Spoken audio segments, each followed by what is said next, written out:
7 o'clock Friday morning, weekend's right around the corner. And the Texans' final preseason game is right around the corner. And the cut-down day, where you get to the 53-man roster, is right around the corner. Good morning, Lance Zerline, Will Kunkel in for John Granado, who is lazy, and he will be out for the entirety of the day. He told Dell and I just about probably like 40 minutes ago. He likes to give us like very short notice. So Will steps in, and he steps in like a relief pitcher, and that happens to be what the Astros just picked up yesterday. We'll get to that here in a minute. A famous name is joining the Houston Astros. Yesterday was a good day for the Astros. They jumped on. So when last we left you, the Houston Astros struggled, not really when last we left you, but when last we left you against Brandon Young. The Astros narrowly avoided being perfect gamed. Not no hit, but a perfect game. This time, Brandon Young got slaughtered. In his first 3 innings, he had already given up 7 runs. Now, they made him just keep pitching because they couldn't burn up the bullpen. So he ended up going 4 1/3, gave up 9 hits, 7 earned runs, 2 walks, 1 strikeout, a far cry from what he did to the Astros about a week ago. And this, kids, is what they call a revenge game. The Astros were all over Brandon Young from the outset, racking up hits, racking up runs. Carlos Correa was 2 for his first 2. He ended up 2 for 5. Jose Altuve didn't get a hit. Christian Walker was 2 for his first 2 as well. He was 2 for 5.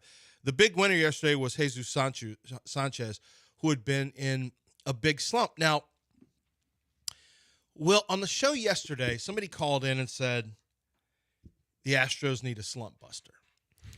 And for those who don't know, we talked about what a slump buster was. You know, you guys did. We did. We talked about what it typically entails, and usually it can be for the betterment of a team. It's often for the betterment of a single player who happens to be in a slump, and you go do something on the typically it can be at home, but it can be a road game as well.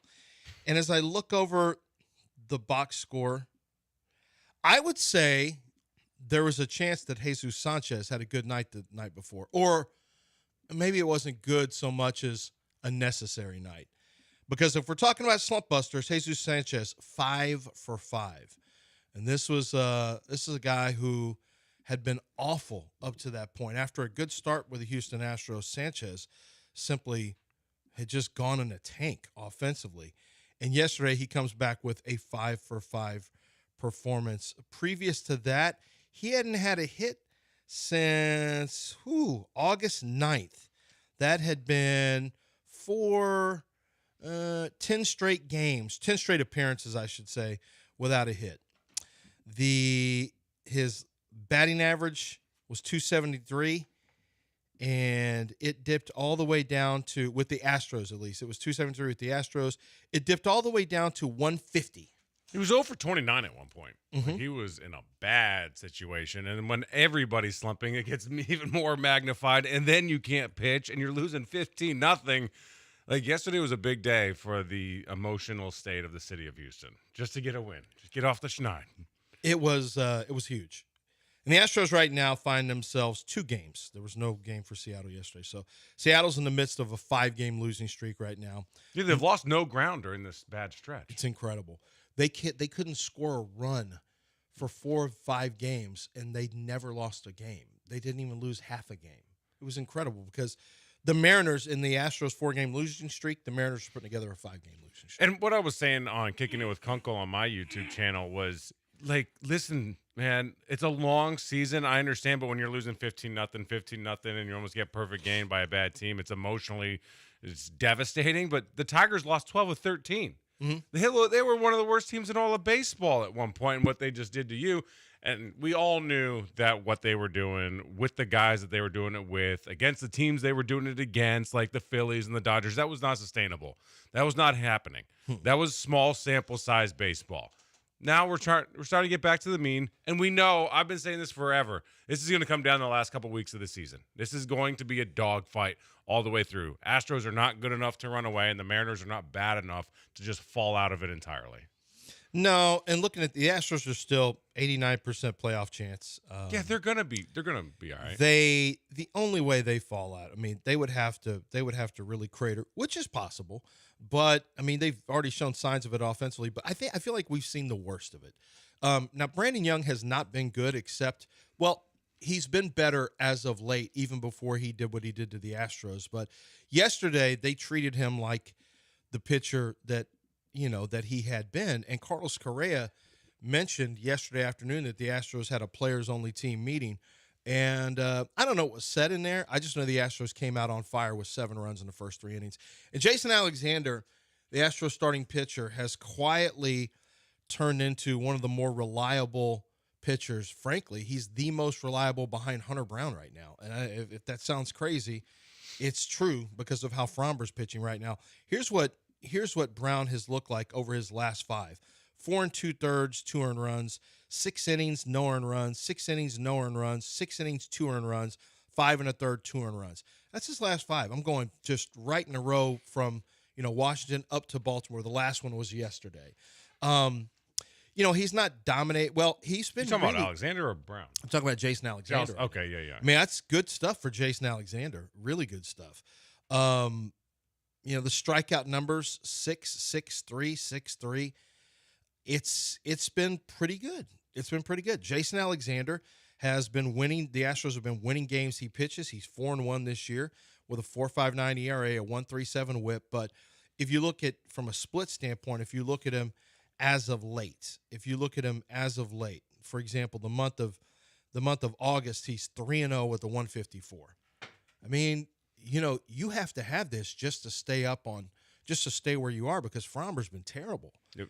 Framber's been absolutely brutal lately. So the Astros, I believe, have lost his last 5 starts. He's taken 3 L's in those 5 starts, and his ERA, I think, is 6.14. He's been horrendous, and I know Framber's ceiling is extremely high, but for a guy that has such a high ceiling, his floor can drop awfully low at times. But it's funny because it really hasn't, though. Over the last 5 years, this is the lowest we've seen from Framber Valdez. But remember last year when he shook off his catcher or completely changed the game plan with Yainer Diaz and refused to do everything? And he learned a lesson. It's things like that. You're just like what are we doing here? What is the issue at this point? You're cruising. Why are we having these mental lapses consistently with something, one thing or another?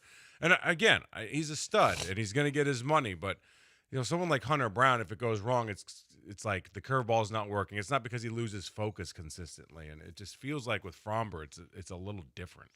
But that may be true. He's always double-digit wins. Yeah, no, 11-6, 17-6, 12-11 wasn't great in 2023 with a 3.45, and even this year, I mean, it looks better right now at 11-7 and 3.32 ERA, but it's like he was going great, and it's really trailed off on him. And the breaking pitches aren't sharp. There's something going on with Framber Valdez, because I think there may be something injury-wise, because I wonder if he's tipping pitches. Well, I mean, he might be, but the pitches he's ERA getting, the pitches he's getting hit are just lollipop breaking pitches that have no bite on them at the end. Like, something looks wrong with his breaking pitches. He's not fooling anyone. He's not getting whiffs. The swing and miss rate has gone very low for him as of late. It's not good. But Jason Alexander has stepped up to the plate, and that's kind of been what the Astros season has been. It's been razor-thin margins, and yet they have a bad division. They've had good timing of their wins and their losses compared to whoever they've been chasing, or whoever's been chasing them, I should say. And then they've had guys step up at just the right time, whether it's Zach Short and Cole Hummel and Bryce Matthews to an extent, Cam Smith when he was hot for a while. It was Jason Alexander, Brandon Walter. It's been those guys who have stepped up and kept it where it is. And now we're hoping another addition can do the same thing. Craig Kimbrell, 37-year-old closer, the veteran of 9 different major league teams, has joined the Astros on a major league contract. He is 37 years old. He pitched 1 inning for Atlanta and was designated for assignment after that 1 inning.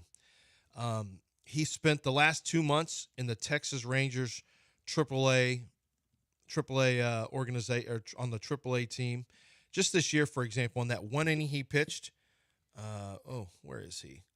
I'll pull it up for you here in a second, because Craig Kimbrell is. They need warm bodies right now. Yeah, this is not something that's necessarily an answer.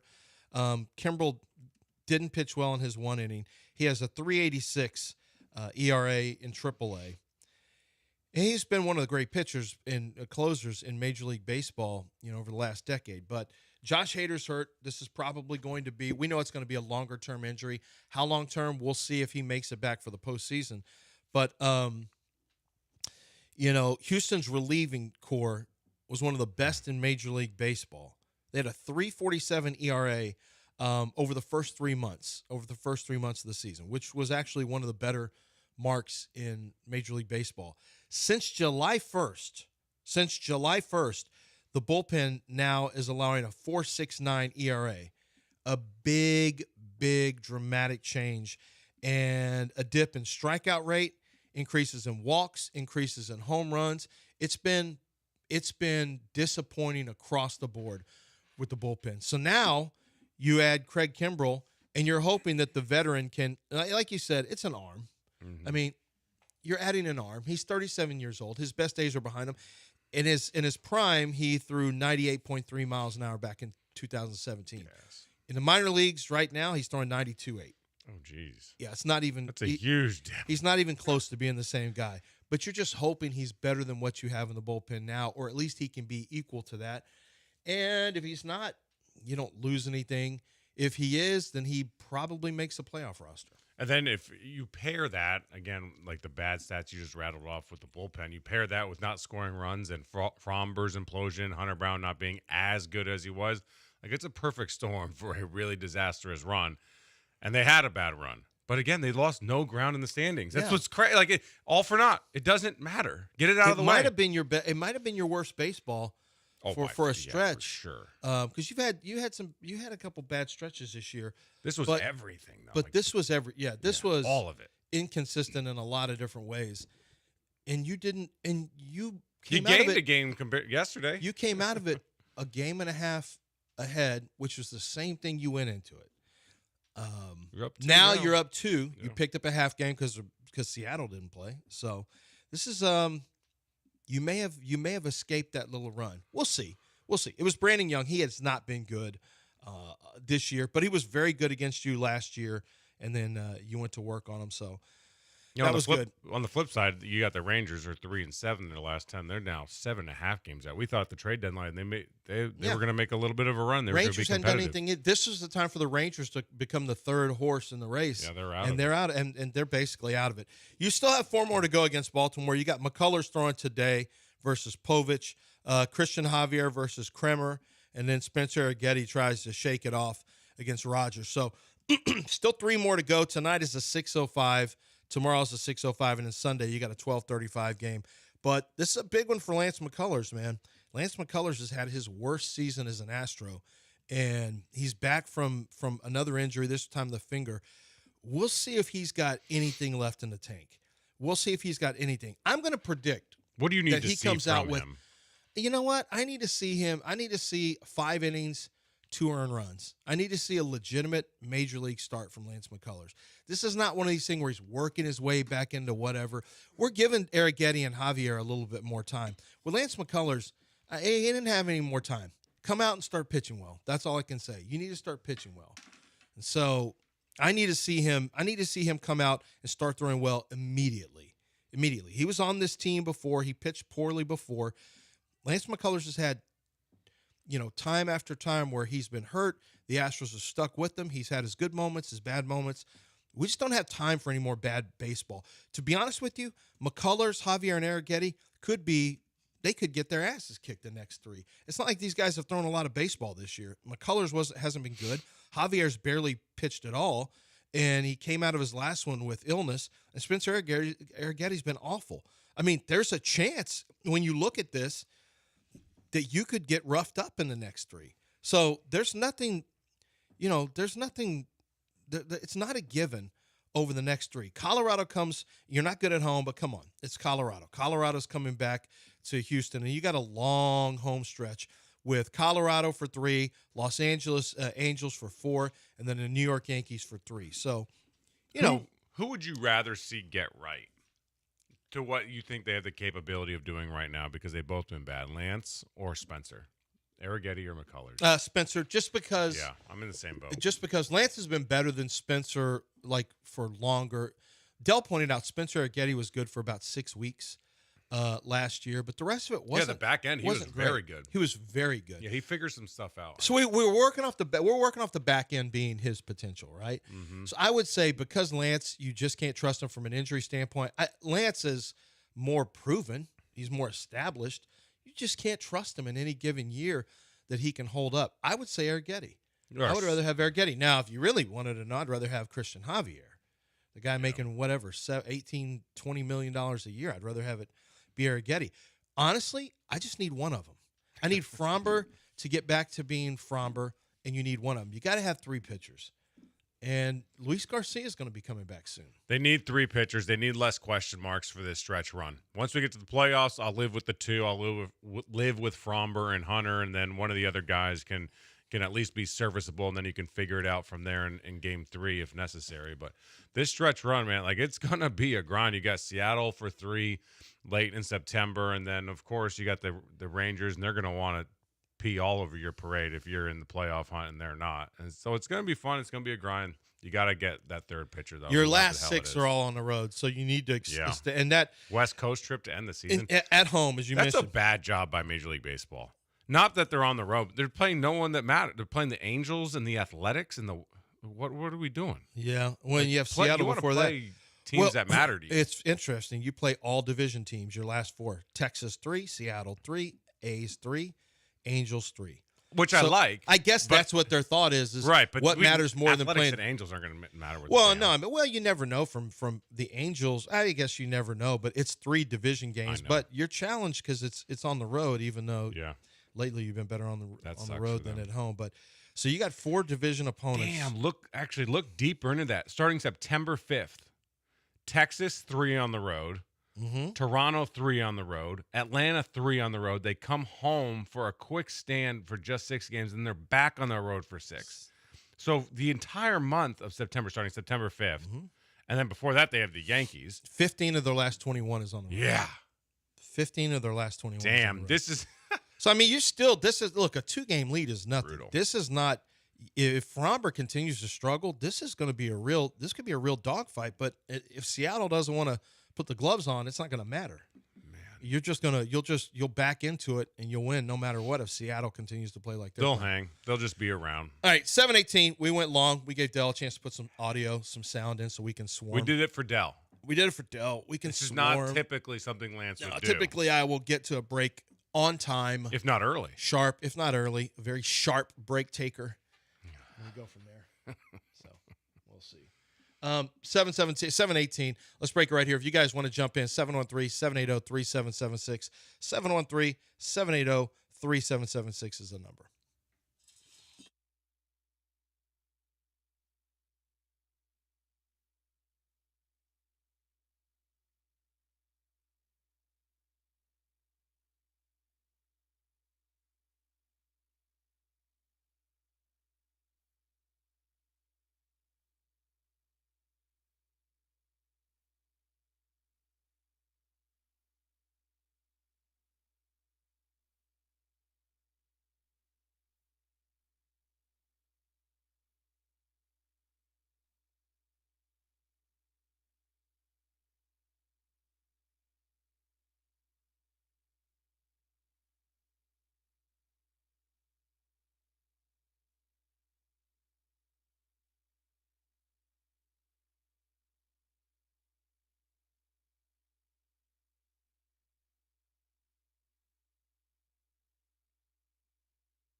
You're back in the Veritex Community Bank Studios with John and Lance. On ESPN 97.5 and 92.5.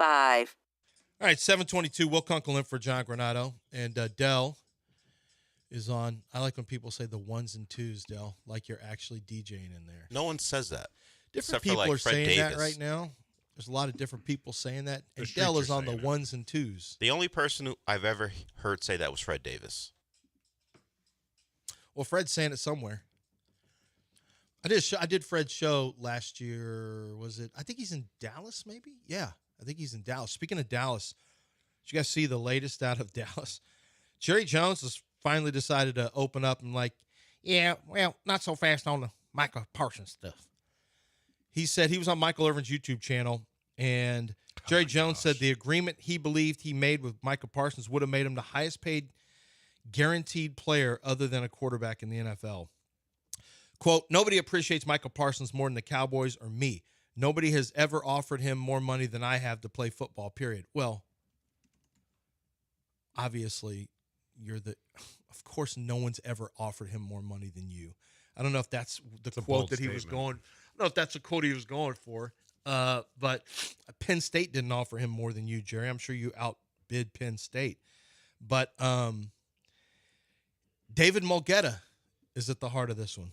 Deshaun Watson's agent, and a bit of a rabble-rouser amongst the agency community. Not always easy to get along with.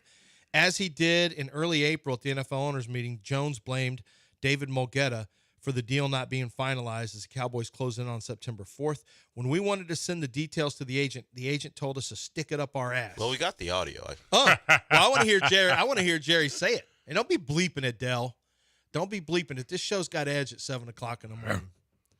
All right. Actually, my daughter When we was in wanted to Discord. send the details to the agent told us to stick it up our ass.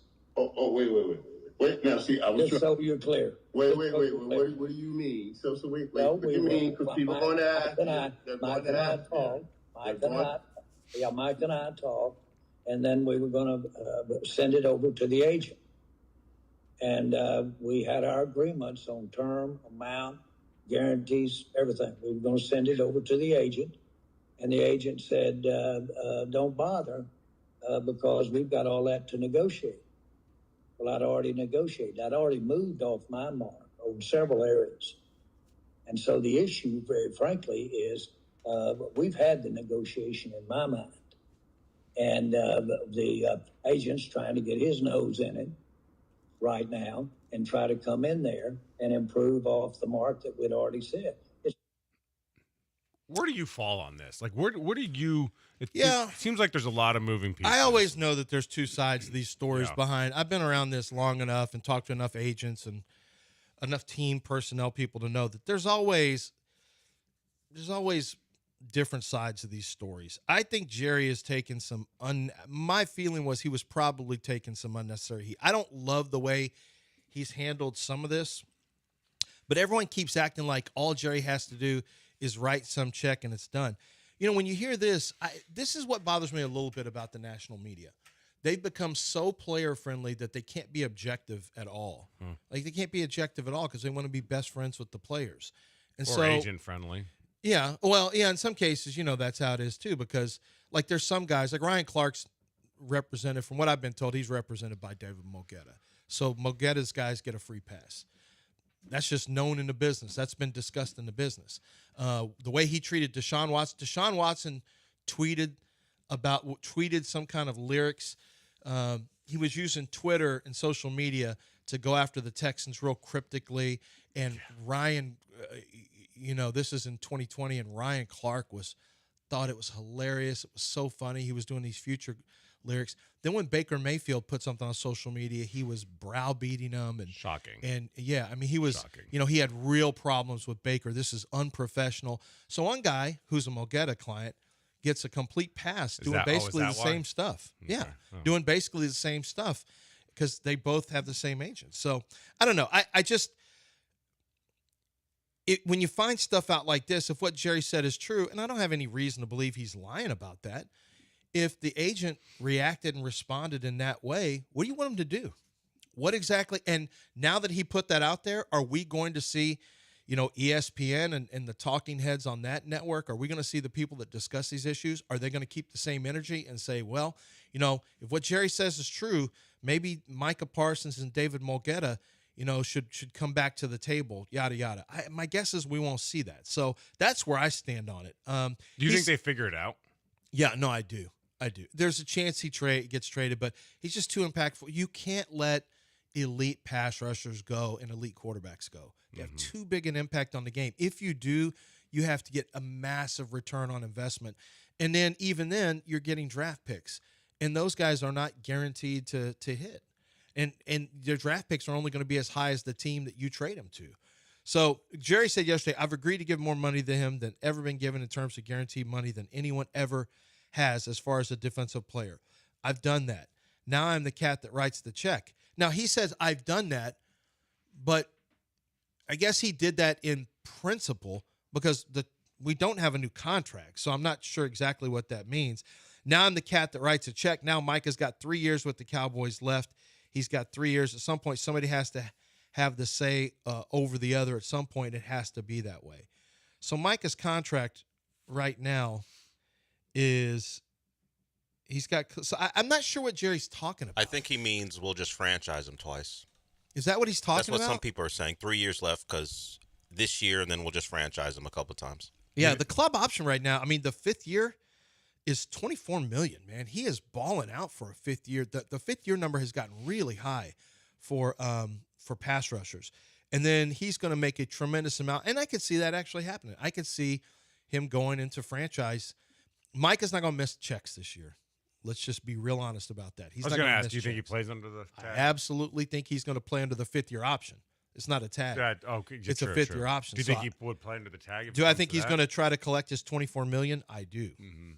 He made last year he made $5.4 million. This year he's set to make 5 times that amount. I do not think he'll miss this.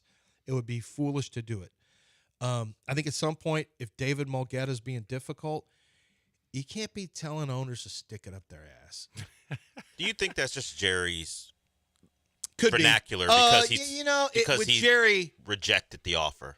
He felt that way. I would say I'd say that's a coin flip. There's a chance Mulgeta, because it can get salty between agents. I've had an agent tell me how salty it can get between them and general managers. But the way Jerry talks, it might be Jerry decoding it as he told us to stick it up our ass. How about this? I'm all about that glory hole.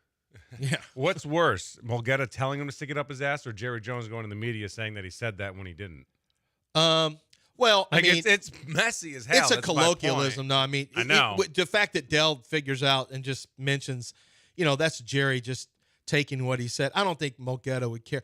These guys are big boys. I feel like it's getting personal. I have a friend of mine. I'll just say his name. And Jeff, you can call in if you're listening right now.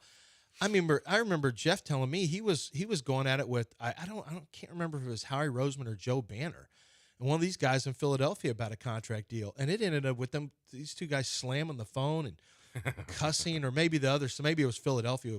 I think it was Philadelphia. Cussed at him and hung the phone up, and then eventually they got a deal done. That's just like Rodney Williams, who's another local agent who's a good friend of mine.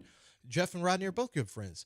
Rodney, who I played high school basketball with, went to school, he told me some of the conversations he's had, and it gets nasty sometimes. But they don't really take it personally, because they've got, not the good ones, because they've got to do business down the road with another player, an undrafted free agent or whatever. So it's just part of it. So Mulgeta won't get his feelings hurt over Jerry saying that. That'll just be, the media potentially talking about it. But and keep in mind, both of them want the same thing. They may want a different number, but both of them want pen to paper. I think they Mulgeta, both want contracts. I think signed. Mulgeta right now is trying to leverage as hard as he can to get some kind of total home run deal that's beyond what anyone has ever seen. And I don't think Jerry's going to give in to that. I don't. I think Jerry will make him the highest paid, and ultimately that's got to be okay with Parsons. If you're the highest paid non-quarterback, at some point you got to sign that and move on. That's too good a deal. That's generational money we're talking about. When you look at how much that's going to be guaranteed, you're probably, the truth is you're probably going to be in, close to $200 million guaranteed, most of it guaranteed. That's got to happen at some point. I think it will. But I'm not sure there's a good guy or a bad guy in this. I just think it's the Cowboys. I don't care. Run into the season for all I care. Micah, don't play. Jerry, never trade him. As far as I'm concerned, they can just run that thing into a brick wall. But as a Houston Sports Talk host, They kind of have. I am contractually obligated to wish for the best, for the worst for the Cowboys. Yeah, I don't know if you know that or not, Will, but you're supposed to hope for that too. Yeah, I've seen enough on that. I don't know if we have the sound, and Dell's going to hate me, and I'm getting too comfortable. But someone was going to call in and talk about Eric Dickerson. Did you see that? Yeah, that dude's dumbass. I saw it. I don't think. You know what I noticed? Nobody picked it up. That's the first thing I thought too. I was like, this is the only place this is sitting. It's the only place. It's not. It's not. Well, when we come back, we'll tell you what Eric Dickerson said. We'll have the sound, but major media outlets did not pick it up. Even the ones that love controversy, they didn't pick it up. It didn't air on First Take. That's all you need to know. Yeah, so I think that it was on with the Dan Patrick show where he said it yesterday, and we'll see. It may pick up some steam on First Take. Well, he didn't say it. I'm looking at Albert Breer on the Dan Patrick show, relaying what Eric Dickerson said. No, they played it from a pot. It was Sterling. I'll find not Sterling, that. Shannon. I think it was on Shannon's. So I'll find that, but Eric Dickerson wasn't on the Dan Patrick show. But they played the audio on Dan Patrick's show. Right. Oh, okay. Because I saw a superimposed face of Eric Dickerson. I thought he was on the phone, but I did see Albert Breer on the Zoom as well. So I thought, is he co-hosting this show? We'll have when we come back. We won't tell you what it's going to be. You can probably guess. 7:32 right here on the bench. You guys can join in 713-780-3776. 713-780-3776. I want to tell you about St. Arnold and the great listener appreciation party we're having. Thanks to the good people over at St. Arnold. Lenny Ambrose is a good friend. I love that guy. Been a friend for a long time. And they do things right over there at St. Arnold. They've got an amazing location, and it's just generically I'm talking about an amazing location. They're outdoor. If you've never been in the outdoor, when the weather's good, and even when it's not, they've got those quote-unquote big-ass fans. That's literally what they're called. They got a bunch of them and to help cool you. But it's a great place to have a party. From 20 to 300 people can have parties there. You've got the Investors Pub for smaller, more intimate gatherings, like 20 to 40, 20 to 50, somewhere in that neighborhood. And then beyond that, you've got the beer hall that you can rent out. And the beer hall is where we're going to have our listener appreciation party with 300 people there. And we're going to have food there. We're going to have drinks. You can have the same thing. Of course, great beer. Also great cider. They've got root beer for the kids if you want to have something where kids are at your event. They've got their own homemade root beer.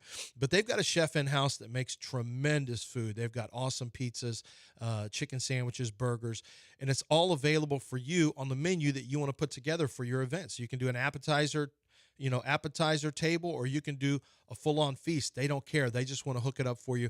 Audio-visual is available, so they can set that up for company events as well. So from big events to small events, just go to starnold.com, click private events, and you are going to be set to roll and have a great time over at St. Arnold. Go to starnold.com, click private events, and get started today.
You're back in the Veritex Community Bank Studios with John and Lance. On ESPN 97.5 and 92.5. All right, so Will Kunkel, who's co-hosting today, Hello. brought up something that, frankly, is not a big media story today, which should tell you what decision makers who love controversy and they love Shedeur Sanders stories, they're not even really running with this one because I think they all know that this one is a little tough to believe. If you're a conspiracy theorist, it's very easy for you to believe, but based on the amount of intel that's out there. Or if you like getting angry at everything and there's a victim in every situation. Oh, yeah. Oh, no, but we got conspiracy theorists everywhere. Oh, shoot. Everything I love is. a good Let me tell you, conspiracy theory. I have found that the Earth is actually, in fact, flat again. It There's had a Facebook long groups run that of are hilarious space on shuttle that we didn't land on the moon. There is a long list of conspiracies. I've already known for years and years from the conspiracy theorists that 9/11 was an inside job. We never landed on the moon. The Earth is flat. So What's the one you buy? What's the one you're like, all right? The frozen envelope for Patrick Ewing. Oh, yeah. Have you ever heard that one? Yeah. That the NBA made they froze an envelope for New York so that New York would get Patrick Ewing. That and that Jordan, I kind of buy into maybe Jordan had to go play minor league baseball because he was I kind of actually. Now, what's hard to believe is that nothing can ever be kept a secret. And yet that's never no one's ever ratted that that's what happened with Jordan. No one. There's not one source on that. That's all conjecture. No one has ever said, yeah, now that David Stern's dead and now that Michael Jordan doesn't play basketball anymore, I can tell the truth. Jordan was actually suspended. No one's ever done that. So that always, when these conspiracy theories, like everything leaks always. Everything always leaks and nothing's leaked ever about any of these. So anyway, here's one. Eric Dickerson was on, what was it, Del? He was on Rogan and Rodney or Rogan and Rodney. It's an LA-based radio show. Rodney Pete is the Rodney. In that. Okay. Hey. It's Rodney Pete. Yeah. And so here's what Eric Dickerson had to say about Shedeur Sanders' draft stock. And I'll tell you this much here, what I heard from someone that's in the NFL, that the NFL told other, don't draft him, do not draft him. We're gonna make an example out of him. And this came from a very good source, a very good source. And he said that, I won't say who, somebody called the Cleveland Browns and said, don't do that. Draft really? him. Yep, draft him. Don't do that. Because they weren't going to draft him either. They weren't going to draft him. Bro. Is that it? Okay.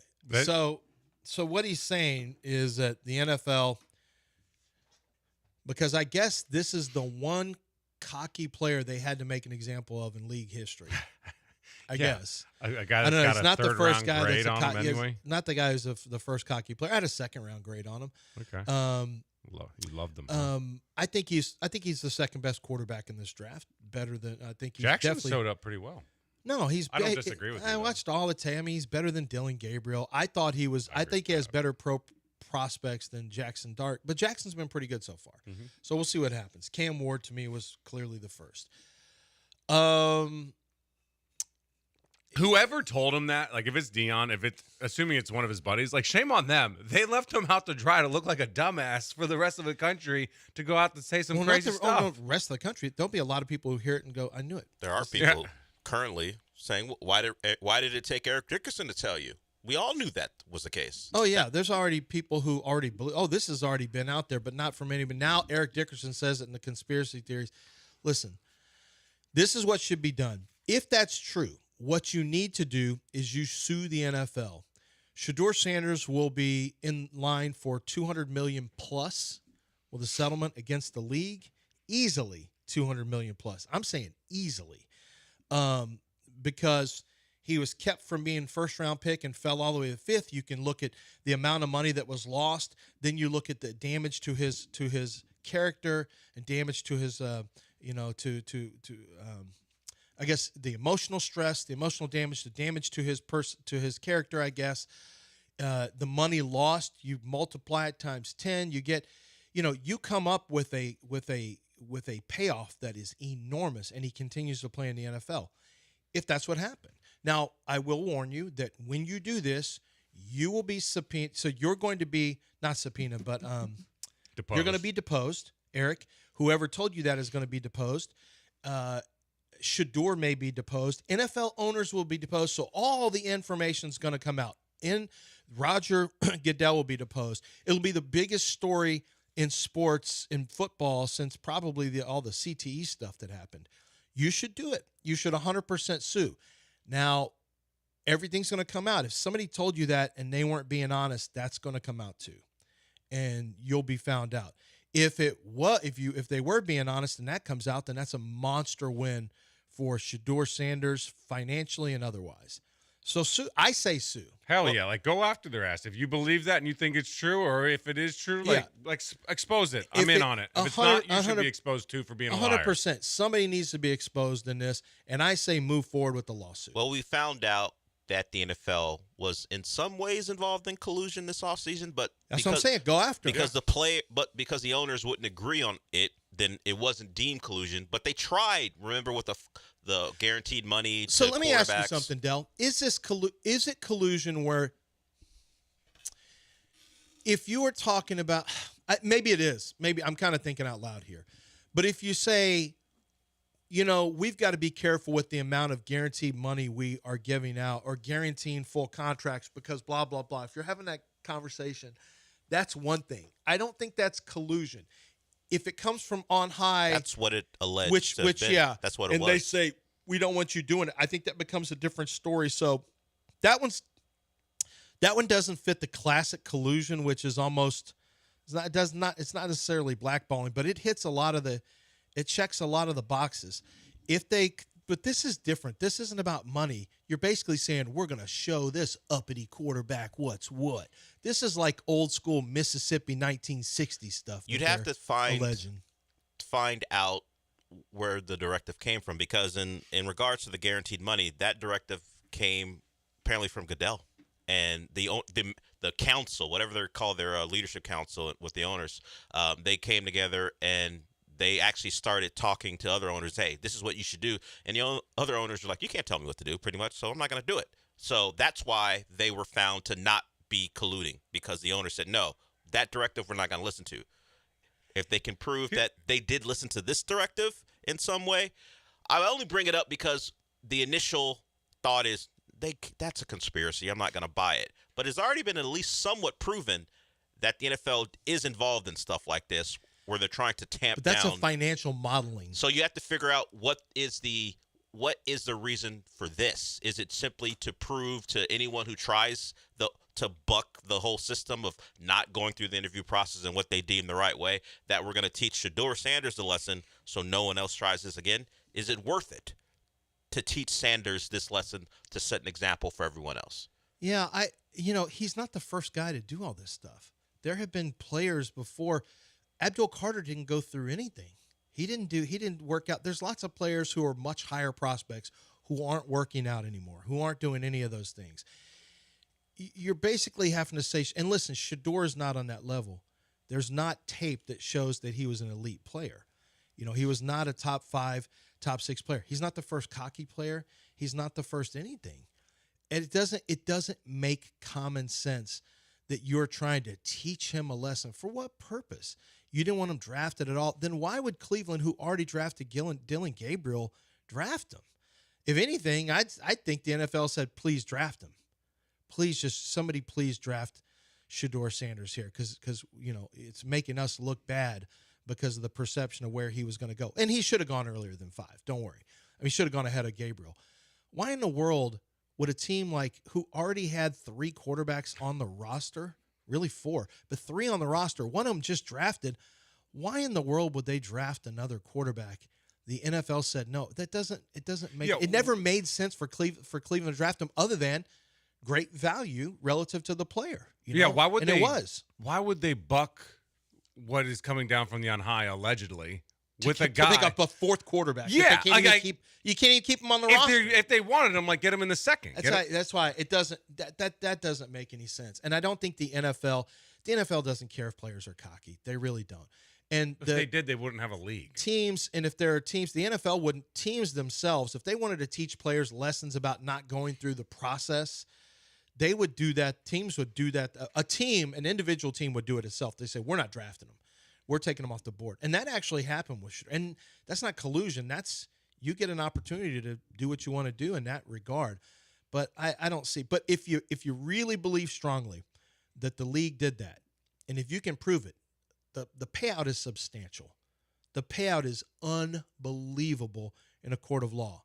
I would sue. Now, everyone gets deposed, so just keep that in mind. But don't just talk about it, be about it. Let's fire some lawsuits out there. Well, we don't know that the Sanders group believe that that's the case. At least they haven't said that. So this is simply Dickerson. What we know of right now, Dickerson saying something from somewhere, but we don't know that the Sanders group believes that.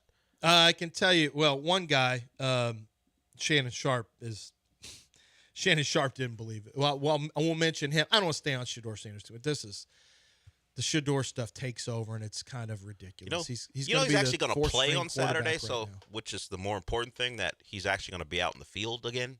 So maybe we can direct the conversation that way. Hey, a football player's playing football. Let's grade that as opposed to I'm interested to watch him keep playing football. It's these side stories. All it does is it actually does Shedeur Sanders a disservice. Honestly, just let the kid go play football. Enough of this stuff. Everyone's Eric Dickerson trying to make a name off of, ED was one of the great running backs of all time. And man, I'm sure he was told this by somebody, but I'm not doubting he was told it. Like I said, if you got a case, go take it to court because it's worth $200+ million. Yeah, he was just told it, but it's just not. I just don't buy it. Like, there's just no way, dude. Yeah, John's listening. Dickerson would have to give up his source, and there's no way he's going to do that, so they can't sue. Well, if it's worth $200 million, maybe the source gets a little taste.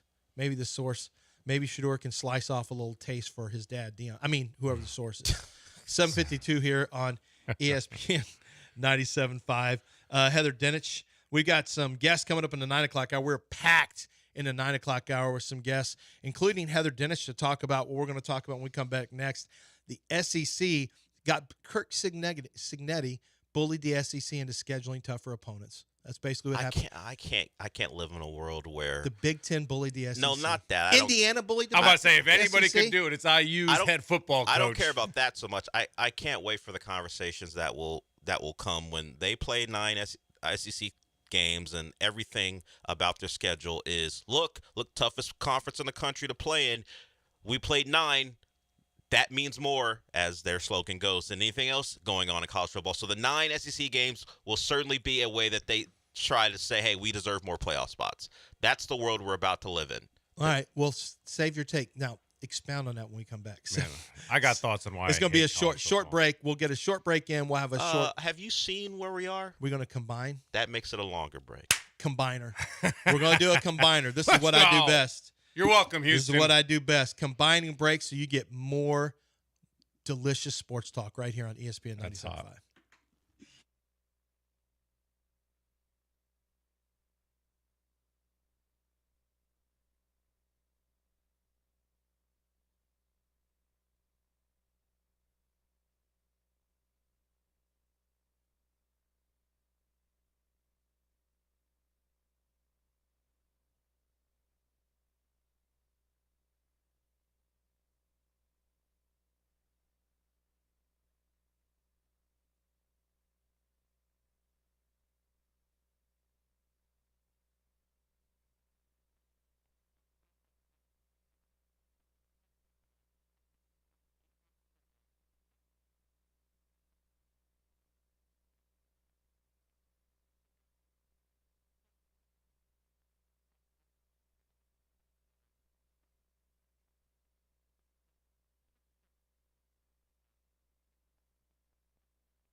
All right, 8:01 here on ESPN 97.5. Anytime you guys want to jump in, you hear something. I saw we had a caller before. We weren't able to get to you, but you can.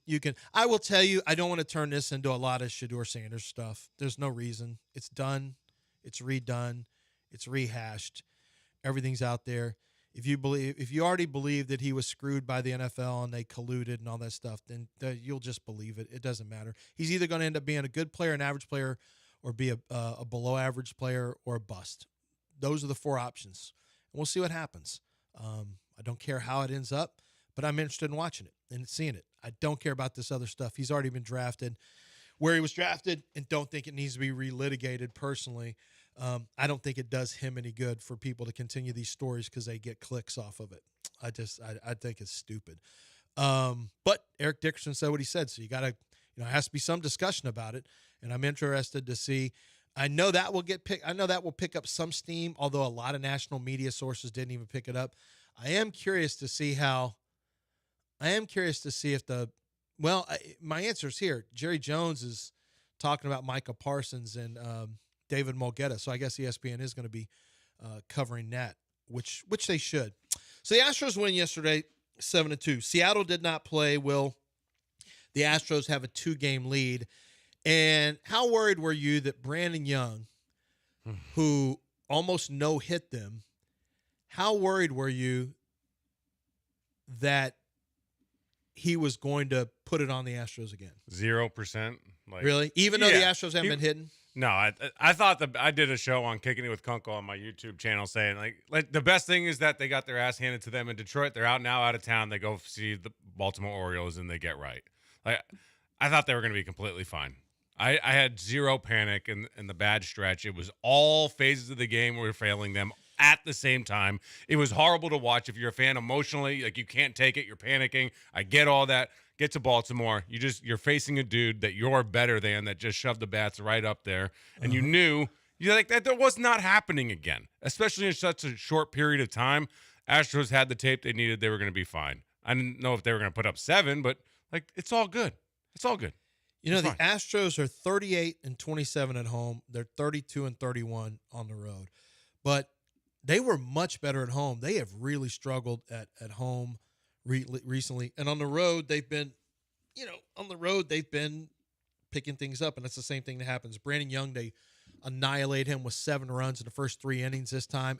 On the road, at home, they almost get a perfect game put on them. That's just the way it goes. But these next 3 games are very intriguing games because you're on the road at Baltimore and you've got McCullers tonight, Christian Javier tomorrow, and Spencer Arrighetti on Sunday. Now, one of 2 things can happen. Frankly, there's a few different scenarios. The best case scenario would be McCullers comes out and gives you 5 innings, strikes out 7, allows 4 hits and 2 earned runs. Be a good start. Be a good start for him. He's got to give him a chance. Just give him a chance. Christian Javier comes out and looks like he did in his first start, but without the bumps in the road early on, that he comes out and looks rock solid. And Spencer Arrighetti has his best outing as an Astro since his first game he started this year. It would be incredible to see all 3 of those guys have solid outings because there's still time for all of them to get right headed into the postseason. Worst case scenario is you get bombed away on all 3 of them. McCullers looks like he's looked all year long. Christian Javier, runs into some traffic, and Spencer Arrighetti starts to make you believe that this is just not the year for Spencer Arrighetti. That's worst case scenario, and there's a possibility that could happen. But I'm actually still hopeful that the first scenario happens. Now, you know me, and Del can attest to this, and John's listening, he's texting. I'm an extremely positive guy. Glass is not only half full. What's that, Del? What's that now? It's not only half full, it's all the way full. And you know how you have to, when you have that glass of water or milk or whatever, and you have to put your mouth on the glass to do the, so that it doesn't spill, because it's going to spill out when you try to drink it. Gross. That's how full the glass is. No, that's the sound I hear when you talk about Josh Pate. Oh, see, now, why are you doing that? Why are you doing that? That's the sound I hear when both. He's a great college and to be football fair, it's not expert just analyst. you. It's you And and what, 'cause it's he you lifts and John. weights? No, it's because he never skips arm day. I mean, You got a problem with I it? don't know if Josh needs his undercarriage taken care of, but you guys are True all Coat? about it. You think I'm trying to put True Coat on it? I don't know what Like you in guys. Fargo? I don't. That your undercarriage could really use some True Coat to protect the paint. And I'll handle it myself. This is why America hates Dell. Well, America may hate me for other reasons. Oh, gee. We hate you for a variety. You're a of soccer fan? A variety of reasons. Soccer fan may be one of them. A variety of reasons. But I actually am hopeful that we get a good outing. I actually am expecting a good outing from McCullers tonight against all odds. I'm a little more curious about Christian Javier, what we're going to see. And then Eric Getty, I'm hopeful that he snaps back, that we see a very good performance after 3 rough ones. If it doesn't happen, then, well, you now have Craig Kimbrell in the bullpen working for you. If you missed it, the Astros, and you probably did, 37-year-old Craig Kimbrell agreed to a deal with the Astros. He was street free agent, and our caller Keith, who loves street free agents, couldn't have been more excited. He was able to add a street free agent who's 37 years old to his team, whose fastballs dropped by about 6 miles an hour off of what it was in 2017. Pitched 1 inning for the Braves, and it was so bad the Braves got, all right, we're going to have to DFA you. This is just clearly not working out. He spent the last 2 months in AAA. Whose AAA system was he in? I'm trying to remember who's The Rangers. The Rangers AAA system with a 3.96 ERA. So there's nothing really that tells you he's gonna come out and be a plus or even a plus reliever. But veteran arm, been there, done that, and maybe the Astros can tweak it a little bit, get something looking a little bit different. He throws a knuckle curve, which a lot of the Astros throw. Who knows? You're just throwing a name out there. Carlos wants to talk about, as a matter of fact, we'll wait for Dell to answer this call real quick, but Carlos wants to talk about Jesus Sanchez, who is 5 for 5, slump busters, and Jordan. What's up? How are we doing, Carlos? Carlos. Hello? Carlos. Hello? Yeah, what's up, Carlos? You're on the show. No, I was just wanted to talk about Jesus, man. He had a nice little game last night. Popped up out of nowhere. But also, with how good Jordan's doing, how quick do you think until they call him up? And one last thing, man, it's the season. Where's 5-star with the picks at? It's football season. We got to get going. Well, it's actually not. Appreciate. It's not football season yet. And 5-star joins us next week when it is football season. So he starts next week. We'll have him on Friday. 5-star starts when week 1 hits in the college football, not week 0. We do have a top 25 game, but it's in Ireland, so does it count? Yeah, we're doing week 1 of the football season. So 5-star is going to be next Friday. But he's going to be we get started with 5-star next week. And then Sanchez, 5 for 5. And Jordan, I didn't see. Did Jordan not play yesterday? He was supposed to be in the lineup. No, he did. He had a couple wasn't more hits. Yeah, I think yesterday he did? Yeah, I believe so. Okay, I looked at the minor league stuff and didn't see. Oh, 3 hits. Yeah, 3 hits, yeah. Oh. If you can tear it up in the land, that's all I need to know. And it's not Cleveland. The land is Sugar Land. That's actually what the land is. 3 hits. He's got 5 in the last 2 games. He's supposed to hit tonight. He's supposed to play tonight. I don't think he will make it to the weekend. I don't think. Why would you send him to Baltimore? Just wait until you get home against the Rockies. Why wouldn't you, though? So why wouldn't you? Why if he's wouldn't taking you? swings at any level of real baseball games, why not have him do it with the bigs? Well, so he's not doing it today. Okay. He's not doing it today. They said they wanted to get more rehab. I mean, you don't want to rush him back. And he even said, I want to get my confidence back.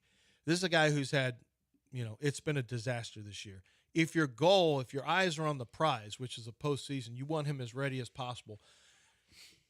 I guess there's if he plays today, and I don't know if it's it's going to be a night game, then you're going to fly him up overnight. Who cares? From a travel standpoint, you want him to get in at what time? Get in at, I guess, midnight for that game. I don't know if they do that. They might do it for Saturday and Sunday. Maybe. I mean, if he's ready, like if he's hitting in the minors, there's no difference in regards to like how his hands are going to respond in the minors than it is in the majors. Let's roll. They could send him up and he's he's available but not playing on Saturday, but he's available to pinch hit because, like I said, if he plays tonight and Sugar Land's not having a day game, it's going to be a night game. It's hot here. If he were to play in this game, which he's supposed to, then he'd have to get on a jet, fly up there. He'd get in, whatever. You get in a hotel by 1:30 in the morning. Night game just Saturday, like a travel, day game. like That's a travel. 2 games. You got a night game. You could have him. You could have him play the next day. The next game is He's going to DH. Game. It's not like I'll just bet. He might. Every game is valuable. Here at the end of the year, every game's valuable. My bet is that he just stays in Houston and plays starting against Colorado. But you may be right. If he can play, the guy's getting paid a lot of money. Why not get him into the lineup? That's what I'm saying. Like, again, this whole notion of don't rush him back. Like, shut up. If he's hitting in the minors, there's no difference in regards to the way his hand responds. It's the same thing. He's not taking dry hacks. He's not taking BP. Then, okay, don't rush him back. Yep. But if he's playing with the Cowboys, it's the same thing as playing with the Astros. I don't know the healing powers of the air in Sugar Land. Yeah, it don't make any damn sense. Different from the air in Baltimore, so. As long as he's ready to see Major League pitching. That's the only caveat. Assuming that he is. Because he mentioned he's the one through interpreter said, I'm trying to get, back to being confident. So I think that's why this is very valuable. I think him raking. And then okay. That's I think fine. him raking, 5 hits in his last 2 games. He throws together another 2 hits today. I think that confidence is starting to build up. I think today will be his last. I don't expect him to have another rehab game after today. I wouldn't think. And obviously, the hand's okay, or we would have heard about it. Yeah, if he keeps playing, the hand is fine. The hand is completely fine. Oh, shoot. We got to break it right here. I forgot. Jesse Rogers, speaking of the hand, let's break it right now because we got to call Jesse Rogers from Chicago, ESPN Chicago, because you know whose hand is not good? Kyle Tucker. And the Cubs fans are booing him mercilessly. They may not want him And we'll back. talk to Jesse Rogers about Kyle Tucker. Who knows? Maybe Kyle Tucker's on the Astros radar at the end of the year. For a discount again? Yeah, maybe for a discount. It's 8:12. We'll break it right here on ESPN 97.5.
You're back in the Veritex Community Bank Studios with John and Lance. On ESPN 97.5 and 92.5. All right, 8:17 here on ESPN 97.5. Lance Zerline, Will Kunkel, Del Olaleye. And we are joined by Jesse Rogers, who covers the Chicago Cubs for ESPN. And Jesse, the reason I have you on is very specific. You wrote an article yesterday, it came out yesterday, detailing the physical issues that are bothering Kyle Tucker. And I he's got a hand issue. Well, first of all, why don't you tell everyone what exactly is going on with Kyle Tucker physically? He had an issue last year that we thought was a bone bruise that turned into a fracture in Houston, missed a ton of time, really struggled in the postseason for the Astros, ended up going to the Chicago Cubs in a trade for Cam Smith. Tell us where he is physically right now, what's going on. Yeah, it's a real kind of confusing situation because he got injured on June 1st, sliding into second base. His hand got caught sort of underneath his body, and you could tell that he injured something on his right hand there. And the x-rays were negative on June 1st. Now, here's the issue. It was bothering him, but he was performing in June. He had a really good month of June. Huge June. What's that? He had a huge June, didn't he? Yeah, he had a huge June. I think it was like maybe even a 980 OPS, something like that. He was normal Kyle Tucker self, great hitter, walking, power, slug, everything. While being injured with this hand thing, it was still bothering him. A week or two later, they finally did some more imaging, and it did show a hairline fracture, but one that was starting to heal up. Now, this is mid-June, so they figure out what's going on, why it's bothering him, but he is still hitting. Now, July is broken up by the All-Star break, right? Well, early July, he really slumped, but that was 12 games. Out of the All-Star break, he slumped not as poorly. He was walking a lot. He wasn't slugging a lot. So you're still trying to, okay, it's healing up, but maybe my mechanics are off. Then August comes, and he really slumps. I mean, it looks terrible. Ground ball rate through the roof. Looks like a AAA hitter. And that's where we're at. I mean, we believe the hairline fracture is healed up. They say it is. June 1st, we're in late August. It should be healed up. I'm speculating that he has such a unique swing that once his mechanics sort of got off, it's just been hard for him to find it, and maybe even hard for coaches to help him. That's just my own speculation, because he's got a unique swing. But somewhere along the line, he lost the feel of that swing. And, smarter people than I could tell you about a guy that goes from slugging in the air to ground balls. You don't have to be a genius to figure out what's happening. He's rolling over instead of getting some elevation. And I think it's related to the hand injury. It must be. But why it was a delayed response to the injury in a way, I don't know, because June was so good and July and August have been bad. Jesse, Will Kunkel here. Going forward, does this impact his future with the Cubs? Because I know Cubs fans are kind of out on them. I mean, I know how that goes emotionally with fans. Like, who gives a damn? But where do you stand on this? Well, I mean, every game impacts you know what I mean? Like, every data point impacts something, sure. But I never thought he was going to re-sign with the Cubs, not because of him so much as because of the Cubs. And so this isn't changing the calculus. Maybe I don't know what they think about him as a hitter. It's only, it's a small sample size in terms of the slump compared to his career. But even if his cost has come down, I think, they called up their top prospect to take his place for a few days. They went 3-0, and the guy was hitting, Owen Casey. He hit a home run. He drove a couple big runs with a bases-loaded hit. I always thought Owen Casey was going to take over for him next year, mostly because of the Cubs. I just don't think they're going to afford him. I don't think it's really changed anything. But in my mind, he was always going to leave, and I still think that's the case. Other people might think that, the Cubs have soured on him as a hitter. That would be silly, because we know what a healthy Kyle Tucker can do. And for the majority of his career, he's been one of the better hitters in the league. Yeah, Cam Smith, giving up Cam Smith, one of the better players in the organization, in the minor league system for Kyle Tucker. For a 1-year rental, that's a lot. it seems like a lot to give up. Now, Cam has had some ups and downs as of late. He really struggled. He's really struggled in August so far, and July was not good for him. March and April were slow, but boy, he was great in May, great in June. Kind of showed who he's going to be, so I'm not worried about that. Are the Cub fans, is that something that bothers? I know they're booing him right now. I'm talking about right now Kyle Tucker. He didn't run out a ball to first base the other day. Is there a lot of talk about Cam Smith, or has there been about the future of Cam Smith as it pertains to, this potential rental for Kyle Tucker? Yeah, I mean, it's percolated under the surface for the entire season, that thought. And that's why a lot of Cub fans figured, well, if they're trading Cam Smith, they're going to re-sign Tucker. They're not going to just do a one-year thing. I never thought that. If you listen closely to the front office, they talk about things like the marginal value of a win, okay, which is, great baseball terminology, right? Marginal value of a win. But in the Cubs' case, Kyle Tucker, the value of what he brought to the team was so immense that it was worth Cam Smith. And what I'm getting at is the Cubs haven't made the playoffs in a full season since 2018. They haven't won a playoff round since 2017. Meanwhile, contemporaries like the Houston Astros keep going back and back and back and back and winning games. And, yeah, maybe they don't win it all and all that stuff, but they're in the mix in October, while the Cubs had a rebuild. And Kyle Tucker now has put them over the hump in terms of making the postseason. That's where the value was. Now, if he walks, yeah, they got to figure out how to replace him. But they figured 1 year of Kyle Tucker to get us in the postseason was worth the trade of Cam Smith. But it might not be worth the $400 million he was due until more recently, I guess. And so that's the way they looked at it. They haven't made the postseason since 2018. They needed to make it. What do you think about this trade? Do you think the Astros, Dana Brown, fleeced the Cubs on this deal? I know we might be a year or a couple years away to see what happens with Cam, but if you lose Kyle Tucker, what's your view on this? No, I don't think he got fleeced because of just how things work. You have to give up something to get something. Stars don't become available that often. Even if it's for 1 year, if it got you to the postseason and maybe even to the World Series, you would definitely say it was worth it. You can't be a prospect hugger. You can't just hold on to all of them. And the Cubs have certainly held on to theirs more times than not. They've acquired prospects, haven't traded them. So I'm not looking at it that way. Yeah, it kind of sucks. He might leave after 1 year, but the Cubs will spend it like our budget can't afford a $40 million, $50 million per year player. We're going to spread that money around, although they'll probably pocket the money. But, yeah, no, I don't look at it that way. It's just the way the business, the sport works. And they have not had a star player since the 16 championship team, like a true star. And Tucker was certainly that for 3 months here until the injury. So I don't look at it that way. I don't love the fact that it walked after 1 year. That's the price of doing business. Yeah, it is. I mean, the Astros gave up maybe even more than that for a rental on Randy Johnson. And it only hurts if that player doesn't help you accomplish or get to the heights that you're hoping for. For the Cubs not to make the playoffs, boy, would that hurt, especially with what Cam Smith looks like he could be.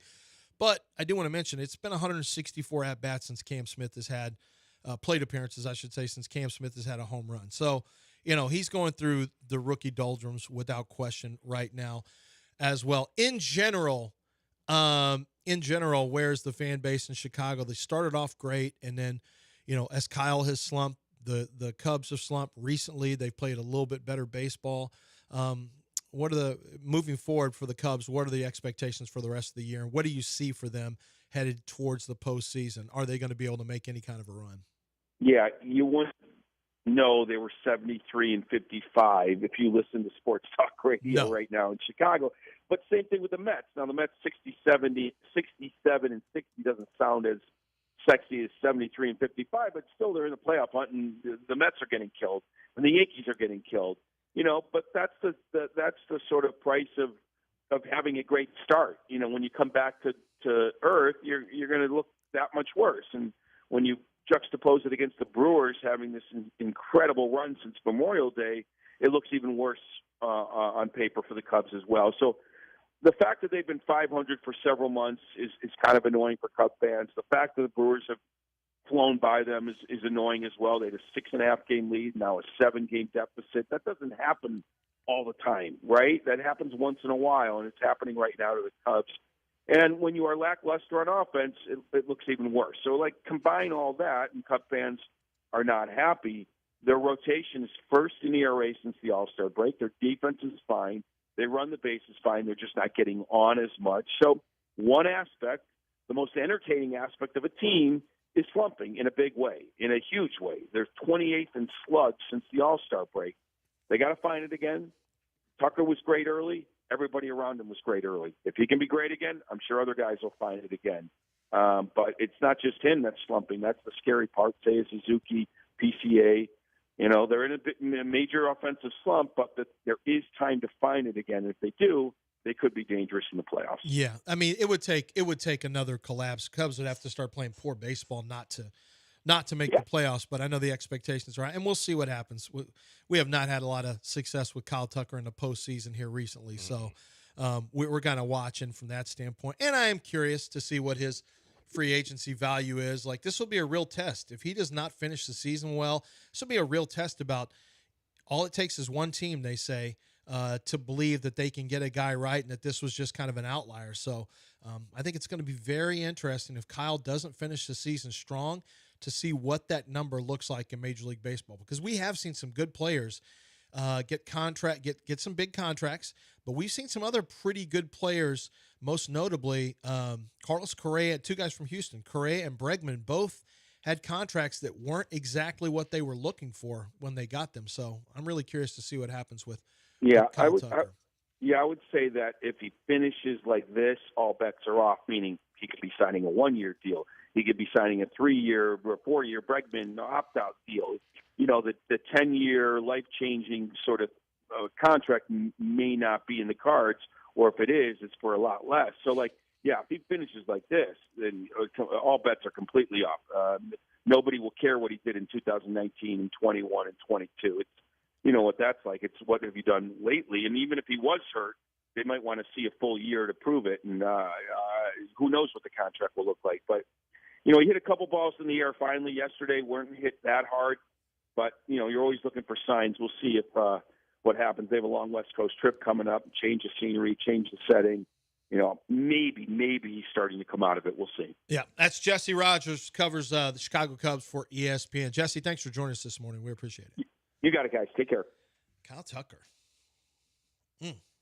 Left Houston with kind of a bad, Houston left, when he left, there was a bad taste in our mouth about Kyle Tucker.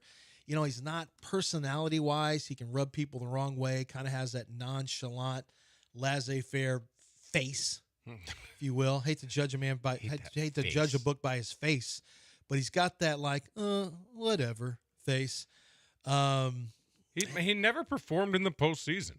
I mean, he was absent, and that was the biggest thing. And then I don't have a problem with a guy not talking to the media from the standpoint of, like, I don't need to talk to him, but when you're struggling and you don't talk to the media, it makes looks things like you're worse. Avoiding, yeah, it just shows like a mental weakness side of you, and you leave your teammates out to answer questions. I always just have a problem with the fact that one of your best players doesn't talk to the media, you're leaving your teammates out to do the talking for you. All right, I'm going to give away a pair of tickets to the Listener Appreciation Party at 8:40. I got a trivia question for you. We'll see if you're a true listener.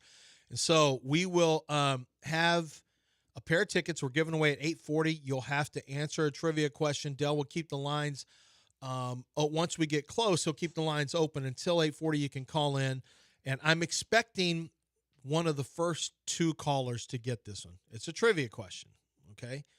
And it has some history behind it for the John and Lance show. So we'll see how you guys do. I know how my guy Craig the Surfer is going to do at Gulf Coast Chevy Buick GMC. He's going to win every single time for you. It's going to be a winner. And the deals that they offer at Gulf Coast Chevy Buick GMC are spectacular. And I'll give you an example of what I mean. How about 0% financing on most of the Chevy vehicles that they have in stock for well-qualified buyers? This is an actual offer that they have going on out in Angleton. Chevy Drives America, that's what it's called. And with Chevy Drives America, they're doing things like 0% finance for 60 months for well-qualified buyers. That's generally speaking on this 2025 Chevy Silverado 1500 Crew Cab with Turbo Max engine. We're talking about $4,543 savings plus $5,350 with dealer incentives. That's almost $10,000 in savings on this awesome Chevy Silverado pickup truck with a Turbo Max engine. Don't miss out on deals just like this going on. And if that's not your kind of vehicle, they've got EVs. They got the electric vehicles across the board for Chevy where they got big discounts. And they've got big discounts just on standard Equinox as well in the Chevy Traverse. So check them out for yourself at Gulf Coast Chevy Buick GMC. They're located in Angleton, about 42 minutes away from downtown. It's an easy drive through Pearland. You get there, you test drive it, and you check it out. Great trade-in values, great discounts, and unbelievable inventory for you. It's Chevy. Chevy drives America.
You're listening to Houston's longest-running sports radio morning show. From the Veritex Community Bank Studios, here's John and Lance. Say what with my chest, Del? If you got a problem with Bruno Mars, say it with your chest. This is Bruno Mars? See, it sounds like Discount Belle Biv DeVoe. That's what I thought it was at first. It's just the when they made an appearance the little on Fresh hi-hat Prince, that they got or whatever. Filmed their video. You know, Belle Biv DeVoe. So I saw New Edition in concert when I was young. I saw real New Edition, not Johnny Gill New Edition. I saw with Bobby Brown New Edition. Okay? Cool It Now New Edition. Popcorn Love New Edition. And the Fat Boys opened for him, Dale. And now when I look back on it, the Fat Boys weren't. There was one guy that was really fat. And the other two were just, by today's standards, just moderately obese. They weren't even super fat guys. The Fat Boys, now back in the 80s, that was fat. In 2025, the Fat Boys would be just like, this name doesn't even work anymore because they're not super like Cincinnati, Ohio fat. They're not like in the heart of New Orleans fat. It's not like that. So that's just an aside. Shut up, fatty. Okay, so I'm glad you played that. So do you all right, so the Texans are playing the Lions. They're playing the Lions, but they're scrimmaging the Lions. And that's always good. It got a little chippy between I think it's Folu Fatukasi and somebody else, but there's been no fights with the Lions. And here are two guys who are probably, if you had a fight, if you had a list of where all the head coaches in the NFL, there was a, 32, there was a, that you set up a bracket of 32 head coaches were going to fight. And not necessarily to the death. I'm just saying they would we're fight going to and the somebody death. would stop it. No.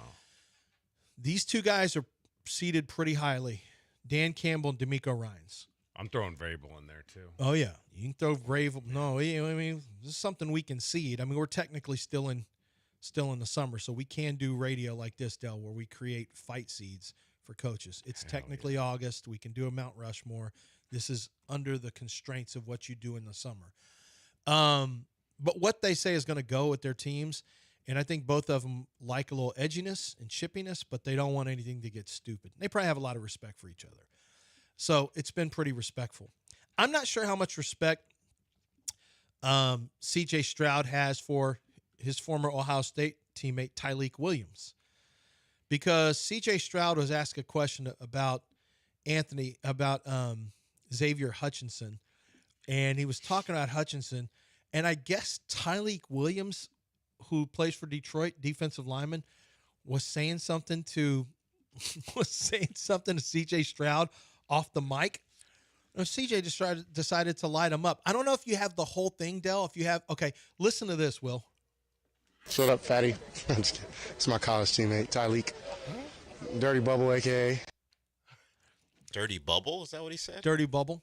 He, which means dirty ass probably. So somebody asked him a question about Xavier Hutchinson, and all of a sudden, he just goes, "Shut up, fatty." And then I thought he was talking to the guy asking a question. "Shut up, fatty." I'm like, what did our quarterback just do? And then he said, "That's Tyleik Williams." But he didn't care about calling Tyleik fatty. That's for sure. All right. Y'all can start calling. It's 840. Sign of a good locker room right 713-780-3776. 713-780-3776. In the order you call in, Dell's going to put you down on hold. I'll get your names, and I got a trivia question for you. You have exactly 3 seconds to answer this question. If you do not, Dell will hang up on you. It's that simple. There's not going to be a lot of waiting around, hemming and hawing. You either know the answer or you don't. The winner is going to get 2 tickets to the listener appreciation party that goes on September 5th at St. Arnold. Okay? 2 tickets, pair of tickets. By the way, Rafael Stone in 40 minutes will be here in studio, it looks like. And we're going to have Rafael from about 9:20 to 9:45. So 25 minutes of Rocket talk, Rocket basketball with one of the best GMs in the NBA currently. I feel confident in saying that, the way the Rockets have been built. Okay, Del. Give me the first name. Well, Mark, you got in first, so Mark, you're up first. Mark, during the days of 1560, there was a show that would randomly air at about midnight. What was the name of that show? No, got that. I didn't start listening then. Damn it. Not bad. I wish I could. Yeah, but this is just for a specific listener. Who's up next? When I say listener, a type of listener. Let's go. I believe David is up next. David, what was the name of that show that would air about midnight randomly on 1560 AM? The Game. Howard Stern Show. Nope. Not the Howard Stern Show. It was not the name of the show. That was not the name. I thought maybe within the first 2 would get it, but it may take a little longer. All right, Dell's on hold right now. He's putting somebody on hold. Who's up next, Dell? Just say the name out and we'll go to them. Allison. Oh, Allison, you should know this. I don't know it. Oh, Allison. I know how long you've listened, too. But this debauchery happened at night, and it typically happened on a Friday night. It was Friday night. One time, John Granado, his wife Wendy, came in, and they were reading. It was a table read from The Breakfast Club, and that was going on at midnight. Other things happened where people came onto the show from the Roxy downstairs. 1560 was a little different time, and so different things happen at night. Who's up next? JoJo. Lance, before I answer the question, I have one quick story I've got to tell. Okay, go ahead. All right. I'm driving home from dinner the other night with my wife and my son. My son's a senior in high school. And we're driving by the park, and there's 3 teams out there practicing. It's about dusk, 7:45 Tuesday night. And I said, "You remember those days?" And he goes, "You know what I remember at those days, Dad?" He says, "Do you remember the gem of the day?" So every year, my son and I would have to drive to practice Monday. What happened to him? Falcon. Yeah. And this kid's 18. He was 7 years old. And you're That's talking how about much sports radio. And you're talking about the gem of the day, that song? The jingle, the bit, the Yeah. gem of the day. I know. I got to admit This that. kid's 18 years old, and he remembers that. Yeah. And seeing those kids play Pee Wee football triggered him to remember that. That's how it works. That's why advertising works, people. AJ made you remember and believe in the jingle, the gem of the day. That's why advertising works, right there. You have an answer? So I think it was an OnlyFans ad. No. That's incorrect. Next.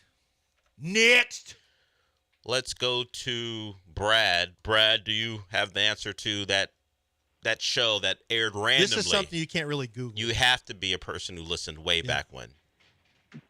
I do, because I was on it with Chance and Frank back in the day. And the name is? So it was the Blue Light Cemetery. Blue Light Cemetery Show. Why were you on it? How were you on it? Well, I interned for you guys at 610, so I got to know Chance and Frank pretty well. So just one random night, I happened to be in the area. Yeah, it was pretty wild. And you could just come up to the show. It didn't really matter. Beer was being had, other stuff. There was like 6 listeners. Yeah, just in the studio. All right, we're going to put you on hold. Brad, you are a winner. Pair of tickets, Blue Light Cemetery Show. Allison's really a sports talk listener, and she's a huge Rocket fan. So she listens, but she may not listen late at night when the debauchery was happening. Well, this station, do you know when we had 1560, John and I were the first ones to start Slapfest before anyone else did it ever. We had 2 brothers, Chance McClain and Taylor McClain. We were at a Hooters, and one of them had tricked the other one into joining the Army. Like, they were both going to go to the Army, and then the other brother chickened out, didn't go, and Chance got stuck in the Army. Like, they both were at the recruit. They were both supposed to go to the recruiter's office. Only one went. And so he ended up going to the Army. Then I think Chance may have kissed Taylor's girlfriend when he got back as like revenge. So then they decided they were just going to, they talked about this on the air in a loving brother way, that they would slap each other's face, because I said, that's not what, I said, what people want to see. One of the regional sports networks had 2 guys from Russia slapping each other's face, and they said, you don't want to see this, you want to see this. And it's like TCU football. I'm like, no. I said, I want to see the guys slapping each other. So they offered to do a slap fest. We did it at a Hooters, and it was pretty crazy. And it was like real slaps. It was crazy. So Slapfest 2 was in front of 800 people. Mattress Mac was one of the judges. Jim Boylan, who was a coach for the Rockets, was one of the judges, who went on to be a head coach of the Chicago Bulls. We had all these celebrity judges, and these 2 guys, in this party that we had, we hit 5 different spots that day. We had a sprinter, like a sprinter van, and we were drinking. John was hammered by the end of the night. And these two brothers slapped each other again, and that was one of our first listener appreciation parties. So, Could you do that today? Oh, yeah, you could. Let's Oh, do people have Power 105 or whatever. No, you mean Power Slap? No. Well, they have a whole league. Yeah. Dana White copied us. I should sue Dana White for copying. Good luck. The Power Slap. So, yeah, 1560 was pretty wild. And then we had another one after that with Aggie, Doug, and Malik, where those two guys slapped each other in front of a bunch of – and girls were there with small amounts of clothing. You would have hated it, Will. Yeah, that sounds 8:46 here on ESPN 97.5. Don't forget, Rafael Stone coming up at 9:20, Heather Dinich at 9 o'clock. So let's break it right here. And before I do, let me tell you about Allstate Windows and Siding. It's a family-owned business. It's been in their family. Well, they started it, and the family runs it. It's all family, and it means a lot to them. When you have people who are wearing the clothes of their business when they own it, it just means something. It means a lot. They want to make sure the products are incredible, which they are. They're built right here in this state of Texas for Texas weather. They want to make sure that customer service is beyond reproach. They want to make sure that the work that's being done when they take windows out and put windows in is top notch, and they've developed a process where they can take windows out with no breakage. Same thing with when it comes to siding jobs. They do siding jobs without making a huge mess at your home. They get it done same day, so your home looks beautiful. And these windows and the siding, not only do they improve your energy rating, but your energy costs by up to 40%, but they upgrade the look of your home. Your home looks great. It's a facelift for the home. There's no more painting. There's no more fixing the wood, the dilapidated wood once you get the siding. And when it comes to the windows, your home is better protected against the elements, against the enemies outside, across the board. It's allstatewindowsandsiding.com. Make sure you mention that you're an ESPN 97.5 listener for big discounts on both windows and siding. It's allstatewindowsandsiding.com.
You're back in the Veritex Community Bank Studios with John and Lance. On ESPN 97.5 and 92.5. All right, don't forget, coming up in about 8 minutes is going to be Heather Dinich from ESPN. We'll talk about the schedule changes going on in the SEC and also strength of schedule being considered more heavily in college football playoffs.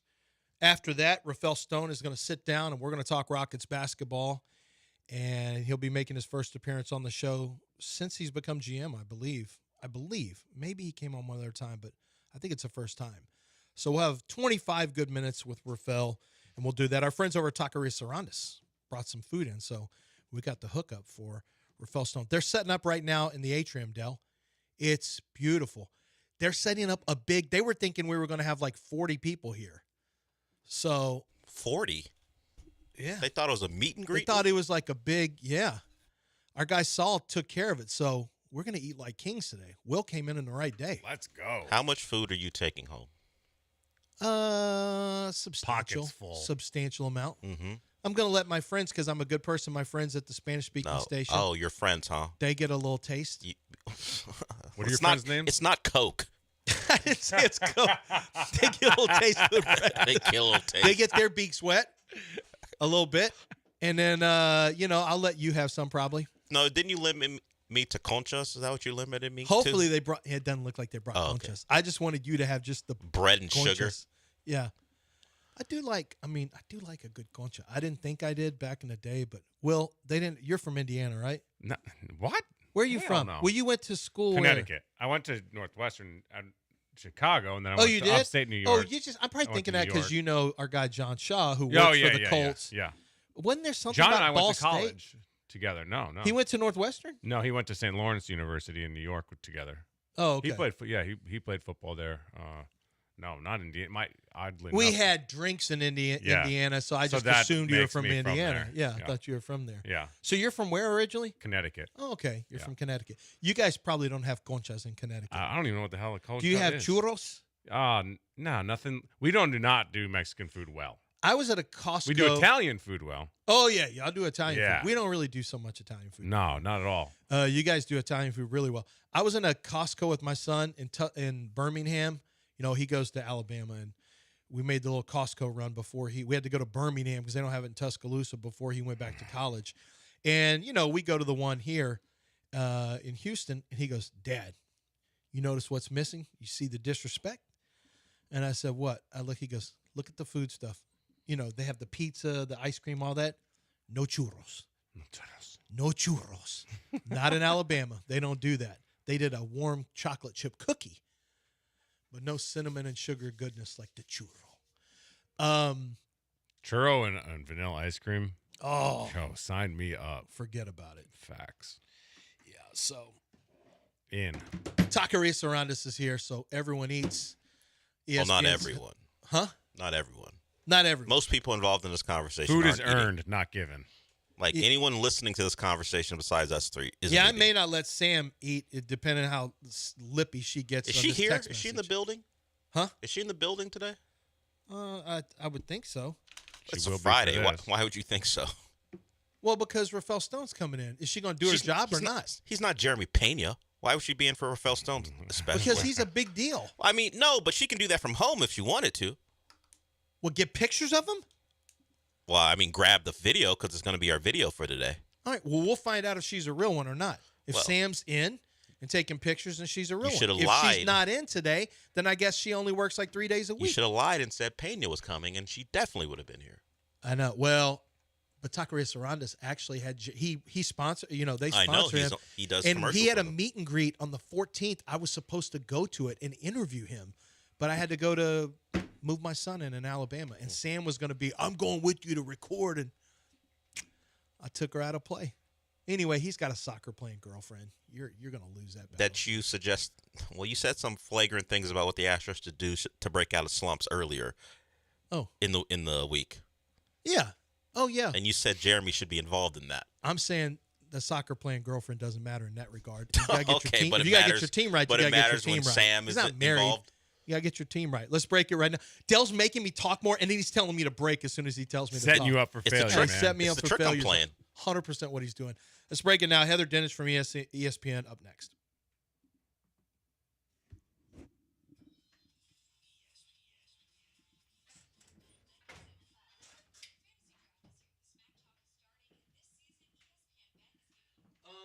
Here's what we're going to do.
All right, 9:01 here on ESPN 97.5, and joining us right now. It's been a few years since we had Heather Dinich on from ESPN. We called her college football's mom because she was taking her kid. It just kind of made sense. She was taking her kids to school the last time we spoke, and she is you're a calm voice, Heather. You're a voice of reason in college football. You have the crazy Peter Burns is out there, who's a friend of mine. I can call Peter crazy. The Josh Pates out there, who we have on every Thursday.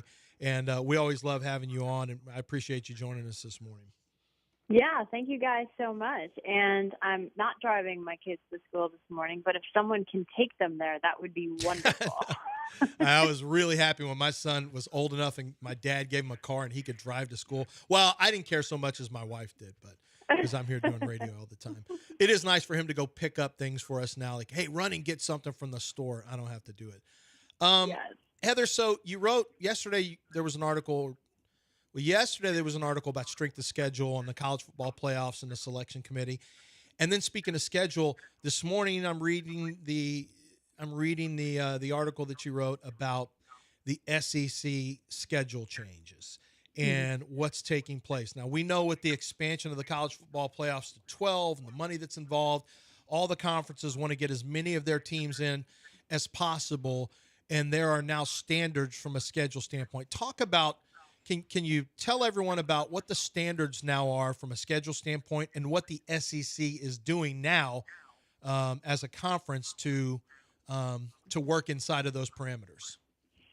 Well, the SEC schedule just got a lot more difficult, and it's not just playing a ninth conference game. It's also the fact that they added that ninth conference game, and they still are required to play another Power 4 opponent.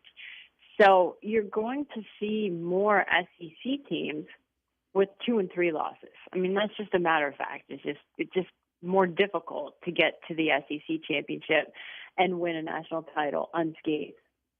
But when you look at the changes that the college football playoff made to its metrics this offseason, they've enhanced some things that help the committee evaluate strength of schedule. But college football fans aren't really going to notice much of a difference when those 6 weekly rankings come out, because the reality is they just put into metrics and numbers what the human element has already been doing. And what do I mean by that? I mean, when Clemson and LSU play in their season opener, assuming it's a close game, the loser of that game is not out of the college football playoff because they lost to an elite team. Now, if you win that game, it helps you more significantly in the computers maybe than it did a year ago. How much, I'm not entirely sure. But if you're Notre Dame and you lose to Northern Illinois, you're going to get dinged for that in the metrics more than in the past. There's a new metric called record strength, and it's going to help the committee members evaluate how teams performed against those schedules. So remember, the SEC is not going to 9 league games until 2026. So for this year, basically everything stays the same. I don't expect college football fans to see major changes when those rankings come out. Heather, Will Kunkel here. That kind of brings me to, I love college football. I absolutely love it. I watch it every Saturday. But one of my least favorite things about it is that everybody's graded differently. Everybody's got a different test in order to get to the playoffs. How do we get to a point where it's like the NFL, from the sense of everyone's like on a level playing field, to make this actually make sense of who gets in and why they get in? Like, is that ever going to happen? I don't think it's ever going to happen. Jeez. It never has, and I'll be surprised if it ever does. And that's because college football in itself has been so unique in terms of the disparity, not just in the old days when there were divisions, but within the leagues themselves from top to bottom. I mean, you can talk about which one is more top-heavy, which one is the deepest conference. Every single league has the Wake Forest of the world, right? With all due respect to this little old school in the FBS, everybody has a school that's not competing at the level of Clemson, Ohio State, Alabama. You know, it's just, that's the reality of it. So what can you do to even it? Well, the ACC can now go to 9 games to at least make everybody on the same playing field in terms of playing the same amount of conference games, but it's just not going to be like that because college football is unequal. And you know, the only way you get there is you have to have fewer teams. I mean, teams have to break away. The SEC and the Big Ten would have to break away from everyone else. Then all of a sudden you'd have an amount of teams where your schedules, you could have like schedules. You'd have to play more games to make it like the NFL, where your schedules could start to become more, parity driven. And that's really the only way that you can do it. So I don't think it's, like you said, I don't think it's built to where it can ever, there's simply too many teams, too many conferences. I don't think it can ever get to be like the NFL where you have the same standards for everyone. You're always going to have some apples and oranges from time to time. But, getting back for a second to the strength of schedule metric, I find that curious. Because there's no question that inside of the discussions that are being had by the College Football Playoff Committee, they're obviously discussing quality of wins and strength of schedule, are they not? Oh, absolutely. I mean, I think what happened last year, to bring this to the forefront of the conversation, was everyone watched what Indiana did. A lot of people said Indiana didn't play a Power 4 non-conference opponent. They didn't have any wins against top 25 teams. They had the number 68 strength of schedule in the country. And then everyone else says, yeah, but they beat the snot out of everybody. And they had one of the best quarterbacks in the country. And they were a good football team. And then somebody says, yeah, until they played Ohio State, Notre Dame. And it's just like, we can argue about this all day because it's college football. But the fact that Indiana was a college football playoff team with one of the worst schedules in the country and ranked ahead of some other teams that played more difficult schedules, that has everybody to step back who are decision makers in the process and say, are we doing this the best way that we possibly can? Let's reevaluate how the committee looks at these schedules. But the reality is that the people in the room, the majority of them, played or coached football. And you have to understand, they're sitting there watching these games just like you and I, and when you see the way the games unfold, it impacts the decisions. When you're watching SMU Clemson and you see in the ACC championship game that SMU is playing an entirely different second half than it did in the first half, that changed opinions in the room, just like everyone else watching that game. And had that second half been like the first half, they wouldn't have been in the college football playoffs. I'm pretty darn certain of that.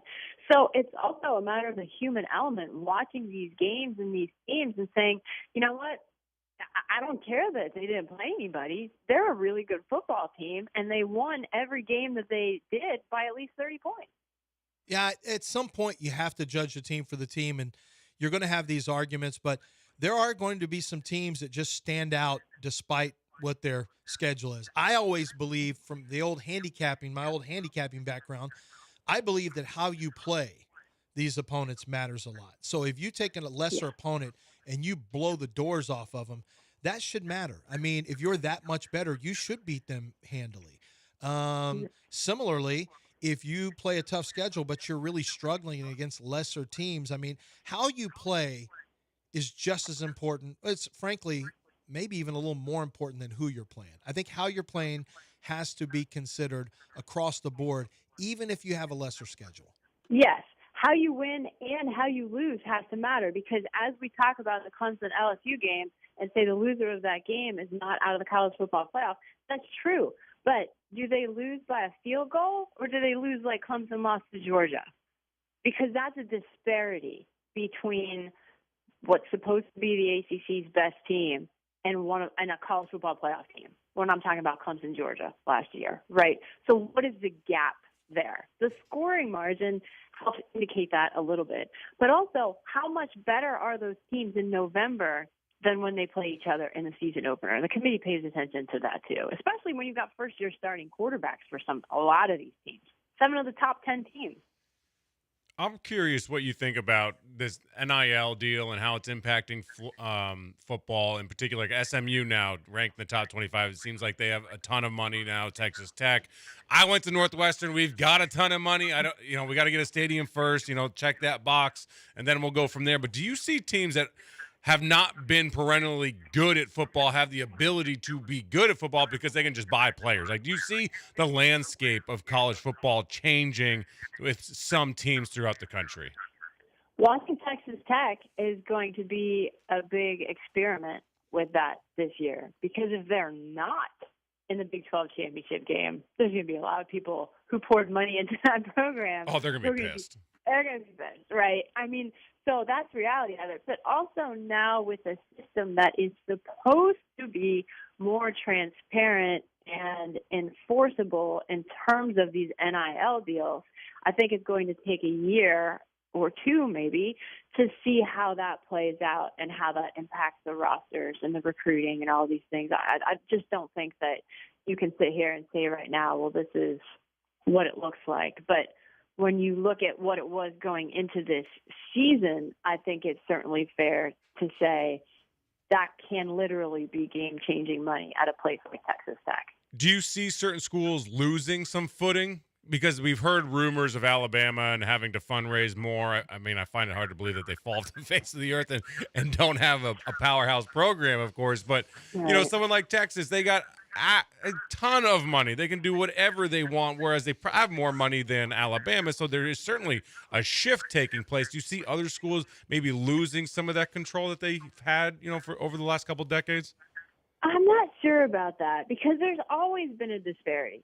Just like we talk about the inequity on the field, like there's the financial inequity off of it. And is it going to make it bigger? Is it going to exacerbate it? I don't think it could get much worse than what happened when there weren't NIL regulations or an office that all of these had to go through. But at the same time, and to your point, the Alabamas of the world have budgets too. I mean, I've talked to athletic directors about this. People, and yes, you're right. Places like Texas, there's so much money. There's so much money going around. But at the same time, it's not just paying players this $20 million cap or whatever it is. I mean, you've got stadium renovations. Penn State is pouring buku bucks into its stadium renovation right now. And you see a lot of donations throughout the country. Kansas just got one. There was another one somewhere else. But at some point, you get something that happens like at Michigan where they've got these sanctions and the NCAA hits you in the pocket and it's at least $30 million. I mean, that hurts, even if you're Michigan. It does. And, talking to some teams, like there are going to be some teams that really, the haves, the big teams, they're going to be fine with the rev share. There are other teams where the rev share is really hurting them. The teams that don't generate as much revenue and that really are trying to fund the rest of their athletic programs. That's why I think there's eventually going to be a split between the haves and the have-nots financially, because they're just going to be playing. I mean, this is really turning into international soccer, where you have a few teams that can really compete at the highest financial level. I do think that the cap that they put in here, I think it's $16.5 million, I believe, for football. You can spend $22 million total for your athletic program. That is supposed to even the playing field a little bit. But then the NIL, if you can get pushed through real NIL deals, that's going to be a big difference maker for the high dollar clubs too. Universities, I mean. Yeah, no, I think those are all fair points. But like I said, I do think that it'll take a year or two for it all to shake out to see what it's like under the new system with the NIL and what gets flagged and what gets sent back and all that. But I just hope from a reporter's perspective that there is transparency about it so that you could see the numbers and what's really happening, because, man, for the last couple of years, there's just reports like, oh, this program's putting $40 million. Well, where is it? Show me the money, right? Like how is this actually happening and is this real?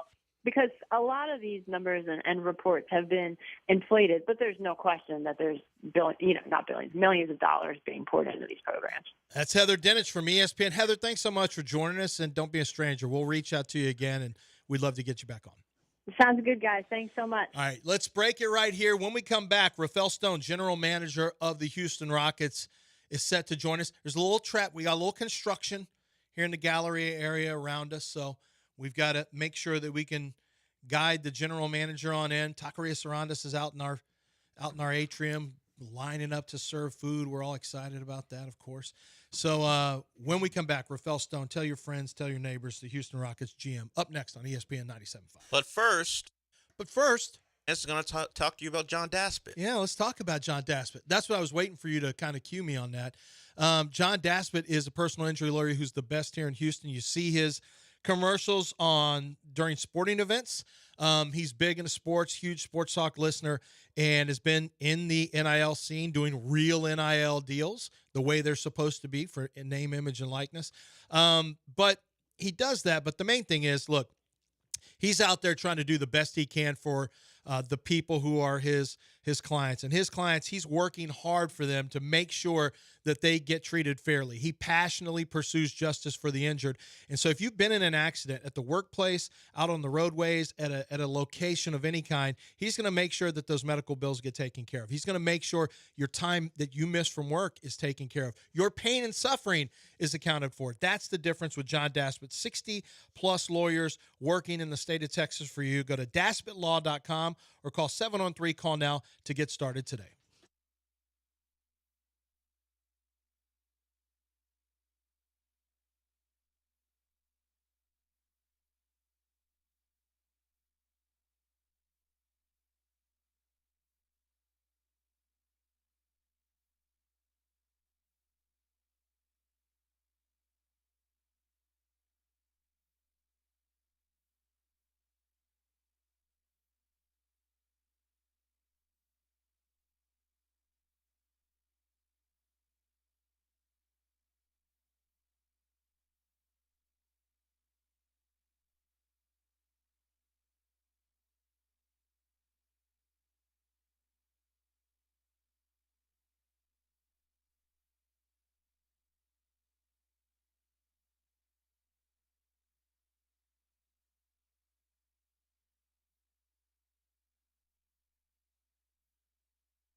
You're back in the Veritex Community Bank Studios with John and Lance. On ESPN 97.5 and 92.5.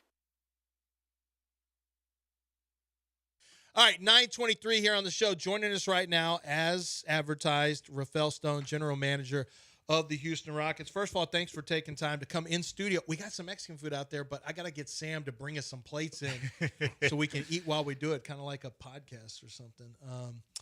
But thanks for coming in studio. What a ride. What a ride for you personally. You worked with the Houston Rockets,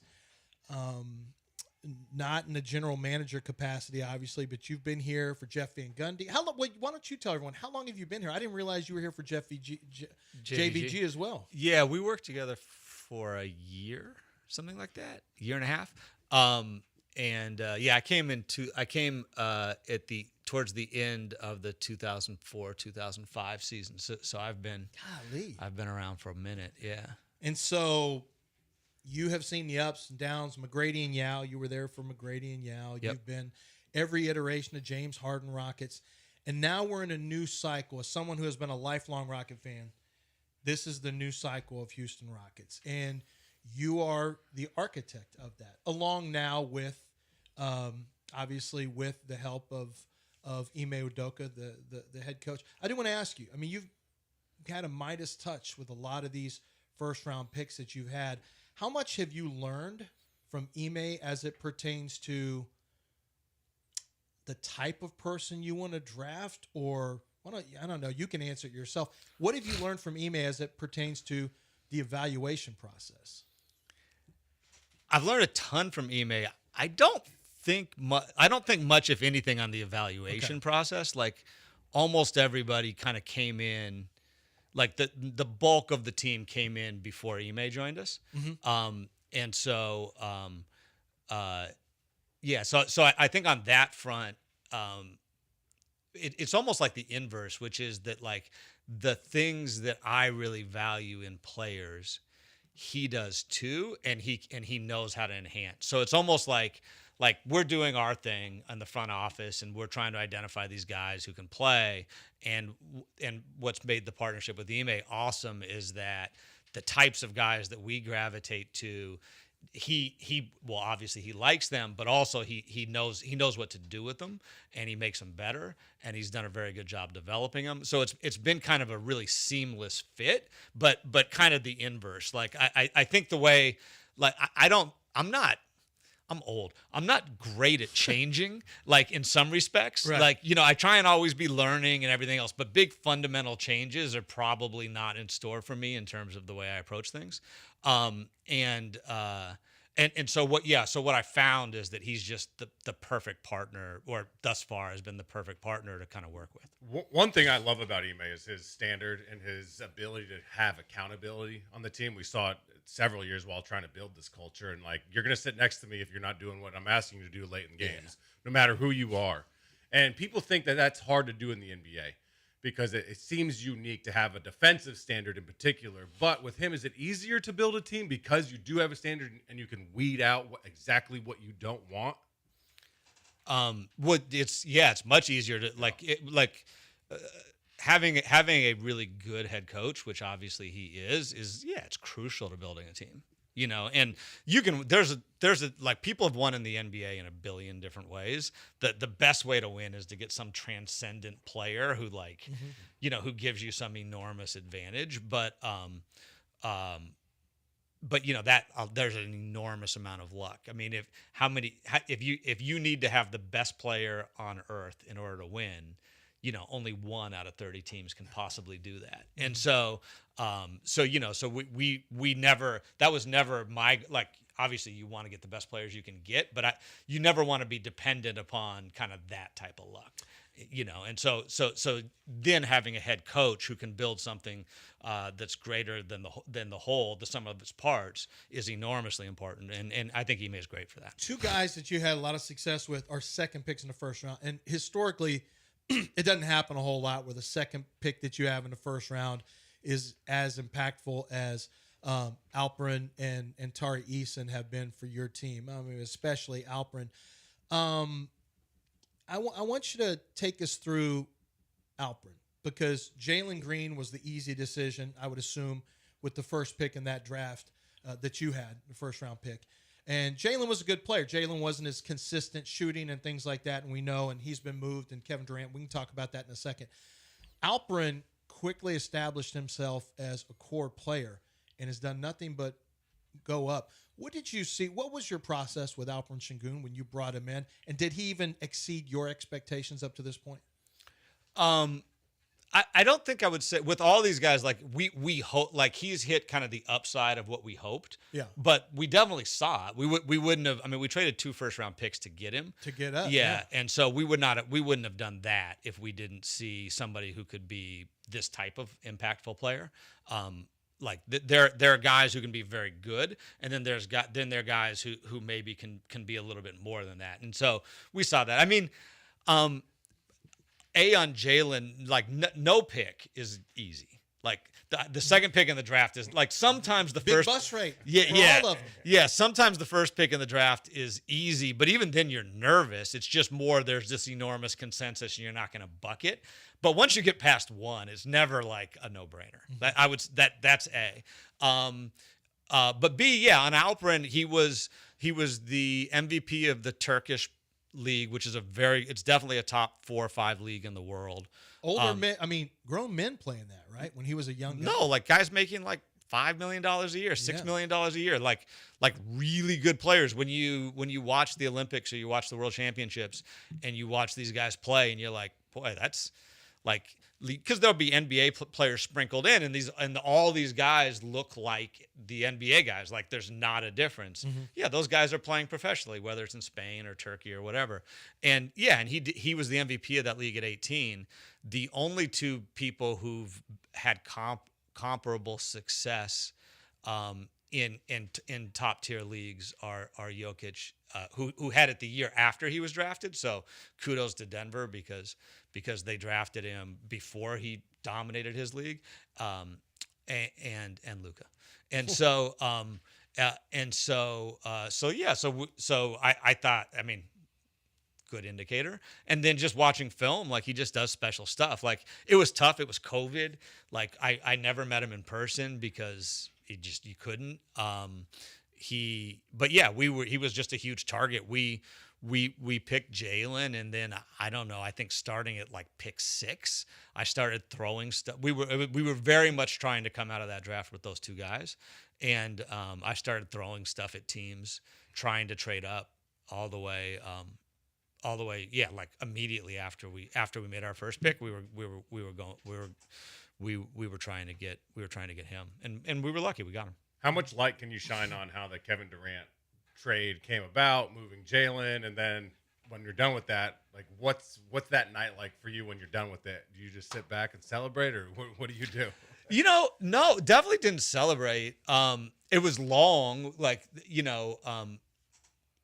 that we understood what they wanted to get for Kevin, and it just didn't make sense for our team starting, I don't know, a year ago. Mm-hmm. And so there were just all these conversations, and just it was a very, very long process. I think the thing about it from my perspective, I mean, obviously we did the trade. We're really happy with it, and I've gotten to know him a little bit, and I'm really happy with him as a person. But the flip of that is as people and as coworkers, Dylan and Jalen were just awesome. And we were the number 2 seed last year on a very, very, very young team. And I thought we played Golden State really tough. And so, I still think you guys are the better team. We're the better team. I mean, they won. Yeah, so, it is what it is. But I think that, we really liked our group. And I really like them. And, I just have a ton of, I don't know, goodwill, thankfulness. I don't know what the right word is for both Jalen and Dylan. And just in terms of what they gave to me as a person, to our organization. I mean, like never once with either of those guys did I feel like they didn't care, they weren't giving me everything they had. And we asked both of them to do really hard things, and they did it with a smile on their face. And, and they were just awesome. I think they played the 2 most games of anybody over that 2-year Jalen period. was a horse. No, like he showed up. And it's not like he just stayed healthy, guys. He'd come in like limping. You're like, oh, he ain't going tonight. And then like he'd be on the table for 2.5 hours and be like, nah, I'm out there. I met you. So my son Mason came up to say hi, and so he's, you let him come and say hi when he turned 16, which I appreciate. And you introduced us after practice to Kevin Porter Jr. And I know you really liked him on a personal level. Yeah, KPJ. super likable. But Yeah, that's why I wondered. I feel like you really get attached to some of these guys who you've drafted, who you've watched grow up. And Jalen's a guy who grew up inside the system. How difficult was that for you making? I mean, from a basketball standpoint, no question, you understand that move completely. On a personal level, how tough was making that move? Because I can tell you, Rocket fans, it was kind of split when we talk about it, because everyone had kind of, this was our little team that had come up, and you feel a lot of affection for these guys. No, it's extraordinarily hard because like you can't fake. You either like people or you don't like people. You can't fake relationships. Right. And again, like I'm really bad at faking. Like, so like one of the, I joked, I didn't joke, I am old. Like one of the things that comes with kind of age is you get to know yourself a little bit, right? And so like either I'm in or I'm not. Like that's just me, right? And so with our guys, I'm in. Like I want them to be the best they can possibly be. And the way I do that is like the way I help them is like whatever you need, I'll give on a personal level. Like I'm going to be there for you, right? And I am, and especially when like I don't know 5 years ago now. I think it was 5 years ago, maybe it was even 6. But like we kind of like we were like, okay, we're on this path. We're going to go young, and we're going to bring in a bunch of 18, 19, 20-year-olds. Like they're the same age as my kids. That they're younger than I have twins who are 23. So a bunch of these guys most of them are younger than my kids, and very much like obviously you love your children and you want the best for them and everything else. And these aren't my children. It's not the same, but the point is I want to pour into them. I went about it like I'm going to pour into them like I would want someone to pour into my kid, as their career is developing and on and off the court. Sorry. No. That's all right. Dell wants to ask a question as well. During trade negotiations or the process, the insiders who report to the public the news of what's going on position it like a high-stakes card game where they're playing against each other. This team wants this team wants that. How is it for the guys inside? Does it feel like that, or is it kind of a very relaxed situation as you guys figure out how it's going to work? It's probably neither. Like it's definitely not like the intensity level that people think on social media is definitely wrong. It's not like we're not at a poker table with looking at reads. You're not doing that, right? But it's definitely not relaxed because you've got too much to do, and in the NBA is a pretty illiquid market, and so things tend to condense around the trade deadline, kind of the week before, and then kind of 2 weeks before the draft, something like that.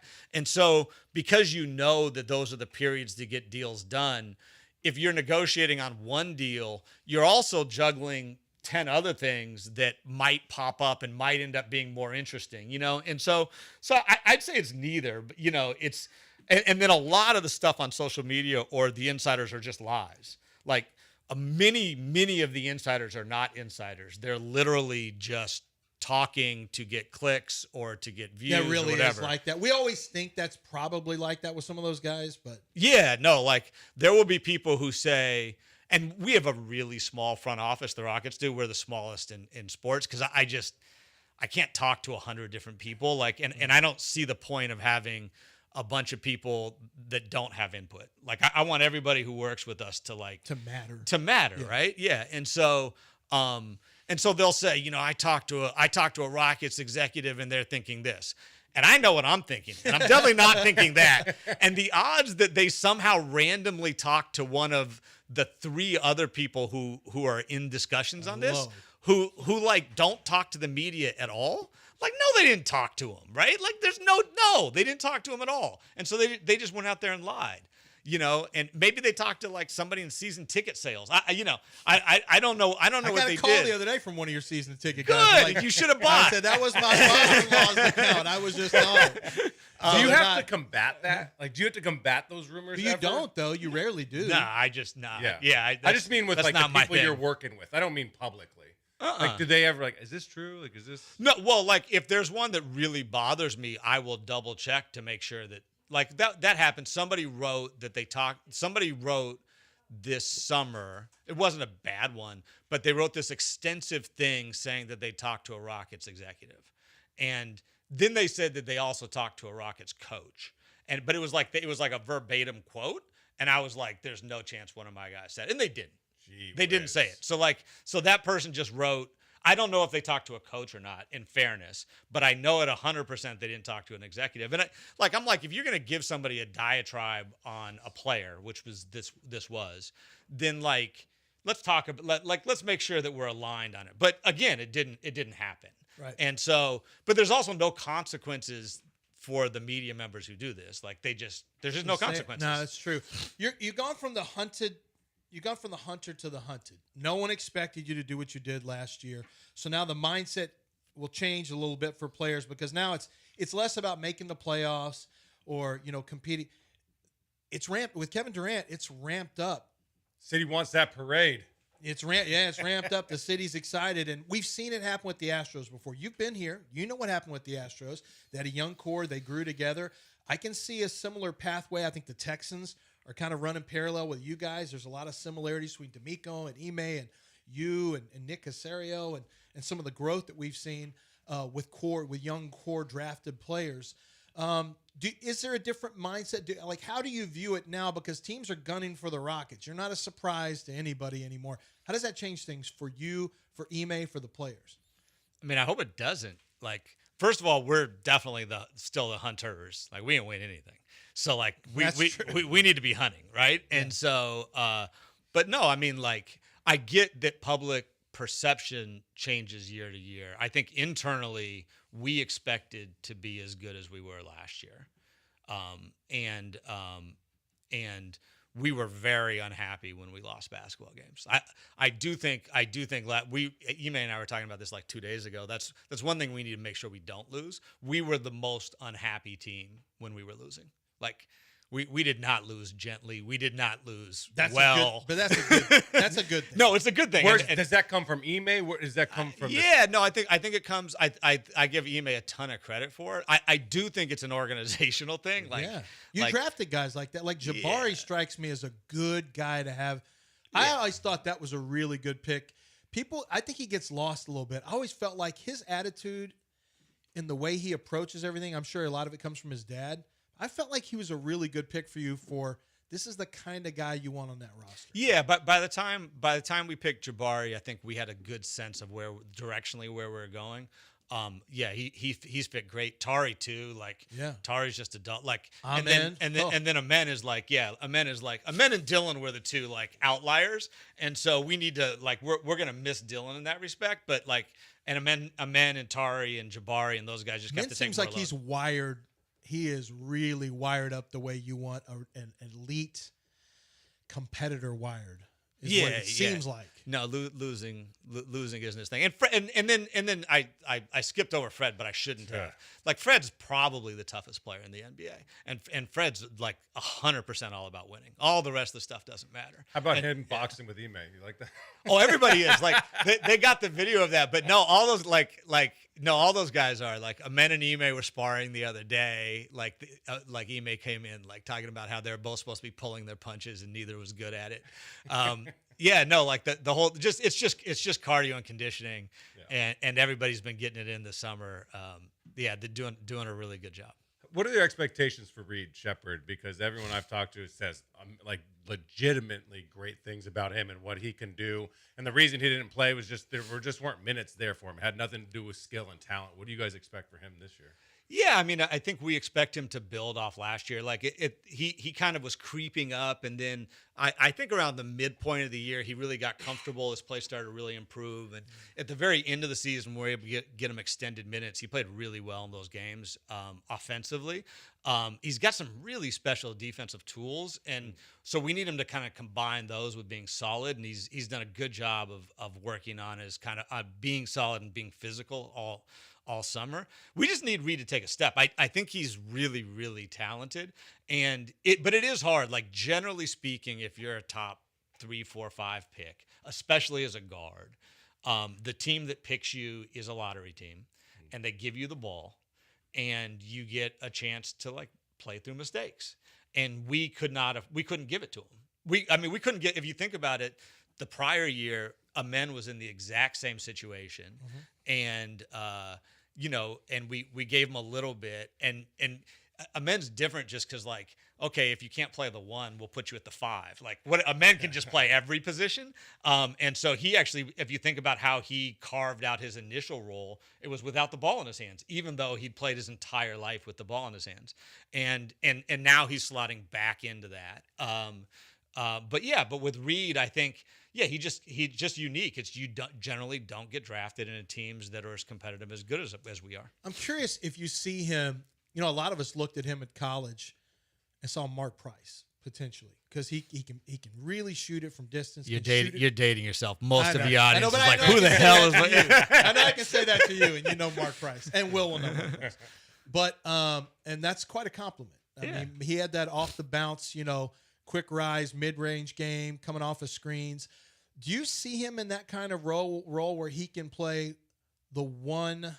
Like, how do you envision him? How do you and Ime envision his role positionally, off the ball, on the ball? Is he good enough to be on the ball and get others involved as a ball handler? If he becomes the player we want him to become, for sure. Yeah, like I think he's – I wouldn't have drafted him that high if I didn't think he had a bunch of on-ball equity.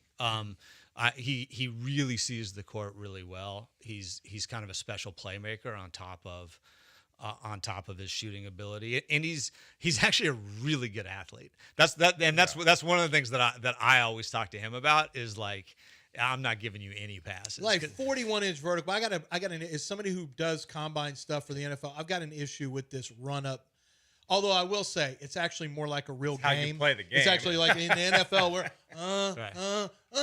Right. And so I saw his was, so I pay attention to this stuff. I'm like, okay, I think it was 36, 38, 39 inches flat, just straight up. And with a running vertical, it was over 40. So I mean, a guy can leap. He's explosive. He can really go. He's fast, like, and he's got a little twitch to him, and he's strong. Like, he's not light. Is he strong enough? Yeah. I wonder if he's strong enough to defend twos, though.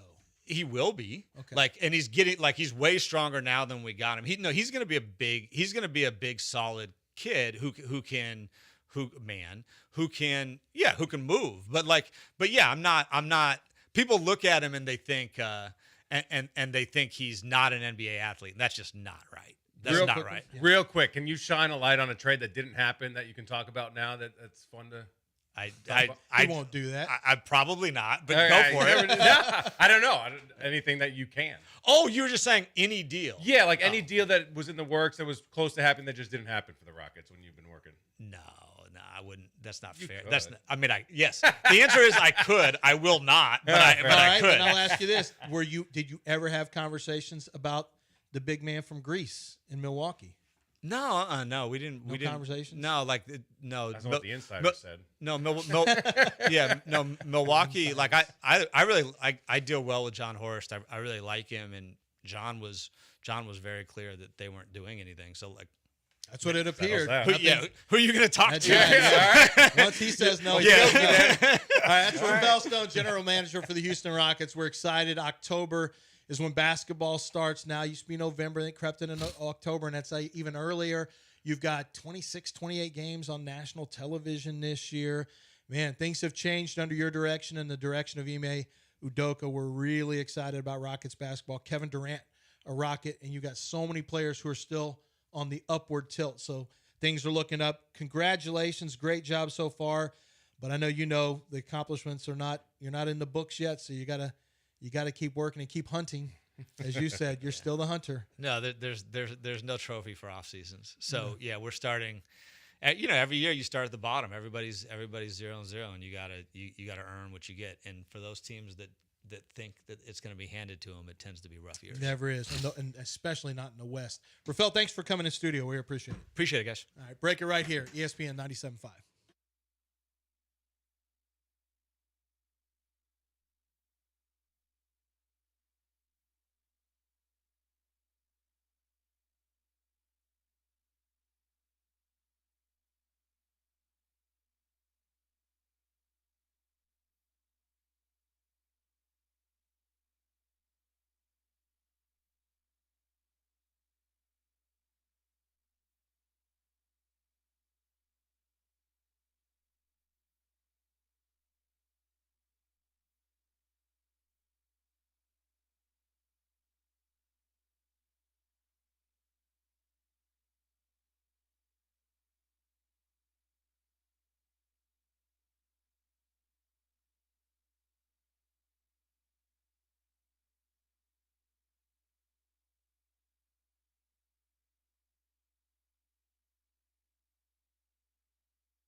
You're back in the Veritex Community Bank Studios with John and Lance. On ESPN 97.5 and 92.5.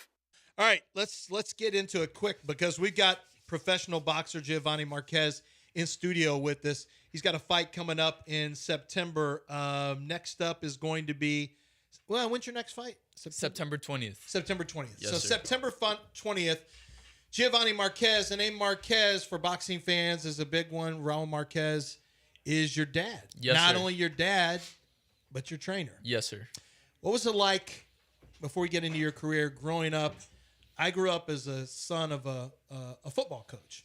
What was it like growing up the son of a professional fighter? I would say as a younger boy, it didn't really dawn on me much. I just always looked at my dad as my dad. But as I got older and we'd go to these big fights, people would always come up to him asking for pictures. And, celebrities like Floyd Mayweather would embrace my dad. And I would just be like, wow.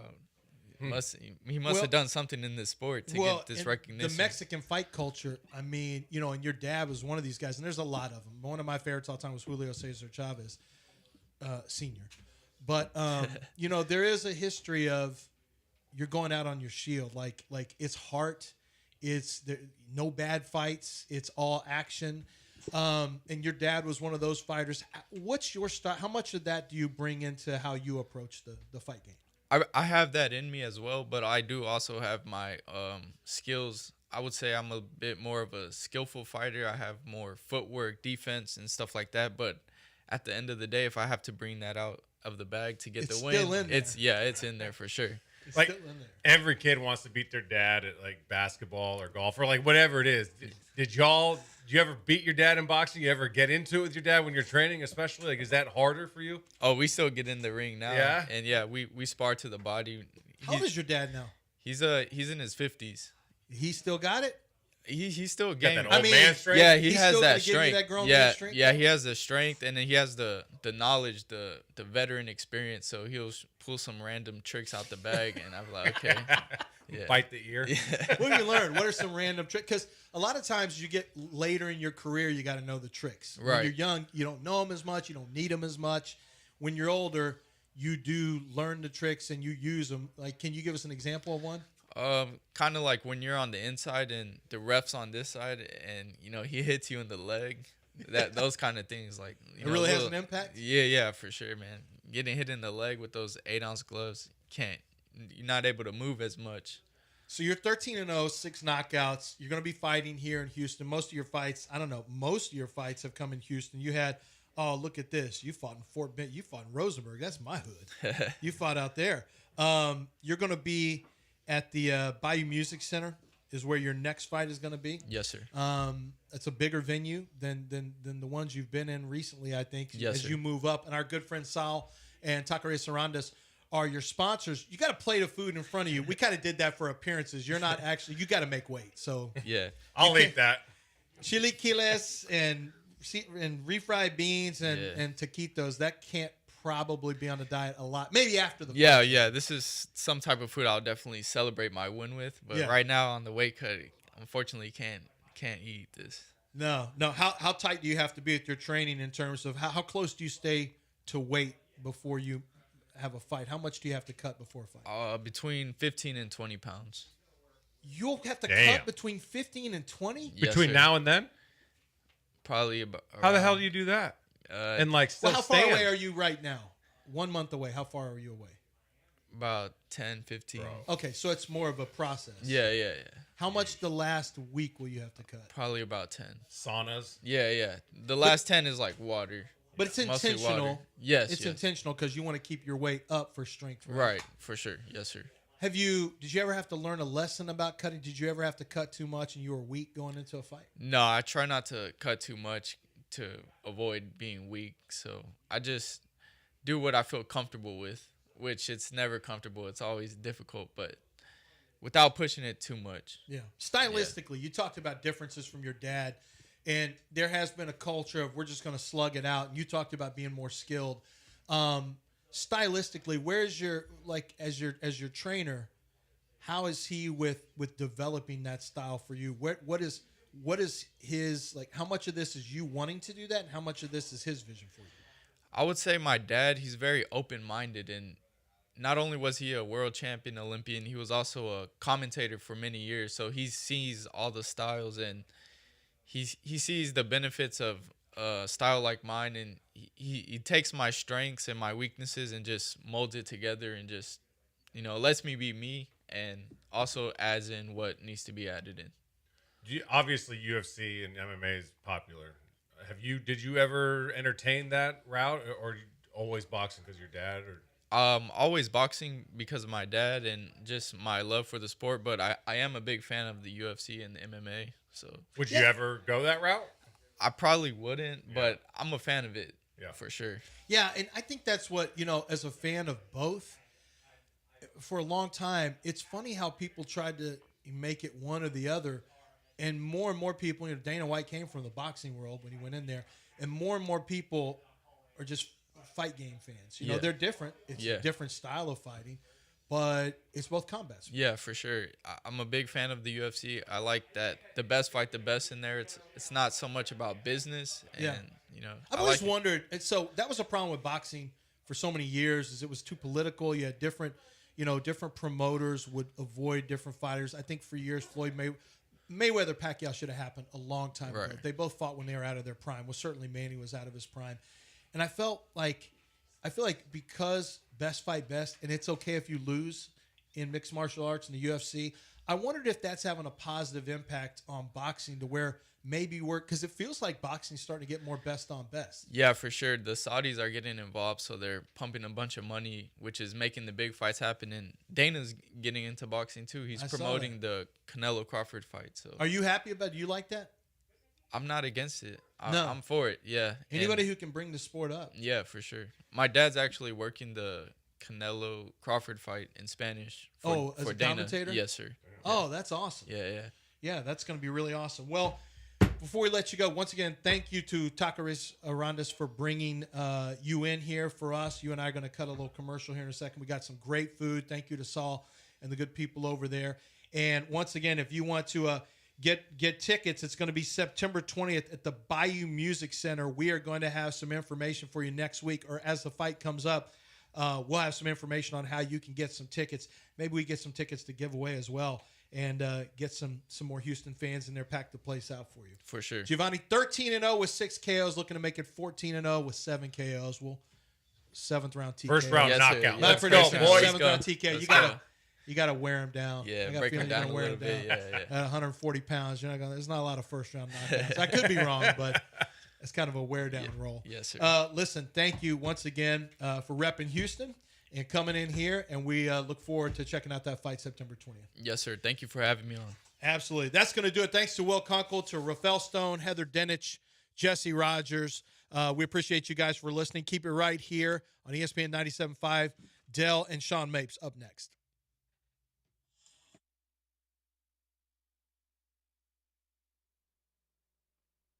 I'm Nicole Murray with Your Money Now. For the first time ever, Chipotle customers in the greater Dallas, Texas area can have their digital orders from Chipotle delivered via autonomous aircraft. The partnership with Zipline is available to a small number of Zipline users in the Rowlett area. Broader service using the fleet of zero-emissions aircraft will launch in the coming weeks.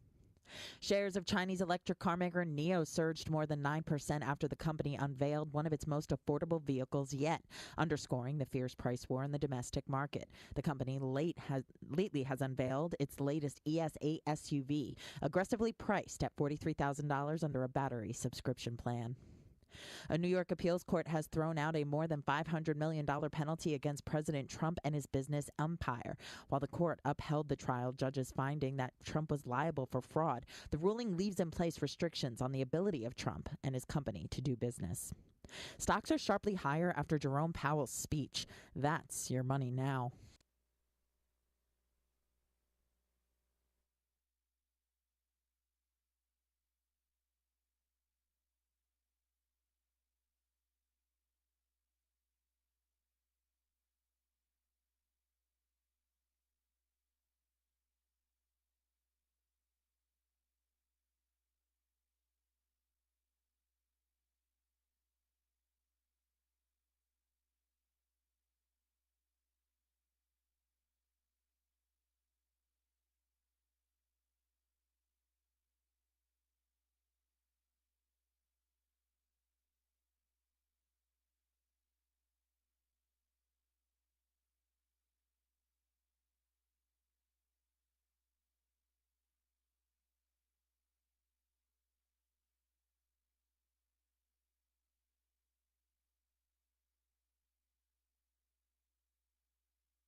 Welcome into the show.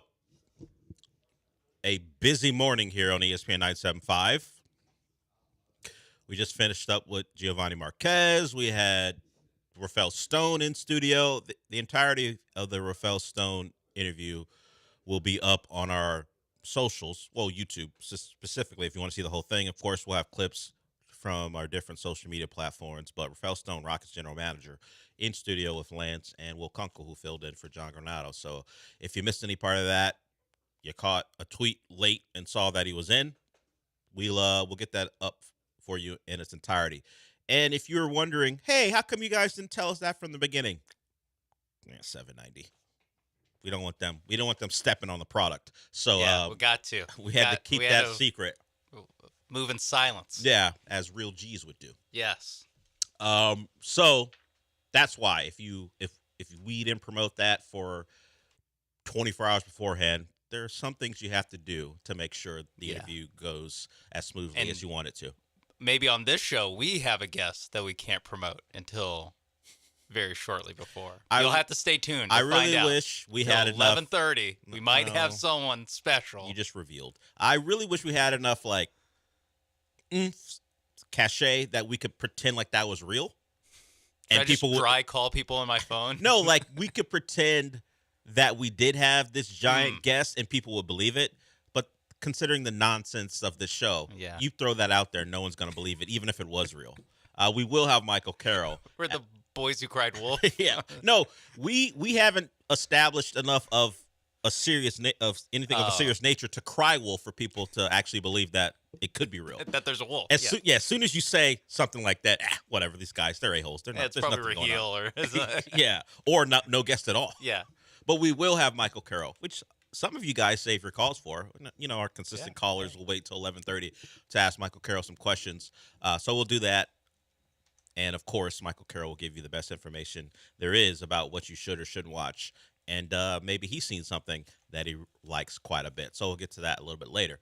But as I said, a busy morning, a lot to get to. But as far as what happened last night, got to say it.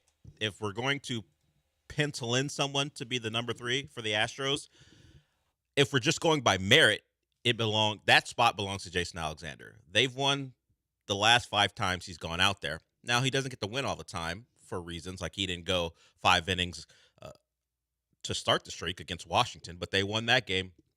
And since that point, whenever he takes them out as an Astro, they win. They get it done in Baltimore. They hit the baseball early. They scored runs. And Sean and I talked about it yesterday.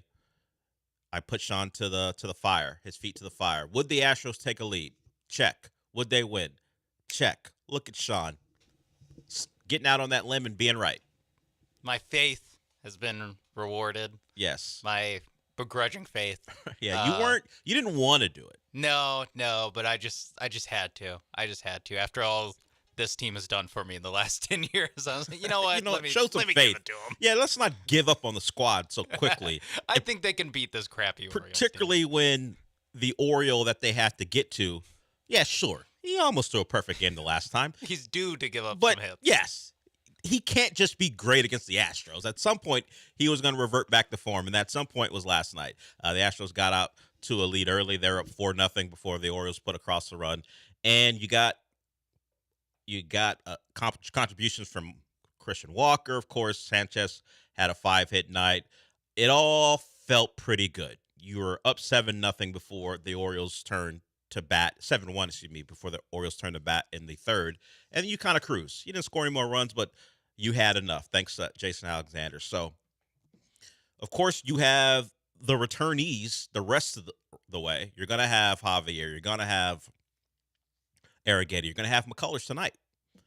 And we're all forced to work ourselves up into believing maybe this is the start that Lance McCullers starts to figure it out, because there is some nostalgia, there is some history of what he's done in the past. But at this point, if you can get me through 4 innings and keep the team in the game, the ball club in the game, I'll take it.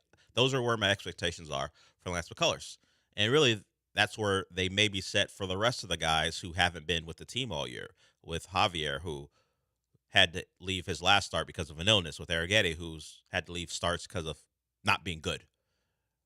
If you get me through 4+, maybe this team is still in the game, and maybe that'll be enough until these guys figure out what they're going to be for the rest of the way. Because I'm not sure we have a real answer on any of that. Alexander has been your I was going to say third best pitcher, but when we include what Framber's been about the last month, he's been your second best pitcher. So I don't expect that to continue. Framber, we hope will get through whatever he's going through and be back to form. But if the playoffs started today, that dumb question, considering we know it hasn't, it won't. They probably wouldn't roll with Alexander because it's Jason Alexander. But merit says they should. He's kind of the Ronel Blanco now. It started later than we would have liked because there are more pitchers ahead of him in the queue. But Ronel Blanco was a big surprise last year, and one of the reasons Jason Alexander is now pitching because Ronel Blanco is done for like 2 years, if I go by the Astros timeline. But as far as surprise pitching performances this year, it doesn't rival Blanco because Blanco did it over the course of the entire season. But in comparison, I can't think of a pitcher who has pitched as well out of nowhere this year as consistently, at least over the last 5 starts, as Jason Alexander. The only comp I have was Blanco's really mostly his entire season. So yeah, he's my MVP because I always like to pick a guy who would never win an MVP. So we'll make him the Olaleye Show MVP so far. You're a real MVP. Yeah, the second half MVP. Okay. Jason Alexander. Yeah. Normally I would be like, can a pitcher win MVP? Like you have to be very superlative. And then I thought, you know what? Until last night, the Astros hadn't scored in like a week. Mm-hmm. So I'll give a pitcher the MVP. Yeah. It's hard to stand on the table for one of these batters. What batter, what pitcher can say when I step on last 5 times I've stepped on the field, the team has won those 5 games? Literally nobody. Nobody else but Jason Alexander. So he's our second half MVP until he's not. All it takes is like one start. Has he?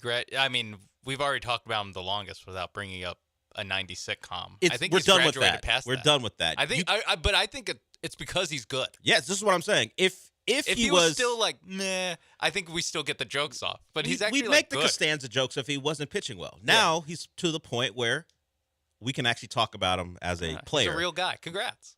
You're a real boy, Jason Alexander, a real major league pitcher, Jason Alexander. Thank you. In fact, we should just thank him and move on because without him, how bad would this be? The Mariners probably still wouldn't be ahead because of the Mariners. The Astros now gain another half game on the Mariners, despite how bad they've been, because the Mariners, in this case, didn't play last night. So you get the win, you beat Baltimore in the way that you should, and now you're 2 games up going into the weekend with question marks for the rest of the rotation this weekend. You got 3 guys who could get shelled, and I would not be surprised. Maybe less about Javier. I still have my hopes with Javier that he can elevate to become a guy who may push Jason Alexander further down in the rotation. Javier hasn't actually like had a bad start. No. He just had a bad start to his first start and then got over it. Yeah. Like he gave up the 2-run homer and then got over it. And then he was settled ill. in, and then he was doing pretty well his second start and got sick. Yeah, the other guys have had stinkers. Yes, like, I mean, the Lance McCullers start, I don't know what to expect. Exactly. It's like I'm so nervous every time I don't know why I'm nervous. I'm not nervous for like the win or loss. I'm for him? like nervous for him. I'm like, dude. He has gone through a lot. I just need you to turn down the heat on yourself just a little bit. A little bit. Just like a little bit. We have made jokes about him not being around, but I don't want to make jokes about him being bad. Exactly, because during the 3 years that he didn't pitch, I would always say like he hasn't actually been like bad as an Astro. He just doesn't pitch enough. But he really hasn't had like a awful, where you're like, who the hell? Now he kind of has had that. Actually, he definitely has that in like half of starts this year, where he's just been like unplayably bad. I would really like hey, you know what? Business like 5 innings, 2 earned runs, turn it over to the bullpen kind of performance. Yeah. Just like we don't have to have a referendum on Lance McCullers every time he touches a baseball. I want him to be a normal baseball player. Why can't you just be normal? Why can't his performance? The Lance McCullers story. Yeah, that's all I want. His return, the emotional interview he did talking about having to overcome everything when he had a spring training start, and then he not sat down. He was in the dugout. He was mic'd up talking to the guys. That was great. You do that, understood. He's coming back from a long absence. Now, I just want him to be another cog in the wheel where we can talk about a performance and go, you know what, that was pretty good. And if he has a performance that's not great, okay, that wasn't great. But I don't need an awful start to turn into an absence of several weeks because of a blister. Let's get back to Lance McCullers just being a regular old pitcher in the Astros rotation and see what comes of it. And that turn to being a normal person or a normal pitcher begins. He's a like normal pretty person. Normal guy. A normal pitcher. That return is tonight. He'll go against Cade Povich of the Orioles as the Astros try to get hot. Good performance last night. Jesus Sanchez made some history. He's the first player in MLB history to snap a 10-game hitless streak with a 5-hit game. Never been done before. The previous high was a 9-game hitless streak snapped by a 5-hit game. That was one John Roseboro back in 1968. So making some history, Jesus Sanchez. Now keep it up. I would prefer, much like we've talked about the Astros and they score 10 runs and they don't score any runs in their next outing. That had been a thing with the Astros. I'd rather him not make history and spread the 5 hits over the course of 2 or 3 games. But you know what? He put it all into one performance, and congratulations to him for getting off the schneid. And hopefully he, along with the rest of the Astros, keep going in that direction. As we are now, you can pretty much say late August now, and we're not that far away from the playoffs. Yeah, like 5 weeks? Yeah, Month and a week. And they are clearly a favorite to make it, whether it's the division or by wild card. But I like to see them playing better baseball going into the playoffs. Of course, we know that really doesn't matter. It's all about the pitching performance. The momentum is the next day starting pitcher. I get it, baseball people. I got it, understand. But I prefer the conversation to turn to, look how good these guys are playing. And they're hot, as opposed to, man, I don't know. The bats are really silent. They eat their way in. For the last week, it's been momentum's the next day's batting lineup. Is like, are they going to score 7 runs? No. Well, they're going to score 0 then. So I think I agree that I need some more. I'm glad they didn't score 15, because if they scored like 10 or 15 last night, I'd be like, oh man, they used up all the runs. Yeah. For the entire weekend. 7's a good number where it's like, I'm glad they were done after 3. Yeah, I felt like they scored that 7. The game was pretty much at hand. Alexander will be fine. Called off the dogs. Yeah. Yeah, and then you have some left over for Friday, Saturday, and Sunday, which you may need some considering the staff you got going the next 3 days. But okay, you get the win. The losing streak is over. The hitless streak for Sanchez is over. We'll see if with McCullers and his return, if he can get going. And then maybe we got some momentum building. All right, we'll go to break with that. If you want to join us now, the number is 713-780-3776. We had the Texans out in Detroit for their joint practice. I don't know who won or lost. I haven't really seen a lot of that. I've seen a lot, this was very even, or this was the best joint practice I've ever seen. I saw that. I've seen a lot of that. Yeah. I don't know how you quantify that, but I like hearing it. Well, if you've only seen 3 of them and this one's the best, then okay, let us know. So the Texans and the Lions played to a standstill in their joint practices. Plays by each team. Everyone feels good about themselves. They got a good day of work in. We'll hear from some of the people involved in that, namely D'Amico Ryans. He had a statement about Jimmy Ward. Jimmy Ward, of course, not involved. He's dealing with his own problems, and they've grown bigger. If you know about the lawsuit, we'll get into that. We haven't really touched on it on this show. We'll do that now, or at least when we come back, because D'Amico Ryans was asked about it, and he gave an answer that, depending on how you feel about the Jimmy Ward allegations, at least the ones regarding him, maybe you don't appreciate the answer from the coach, but we'll talk about that when we come back. But first, I'm going to guess, because I can't hear what you said, that you want me to talk about Monument. Yep. Sean just memed driving a car. So I was dead on. Monument Chevrolet is a place you go to when you want a great car. Whether you want a real one, actually it's pretty much you want a real one. Sean memeing one. I don't think they have fake cars there. I'm pretty sure, actually. I've been on a lot. They're all real cars. They're all great. And it doesn't matter if you want a Blazer or a Silverado or a Trax or something from their EV selection. It's all there for you at great prices, and you're going to be dealing with great people. So I mentioned the people quite a bit because when you're in business for over 50 years, that means you're serving the community, and the community is not going to continue to go back if they're not getting great service, and that's part of the plan at Monument Chevrolet. You check out what they have to offer on the website, and then when you head on out there, you see the great cars and you see the great people. So when you think about the car buying process, you don't want it to be difficult. You want it to be pretty smooth and easy, and they make that the goal. So you check out the prices on the website, monumentchevrolet.com, and then you head on out there to Pasadena off of Beltway 8 and 225.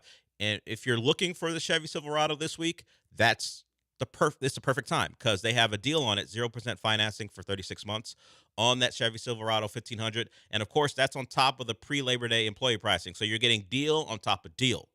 Take advantage of it right now. MonumentChevrolet.com. See the car you want, then head on out there. And as always, remember this, Chevrolet. Let's drive.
This is the Del Olaleye Show, on ESPN 97.5 and 92.5. broadcasting live from the Veritex Community Bank Studios. Here's Del Olaleye.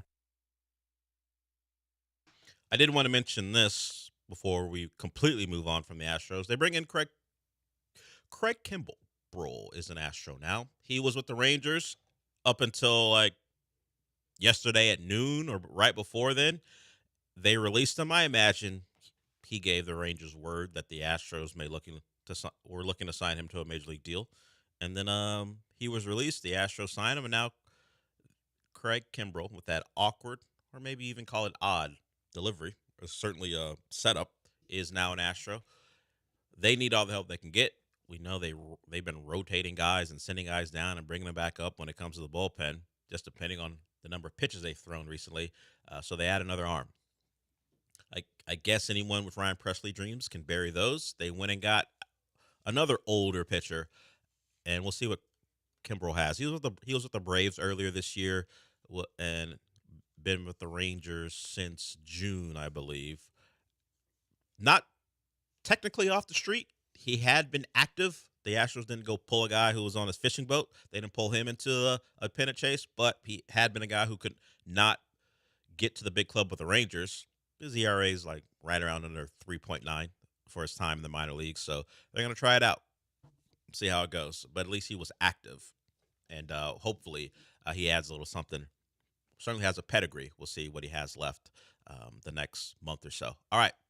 Yesterday, as I mentioned, Texans were in Detroit, and the offense started slow, got going, and apparently that's been a trend throughout camp for the defense, no matter who they're playing, whether it be the Panthers, their own, or now the Lions. They get off to a slow start, but they pick it up as it goes on. I know there's a clip out there I saw of Derek Stingley covering Jameson Williams, forced Jared Goff throw a ball out of bounds. So Stingley's still good, although there was a report of him giving up a big play too. So it happens. Either way. He was just baiting him. No. Yes, we did talk about that earlier this week when Derek Stingley had to use two hands to keep from falling on the ground on a double move by Ted McMillan. And for the most part, any Texan fan who saw it was like, so what if Andy Dalton couldn't get out there because he was affected by the pass rush? Derek Stingley was just baiting him. I've never seen. Look, I know corners bait guys. Derek Stingley does it. He's one of the best at it. Where he appears to be out of a play, but he's just biding his time to break on the ball. I don't know if baiting a quarterback includes touching the earth with your two hands to make sure you don't fall down. If it is, it's very advanced. Yeah. I'm glad he's trying it out in the preseason. Yeah, you know? I would say. Don't do that in the regular. Despite the objections from Texans fans to Panthers fans who are saying Derek Stingley got beat by a rookie, I would say, judging by how far behind he was, Ted McMillan, if it's an accurate throw, a good one, that's probably a completion. I'm just guessing. I don't think Derek Stingley is. It's like, who was the guy who was trying 1 foot jumpers? Was it Harden doing 1 foot step backs? He did like in a gym a couple times, and then he did it against like the Chinese national team in an exhibition game. Maybe that's what Derek Stingley was doing. Yeah. He was just trying. What if I touch my toes and see if I can still get to this ball? Okay. If that's what we choose to believe, I bet you he doesn't do it against Matthew Stafford and Vontae Adams in week 1. I'm going to bet. Yeah, probably not. Probably not. I wouldn't. It seems like a mistake. If I were out there, I would just defend them as straight up as possible. If you were out there. Yeah. If it was me on Devontae Adams, I wouldn't be messing around. No. Textbook only. I would say it would be such a mismatch for both of us that we couldn't even get close enough to get called for pass interference. Yeah, the only chance I have is at the line of scrimmage. You just hold on for dear life. But I wouldn't be strong enough, and I wouldn't be quick enough to get it done. It'd be over. We are well aware of our limitations, unlike Lance Erline, who thinks he can get 3 for 26 if the guys play zone around him. He thinks he can be a slot receiver. Just give him 2 months to prepare. Yeah, I was gonna say he needs some prep time. Yeah, 2 months, all it takes. So about October. I mean, the listeners out there didn't hear it because when during the commercial break, but Rafael Stone was like looking at Lance. He was like, I don't know, maybe. Hey, Lance, we've been looking for a shooter. Did Rafael Stone look at you and say, if I gave you 2 months, we can get a couple minutes out of you? No, but I'm going to text him and let him know. Okay. He said no, I'll text him. If you didn't hear that, he said he's going to text him and let him know. All right, yes. If you missed it, Rafael Stone was with us earlier in the day. I think he came in about 9:20, stayed to about 9:45 or so. That the entirety of that interview will be up on YouTube at the ESPN 97.5 or ESPN Houston YouTube channel if you want to see the Rockets general manager Rafael Stone with Lance Zierlein and Will Kunkel. I don't know if D'Amico Ryans will ever make an appearance in studio. He has obligations not only to his team but to a certain radio station. But he was available to the media yesterday, and one of the questions asked of him was, what's the Texans' plan with Jimmy Ward? Jimmy Ward has been accused of some awful things, and we'll leave it at accused for now. He was arrested in June on a felony domestic violence charge. He's now being sued by the woman who alleges the assault. Some of the big things in the court document, the woman says he violently assaulted her multiple times, both sexually and physically, and some of that was done in the presence of their 3-year-old child. She is seeking damages of more than $20 million, and as you might expect, her attorney is Tony Busby. We know that name very prominently for multiple reasons, but most recently, or at least the one that still strikes a chord nationally, is he represented the group of women who sued Deshaun Watson. I believe those cases, I think for the most part, all of them were settled. Here is D'Amico Ryans on his thoughts and what the Texans are going to do surrounding Jimmy Ward. I know there are a lot of allegations and things with Jimmy. We don't know the true story of all those, and I hate to jump to rush judgment on any situation, right, with Jimmy. We'll let the situation play itself out, let whatever has to happen in the court system, let that play out, but I think it's unfair to rush to judgment when allegations and stories come out on players. Everybody's quick to jump on it and jump on the negative side with the players. Let's just allow it to play out, and we'll see what happens when everything is over.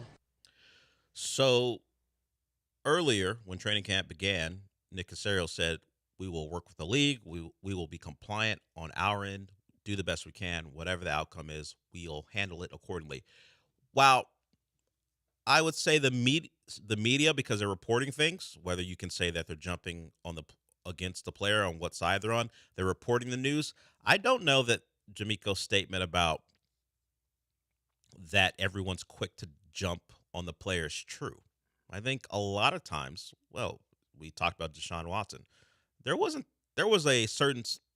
certain people who guilty, but there are certainly others who defended the player. I don't think it's as cut and dry as he said. Whether it turns out Jimmy Ward is guilty of what he's accused of or not, I do not believe at this point, and it has plenty to do with this person plays for my favorite football team. I don't think it's always the player is guilty. I think it's more balanced than that. We'll see what happens with Jimmy Ward, but yes, the allegations are ugly.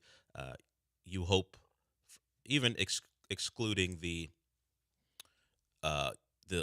supposed proposition that a woman is not telling the truth, you just hope things like this don't happen. Whether it's real, which certainly it could be, or it's not something that's real. You would hope a story like that doesn't exist because you don't want people to treat anyone that way when it comes to that type of violence. But I don't believe that it's always, the player's clearly guilty. I think a lot of people side with let it play out. We're not going to rush to judgment. And unfortunately, some of it, as I said, has plenty to do with, they play for my favorite team. I want them to play. Hopefully they're not guilty. Well, and then it's also, C.J. Gardner-Johnson, I don't know. Ward, we'll let the system play out. Most people are like, if he was all pro Jimmy Ward, all right, now we're being a little bit more vocal with our support. But probably gonna be the third safety when everyone's healthy. We'll let the justice system play itself out. Yeah. Whether the numbers back it up or not, people will lean into who knows if it's true. I don't know. I don't know anything about it. I'll wait and then I'll make a determination. So I think people have become less likely or there's less exuberance to go, well, that guy did it. Yeah. I do think it's like three camps of like definitely did it, definitely didn't, despite all evidence. Like it's like don't want to look at the evidence, definitely did it. Don't want to look at the evidence, definitely didn't do it. And then there's like the middle ground. Well, I'll just wait. Yeah. Yeah. I'll wait. Especially again, when it's someone like Jimmy Ward or a player like Jimmy Ward, where you're like, I don't really have to jump on this and like really have a quick take on this. I can actually just like they don't play for another 2 weeks. I can kind of let this go. And again, even when they do play, he's a rotational guy. He's not a front line. It's different when it's Deshaun Watson, the franchise quarterback of your team. It is very eye-opening of how people think about things, that what you're saying isn't wrong. That the importance of the player will determine quite a bit how some people will react to an allegation. Well, yeah, it's just easier to it's easier to cut taken to the extreme to cut, like if the last guy on the practice squad was accused of the same things that the franchise quarterback is accused of, it's not worth the headache. Just cut him. Yeah, and certainly from the team perspective, and the last guy in the practice squad probably doesn't get the defense of, why would you do that? He can get any woman he wants, that type of thing. Yeah, that doesn't happen. So yeah, as far as Jimmy Ward, he won't be practicing or playing with the Texans, it appears, until this is all figured out. And right now, an investigation is continuing. So that's where that stands. I lost my train of thought, but either way, we can stick with the Texans. So they got their preseason finale on Saturday, and then it's about 2 weeks before they play again. Camp will break. I'm sure the guys will practice like 3 or 4 days, and they'll get away, and then they'll come back for prep for the actual regular season. So as camp concludes and preseason concludes, have they found some answers? It looks like they found their answer at left tackle, brought on by injury to Cam Robinson. It appears Tayersri is your left tackle. So they have an answer there. A second-round tackle who we thought would maybe play right tackle if they were really in on Titus Howard playing guard. It was him and Blake Fisher for that spot. Turns out Blake Fisher has had a poor camp. Cam Robinson gets hurt. So now all the plan is Titus Howard back at his regularly scheduled position, and Tayersri as your left tackle. Defense, there weren't any real questions. Christian Harris is now back practicing, so that's good news. But other than that, this wasn't a team with a lot of things to figure out other than the offensive line, and they seem to have their unit. It looks like Jake Andrews has won that center position. Laken Thompson is in, and with Titus Howard looking like he's going to play guard or tackle, all of a sudden Ed Ingram is one of your guards, which is not what people thought, considering how poorly he played last year and the little it took to get him. He might be the surprise starter of camp. Some of it has to do with injuries to other players, but the fact that he has won that job, and the combination of Juice Scruggs and Jarrett Patterson didn't grab a spot at guard or center, just illustrates what has been a poor results, really, when it comes to drafting guys. And maybe Urstri's going to change that for the Texans. But Scruggs, Patterson don't appear to be in line to start. Several outside guys that you brought in this offseason, and then a recent draft pick in Urstri. So there it is. And I don't expect those guys to play on Saturday. Doesn't look like they will. And then we head into the camp. We head into, the regular season and the Rams. And it does seem like Matthew Stafford will be there, much to the chagrin of plenty of people. Yeah. Looks like the amortal chamber really worked, much to my chagrin. The Airstream? What was in that Airstream? Oh, it was like some it's called like an immortal chamber. Immortal, yeah. Yeah, and it's to me, it looks like a fancy dentist chair with some like Tron lighting on it. But apparently it fixes back, and all the descriptions of it from the website are basically like just absolute mumbo jumbo. But it looks like it worked, at least enough for him to go through practice. Yeah, we'll see if he can take a hit. He clearly won't take one Yeah. up until game one. Imagine a Rams defender accidentally like hit it, or like the Jeffrey Simmons Cam Ward Ward thing, stuff, where it's yeah. like just a push. But even then, like with Matt Stafford, I'd be like, oh, don't push him. Just don't touch him. But there's got to be a thing if he does get into some 11-on-11 stuff as he leads up to game one of the regular season, where there's no real reason for any of the defenders to rush the passer, because what are we doing? Why even make a move? Why even just have a clean pocket, clean drop back, and let's hope for the best. Don't even like hug him. All right, don't like maybe a dap. Maybe a dap is fine. Yeah, dap fine. Just don't try to bear hug him. Don't try to, I don't know, slap him on the back. None of that. Good job, 9. No pat on the butt. You don't even want the reverberation going up his spine. Yeah, just we need him for what, 13 more days. Yeah. 13 more, or no, like a little bit longer. But yeah, we need him. Let's get him to game one and no setbacks, and we'll see what he's got as he faces one of the best defenses in football, the Houston Texans. That's Chris. Chris, I see you. You want to talk about Jimmy Ward? We'll do that when we come back. If you want to be next, you can. 713-780-3776. We do have listener appreciation tickets to give away, party tickets to give away, so we'll do that as well before Michael Carroll joins us. So if you are looking to be at St. Arnold on Friday, September 5th, because you want to join us for that party, we're going to give away tickets there. And also, because Lance is irresponsible, we have 2 pairs of Houston Cougar tickets to give away on this show. They play Stephen F. Austin next Thursday for their season opener. So we're going to give away 2 pairs of tickets to that at the same time. We'll make it simple for you. And also, we got those tickets to the party. So a lot to do before we're done for the day. We'll get to Chris when we come back, and anyone else after that. We'll be back.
You're listening to the Del Olaleye Show, on ESPN 97.5 and 92.5. live from the Veritex Community Bank Studios. Here's Del Olaleye.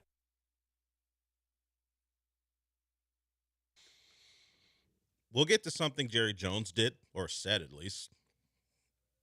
He's already talked about Micah Parsons quite a bit. He was on with Michael Irvin and said, I don't know if David Mulugeta, the agent for Micah Parsons, actually said, stick this up your ass, or Jerry interpreted his reaction to the contract negotiations as such when Jerry didn't like the way it was going. Maybe Mulugeta talks that way. I don't know. But Jerry Jones was on with Stephen A. Smith, and we talked about Dan Campbell and the Texan of them all when he was doing the whole CJ's a nice little player. We're going to play something from Jerry Jones, and we're going to decide exactly, is this just because he's from Arkansas, or is he just an old man saying things that old men say? We'll get to that in a little bit, but let's hear from Chris. He wants to talk about Jimmy Ward. What's up, Chris? Yeah, good morning, Del. First of all, I just want to say that the Ward situation is very serious, and I really hope that he's able to come through this and, and he's innocent. But I've been paying close attention to how the media and people are handling the Ward situation, because I have a comp in my mind. When a similar situation like this happened, everybody got onto him and threw the book at him, convicted him, and he was never even charged. Like Ward's been charged. This guy was never charged. He was kicked out of the league. He never paid any kind of payments to anybody, and I'm talking about Trevor Bauer. But I think there's a clear double standard with how people feel about Trevor. He was outspoken, kind of a douchebag. The media didn't like him. Maybe he had some conservative values.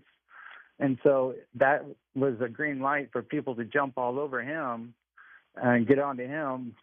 But we're not doing the same thing with Jimmy Ward. Oh, let's let it play out. Oh, let's do this. Oh, let's do that. So, I mean, I know we don't live in a perfect world, Bill, but I just wanted to get your comments on if that's a fair comparison and if you see the difference in how the players are being treated. I'll talk to you later.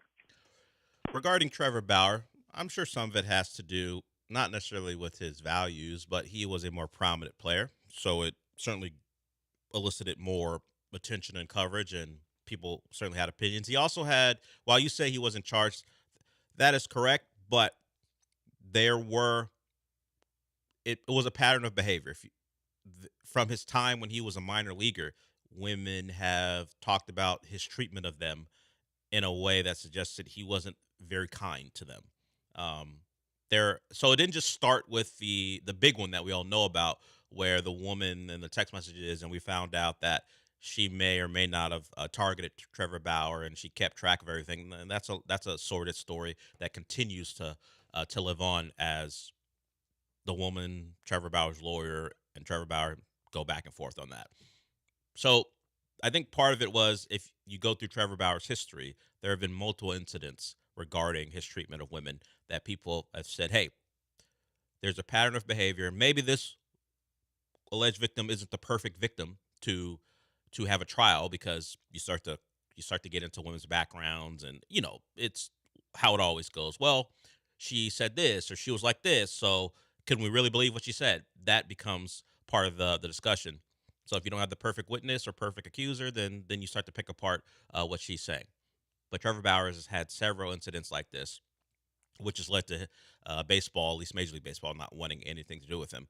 I think he's pitching in, is it Japan now? Or I know he's pitching in a league in Asia, and he's not that good. Like, there are clips that come up of Trevor Bauer striking out a guy or that, but you look at his like total numbers, he's not really thriving over there, which is maybe another reason he isn't pitching in the majors. Like, his Dodger teammates didn't like him when this all came down. They didn't really want anything to do with him. So there's a lot going on there, and it certainly, some of it goes beyond the actual allegations. I think Trevor Bauer's not well liked, and in fact hasn't been good to even warrant someone taking a chance on him. Yeah, like even his Dodgers teammates didn't stick up for him when Yeah. the thing was happening. Yeah. Like the Dodgers teammates were like, just get him out of here. They were happy to get him out of there. I think it is just like, hey, if no one in your life likes you, they're not going to really step up for you. Yeah. So, and he continues his fight on social media. So be it. So Jimmy Ward, we wait. And Jimmy Ward isn't the only player to have people react that way. I think that's just how people do this now, particularly when it comes to a player of his status. The conversations change if you are a high status player. We talked about that earlier. We had the example of Deshaun Watson, and that was big media coverage, big story. Jimmy Ward's a part-time safety for the Houston Texans. The attention's not going to be the same, and the questions about whether he should play or not are not going to be the same. Just not how it works, unfortunately, because doing something horrific or alleged to be doing something horrific shouldn't matter if you are a rotational safety or the star quarterback. But that's just how it is. All right. Appreciate the call. Let's do this. As I said, Lance Zierlein was irresponsible because that's who he is. So we're going to give away a pair of tickets. Well, 2 pairs of tickets, actually. 2 pairs of tickets to the Cougs versus Stephen F. Austin at 11 o'clock. We're going to do it during the break. We'll go to break, and if you want those tickets, call in. We're going to give away 2 pairs, and Sean and our intern Summer will take care of you. You get in. How do you want to do this, Sean? 3 and 4? Yeah, that works. Caller number 3, caller number 4. You guys win. Yeah, caller 3, caller 4, starting at 11 o'clock. If you want to go to the Cougs opener against Stephen F. Austin, be ready. 713-780-3776. So the Cougs are back. Willie Fritz was mentioned yesterday with Josh Pate. Josh Pate believes in the Cougs coaching staff, believes in Willie Fritz. Willie Fritz is a program builder, so that's someone, if you're a Cougs fan, you should believe in. And Stephen F. Austin versus the Cougs to kick off the season. If you want tickets yourself, because you don't get them from us, uhcougars.com/tickets or call 713-GO-COUGS. Get your tickets today. Nothing beats the tradition, pageantry, and the roar of the crowd at a Houston Cougars football game. Going out there. It's going to be an exciting team. Got a good recruiting class, talent from the state that wants to be part of bringing the Cougs back and making them a contender in the Big 12. It gets started next Thursday. Cougs, Stephen F. Austin. Call in and get those tickets. We're going to be doing that some later in the day as well. The Killer Bees have tickets. Paul Gallant has tickets giveaway. So if you don't win them from us, you can get them from them. All right, we'll go to break with that. Cougs tickets up for grabs. Call in and get them. You and another person. We got 2 pairs giveaway. All right, Sean and I will be back with hour 2. Of course, Michael Carroll will join us at 11:30 to tell you what you should or shouldn't watch. Caller 3 and 4. You win those tickets, and we'll be back with hour 2 when we get back.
So we have our winners for the Cougar tickets. Maybe you're a Stephen F. Austin fan. I'm sure you guys are in the city as well. Hopefully you got in and got those tickets. As I said, we got tickets to give away on the Paul Gallant Show and the Killer Bees. And they're going to be out at El Tiempo on Washington. If you want to join them out there, take the drive out there, and maybe you win something as well. You can sign up for our Summer Circuit Tour prize of the summer. It is 2 e-bikes from Power On Electric Bicycle Company. They have a $4,000 value. All you got to do is go up to the promo table, sign in, and now you're registered to win. If you've already done it at one of our other events, that doesn't matter. You can do it again. Get as many entrants as you can. All you have to do is head on out there and do that. And 1 sign up per event. I'm not sure our promo person is going to be paying that much attention to you. But if we see that you've entered yourself into the contest twice at the same event, we'll be able to figure that out. So just do it the one time. Look, I've been a promo person. Once, at some point, the faces all become the same. What's that? You want a koozie? And you want to sign up? Okay, fine. Move on, sir. Spin the wheel if you want. Maybe you get a T-shirt. But sorry, man, we're out of T-shirts. Oh, man, can I have that one? What do you mean that one? The one I'm wearing? No, you can't have the one. That's happened to me. Someone asked you about that. I was working for Cox Communications. I forgot what their station was. Maybe the Wave? I don't know. They have several, certainly. But I think it might have been 96 something, maybe 96.5, whatever that is here in town. And that's the mix, whatever it is. But either way, I was working for them, and we would go out to a new subdivision's opening up, or we were going to a water park. And at some point, you run out of T-shirts to give away. And then, once those are gone, people still want T-shirts. So, sure, sir, it's 96 degrees out here. And I've been wearing this shirt all day, unpacking stuff, setting up tables, setting up equipment. So I'm sweating through it. And you still want this Gildan branded T-shirt with the station's logo on it? Off my back. Do I think it's weird? Yes, I think it's weird. And no, you can't have my shirt. You can't have my sweat-filled T-shirt. What's wrong with you? I get it when you go to a concert and the lead singers, you want some of what they're offering. You want the sweat, you want their guitar pick, you want their T-shirt. I'm a 20-something promo guy. You don't want this T-shirt, weirdo. And I'm sure I know it happened to me. It happened to the guy standing next to me too. So, people desperate for station T-shirts. We have plenty at our remote, so you won't have to ask for the T-shirt literally off the promo person's back. We got you. Don't worry about it. Okay. Speaking of people who maybe are a little weird, let's move on to Jerry Jones. Jerry Jones made news yesterday because he was on a podcast with Michael Irvin and said that David Mulligetta, the agent for Micah Parsons, told him to stick his contract offer up his ass. Once again, I don't know that Mulligetta actually said that. I'm going to guess that is Jerry's interpretation of how Mulligetta reacted to some of the things that Jerry said. Well, now Jerry Jones did a sit-down with Stephen A. Smith, and let's dissect what Jerry said. And this is less about Micah Parsons and maybe more about how much trouble the Cowboys are in with Jerry still making the decisions. Here is Jerry Jones sitting down with Stephen A. Smith. In the spirit of not doing the old mother-dad deal. How many times have you seen the little rascal so clever go in there and mama told him, you're not going to get it. And goes in to daddy, who only sees him after 5 in the afternoon, wants to love him, and says, you can have it, son. You can have that before dinner. And he goes back in and says, Mama, Daddy said I could have it. That's the old mom, dad, been around since the beginning of time. I'm not going to go for that here. That's what's happening. You're not going for it? I'm not going for it. No. But we've had a very, very strong negotiation. Now, by the way, Frankly, it wouldn't have made any difference what the negotiation was. Guess who has to be comfortable for this to work? Micah. And who else? You. Hello. There's not room for a third. There's not room for a third. No throuple. This will be a good one. So who's the mom and dad? Are Micah and Jerry the mom and dad, or is David Mulligetta the kid? Who do you think is the kid in this? Is David Mulligetta the kid? I think Jerry is the mom, Micah's the kid, Mulligetta's the dad.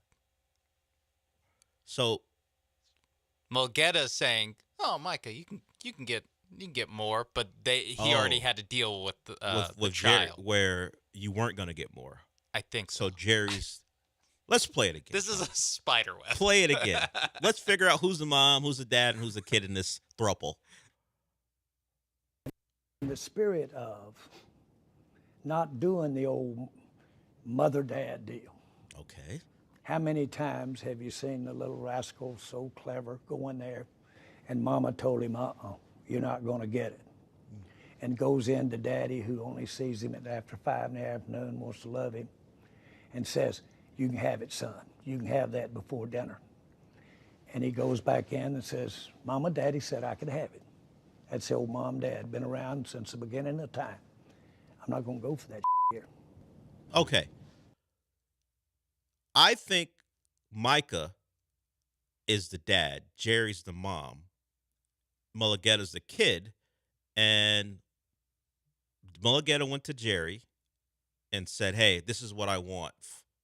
This is the contract I want." And then Jerry said, "No, get out of here. This is I'm not giving you that." And then he went to Micah and go, "Hey, Micah," which is the dad now. "If you sit out and don't participate, maybe we can get this deal." So Micah, who had already agreed to play, show up, and maybe agree to the deal that mom wanted, now is being convinced by the kid, Mulligetta, that deal's not good. And he goes, you know what, Davey, we're going to give you what you want, which is that $40+ million contract that's more than Watt and Garrett. And then Jerry, I'm not going to have that bleep here as the mom. I think that's what's going on. I think Jerry is definitely the mom. Yes. He just said, I'm not going to have that here. Yeah. I just don't, I don't know who's the kid and who's the, it's funny. I've watched 6 of the 8 episodes of the Cowboys doc, and there's a lot of Jerry Jones in there. Of course. And towards the end of the 5th and into the 6th one, I'm like, you know what? I think I'm really starting to understand Jerry Jones. Does this change your thoughts on that? I'm completely back at 0.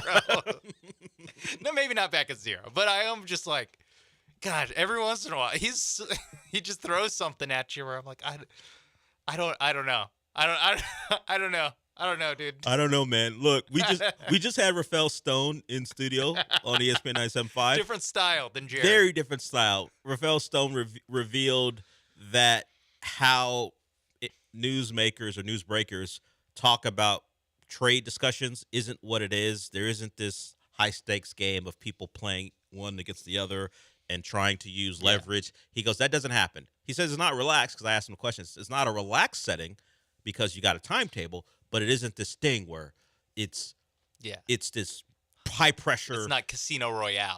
Everyone is trying to bluff the other person and they get the best deal done. So we just spoke to an individual who's built a roster that people believe can win a title.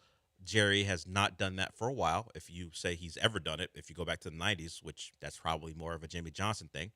They work together. Sure. Sure. But Jimmy mostly. Was more important. What do you say, 80-20? As far as like the on-field product, yes. Yeah, since you're watching the doc. Yes. Yeah. Jimmy was more important than Jerry. So one leadership style, Rafael Stone, who will negotiate contracts. I wish I would have been able to ask him, because we talked about it all summer. Yeah. They negotiate. Now, they'll give their guys deals, but it ain't like what the Orlando Magic are doing with Wagner, or you look around the league and all these guys in the same draft class as the Rockets' best players just get all the money that they can. Rafael Stone and his group will negotiate. They'll come to an agreement and figure it out. Jerry will wait, and then eventually, for the most part, give you all the money he can, unless Dad got involved, which is Mulugeta, or no, the kid got involved. I'm still confused. This is nonsense. Yeah, I don't know what he's saying about this whole thing. All we know is he doesn't like how it's being handled, and Michael Parsons still is unavailable for the Cowboys. I will say, as part of my having taken Jerry Jones 101 and now I think 201, Jerry's always been like this. Jerry's always had these confusing metaphors. I always thought that this is just a thing of I've only been like listening to him since he was like, I don't know, 70 and on and older. No, at the introductory press conference when he bought the Cowboys, they play like raw, like, unedited clips of it. I would have been like, oh my God, who just bought the Cowboys? Oh my God. And they were like, all these people said I'm just some hillbilly from Arkansas and I'm not good enough to buy the Dallas. I'm just some crazy Arkansas. And I'm like, yeah, they're all right. Like, yeah. You are all of that. Insane. You have all of that is true. You just have a lot of money, which allows you to buy the Cowboys. And you're just very successful. But you are an insane person. Yes. Dustin, who's a Cowboys fan, says, or Jura was drunk when having story time with Stephen A. That doesn't help. If he's drunk and going on TV and having a talk about his best player and why the negotiations aren't finished yet. He did paint quite the picture. He's like, Dad only sees them after 5 o'clock. I'm like, man. So is that autobiographical, Jerry? Or is that about you and Steven or about you and your dad, Jerry?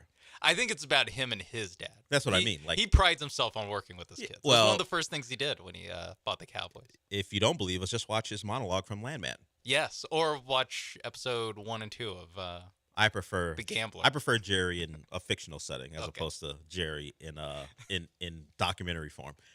Either way, that's who's running the Cowboys, which should give comfort to everyone in the NFC East, even the Giants. Look.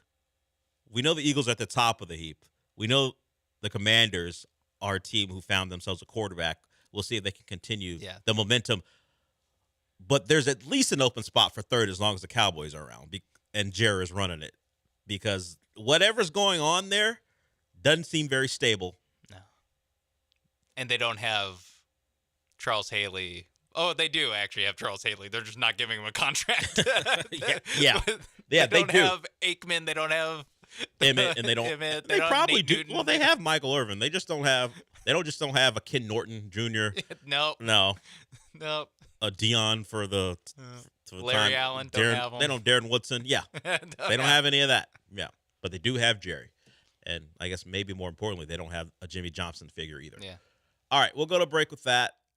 When we come back, we'll give away a pair of tickets to the listener appreciation party. I don't know if I'm going to make you work or just do a number. I'm not sure. Probably just a number. I don't have the energy for another contest. Contest? Yeah. Got it. Yeah, it's Friday. I get it. Like, you know what, Del? We're one segment away from Michael taking the lead. Why are you making me work? Yeah, exactly. Yeah, I'm ready to start my weekend. You got like 3 hours after this show. What are you talking about? I'm the one who's only 45 minutes away from starting my weekend. All right, we'll go to break. We will give you an opportunity to get to the listener appreciation party at St. Arnold. So we'll do that when we come back. And Michael Carroll at 11:30 to tell you what you should or shouldn't watch. Plenty to get to. We'll be back.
Broadcasting live from the Veritex Community Bank Studios, it's the Del Olaleye Show. On ESPN 97.5 and 92.5. Now back to Del Olaleye.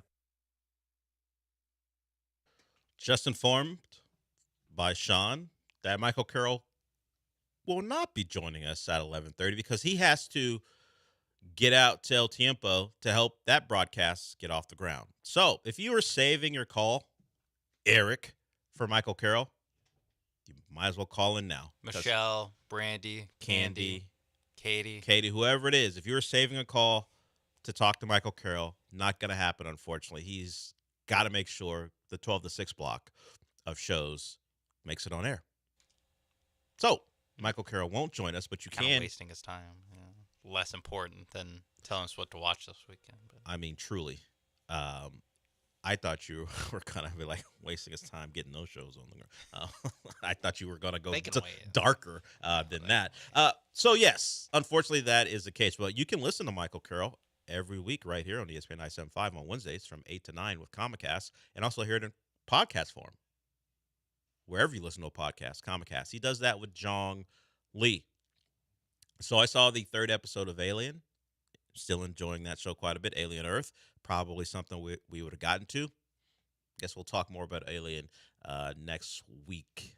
I don't think if there's anything else. Oh, Peacemaker came back. Yeah.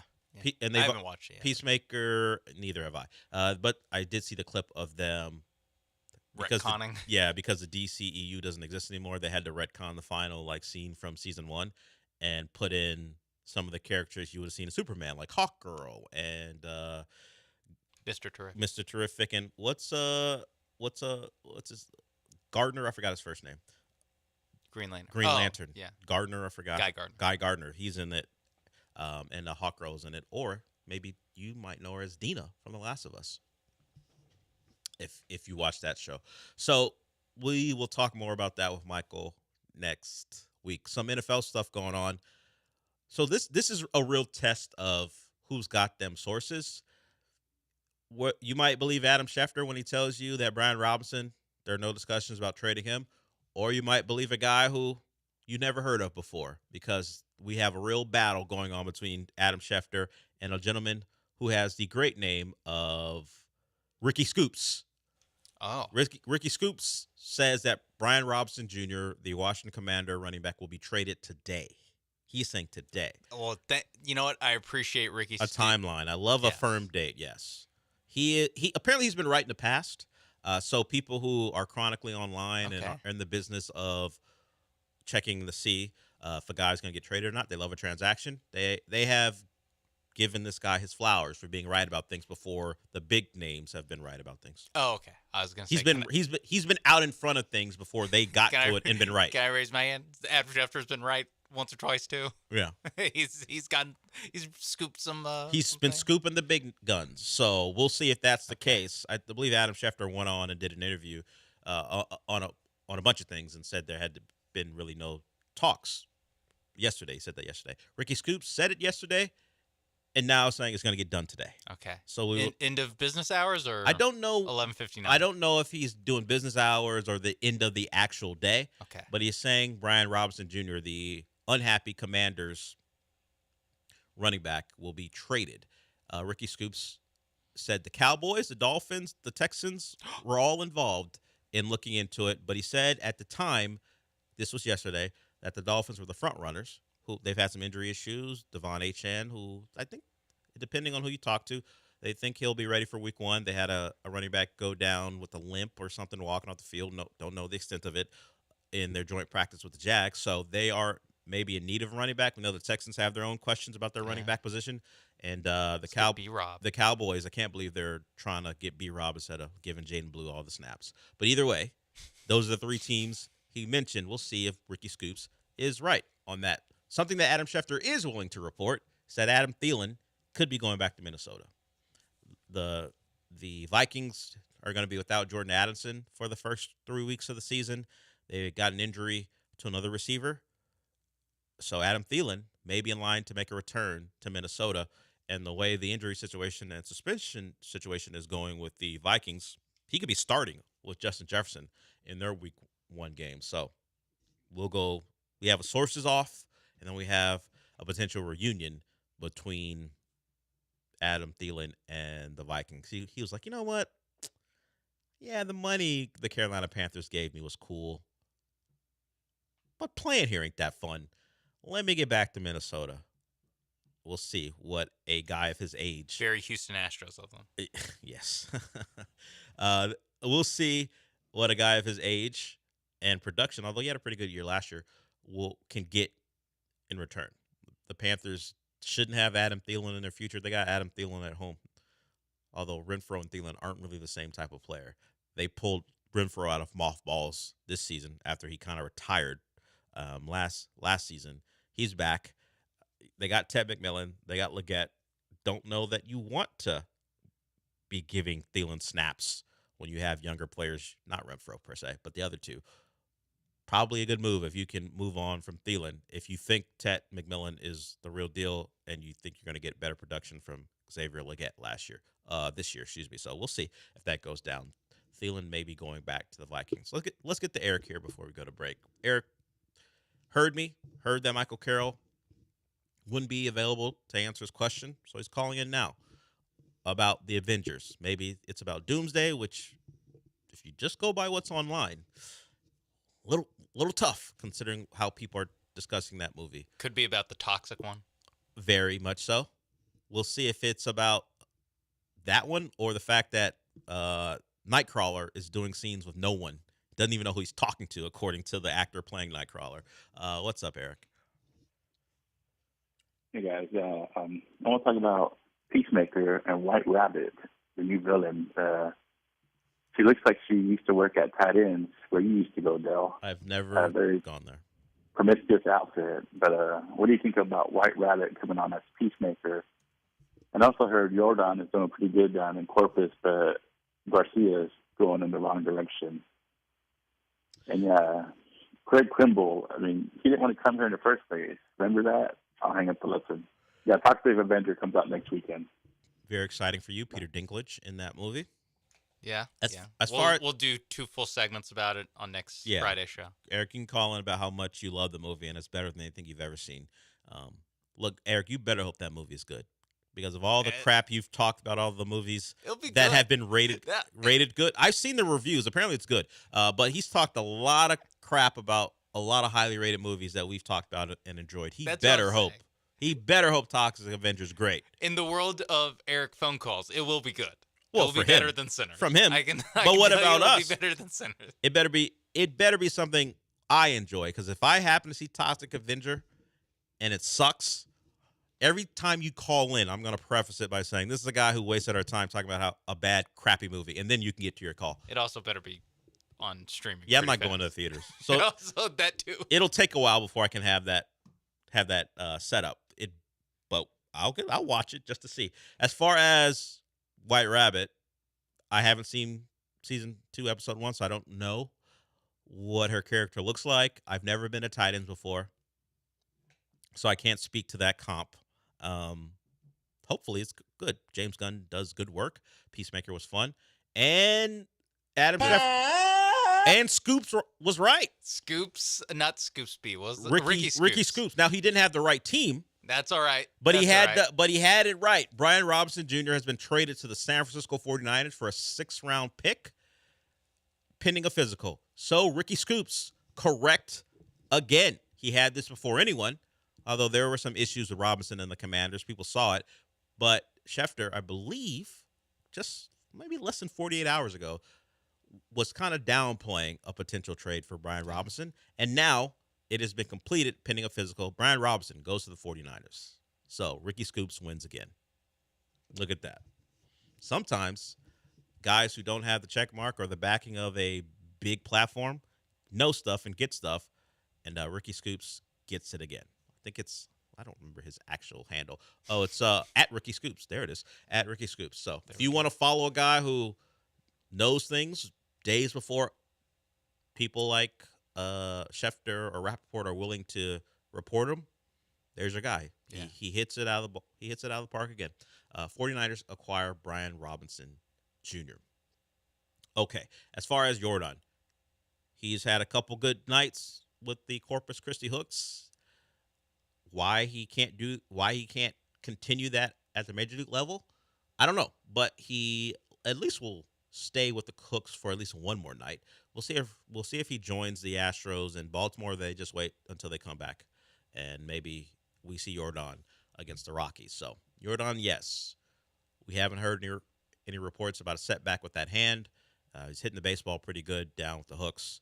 I think we're maybe just a weekend away, if not sooner, from Jordan joining the Astros again, and certainly need it. And of course, we need the Jordan who's hitting the baseball like he is now, and the one who was Jordan before the 2025 season began, because it was ugly for Jordan even before he got hurt. So good news for Jordan, hitting the ball well, not feeling any pain. We'll see if he's back in that Astros lineup. All right, we'll go to break with that. We'll give away the tickets to the listener appreciation party when we come back. 713-780-3776 is the number. I'll give you a time and a caller number. No work needs to be done. Better for me, better for you, better for Sean, better for Summer, our intern. And you'll get those tickets to join us at St. Arnold's on Friday, September 5th from 6:30 to 9:30. All right, we got a couple more segments to go. Sean, we gotta work because Michael Carroll's not here. It's real tough, but we'll find a way.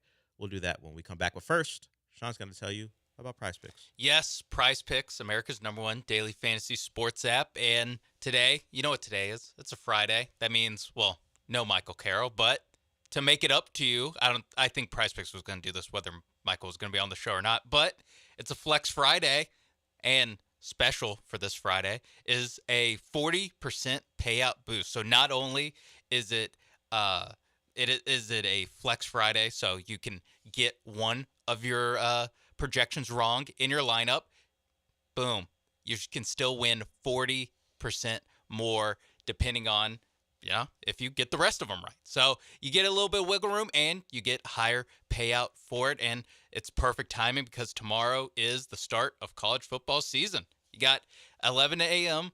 Central Time. You'll have Kansas State. You'll have Iowa State playing in Ireland, and you'll have Avery Johnson. They still have the max discount for Avery Johnson to throw for half a yard, to throw for at least 1 yard, and you win money. So that combined with a 40% payout seems like a good way to being on your way to making some money. You can even do Rocco Becht. He doesn't have anyone to throw to, but his two best receivers last year are Houston Texans. Iowa State is going to have to find a new receiving core, and I think it'll take more than the first game. Let's go less on 228 passing yards for Rocco Becht. And in Western Kentucky versus Sam Houston State tomorrow night, give me Western Kentucky's quarterback, Maverick MacGyver. Is it this just because his name?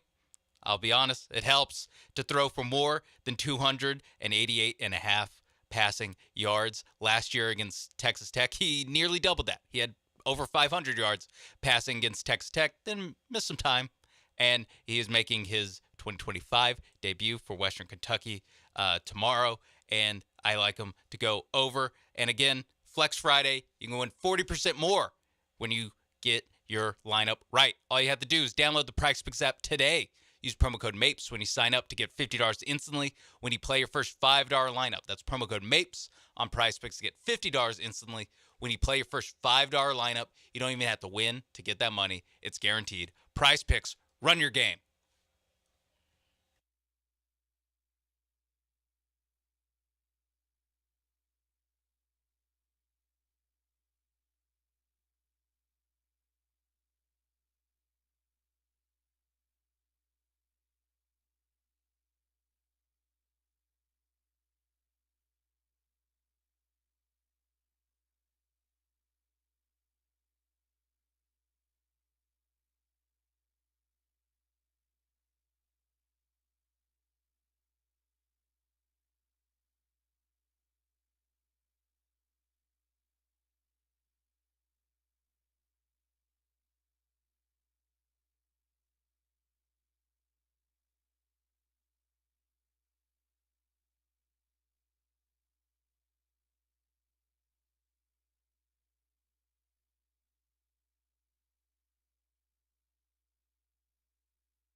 The Del Olaleye Show continues. On ESPN 97.5 and 92.5. Live from the Veritex Community Bank Studios, here's your host, Del Olaleye. I got to give Ricky Scoops his credit. He did mention the 49ers as a team on the list, so he was fully right. If you missed it, Brian Robinson Jr., a guy who, according to the aforementioned Ricky Scoops, the Texans were interested in, goes to the 49ers for a 6th-round pick. So the Washington Commander running back goes to the 49ers. The Texans still have their own questions at running back. At this point, it appears Nick Chubb is your RB1 with some combination of Dare, Damian Pierce, and Woody Marks giving you reps at the 2. And we'll see the status of how the status of Joe Mixon changes as we get closer to the regular season. Let's go in 5 minutes. At 11:45, caller 5 wins a pair of tickets to the listener appreciation party. No work needs to be done except dialing and getting lucky. 713-780-3776. I'm not letting you call in early either. We got standards here. We're on lockdown. No cheating. Until 45. Yeah. I mean, it is 5 minutes away. I mean, we could just X you out if you call in. Let's open up the phone, Sean. Okay. And if someone wants to call in about something else, give them the opportunity. And we'll X out. See, maybe you're right. Someone called in way early. Of course. They don't listen. They just someone called in a commercial break where you just mentioned it. I saw that. I was like, oh, is that because I even just said party tickets? Yeah. Guys, 45. We're doing it at 45 to give not only the people listening on the radio, but the people listening on the app and the people watching on YouTube, Twitter, and Twitch a chance. 45. You're about 4 minutes early, the 2 people who called in. So be it. All right. While we figure that out, figuring out how to wait, let's talk about something that was discussed earlier today. So Heather Dinich of ESPN joined Lance and Will Kunkel. John was out. Will Kunkel was in for John.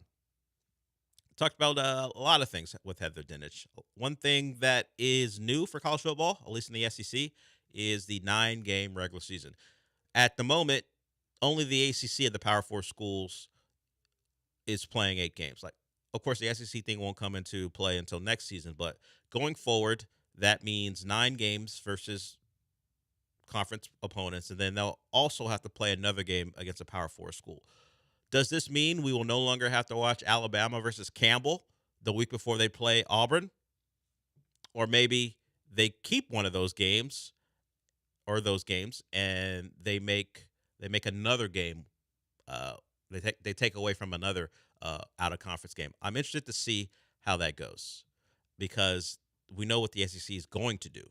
They're going to use that as another reason why a loss is less important than a loss for another conference because, hey, another conference, at least a member of another conference, because, hey, we lost to an SEC team. That third loss against an SEC team means a lot more than a third or second loss if you are playing in the Big 12 or the ACC, and they'll probably even try to do that to the Big 10, even though the Big 10 has won the last 2 national titles. Yeah, I know you've won consecutive national titles, but a loss in your conference means less than a loss in ours because we're the SEC. You can already predict how that's going to go. And I imagine a lot of people will buy it because they've always bought it. And Sean will be selling that dream as strong as anyone else, considering where his team now plays. I mean, yeah. Hardest conference in the league. They will tell us that dropping a game in Starkville is far more meaningful than losing a game in Ames. Mm-hmm. Even if the I have team a documentary in Ames, for you to watch. I bet you do. It's any given Saturday. Oh, I'm not watching that. It's a documentary. No, I know. Facts only. Sure. I'm still not watching it. So there. Iowa State, speaking of Ames, has a game against Kansas State. Yeah. In mere hours. I was going to say only less than 24 several hours. thousands of miles away from Ames. It's a long way away from Ames or Manhattan, Kansas, but less than 24 hours away. So Pena apparently needs my help. Pena, hold on, because we got some logistics to work out because we're about 45 seconds away from our ticket giveaway. So we'll get to Pena. Don't call in everyone. Wait the requisite 30 seconds. And if you're on the stream or Twitch or whatever, just you guys are behind. But I've already told you to call at 11:45. So we'll get to that. But there it is. The SEC is going to 9 games, which means, Sean, now you can X out everything to shut everyone down because people are calling in. And then we can un-X them when it hits 11:45. All right, we'll do that. In fact, Sean's a little busy, so we're going to go to break. Make it easier on him and Summer. We'll go to break with that. We'll talk more about college football, and we'll have our winner of the listener appreciation parties. We'll do that when we come back.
The Del Olaleye Show continues. On ESPN 97.5 and 92.5. Live from the Veritex Community Bank Studios, here's your host, Del Olaleye.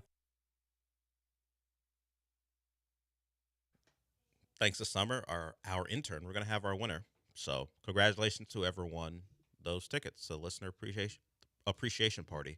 It'll be at St. Arnold on Friday, September 5th from 6:30 to 9:30. So we're going to give away tickets leading up to the event. So if you didn't win today, trust me, you are going to get another shot. All right, let's get to Pena. Apparently he needs my help. I'm the wrong guy to get help from at 11:47 on a Friday, but let's try it out. What's up, Pena? Hey, what up, Delbert? Hey, man. So I'm driving back from Dallas, and I'm getting kind of hungry. I'm gonna stop at Buc-ee's because it's a one-stop shop. I don't know. I need help with should I get the brisket taco or should I get a brisket sandwich or should I get the pulled pork? Thank you. Have a great day. Okay, I can handle this. I would go with the brisket sandwich. I'm a fan of that. I don't go to Buc-ee's for a lunch meal very often, just the nature of my life and job. But I like the brisket sandwich. Like, for example, we are going to Lake Charles next week, in fact. I have stopped at Buc-ee's the last 3 times we've had to go. But normally we head on out there because we do a Monday show. So I'm heading out on a Sunday. I've already had my lunch for the day, and I head out to Lake Charles and eat dinner at the Golden Nugget. Lily's, a great Asian food place at the Golden Nugget. They got plenty of great restaurants, but that's my favorite. But I will get snacks. I'm a fan of the hot and spicy beef jerky. And that's generally my go-to. Love a snack. Love a savory snack as I hit the road. But if I wanted a sandwich, I would go with the brisket sandwich. I think at least the one I go to, they charge you 25 cents for any barbecue you get beyond the first one. But Buc-ee's is great. A great American establishment. The Texas cheesesteak burrito is also very good. Okay. So that's by like the kind of window. Pena, if you're listening, Sean has an option for you too. Just say if you haven't tried it. Yes. Try it. If that's something you want, try that. I like the brisket sandwich. Pulled pork is fine. I've had them both. Yeah. I would say that their pizza stick. I haven't had the pepperoni pizza stick. Yeah, it's whatever. It's deep fried believe mozzarella and pepperoni. So it's whatever. It's fine, but it's not a. It ain't a Double Dave's pepperoni roll. No. If you're asking for tips, I don't know how many Double Dave's are still around. There's one near my home. I don't know if they'll do this. This is a trick I found out because I used to work there. Not sure if you try to ask them to do it, if they're willing to go along with it. Ask them to put the garlic butter on the rolls before they go in the oven. So you bake the garlic butter into the pepperoni rolls, not have them wipe the garlic butter on them after. Some of them don't even do that, which is a tragedy. Yeah. When you get the dry pepperoni roll. It's fine. Cheese and mozzarella inside. It's fine. And provolone. Actually, it's cheese and provolone inside. That's fine. But bake the garlic butter in. It's the trick of someone who's had every option that they provide and has had to find ways Has made 5,000 of to make a meal better because you worked there for 3 years, 5 to 6 days a week when you were in college. Probably made like 100,000 of them. I wasn't a great pepperoni roll maker because I wasn't great tossing dough, stretching out, whatever. As a delivery driver, what they had us do was cut up vegetables. Okay. And for the salad bar, and also just for the stuff that they put on pizza. I did a lot of that. I did a lot of dough making. Yeah, you did. Yeah. No, not greenbacks. Actual dough for the food. I did a lot of that. Did some prep work because it's a sit-down restaurant. They had us bus tables as a delivery driver. And, of course, then you go out on your deliveries. They had to keep you busy. Yeah. Can't have you just sitting around. Yeah. And Double Dave's, and this may be something you hate them for. Double Dave's is the reason I'm here. Depending on who you are, you may hate them for doing it. But the owner of the Double Dave's, when I told her I was in business school and hated it. In fact, here's a story about me because I was an F up as a kid. I didn't go to a semester of school and didn't tell anybody. But because I was living at home with my dad, and I didn't want to go to business school anymore. And he had a job which had him leave the house before 7 a.m. and he wasn't back till like 4. And you at 19 years old, he's not paying that much attention to me at 19 years old. So a semester, I pretended to go to school, and I did not go to school. Of course, you're a stupid 19-year-old, so you don't realize the comeuppance is going to come when he starts to ask, hey, I paid for a semester. How'd your grades? Yeah. And I dropped the classes. Of course, that led to some problems. He got his money back, but he didn't know he was going to get his money back, so that was an issue. But I because of that, I had to go work because you're not going to go to school. You're not going to do what you said you're going to do. Now you got to go work. Double Dave's. I worked at Double Dave's, and someone, her name was Susan. She was the owner at the time.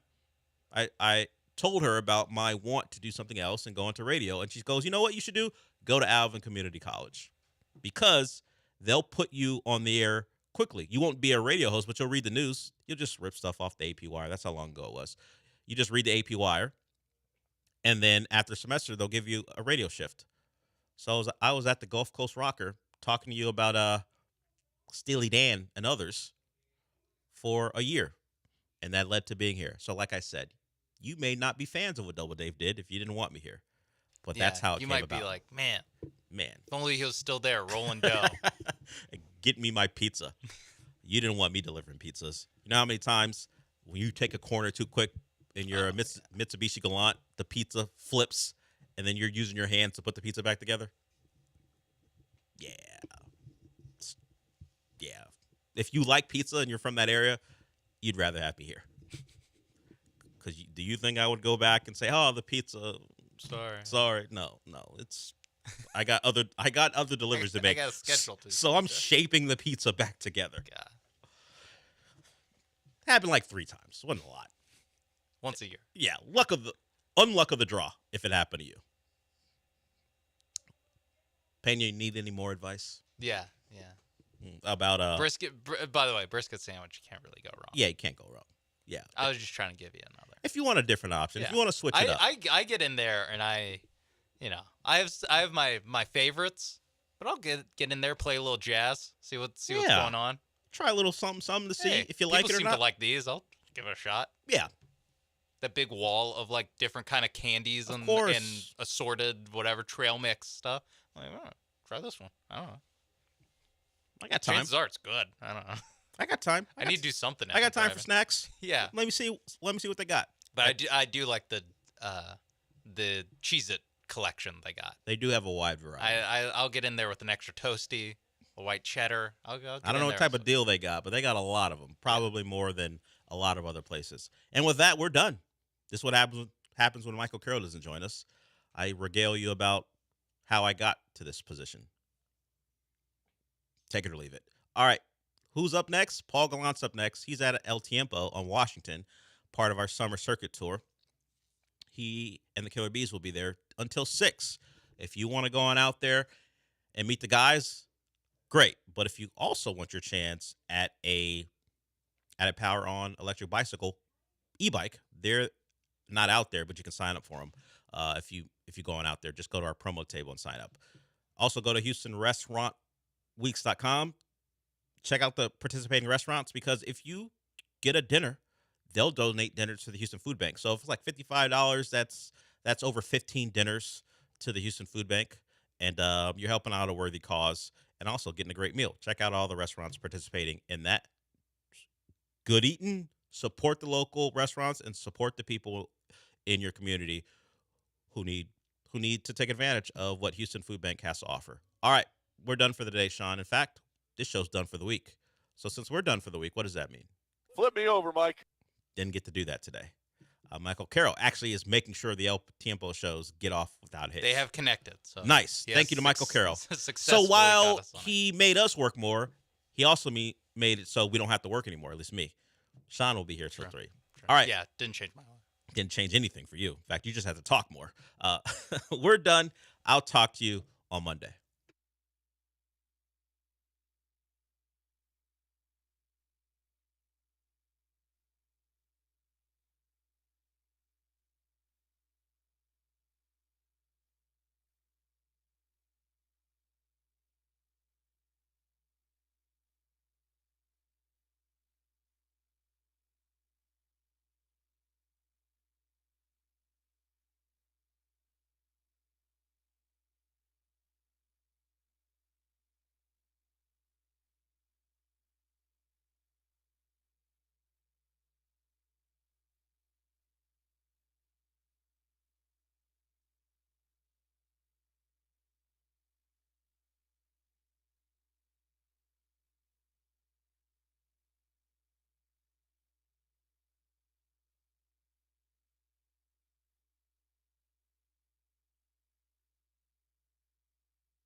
really big. Driven to left field. Racing back is Carlson at the wall. It's gone. Christian Walker providing some punch for the Astros offense. A 2-run first inning shot off of Young. The 252nd of Walker's career, and the Astros strike first when they very much needed to. Put the Astros on national TV after they've been playing like doo-doo for a couple of games, and guess what? No stage fright. 7-2, they take down the Baltimore Orioles last night. I do have to say, the embargo that I have against watching Astros baseball games live, it will continue until they get a 4-game sweep, which is theoretically possible over the next couple. Hello, and welcome aboard the Paul Gallant Show on this Friday. Got to get down on Friday. Ask Gallant Anything Friday.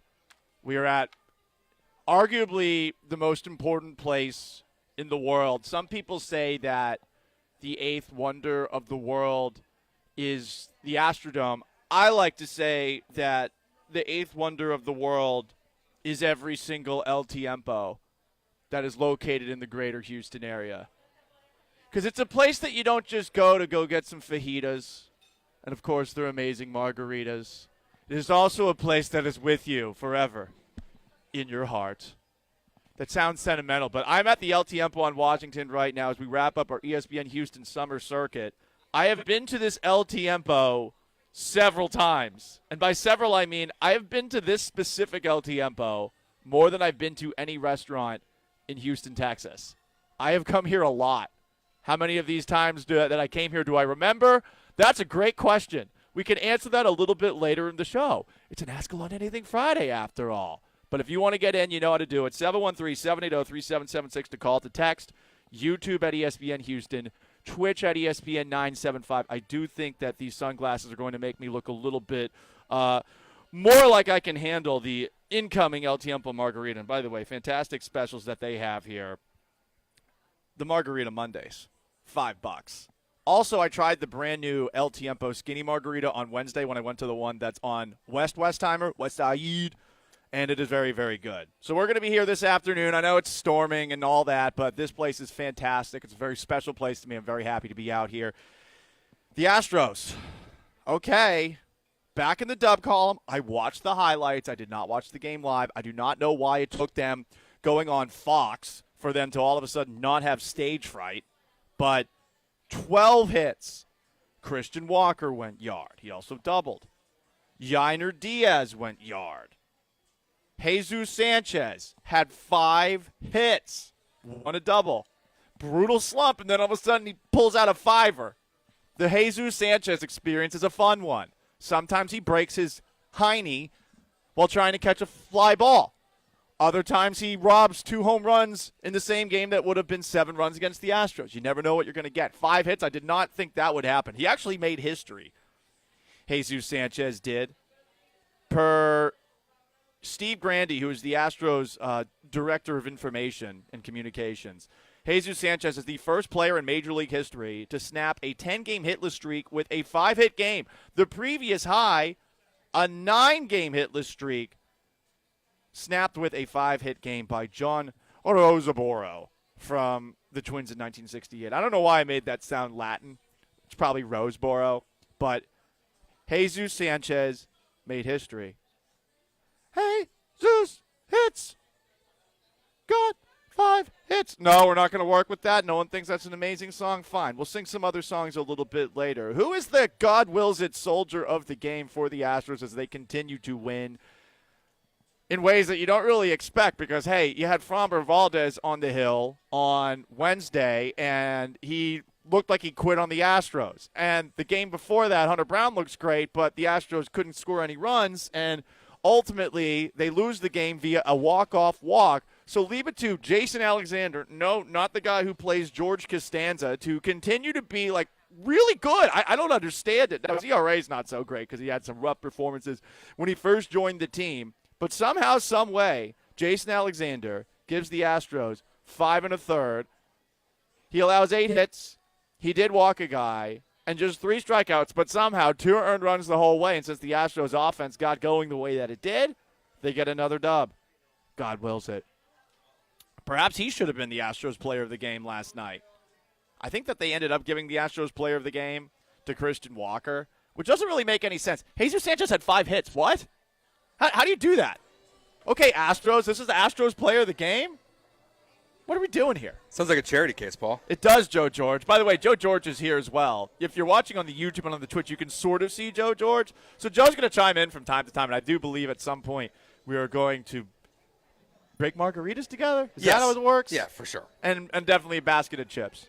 Maybe the fried chips because they got the queso. The queso. So I'm not a cheese guy, but the chips that they have for the queso here at El Tiempo, oh my god, it balances They're like out deep fried. Yeah. Well, I just like those chips, and then someone gets queso, and I just steal half the chips. Okay. Because I just want those chips. Those That chips, makes sense. the fried chips are fantastic. Got some El Tiempo leftovers, by the way, for later. I'm just going to eat El Tiempo all day today. Hell yeah, guys. Friday. Got to get down on Friday. So what else happened good for the Houston Astros today? Oh, the guy who made a deal with the devil and almost threw a perfect game against the Astros. Have you ever seen Shawshank Redemption? Remember the warden's about to go down, and he's in his office, and there's that sign in his office, and it says, "His judgment cometh, and right that soon," or that right soon. Brandon Young, your deal with the devil has expired. You are a bum again, and that was nice to see because he almost threw a perfect game against the Astros at Dyken Park. And no matter how many El Tiempo margaritas you might have had at Dyken Park for a good $300, worth it, you would not have been able to wash away what your eyes had seen, which is some guy with a 6.5 ERA, nearly perfect game, the Astros. So judgment back. I choose to ignore, coming out of this game, a couple of things that Jose Altuve is in the midst of a slump. I guess he is hitting a paltry 114 over a while. They are just 500 since the team meeting that they had earlier this week. And they did not score with runners in scoring position. They did not get hits with runners in scoring position. They were 2 for 9 with runners in scoring position. They left 8 on base, and Carlos Correa made an error. But we're going to ignore all of that because today the Astros are back in the win column. They are 2 games up in the American League West. Mariners did not play last night. They've lost 5 in a row, the Mariners have. I mean, my goodness, way to fumble away. The Astros playing poorly. And on top of that, they are 4 games back of the Blue Jays for the 2 seed in the American League and 6 games back of the Tigers. Maybe if you don't get swept by the Tigers, it would be a little closer. I don't know. Just some food for thought. Next year, try not to get swept by the Detroit Tigers, okay? And Framber Valdez, let's at least make it to the 4th inning before we have a meltdown and get angry and then maybe passive-aggressively throw somebody under the bus after the game's done. You know, that's all. 713-780-3776 to call to text. YouTube at ESPN Houston. And on Twitch at ESPN 975. It is an Ask Gallant Anything Friday. Some comments here. People are expecting me to behave irresponsibly. No, I wouldn't do that. And I'm here to remind you that you should drink responsibly. Because I always have and never haven't. I think that worked. Correct. Day One Don is asking, how is the parking situation there? Don't worry about it. There's valet, right? Just tip your valet well, because this is probably not the best day for them, given the storms and stuff like that. Ryan Lost in Texas asks, Paul, would you ever consider on an Ask Gallant Anything Friday filling up a Yeti tumbler full of piping hot restaurant-style salsa roja and just walk around all day taking sips of it? No one would ever know. Well, I mean, idea, I don't know, mix it with vodka. Would it not be a Bloody Mary? I mean, it kind of would be. You probably need to add like a little ice so that it'd be a little more liquid and such. But no, I think that would work. I think that actually would work. Someone texted in, Paul, you just like the flour chips. Okay, fine. I thought they were like the extra fried chips. Sorry. I don't know a lot of things, okay? I'm a Yankee carpetbagger. I came down here, I stumbled into one of these, and now I just keep on coming back. Like a fly, attracted to it. I see the sign somewhere, and I will pull over in the middle of the road and just run exactly to what I thought might have been a place that provides those El Tiempo margaritas. And by the way, there are a lot of places that you can go and get yourself a little El Tiempo. They are opening up a new location right outside of NRG on Kirby. It's going to be at the old Timmy Chan's.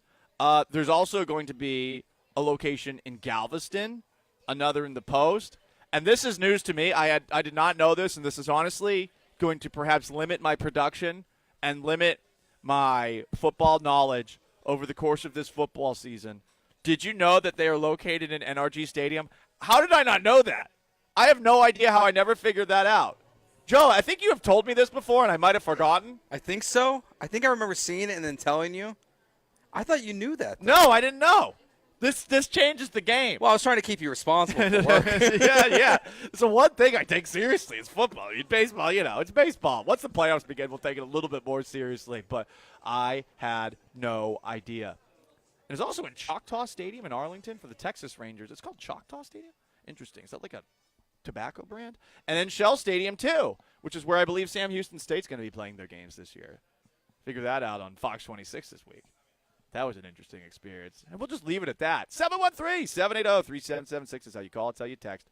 We are hanging out at El Tiempo on Washington. It does look like the rain's a little less crazy, so be safe driving out and about. Come out, hang out with us all afternoon as we wrap up our ESPN Houston Summer Circuit. You have a chance to win a pair of brand new e-bikes from Power On Electric Bicycle Company. It is a $4,000 value. So this is it. Your last chance to come here to register for a chance to win, okay?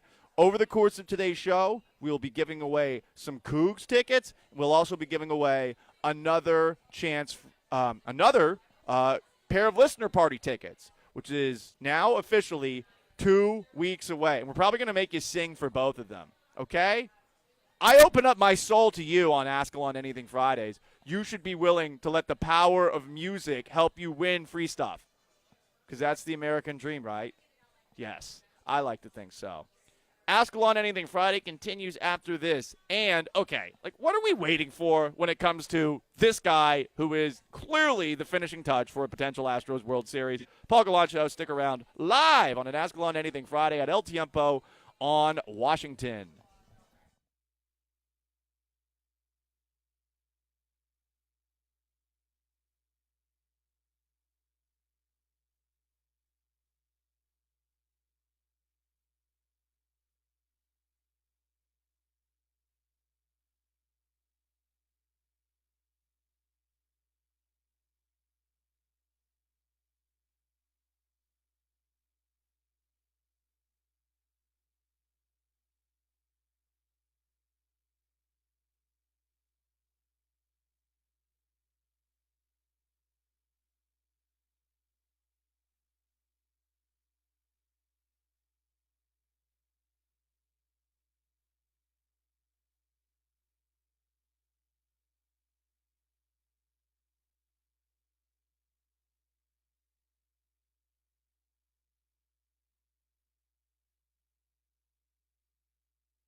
You're listening to the Paul Gallant Show, on ESPN 97.5 and 92.5. broadcasting live from El Tiempo Cantina on Washington as part of ESPN Houston's Summer Circuit. Presented in part by our grand prize sponsor, Power On E-Bikes. From the mobile Veritex Community Bank Studios, here's Paul Gallant.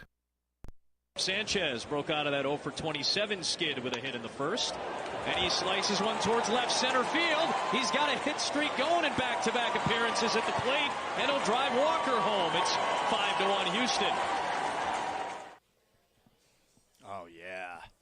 How about that? What a performance last night by Jesus Sanchez, who breaks out of a 10-game hitless streak with a 5-hit game.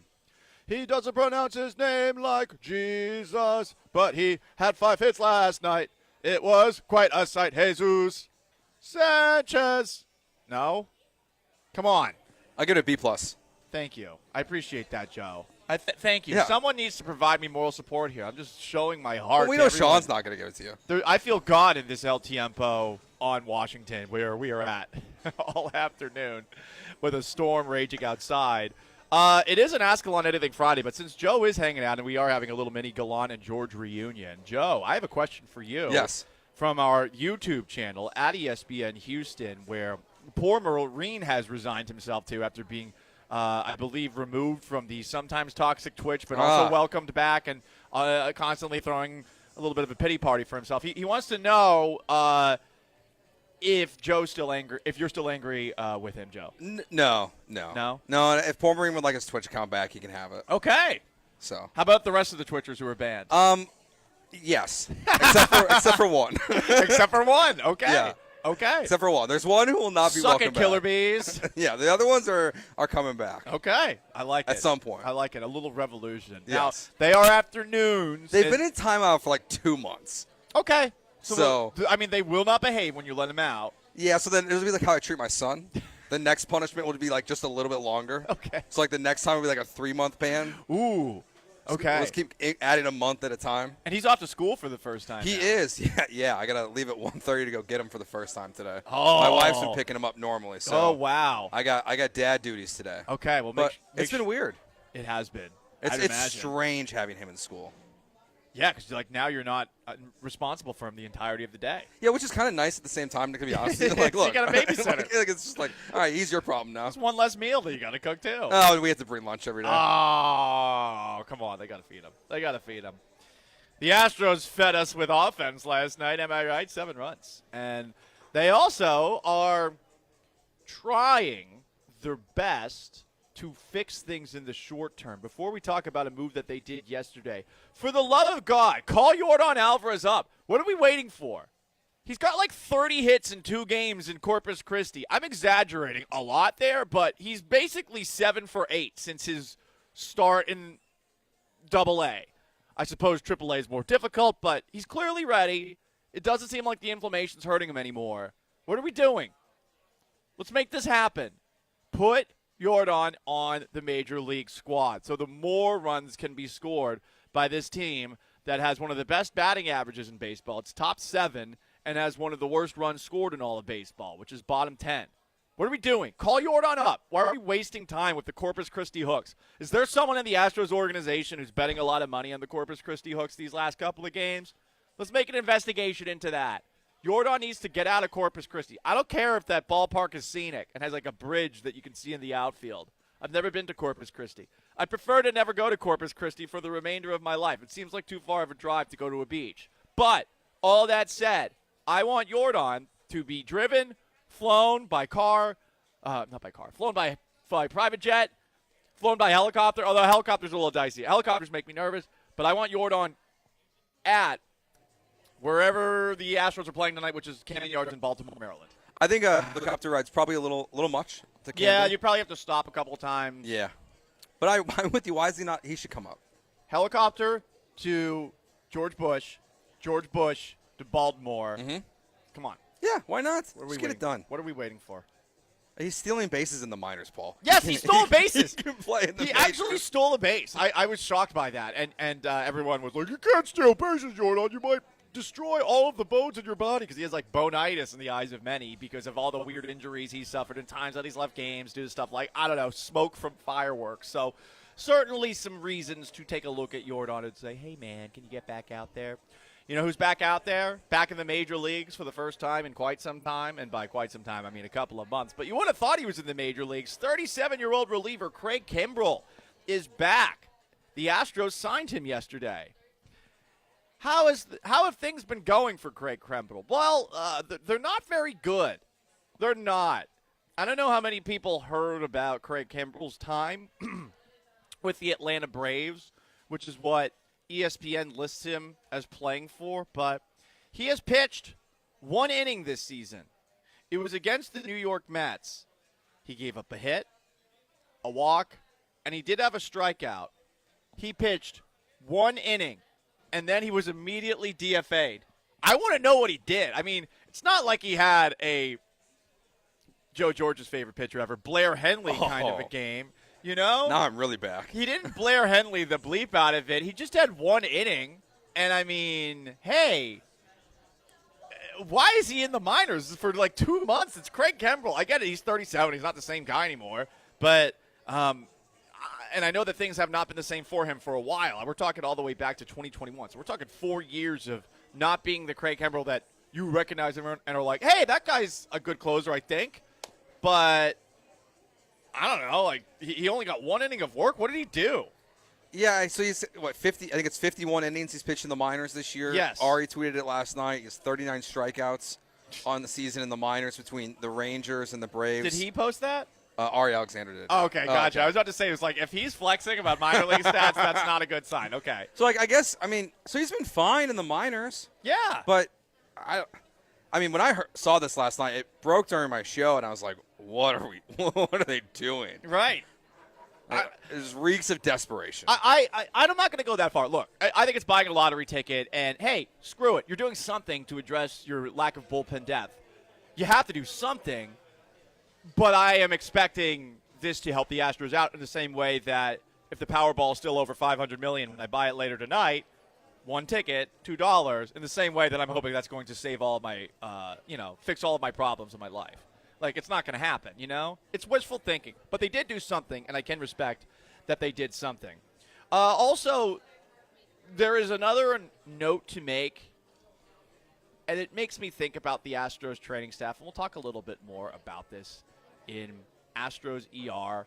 But for those who don't know, remember when Taylor Trammell suffered what seemed to be a very serious injury in the midst of that Astros-Orioles game where Fromber crapped the bed? Well, Taylor Trammell has been put on the injured list with a cervical muscle strain. They brought Bryce Matthews up to replace him. And I have a serious question, and it's going to sound patronizing and condescending. But are we sure that the Astros know the difference when it comes to cervical between the neck region? Because cervical, it refers to 2 main meanings. I'm not a doctor. I come from the house of a learned one. It's the neck region, consists of the 7 vertebrae connecting to the skull and the rest of the spine. Or it can refer to the female cervix, which is in the lower narrow part of the uterus. They're both neck-like passages. They're both called cervical. So he has a cervical strain, and my hope is that the Astros are not going to look at Taylor Trammell knowing he has a cervical strain and saying to themselves all of a sudden, wait, he doesn't have a hoo-ha. How could he strain his cervix? And I do not trust these people. I don't. Not them at all. Not one little bit. And Taylor shouldn't either. Get a second opinion. They're going to tell you you have a uterus, sir. Like, go and get a second opinion. These people are Dr. Frankenstein caliber. And that means bad. Not like, I mean, Dr. Frankenstein, freak. But, I mean, he did create a living body out of a dead body. And then the guy had some issues and, like killed his wife and his kids and all that stuff, which happens. It happens from time to time when you use a cadaver to create life, play God. It happens. But he was actually a good doctor. These Astros doctors, I don't know, could I diagnose this? Could Joe diagnose this? Could Sean Mapes back in Mission Control diagnose this? Could I do a better job with an El Tiempo margarita in my system? These are fair questions to ask because of how bad they've been this year. So I don't trust them that they know the difference between a cervix and cervical stuff wherever the hell that is in your neck or something. Yeah, I wouldn't trust them.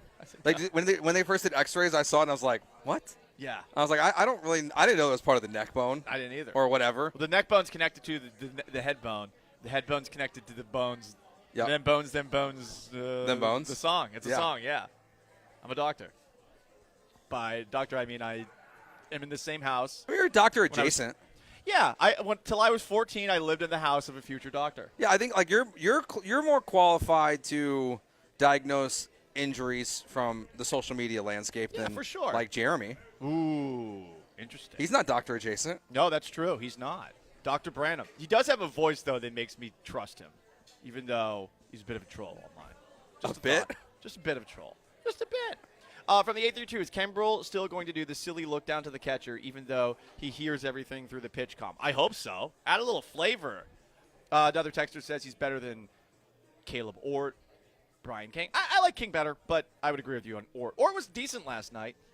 From the 713 Ocho Texto says, got to tip my cap to the way Jason Alexander pitches, man. He has a very average pitching repertoire, but he does a good job of keeping hitters off balance with location, change of speed, and eye levels. Salute to him. Yes, salute to him indeed on this Friday. Got to get down on Friday. From the 346, ask along anything. Paul, do your bosses get nervous when you start drinking while on the air? I know I do. Well, this may be a question for middle management Joe here. No.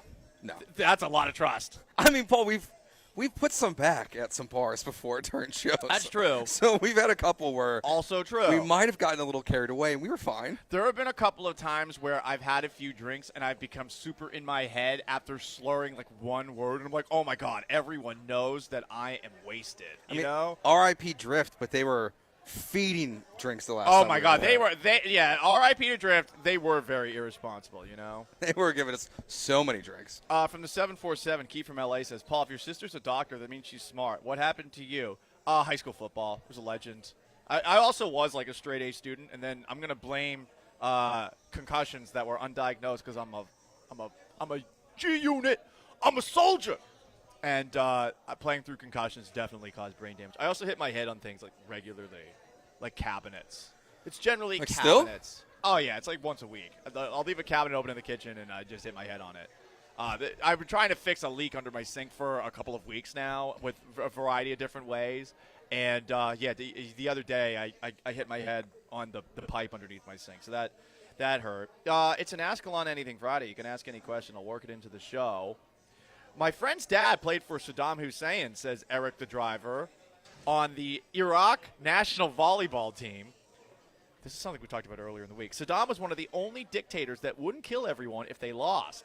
So what historical dictator would you like to play for? First off, I don't believe you. Saddam definitely killed everyone. Definitely not any of the Kim Jongs. North Korea, sorry. They're probably wiping your family out afterwards. Dictators that I would have liked to play for. I'm thinking, man, I don't think I'd want to play for anyone off the top of my head. Definitely not the German dude. I feel like I would not qualify as Aryan. I think he would think, like, since I'm Black Irish, that I'm black and kill me immediately. Russian, Stalin, no. Stalin would feel cocked by how awesome my mustache is when I grow it out. I think he would just kill me before I even play. Dictators. We know Putin just like fills his guys with steroids right now. I mean, that would be sick. I'd be so jacked. So like he'll help you out. Yeah, and honestly, I don't know that he kills. That's a great point. So probably like post purge Russia, I would take that because like I have really skinny calves and forearms, and I'm very self-conscious about it. And maybe at the very least I could get some implants, if not some just outright PEDs outright PEDs to blow those puppies up. Anyway, it is an Ask Alon Anything Friday. 713-780-3776 to call to text. YouTube at ESPN Houston, Twitch at ESPN 975. The Houston Texans practiced against the Detroit Lions yesterday. Yesterday we talked about what was said leading up to the practice, what actually went down. We're hanging out at El Tiempo as part of the ESPN Houston Summer Circuit with all the awesome locations around the city. This is my favorite. We'll be here all afternoon on an Ask Gallant Anything Friday, the Killer Bees After Me, for your chance to win a pair of brand new e-bikes from Power On Electric Bicycle Company. Just go to the register at the table to your right when you come on in. Hang out with us. It's the Paul Gallant Show, ESPN 97.5 and 92.5.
This is the Paul Gallant Show, on ESPN 97.5 and 92.5. broadcasting live from El Tiempo Cantina on Washington as part of ESPN Houston's Summer Circuit. Presented in part by our grand prize sponsor, Power On e-bikes. From the mobile Veritex Community Bank Studios, here's Paul Gallant.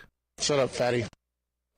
That was C.J. Stroud talking to one of his ex-teammates at Texans training camp, their joint practice against the Detroit Lions yesterday. One of his ex-Ohio State teammates popped up in the middle of the press conference, and he saw him in the back, and we are definitely going to use that as a drop for the foreseeable future. The Texans had joint practices against the Detroit Lions yesterday. I did a live stream after Joe's show last night at 7 p.m. talking about what I saw. So I was observing the observations of those who observed the joint practices. And what I gather is it was competitive from a Texans media perspective. From a Lions media perspective, they clearly think the Lions won the practice, but they also felt that the Texans showed a lot of heart, a lot of chutzpah, that they practiced hard on a level that they did not feel the Miami Dolphins did. They thought the Dolphins were some baby back bitches when they did the joint practices against them a couple of weeks ago. So, hey, real recognizes real. Very cool to hear. C.J. Stroud, after the practice, was asked about the Houston Texans offense. Here's what he had to say. I like that we were competitive, man. You know, like, it's not always going to be perfect, especially going against a new scheme. I thought it was, back and forth.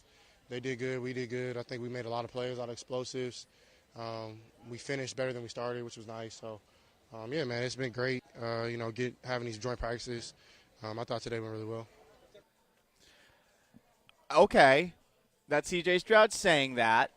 If you take a look at what's said about the practice, I think the thing that people were most encouraged with from the offense was that the running game, from a protection perspective, from a mauling dudes, road grader perspective, is making some real progress and is significantly better than last year. I don't know if that means the Texans are going to be a great running the football team, but it seems that the offensive line that's going to be the starters going into the year, it seems like it is going to be rookie Ariante Ursary at left tackle, Laken Tomlinson at left guard, Jake Andrews at center, right guard Ed Ingram, and right tackle Titus Howard. It seems like they are, from a run blocking perspective, a lot better than they were last year. Last year, they could not get any push whatsoever. Pass protection, it does seem like it's still a work in progress. That's to be expected when your left tackle's a rookie. Also to be expected when Aiden Hutchinson is 100% healthy, at least as far as he can be after coming back from that injury he suffered last year, and is back out there for the Lions. I mean, he is probably a top 5 pass rusher in the league, and I don't know if he was going up against Ursary or if he was going up against Howard, but I would imagine that he was a massive problem. And that Lions defense, I mean, it's pretty good. Is it as good as the Texans? No, but they fly around, and it's funny. Everyone thinks of Dan Campbell because of how big he is as like a defensive-minded coach. Well, he did play tight end. I mean, he was an Aggie tight end. He was a tight end, I think, for the Cowboys for a little bit of time, too. So they do have, though, that hard-nosed mentality, and D'Amico has it as well. And I like seeing that these two teams got to practice against each other. Kind of wish the Texans didn't have joint practice against the Panthers, who are a bunch of scrubs. They, I think, lost last night in preseason action again. And, hey, it's, no one of consequence is playing this weekend. Do yourself a favor. Don't watch the games. I tried for a second to watch Patriots-Giants last night because I was like, well, maybe the Patriots could get revenge for losing 2 Super Bowls to the Giants in a preseason game where no one plays. Because that's me, just a stupid idiot with a mild case of CTE, as a texter says. Yeah, I think you're right on that front. I watched it, and no one of consequence played. Like, the cool Patriots didn't play, and then they got shelled. And effing Tommy DeVito, who I hate because he played at Syracuse for a little bit, and he sucked, and now all of a sudden, like, he plays for the Giants, and he becomes a cartoon character that's honestly like a racist caricature of Italians. And he goes out there, and he throws for 3 touchdowns and 200 yards against the Patriots. So I'm not feeling so great today. Don't watch the preseason games. You'll only be disappointed. Much like you shouldn't watch the Astros-Orioles games this weekend. You're only going to be disappointed. D'Amico Ryans, head coach of the Houston Texans, was asked about the Texans' offensive line, which we just talked about. Run blocking seeming better. Pass protection, I don't know. D'Amico, what's going on with the big old dudes up front? Yeah, with our offensive line, what I saw guys still playing physical up front. We were able to, break some runs there. Chubb, Woody, Jawar, all the backs were able to break a few runs. It starts up front. Those guys played physical, got a hat on a half finish. The tackles did a good job on the edge, really of handling the twists in the games. Proud of our guys for that, and the communication of picking up blitzes. So anytime you do a joint practice, you'll see different type of blitzes, different type of pressures and adjustments. So I think when you're able to handle that really well and allow your rules to work for you, and you see how sound the protections are, you see how sound we are when we play with the great technique, it works. So we just have to continue to lean into what we're doing, lean into what's being coached, and do it the right way every single time, and we'll be really good up front. All sounds good from D'Amico Ryans, but it's a matter of what we actually see, and since Texans media was not allowed to send video of the practice, but fans were. Yep. And the videos that we did see, Joe, were not very good camera angles. Really tough to get a gauge for the pass protection and how they're picking up all those things. But he is right in that at a joint practice, especially now that these teams are in regular season mode, now that they're in regular season mode, apparently, like, God forbid any of this video get out, even though the fans are literally posting it. That means that they were probably facing some stunts, which they had a really difficult time picking up last season. So the hope is that what D'Amico is saying is closer to the truth. I think it's going to take time. It's going to be a work in progress. Yeah, I mean, we can't expect the offensive line to be humming, and even just the offense in general. I do think the fact that they don't let the media – this always feels like a pity party when we say it. I know, I agree. We're complaining, but it's just dumb. It's like the fans can be there and take video, but, like, the media can't. What are you stopping? It's bizarre. I think the NFL has a very weird level of paranoia, and it's kind of – what is it? It's fermented in self-importance. Like, you think you're such a big deal that everyone is looking to get one over on you. And honestly, it's like the mind of a schizophrenic. Like, relax. No one cares about you that much. There's not some random – like, Bill Belichick's gone. Ernie Adams is gone. Yeah. There's no Connor Stallions that I'm aware of in the NFL. Like, no one is going to a joint training camp practice to study and get information that they could perhaps relay to their team for a critical game. And if they did, it's going to be very limited and murky, Joe, whatever video and evidence that they have. Yeah, I mean, I'm sure the Rams think it's really important to come scout the Texans and Nick Caley, who was a Rams coach last year, so they probably know him a little bit. Like, Yeah. they're not worried about it. And then they bugged his car. Yeah, they're going to show everything His week home. one against the Rams anyway. So it's one of those where I like the joint practices a lot. I really I'm over preseason at this point. too. I despise also the fact that there's a week off. Yeah. Like, why are we waiting a week? What are we waiting for? Let's get this thing going. Well, you can watch the Cowboys documentary, which I started last night. Is it good? Oh my God, I forgot how much I loved football when I was a little kid in the '90s. I thought '90s football was the coolest. It was my first, '95 was the first year I watched a lot of games. I watched games every single Sunday on my little TV that had the knob. It was black and white. In the basement at my place in Hanover, Massachusetts, 205 Center Street. Shout out to Center Street. What? We had more Dunkin' Donuts than minorities. It's fine. And I just remember watching it and then seeing these old Cowboys teams. And I like, hand up, I liked the Cowboys when I was growing up. I thought they were cool. I thought the helmets were awesome. My godmother's husband, my second uncle, I guess, was trying very hard to make me a Cowboys fan, and he did put on a very convincing effort. Like, I had a Cowboys nightlight when I was a little kid. Yeah, I'm just admitting things, okay? So if things go wrong for the Patriots and go right for the Cowboys. No, not anymore. Now that I'm here, I can't do it. But I actually, Patriots fans and Cowboys fans understand each other, and we're starting to understand the whole, hey, this team has sucked since they were good. This is hard. Now we're a laughing stock. What do we do?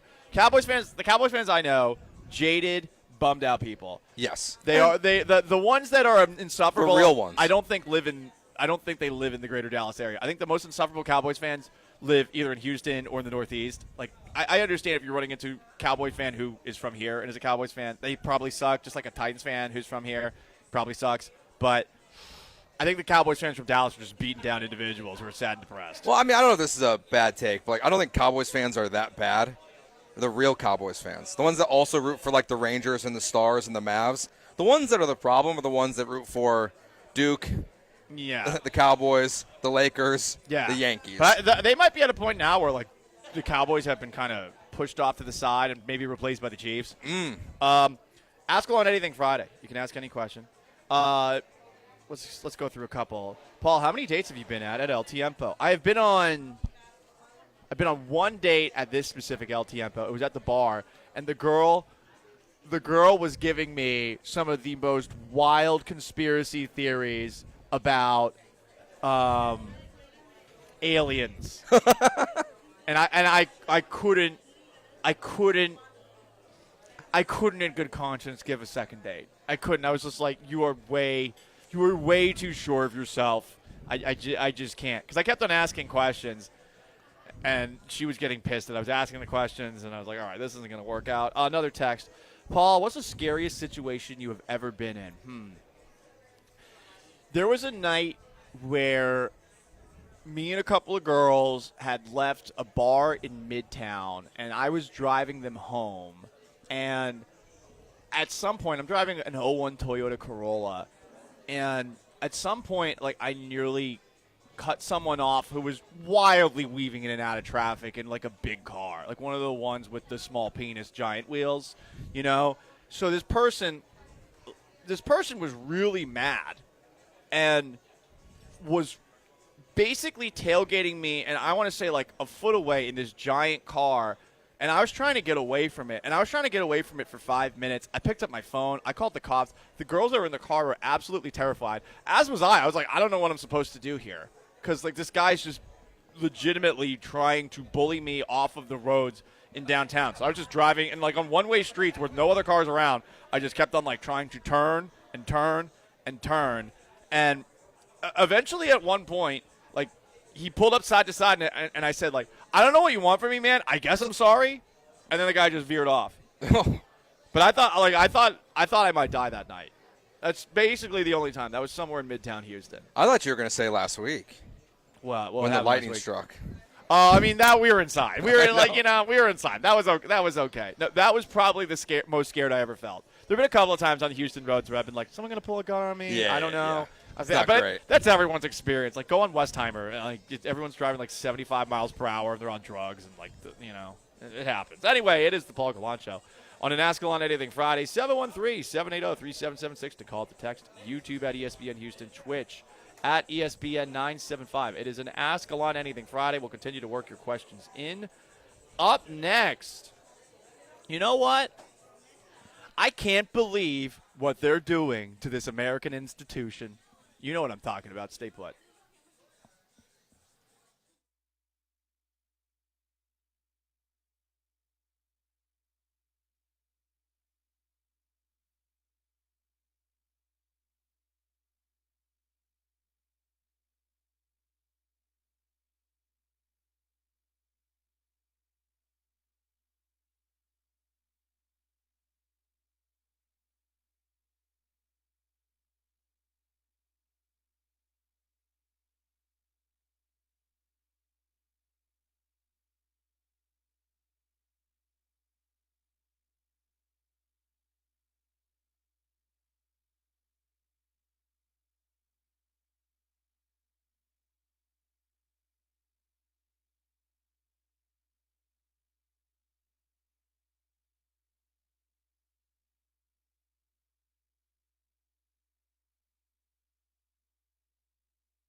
It's the Paul Gallant Show. On ESPN 97.5 and 92.5. Broadcasting live from El Tiempo Cantina on Washington as part of ESPN Houston's Summer Circuit. Presented in part by our grand prize sponsor, Power On e-bikes. From the mobile Veritex Community Bank Studios, here's Paul Gallant. Your last chance to win a pair of brand new e-bikes from Power On Electric Bicycle Company right here at El Tiempo on Washington, the restaurant that I have eaten at more than anywhere in the city of Houston. I mean, I have been here a lot. Something I'm a little bummed out about, one of my good friends who used to organize meetings here, unfortunately, he has moved to Austin. He used to live next door to here. I used to come here all the time entirely because he was like, hey, and he would just come in here like just slovenly, not having showered, smelling like an absolute like pile of poo. And we come in here and then we'd have ourselves a good Saturday or a good Sunday. Oh, Lucky Number 11's on TV. That's a fantastic movie. Underrated. Bruce Willis, Josh Hartnett. Morgan Freeman's in it too. Very good movie. Anyway, Paul's got the ADD. That's what happens when you give him an El Tiempo margarita. This one is not frozen. Yeah, I normally do frozen, but this is... Do you really? Oh, yeah, all the time, Joe. Oh, I didn't know that. I don't really like frozen margaritas. I'll be honest. I like them like this. Get out. I got 30 more minutes of me. I'm leaving. The Frozens are better, but you know why? So, my girlfriend's been finding this out the hard way. Like, I have little tendencies that make me seem very cheap. And to me, like, the ice, to me, which obviously the ice melts in the margarita, but the ice, to me, it's like wasted. So, like, when I'm done and there's, like, a little bit of ice left to me, it's like, that's waste. Okay. Where if you have the frozen, like, it's all gone at the very end. And this is a very stupid thing, but it's literally that. That is why I like the frozens, because I know I'm not going to waste any of the tequila and the margarita. Is it maybe a dumb thing? Yes. Do I understand your logic and now kind of agree with you? Yeah. Yes. It's stupid logic. It's great stupid logic.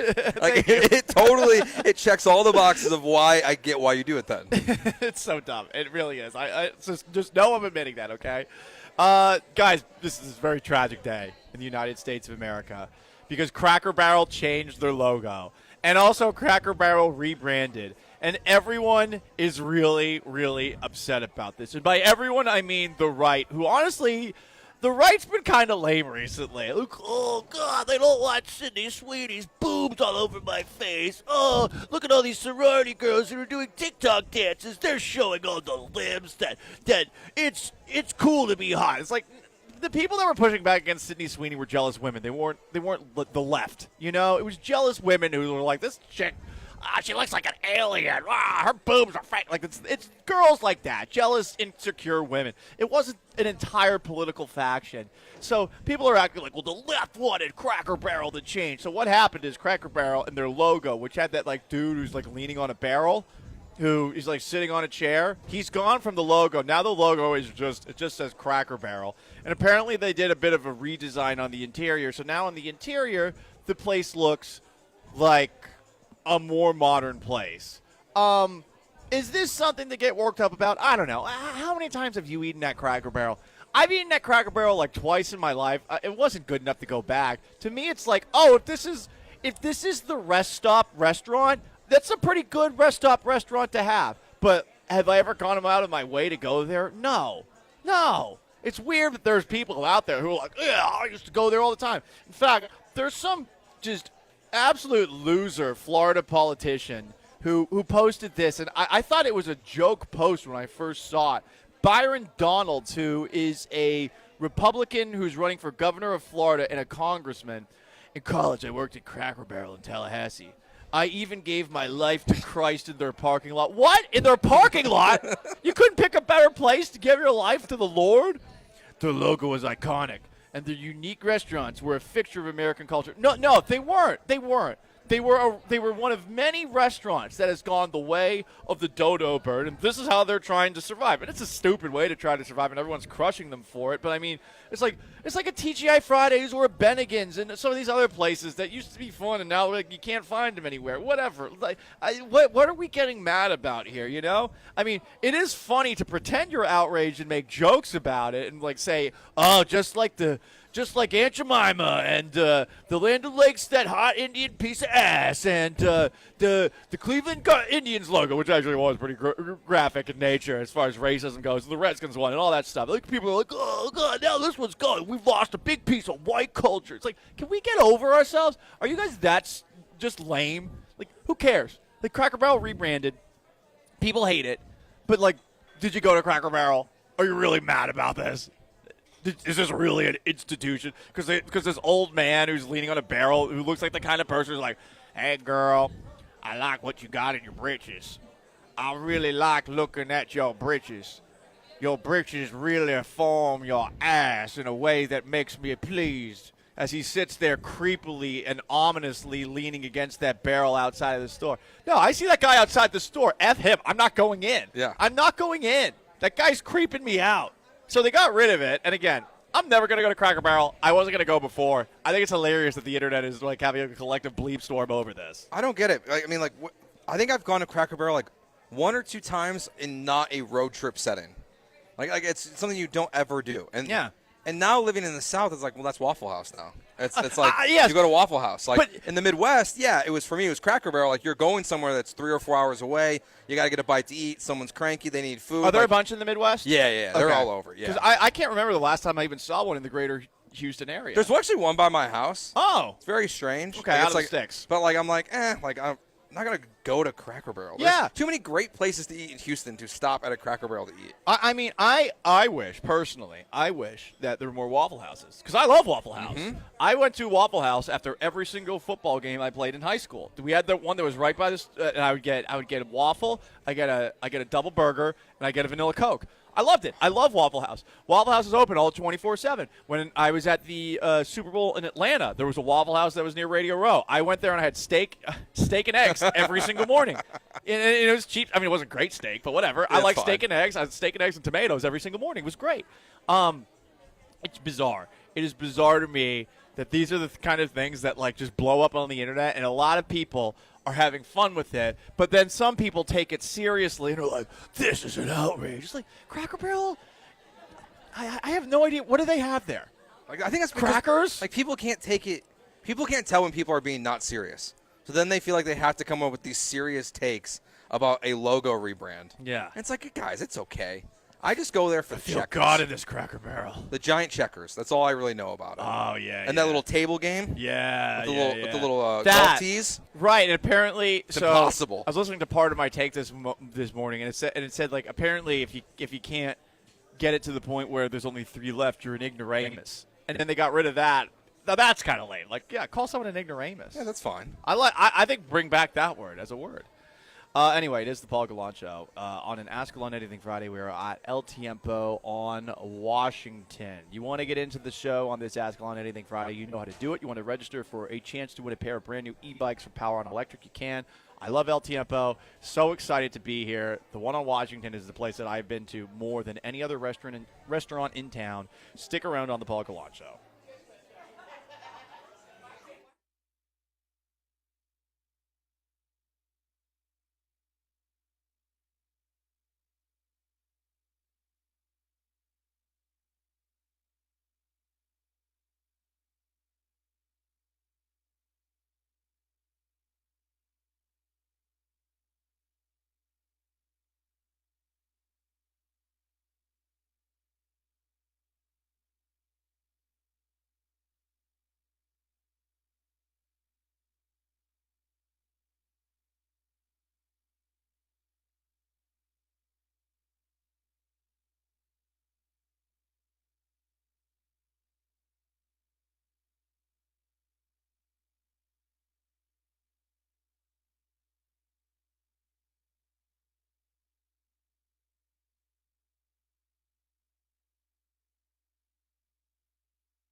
You're in again. Now will they go back to an off-speed pitch here? Fastball ripped back up the middle, a base hit. Dubon is in, getting the wave is Melton, and it's a 4-0 Astros lead. Carlos Correa adds a pair with 2 outs. It is a Friday. Got to get down on Friday at the, I would say, most important place in the city of Houston and the actual 8th wonder of the world. Destroy the Astrodome. Yeah, I said it. It's a dump. This poll that came out about people who want to save it, I guarantee you it came from the Astrodome Conservancy.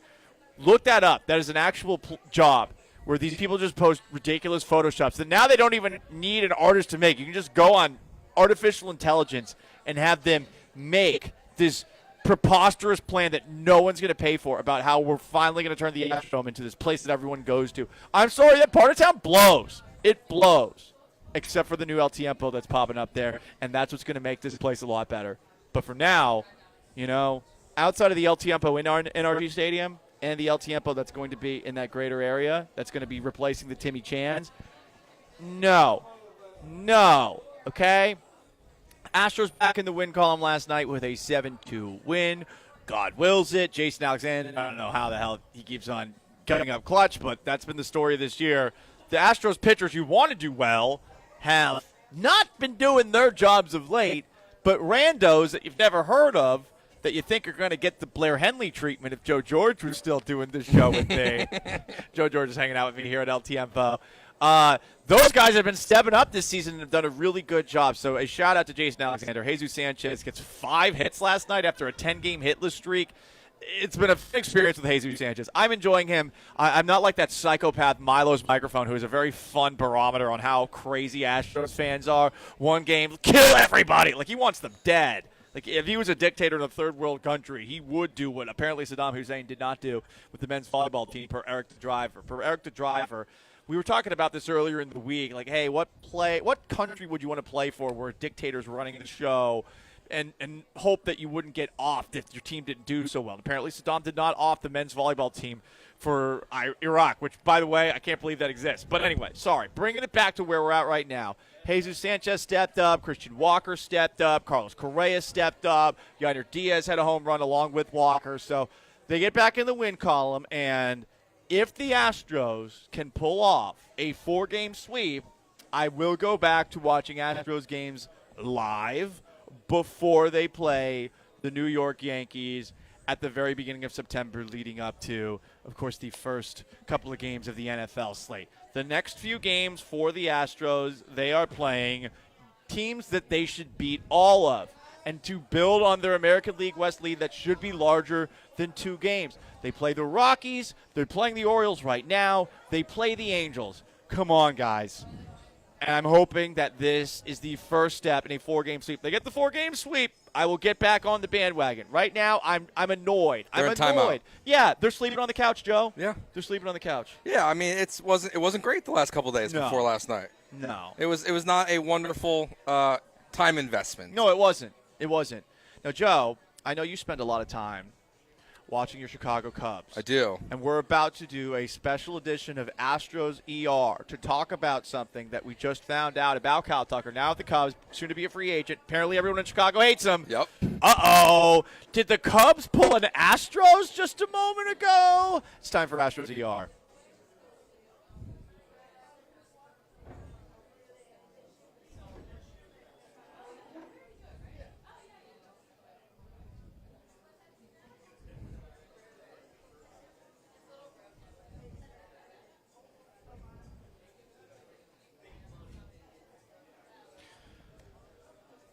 Kyle Tucker injured his hand in early June, or was it July? It was June. It was June, okay.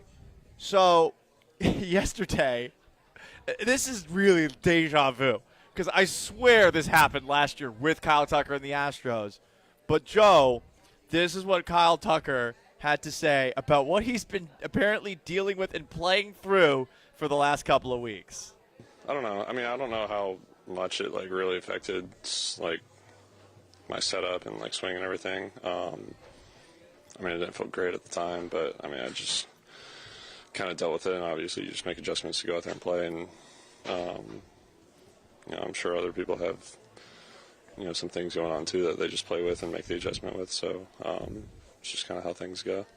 A fracture in his finger. Joe George, who you know Houston sports, but you definitely know Chicago sports. Kyle Tucker has not had a very good last couple of months.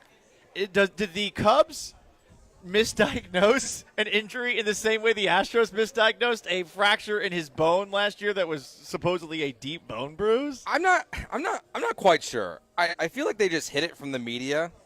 So Kyle Tucker's been hitting below 200 for the last month and a half. He sat out for 3 games. Okay. And then came back yesterday. Right, and you told me something. What happened in those 3 games? They played a 5-game series with the Brewers. 5 games? Yeah, because there was a rain out. Okay. They lost the first game in the series that Kyle Tucker played in. They won the next 3 games. They lost the last game of the series that Kyle Tucker played in. So Kyle Tucker didn't play in the games that they won. Yes. But he played in the games that they lost. Yep. Oh, boy. So that's part of the reason why Cubs fans don't like him right now. They hate him, right. But what's weird about this one is that he has a small hairline fracture in June. Okay. He hit .311 and hit 5 home runs in June. Okay.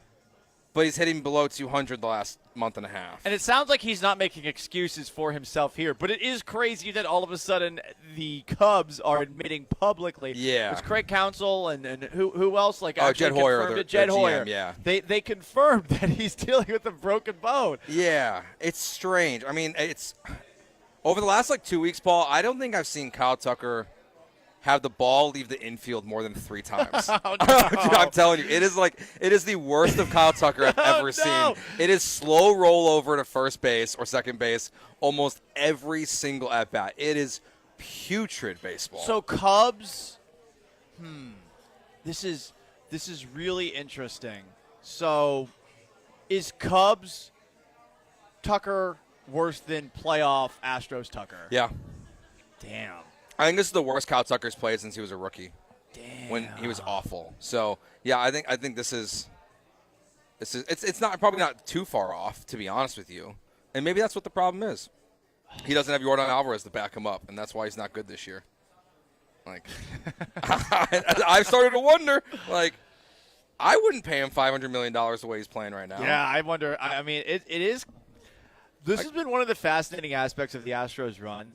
The guys who have left them, outside of Garrett Cole, who has been amazing elsewhere. Springer's had moments, but he's been hurt, and he wasn't what he was here in Toronto. Bregman's been good with the Red Sox. For sure. It's early. Tucker early on looked pretty damn good with the Yeah. Cubs. Now he's coming back to earth a little bit. Correa was pretty good at times. And he also started getting hurt. It's weird to get away from the Astros training staff. You would think things would get better for you. It hasn't. It almost makes you feel bad about how mean we are to the Astros training staff because all these guys who get hurt all the time keep getting hurt elsewhere.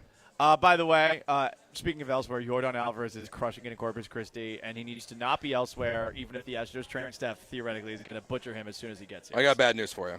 What's that? The Corpus Christi Hooks. Yordan? No, he's playing today. That's not illegal. Oh, he's playing again. Well, Or at least their lineup. Now, it says subject to change without notice. Okay. Because it says, guess who's back again.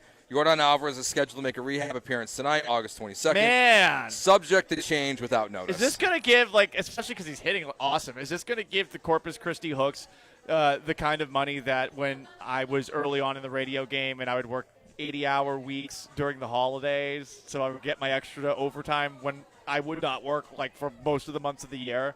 Is this like that? Get that extra attendance? Yeah, for a couple Hooks, days? The Hooks are just, they're surge pricing with Yordan here. Well, they don't get a lot of them. Most of that stuff goes to Sugarland now. That's so true. They've missed out since the Space Cowboys became the Astros AAA affiliate. So you got to take advantage while you can. That is Joe George. It's an Ask on Anything Friday. Now we know what's going on with Kyle Tucker. It's no bueno. Well, hey, at least there's an excuse. I guess. Joe's on his locked on Chicago kick. Joe's just needs some ammunition. Needs a punching bag. It's so funny. I tried to defend Kyle Tucker because he went through a bad slump earlier in the season too. And everyone like, this Kyle Tucker guy sucks. I'm like, guys, hold on. He's awesome. I've seen him play a lot. But now you're out. And now I'm just I can't defend him. I'm ruining my reputation, whatever I have left of it, would be trying to defend this guy. He's bad. Just when you thought you were out, though, he pulls you back in by being like an injured animal trying to get food. Let's get a hit first, and then we can talk. That is Joe George. Sean Mapes is back at Mission Control. I'm Paul Gallant. It is the Paul Gallant Show on an Ask Gallant Anything Friday. We got a bunch of questions lined up, so we'll get to some of those. And are these three things good or bad omen for your Houston Texans? It's the Paul Gallant Show live at El Tiempo on Westheimer. Stay put.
You're locked in with the Paul Gallant Show. On ESPN 97.5 and 92.5. Broadcasting live from El Tiempo Cantina on Washington as part of ESPN Houston's Summer Circuit. Presented in part by our grand prize sponsor, Power On e-bikes. From the mobile Veritex Community Bank Studios, here's Paul Gallant.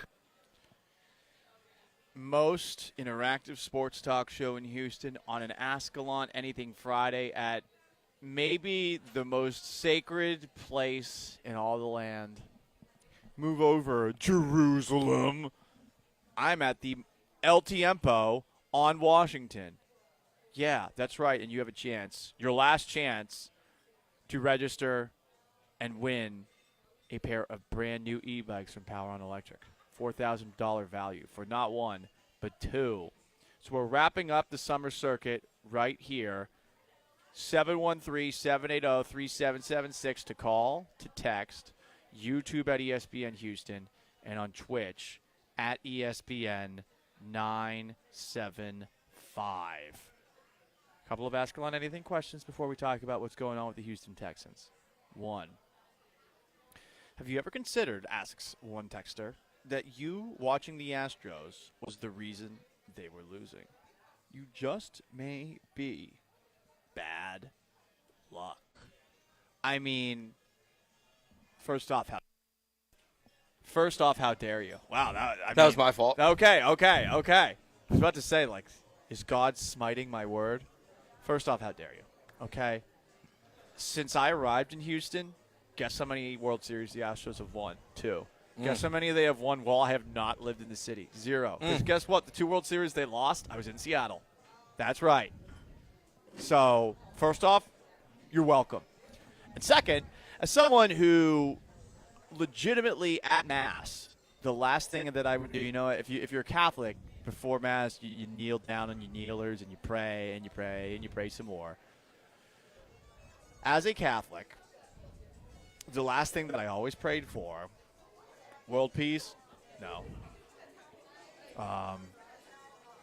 For those less fortunate than me to do well, no. The last thing I always prayed for was a Patriots Super Bowl. And, the Patriots won 6 Super Bowls? Interesting. I feel God in this El Tiempo. I was playing God with the New England Patriots growing up. Do not smite me. I see the thunder outside. I see the lightning outside, okay? It's just a joke. It's just a joke, dude. It's just a joke, he said as he looked up at the sky. What else do we have on an Ask Alon Anything Friday? Paul, how do you feel about people who talk on the phone in public? Jail.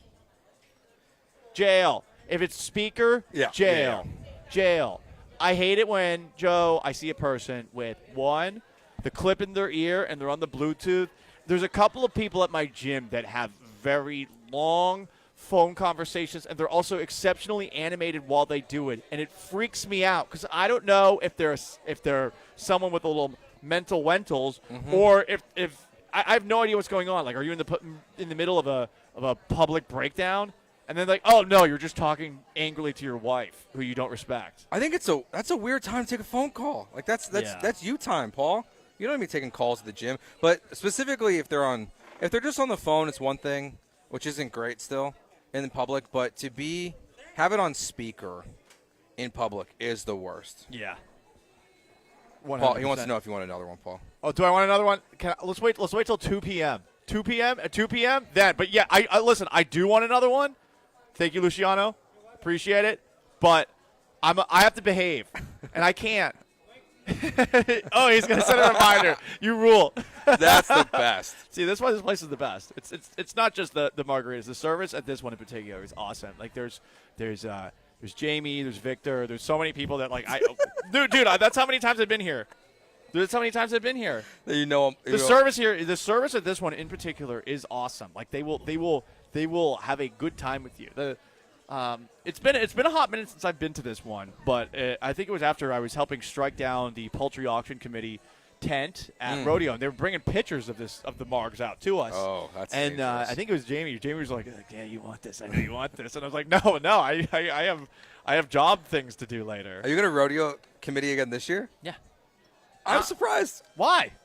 You seemed a little stressed last year. I was a little stressed. Well, I was trying to raise money. That was my first time doing it. I thought, and then the Poultry Auction Committee stand up. Listen, I'm always stressed, Joe. Well, yeah, that's true. You know this. I always have resting bitch face, and I'm overthinking everything at all times, and I really just need to take a chill pill. And you know what's been great? Having a girlfriend has helped me realize that I'm a crazy person. You seem a little less stressed. I'm way less stressed now. I'm way less stressed. I don't have to think about that at all. That's good. Now, I do have to think about concern. Doing cool things with the girlfriend. Well, yes. Shout out to Steak Girl on the Twitch.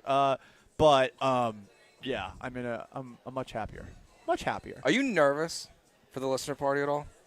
Yeah, I am nervous that they're going to be weird to her. Because she's going to be there. I'm not nervous about – I'm also nervous that my girlfriend's going to judge me for – no offense, some of you guys. For sure. Some of you guys, like, it's one thing to talk with us on the Twitch and have some fun, but in person. They're pretty behaved in person. I Most know. of the crazies that have been banned on Twitch aren't coming to listen for me. I'm bringing my pocket challenge flag and my pocket penalty flag. Oh, that is a great decision. Just in case, because I'm going to have to throw penalty flags on people, I'm sure. I'm absolutely sure. By the way, speaking of penalty flags, that's what happens in a football game. If you do something wrong. That's what Laramie Tunsil was known for in his time with the Texans. We wish him well with the Washington Commanders. We wish him well. So C.J. Stroud, Texans quarterback, is it a good omen for the Houston Texans that he can say all of the offensive linemen's name off the top of his head like this? Yeah, definitely, man. It's a pop every time, the ball snap. I thought, it starts with Jake. Jake has done a good job of IDing things. And him and Lakin are like the first ones to kick it off. Ed's right there. Titus is right there. Taylor, it's a group that's a lot of dogs, man. So I'm really happy that, that we're able to run the ball like we have, because that opens up everything else. Bump, bump, bump, bump, bump, bump, bump, bump, bump, bump, bump. Lakin, Ed, and Jake. And you got Titus and Ariante. It's like the Mambo number 5. I mean, he knows all their names. That's good. He's got handshakes with the running backs, handshakes with the wide receivers. He knows the offensive lineman's name. Yeah, this is a good sign. That is a good omen. I do feel like he tipped the hand a little bit about who the starting offensive line is, though. I agree, because I thought Cam Robinson being back, there was a chance he'd come back in, and we talked about this a little bit earlier in the week, but Ariante was out there at left tackle again.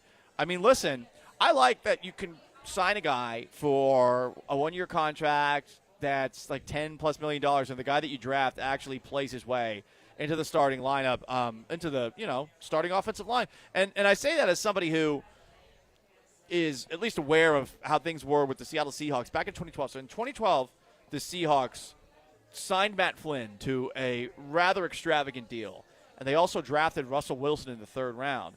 And Russell Wilson was awesome and beat him out in training camp for the starting quarterback gig, and the rest is history. And Russell Wilson put together 8 years that were as good as just about any quarterback, especially towards the very end where he did have moments, and I watched them firsthand, where he looked like he could potentially have an argument for MVP. And then the second half of the season would start, and he'd get a little bit too crazy and trying to make too many things happen, and he's a weirdo for sure. But this stuff happens, and I think it's very encouraging that, yes, Cam Robinson might have lost his job due to injury, but it does seem like Ursary, as a rookie, does all the right things. He checks all the boxes. He's humble. He's clearly working his ass off. And finally, finally, based off of what we're hearing, because it's really hard to gauge offensive line tape in training camp, it does seem like we finally have a Texans draft pick on the offensive line who might actually be good. So we'll see what happens. Good omen or bad omen? Anyone see this? Hear about this? Big deal. Big deal. Congratulations to Texans owner Cal McNair, who was named one of Houston Business Journal's most admired CEOs. Oh, congratulations to Cal. I mean, I wonder how that gets made. Did he pay someone off? Because I definitely feel that way about the Marconi Awards going forward. Who got paid off? What under Do I have the table? to do that next year now? You clearly need to bribe the Marconis, because it's clearly. Well, we didn't enter, to be fair. Oh, I didn't even know it was like that. That's hilarious. You submit your own entries to the Marconis. Dude, what does the entry come with? Like, they don't just call you and be like, "You're nominated." No, we have to put together a demo reel for the station. That's so dumb. Okay, Yes. so it's literally like you submit it. So not everyone submits it.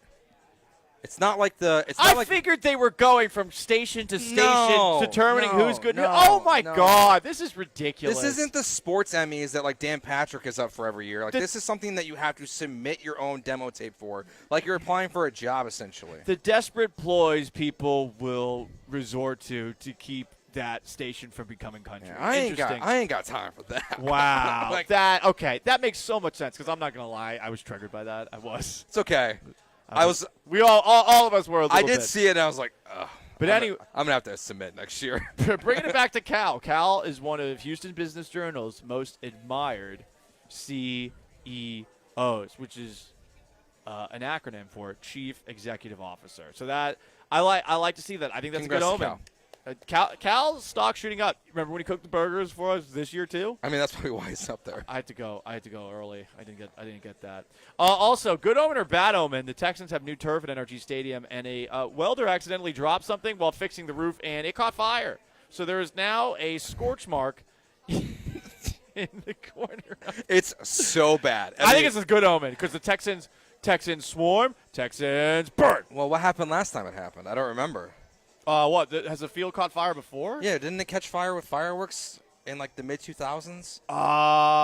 We're gonna have to look that up. I in the feel break. like there was another moment where like it caught fire. We're gonna that might be a different stadium, to be honest with you. But truly, I couldn't tell you. But now I think we're gonna have to look this up. the video is very funny. I definitely thought it was fake the first time I saw it. I certainly did as well. Goodness gracious, me oh my. Anyway, guys, it is the Paul Gallant Show. That is Joe George. 713-780-3776 to call to text. It's a Gallant and George reunion here at El Tiempo on Washington. We are 13 days away from the start of the NFL season. 13 days away. But I'm going to talk about number 12. Sorry, Dan Marino. Too many temper tantrums on TV. Like, that's what I know Dan Marino for. I know Dan Marino for throwing temper tantrums on Inside the NFL and for losing a playoff game by 60 points. Sorry, Dan. Sorry. That's fair. You're our age. Like, that's pretty fair. Yep. So we're skipping 13. It's a bad luck number anyway. We're 12 days away tomorrow from the start of the NFL season. Stick around.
Technically, we are 13 days away from the start of the NFL season.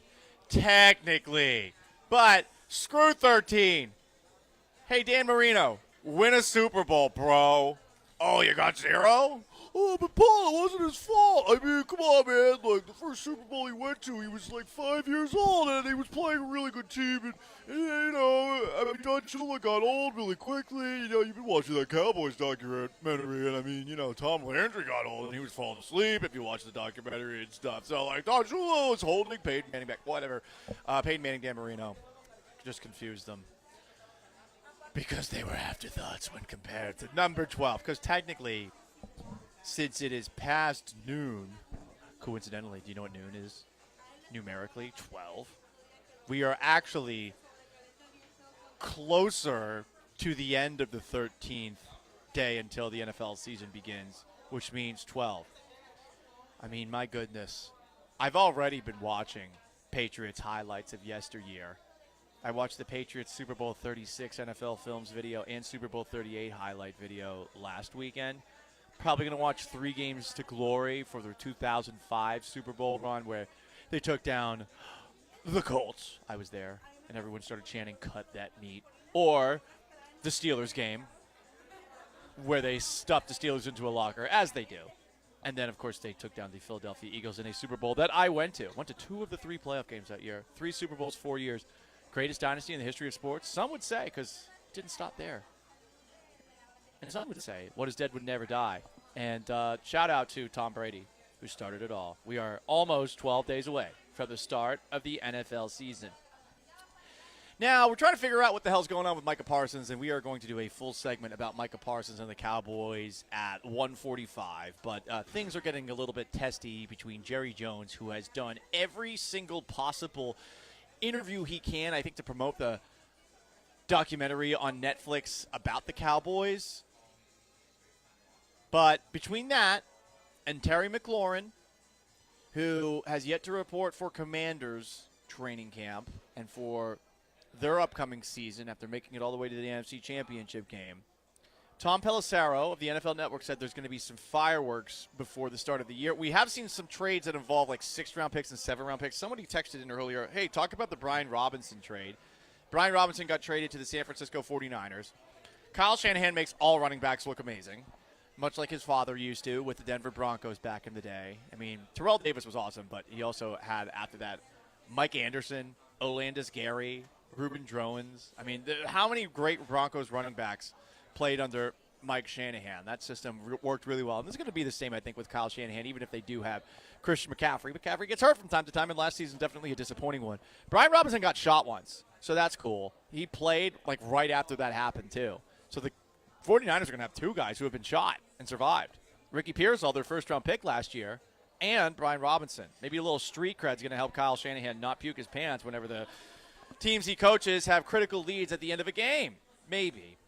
The NFL says they are going to crack down on sportsmanship violations this year. Here is Troy Vincent saying as such in a weird video that was posted to, I guess, shame people who celebrate using gun celebrations or standing over players into not doing it again.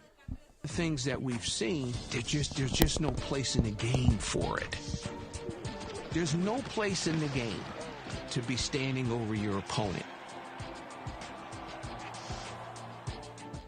There's no place in the game to have violent gestures. That's not the game of football. We just have to play by the rules, respect your opponent, respect your teammates, and play the game in between the whistles. Okay. Troy becoming this Fed for the NFL is just so lame.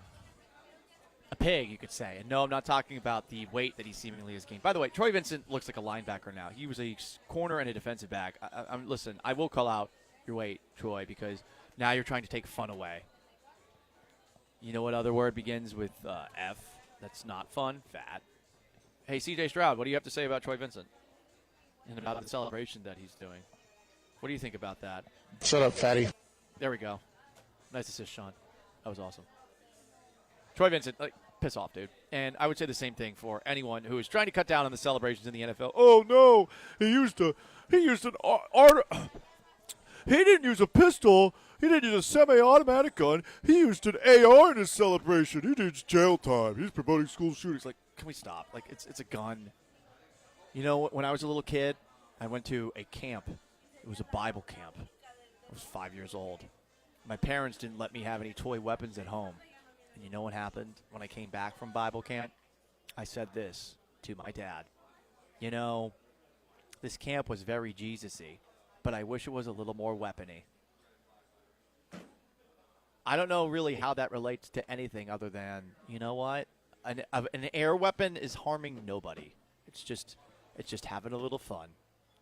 Little boys do it all the time. Are we really going to act like this is a bad example for kids? Is it glorifying shooting people? I don't think so. Matt Stafford talked about his back injury after practice for the Rams yesterday and said, I definitely felt a lot like myself out there today, assuming he actually is indeed himself, given the trending hashtag Stafford is dead movement that we saw online over the course of this past week. He is not traveling to Cleveland for the Rams preseason finale, but neither are any starters for the preseason finales, you know? There were some games. The Giants smoked the Patriots 42-10. Tommy DeVito, the Italian-American cartoon of Jersey, threw for 200 yards and 3 touchdowns against my boys. Would have been nice if he ever did that at Syracuse when he played there for a little bit of time. He's stuck at Syracuse. It annoys me that there was a Tommy DeVito era, you know? There was no Aiden O'Connell era, anti-Irish-American discrimination. Jackson Dart looked good. Jameis Winston stepped in for Jackson Dart and had an awesome touchdown pass. The Giants' quarterback room seemed very fun, especially with Russell Wilson not in attendance. Cam Scatabo and his big old head played. I like Cam Scatabo. I hope he has a good season with the Giants. As for the Patriots, who did not play much of their starters, they were in a bad mood after the game, as was Mike Vrabel when he was asked about a shoulder injury to Jalen Polk that supposedly is going to keep him out for the remainder of the season. Mike, there was a report today that Jalen Polk will have to have season-ending shoulder surgery. Can you add anything to that? No. I don't know, other than I'd like to find out where some of these come from. You know, some of these rats around here, so we'll figure that out. Rats. He called them rats. Oh, man. You know, Vrabel versus Nashville media, and I'm sure Nashville media is polite and maybe not as hard-nosed as, like, Northeastern media, which honestly is for the better, you know. Vrabel and Boston media going back and forth is going to be so fun this season. Because Belichick just never said anything. You know, he just snort and make, like, coughing noises when he got asked tough questions. But now, Vrabel versus these Boston sports media people who are always bleep-stirring, much like New Yorkers do, I think this is going to be fun. It's just going to be one of these once a week. We got to find one of these rats. Good God, dude. Anyway, it's the Paul Gallant Show. ESPN 97.5, 92.5, 713-780-3776 to call, to text on an Ask Gallant Anything Friday. We'll get to more of your Ask Gallant Anything Friday questions. There are a lot loaded up. Sorry, I did not get to them in the last couple of segments. Up next, is Micah Parsons done as a Dallas Cowboy? And why is Jerry Jones doing interviews with literally everyone to talk about this saga while probably trying to promote this new documentary on Netflix about the Cowboys? It's a great question we'll discuss next. Stay put.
This is the Paul Gallant Show, on ESPN 97.5 and 92.5. broadcasting live from El Tiempo Cantina on Washington as part of ESPN Houston's Summer Circuit. Presented in part by our grand prize sponsor, Power On e-bikes. From the mobile Veritex Community Bank Studios, here's Paul Gallant. But you've got to put this puzzle together so that you can have some other people out there playing with Michael.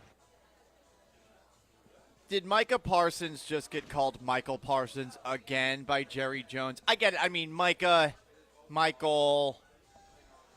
it's kind of close. Kind of close. And Jerry Jones is getting up there in age, and he's got the accent, and there's always a little bit of reasonable doubt when it comes to that. But that was Jerry Jones on Fox News. He has been doing the every single form of media car wash, and while promoting this Netflix documentary about the Dallas Cowboys of the 90s, he has been bringing up Micah Parsons whenever he can. Here's the latest that's going on with Micah Parsons before we get to Jerry in the media. Micah Parsons scrubbed social media, all of his social media, of any mention of the Dallas Cowboys. On X, on Instagram. His profile picture now says, Micah 7'8", even if I fall, I will rise. The Lord is my light. All caps. By the way, this is a guy who makes a lot of money to play football, who is in a contract battle as a millionaire with a billionaire. I mean, I would like to think that God is focused on more important things than a player looking for a raise when he is definitely going to get that raise somewhere. Although if the Cowboys just give him the franchise tag a couple of times, perhaps it won't actually happen elsewhere. I'd like to think he's focused on other things, like the Houston Astros. But that's just me. So Micah puts that out there. Then Jerry Jones starts doing the rounds. He was on Michael Irvin's podcast, and on said podcast, Jura talked about how Parsons' agent, David Mulugeta, who is the number one NFL agent in 2025, said this to Jerry after he had sent over some details about a new deal. He'd be the highest guaranteed player ever on defense. It's what he's been offered. When we wanted to send the details to the agent told us to stick it up our ass. Mike and I talked, and then we were going to send it over to the agent. We had our agreements on term, amount, guarantees, everything. And the agent said, don't bother because we've got all that to negotiate. Well, I'd already negotiated. I'd already moved off my mark in several areas. We've had the negotiation in my mind. The agent's trying to get his nose in it and try to come in there and improve off the mark. So he clarified as that quote went on, but per Jerry, David Mulugeta told Jerry to stick the details where the sun don't shine. Up their ass. That is a negotiating ploy. I'm skeptical that Mulugeta actually said that. Mulugeta said he was aware of Jones' remark, told Clarence Hill he didn't say that. I'm assuming he said the same thing to Ryan Clark. He declined to comment on the record, but you are hearing from certain people who are closer to him that there was a little bit of a conversation behind the scenes about that.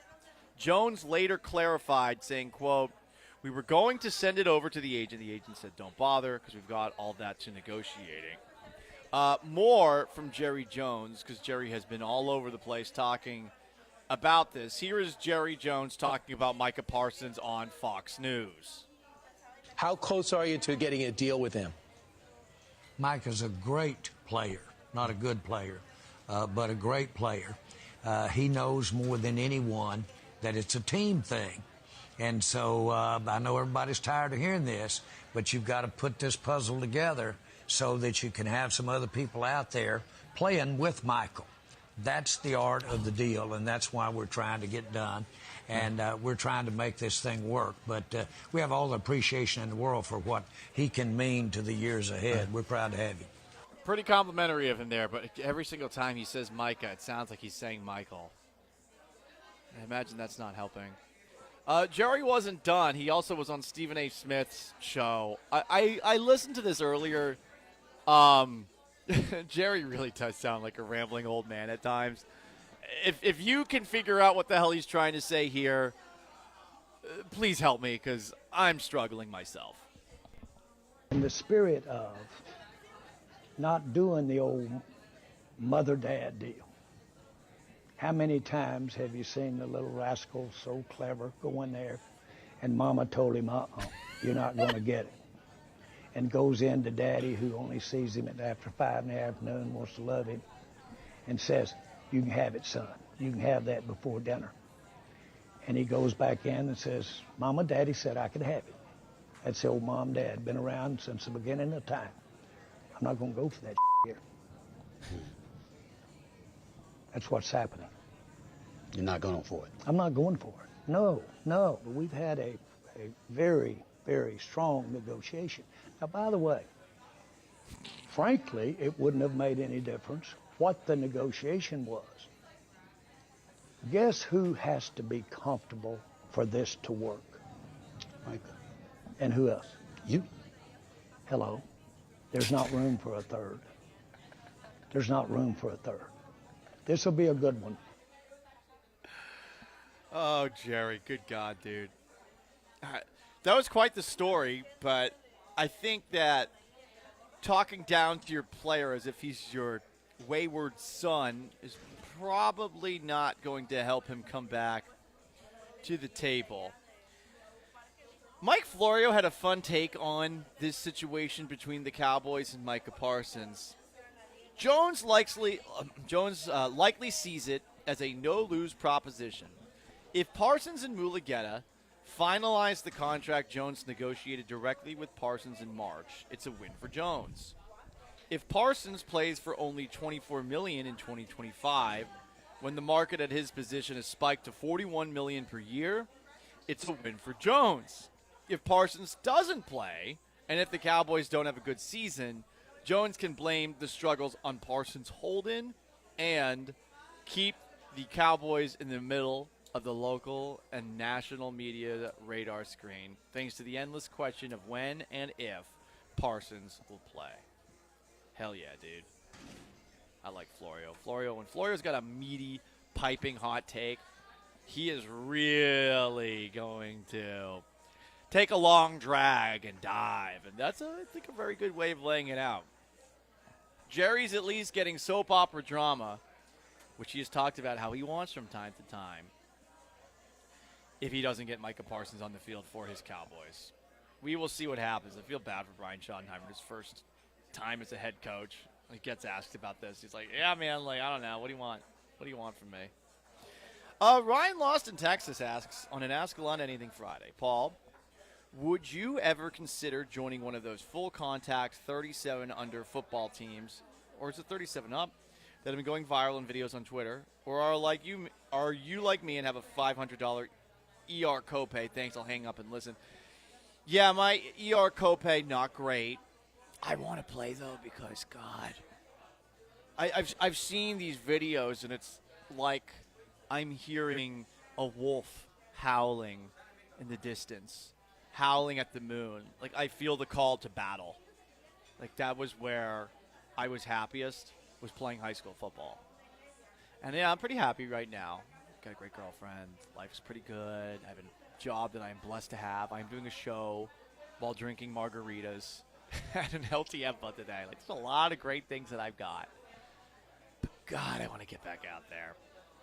I don't know that I still have the same killer instinct that I did, though, when I played in high school. I don't know that I have the same belief in my own invincibility, because I've broken a couple of bones in the years since I played high school football. I broke my collarbone. I broke the wrists in both my wrists, the scaphoid bone in both, and I broke my right ring finger.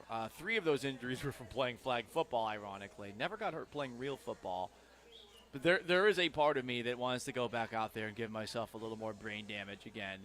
Either just trucking somebody over the middle. Like if you've played in flag football, every now and then you'll get, if you've played football before, you'll get called for like a flag guard. And there's this like new tactic you're supposed to do when you play flag football instead of the NFL, or not the NFL, flag football instead of actual, tackle football, where you're supposed to do this like weird little sachet when you're trying to split two defenders. And I don't like doing it. I just want to put my shoulder into people. I just want to stiff arm people. If I'm in a crowd and people are walking slowly, like the urge that I have is to shove and push and barrel my shoulder into people. And I know I don't have the biggest shoulders. I'm like 183 pounds, 6 feet tall on a good day. But, yeah, to answer your question succinctly, I would love to get back out there. But I realize that if I'm doing anything, it should be flag football because that's going to minimize my chance of getting hurt, Anyway, yes, I think about this far. These clips that are popping up, I'm like, oh, that guy's fat. I would dust his ass. He could not cover me. Because if it's like 37 and up, I really do like my chances. Unless I'm going up against ex-pros and ex-college players, and I'm sure there's going to be a bunch of those in these leagues. Like, I feel very good about my chances on any kind of football field. But there are a lot of those, who have this similar addiction. That's why I do what I do right now. Because I couldn't cut it in the NFL. But I really thought I was going to be playing in the NFL when I was 16. I was like, yeah, I just need to be the right offense and really have a coach who understands my value as a receiver / safety / kick returner / gunner. Just someone needs to understand it. From the 832, Chris Numble says, so Jerry is Micah's mama now, and it seems as though Jerry Jones has turned into Joe Biden. That's fair. For the 936, Paul has those weak-ass Yordan Alvarez hands. I do have small hands. From the 713, 2 minutes till your margarita. That is true. We are at El Tiempo. We're going to be here until 6. Killer Bees are up next. You have a chance to register. You can register for a chance to win a pair of brand-new e-bikes from Power on Electric Bicycle Company. This is the last visit of our summer circuit, and it's my favorite. And the restaurant, it's my favorite restaurant in town, which is a chain, I know, and the one that I have gone to the most. And there's a ton of different El Tiempo locations, including a couple of new ones that are popping up, which is very exciting if you haven't heard about that. Because there's one in NRG Stadium, found out about that today, didn't know. That's probably going to be dangerous. There's one that's opening up outside of NRG. At the old Timmy Chan's. There's obviously the one in the ballpark that I go to. There's 2 in the ballpark. It's an awesome spot. Shout out to Mama Nifa. Anyway, up next, Rafael Stone, Rockets GM, joined Lance and Will Kunkel earlier this morning. Had some very interesting things to say. We'll respond to what the Rockets GM said and more on the Paul Gallant Show. Stay put. First, let me tell you about my friends at St. Arnold. You already know this about St. Arnold. St. Arnold has all sorts of amazing things for you. You know this. We all know this.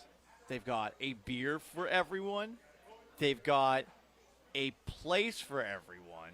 You go to their beer garden, and for private events, they've got a space for everyone. You can have your private event at St. Arnold, a wedding, a family reunion, a birthday party, a happy hour, anything. They've got you covered, whether it's a group of 20 people or 300 people. For groups smaller than 100, they've got the Investors Pub. Groups that are huge, they've got the Beer Hall. Audio and visual capabilities in each of these locations. They've got projectors. They've got screens. There's a full in-house catering menu prepared for you by the St. Arnold chef, from an appetizer table to a full-on feast, and they have beer for your event. It's the freshest St. Arnold beer in the world, and it's straight from the source. Wine, cider, and root beer as well. Book your event now and tell them that you'll listen to the Paul Gallant Show on ESPN Houston, or that you just listen to ESPN 97.5 and 92.5.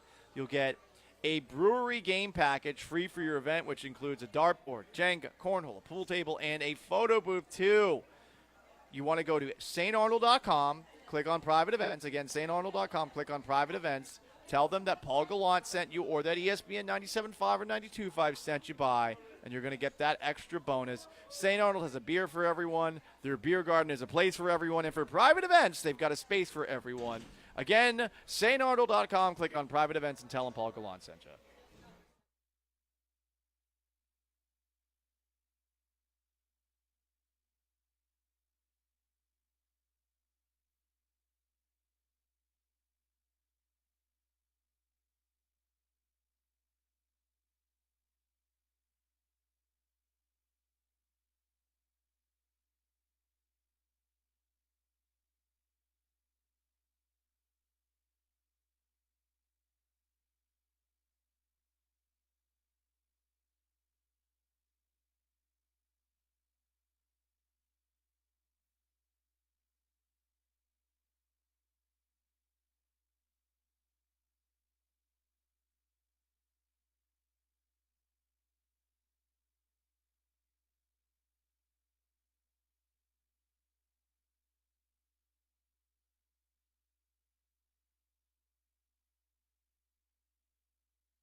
We are live at El Tiempo in Washington. We're going to be here until 6. Killer Bees are up next. I have been to this restaurant more than I have been to any restaurant in the city of Houston, this specific El Tiempo location. Another margarita is on the way. I feel good in this El Tiempo. Having a wonderful day. I know it's kind of stormy and crappy outside. Looks a little bit better now, so we'll be here. And, I mean, there's all sorts of cool things at this El Tiempo, all El Tiempos, which has so many locations now. There's Fajita Wednesday, a pound of mixed fajita for $48.99. There's also Dom's Fajita Wednesday. Oh, this is the same thing. So you get mixed chicken and beef fajitas for $2 with rice, beans, queso, guacamole, salsa, chips, and tortillas. And on Mondays, they've got $5 Margarita Mondays. Hell yes. So the margaritas are my favorite thing about El Tiempo, but the food here is really good as well. And I swear, I go to these places so many times. There's another one that's on Westheimer as well. That's opening up near NRG Stadium. There's one in NRG Stadium. Thank you so much, Luciano. You rule. We're going to be here until 6. I've said that several times. Sorry, I'm collecting my bearings as I consume this margarita. We have a call on an Ask on Anything Friday. It is JR calling in. JR, what's up? Hey, what's up, man? How you doing, Paulie? Doing great, man. How about yourself? Doing good. I just wanted to call and let you know, if you haven't got them already, man, you got to get the crab nachos there, and then the next margarita you're getting. No, the crab nachos are a must. They're must. All right. Wow. That lump crab with that black bean and that white cheese on top, it's undefeated. I didn't know they even made but that also, crab. Hit me. Oh yeah, dude. No, it's a staple. It's a staple. Okay. So you're gonna What have else? to try it. All right, I will. And then also the margarita, you got to get it topped with some Cristalino. All right, get a little Cristalino floater. It's gonna blend you in nice. It's gonna make that margarita a little more runny. It's gonna be A1. Okay. Good to know. All right. And if you like it, shoot me some tickets to that listener party. I'll hang up and listen. Appreciate it, JR. Well, shoot, we were about to give away a pair of tickets to the listener party. Should we just give it to JR? What do you think, Sean? I mean, he just gave me some tips as to how, I can help myself in life going forward, or we could just do it the crazy way. What do you say here? I kind of want to give it. I mean, JR hung up, so that'll be a problem. Okay. Or unless he just called back. There is a call on the board. I don't know if it's JR. What if someone's gonna fake that it's like fake JR? It's fraud JR gets tickets to the listener party. That actually would be kind of funny. We'd have a controversy. Yeah. But Okay. yeah, if JR calls back, I'll get his information. And if not, then at the end of the segment, Yeah. we'll give a pair. We'll give some tickets Yeah, away, but we might give you a challenge. let you know, we're a little wild with the giveaways here. Okay, we don't exactly. This show flies by the seat of its pants, especially when Paul is having his second margarita. Earlier today, Rafael Stone, Rockets GM, joined Lance Zierlein and Will Kunkel, who's been doing a great job filling in when we need him. Formerly of Fox 26, kicking it with Kunkel. Make sure you're checking out that podcast. But the Rockets GM had some very interesting things to say while stopping by. Here is one of the clips from said interview, which you should check out on the John and Lance podcast. How much light can you shine on how the Kevin Durant trade came about, moving Jalen, and then when you're done with that, like what's that night like for you when you're done with it? Do you just sit back and celebrate, or what do you do? No, definitely didn't celebrate. It was long, that we understood what they wanted to get for Kevin, and it just didn't make sense for our team starting, a year ago. And so there were just all these conversations, and it was a very, very long process. I think the thing about it from my perspective, obviously we did the trade. We're really happy with it, and I've gotten to know him a little bit, and I'm really happy with him as a person. But the flip of that is as people and as coworkers, Dylan and Jalen were just awesome. And we were the number 2 seed last year on a very, very, very young team. And I thought we played Golden State really tough. And so, I still think you guys are the better team. We're the better team. They won. Yeah, so, it is what it is. But I think that, we really liked our group, and I really liked them. And, I just have a ton of, goodwill, thankfulness. I don't know what the right word is for both Jalen and Dylan, and just in terms of what they gave to me as a person, to our organization.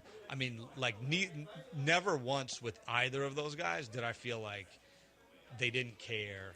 They weren't giving me everything they had. And we asked both of them to do really hard things, and they did it with a smile on their face. And and they were just awesome. I think they played the 2 most games of anybody over that 2-year Jalen period. was a horse. No, he showed up. And it's not like he just stayed healthy, guys. He'd come in limping. You're like, oh, he ain't going tonight. And then he'd be on the table for 2.5 hours, and be like, nah, I'm out there. I like hearing that about him. I do think that a lot of people, the collective washing of their hands of Jalen Green after his time here, was kind of what we overreactionarily did perhaps this week when it came to Framber Valdez and the most recent rough start that he had. It's easy to do. I mean, he was brutal in that playoff series. But, I mean, for a team that was at the absolute bottom of the NBA for a couple of years, he came in here, and without a lot of guidance, he did at the very least become a successful scorer in this league, just not at that high level. And who's to say that this coming season, that if they got to this round of the playoffs, that he wouldn't be a little bit better? I don't think anyone really knows the answer to that. But I'm glad that, at least in this case, that there are some people that are saying about all the things that Green did that maybe people do not talk about. His durability was pretty damn impressive. Honestly, on James Harden's level, because Harden maybe not as much endurance, but certainly as far as being ready to go every single game for a while, like, that's damn commendable. It's an 82-game season, and there was a time where that guy was playing the vast majority of games. But, you know, with Green, trading him for Durant was such a no-brainer, and I'm glad that it's a very, very, very, very one-sided debate about whether or not they should do this, you know? So you can check out that full interview that Will and Lance did with Rafael Stone on the John and Lance podcast. And very cool of Rafael Stone to stop by. And as somebody who was a massive critic of Rafael Stone early on, I thought he was completely unqualified. Hand up. Like, he has done an awesome job putting this team together the last couple of years. I think Ime Udoka deserves a lot of credit with Stone. But I think Stone having maybe the self-awareness to realize, yeah, I got to be a little more collaborative. I don't know everything. I think you're actually seeing it in action. It is an Ask Gallant Anything Friday. 713-780-3776 to call, to text. YouTube at ESPN Houston. Twitch at ESPN 975. Couple of questions here. Junior Broncos asks, Paul, have you ever had so much to drink at a remote you had to leave your car and Uber/get a ride home? If it happened, it was a very long time ago, perhaps at another station. No, I'm pretty good at handling my business, knock on wood, of course, but I always try to make sure I don't have too much for precisely that reason, because I've gotten to a point now where it is so difficult to get an Uber at the absolute latest hours of the night, and you end up having to pay like $40 more than you normally do. I'm not Scrooge McDuck here. It's not as easy. So now I'm a lot more conscious about how much I actually consumed than definitely I was growing up. I know that it's happened before, though, when I've been out and about. And I think that the last time it happened, it was at Royal Oak. Royal Oak, there were a couple of times where I think I was asked to get an Uber, but they put Everclear in the mimosas. Okay. B. Hannon asks on an Ask Gallant Anything Friday, Paul, are you a pickleball guy? I'd rather die. He also asks, do people take off their shoes when they enter your house? I expect people to treat my house the way that they would treat their own, but it's not a huge deal. If we're going to be in and out, you can leave your shoes on. You know, my floor is like the fake kind of hardwood. It looks like hardwood, but I think it's like hardwood laminate. So not that big of a deal. I do hate cleaning it, for what it's worth. Junior Broncos asks, Paul, how do you deal with the cat hair in your condo? Roomba on a daily schedule. So there you go. It is the Paul Gallant Show on an Ask Gallant Anything Friday. What should you be doing this weekend? The first weekend this year with football games that count. And on top of that, with some Astros games against the Orioles. Stick around, find out your weekend homework assignment on the Paul Gallant Show.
By the way, anyone see Bill Belichick throwing some shade at Patriots ownership?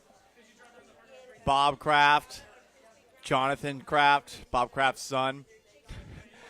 He gave an answer, and he's like, yeah, you don't have an owner and the owner's son meddling when you're working at North Carolina.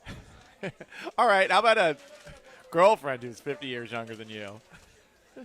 I love you, Bill, but you're stepping into some dangerous territory when it comes to clapping back. So, what could you theoretically watch this weekend? Obviously, you've got a bunch of Astros games coming up. 3 games this weekend in Baltimore against the Orioles. This one not on Fox. None of them on Fox. Very weird, a Thursday night game on Fox. But tonight at 6, it's Lance McCullers back on the hill for the Astros. Tomorrow at 6, it's Christian Javier. And 12:35 on Sunday, it's Spencer Arrighetti. So all the guys who have missed the majority of this season, you're going to see them this weekend. We'll see how all 3 of them do. I'm not holding my breath with McCullers. I'm not holding my breath with Arrighetti. But McCullers, for what it's worth, has been better this year on the road than he has been at home. At home, he's been an effing disaster. What else is going on?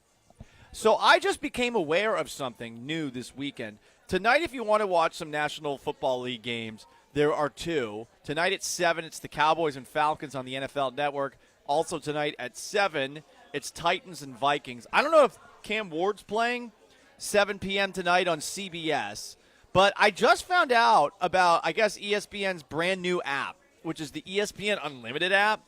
And it seems like you're going to be able to watch every single preseason game you want now in the near future, because outside of one game on Saturday to wrap up the preseason, Broncos and Saints, every single game is going to be televised in some way, shape, or form. Ravens, Commanders, Colts, Bengals, Texans, Lions you're going to be able to watch on ABC 13, but also on the app if you're out of market. Bills, Bucks, and Chargers, 49ers, all of those games are going to be on the ESPN Unlimited app, which I'm guessing is the new app that you are going to have to use to watch all the games, because all these networks all these apps want to steal your money. He says, we now live in a subscription-based society. F you, said the corporate overlords. Also on the NFL Network at noon tomorrow, it's the Rams and Browns. That one's not going to be interesting because the quarterback has already been decided for when it comes to Cleveland. Seahawks, Packers, NFL Network at 3. Jaguars, Dolphins, NFL Network at 6. No Travis Hunter in that game. And then Raiders, Cardinals, NFL Network at 9. But you can watch all but one of the NFL preseason games this weekend via a variety of different apps and the NFL Network as well. So congratulations, everybody. You wanted to be able to watch more preseason football, and now you have it thanks to the ESPN Unlimited app, which I'm sure only costs $8,000 a month. Hell yes. What else is going on this weekend? A couple of fun stand-up acts in town. Tom Arnold, Friday and Saturday at Riot Comedy Club. Yeah. Tom Arnold, baby. True Lies. Great movie. Friday and Saturday also. Christopher Titus. That's another throwback. He's at Punchline. And Chris D'Elia, who I thought was canceled, is doing the Houston Improv all weekend long. So that's fun. Chris D'Elia, you might know from the TV show You, where he played a character similar to the allegations against him, which was very weird. And there was like a creepy little, I think, subplot with him and Jenna Ortega's character. So that's fun. Anyway, what else is going on this weekend? What else do you have for your weekend homework? Well, what movies are opening this weekend? I'll tell you. Because you know what? Movies, they still exist. But I'm not going to lie. I have not heard of any of these movies coming to theaters. Freakier Friday is already in theaters. Nobody 2 is already in theaters, as is Weapons. But the movies that are coming out this weekend are Primitive War, which I've never heard of.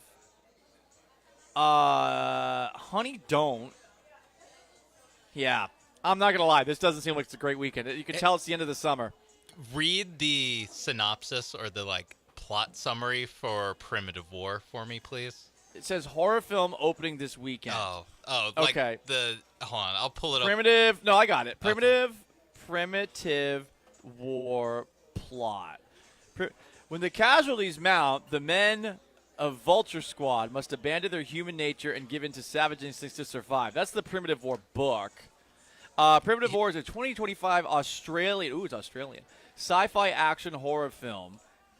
The premise is during the Vietnam War, a recon unit known as Vulture Squad is sent to an isolated jungle valley to rescue a missing Green Beret platoon.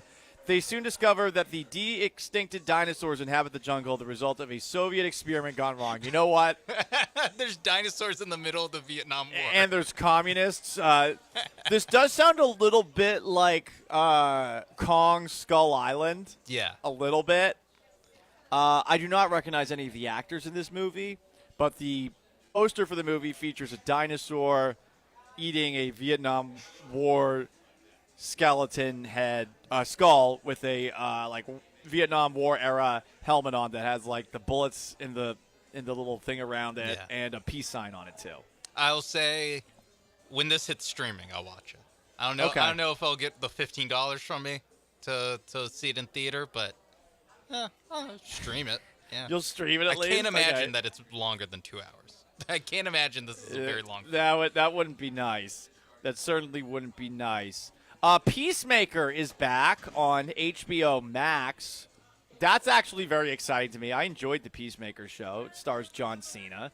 It's a DC show. Someone in the Twitch described it as Deadpool adjacent. I don't disagree. I do think there are some similarities between them. There's that Chief of War show that's been out for a little bit. Everyone seems to like it.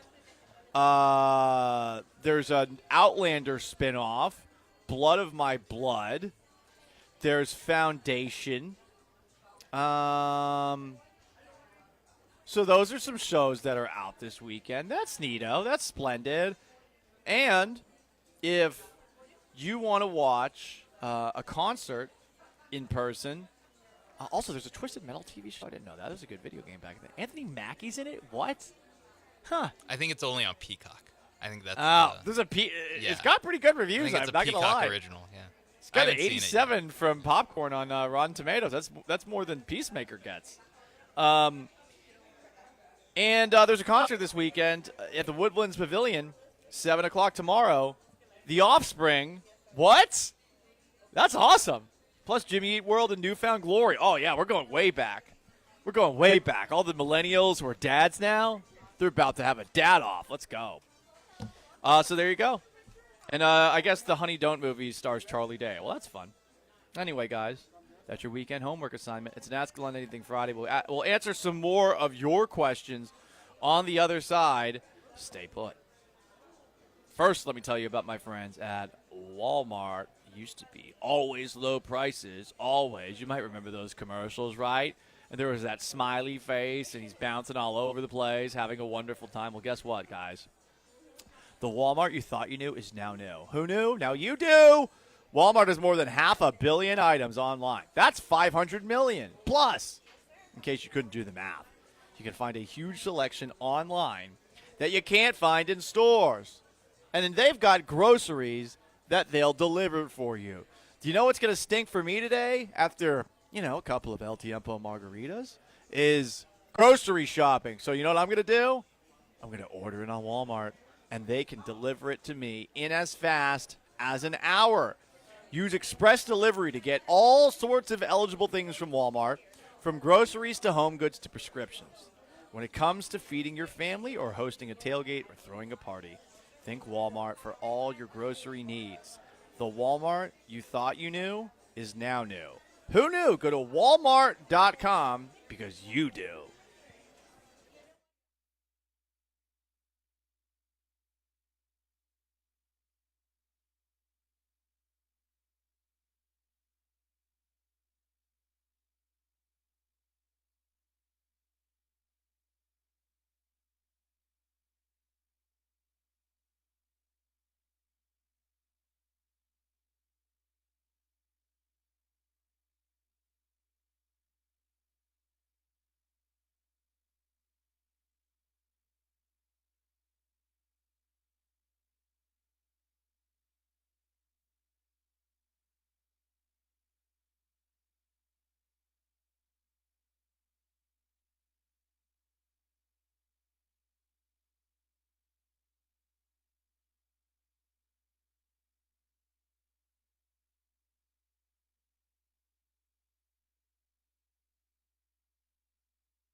You're locked in with the Paul Gallant Show. On ESPN 97.5 and 92.5. Broadcasting live from El Tiempo Cantina on Washington as part of ESPN Houston's Summer Circuit. Presented in part by our grand prize sponsor, Power On e-bikes. From the mobile Veritex Community Bank Studios, here's Paul Gallant.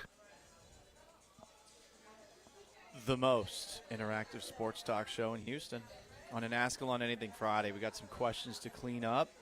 There's actually college football games this weekend. I'm going to try to figure out how much I know about any of the teams playing this weekend, because it is one of those weekends where you're like, yeah, it's back. Oh, wait, I don't care about any of these schools. But it is back. Real football's back. And if you're one of those gambling types, I mean, get back in the game, you know? Anyway. On this Ask Gallant Anything Friday here at El Tiempo Cantina on Washington, we are giving you something. That's right. Are you ready for Cougs football? Rawr, rawr. Get ready for a night of thrilling plays, hard-hitting action, and unforgettable moments. Nothing beats the tradition, pageantry, and the roar of the crowd as a Houston Cougar football game is taken on Stephen F. Austin. We're giving away a pair of tickets to see the Cougs in SFA to a caller who is able to give us the best roar at 713-780-3776. Yes, you're going to have to put your pride to the side. If you want tickets, you got to roar like you think a Cougar would, okay? With your mouth. You don't get to use the sound effects. Like if you use the sound effects, it'll sound cool, right? But you won't win. So that's what you're going to do.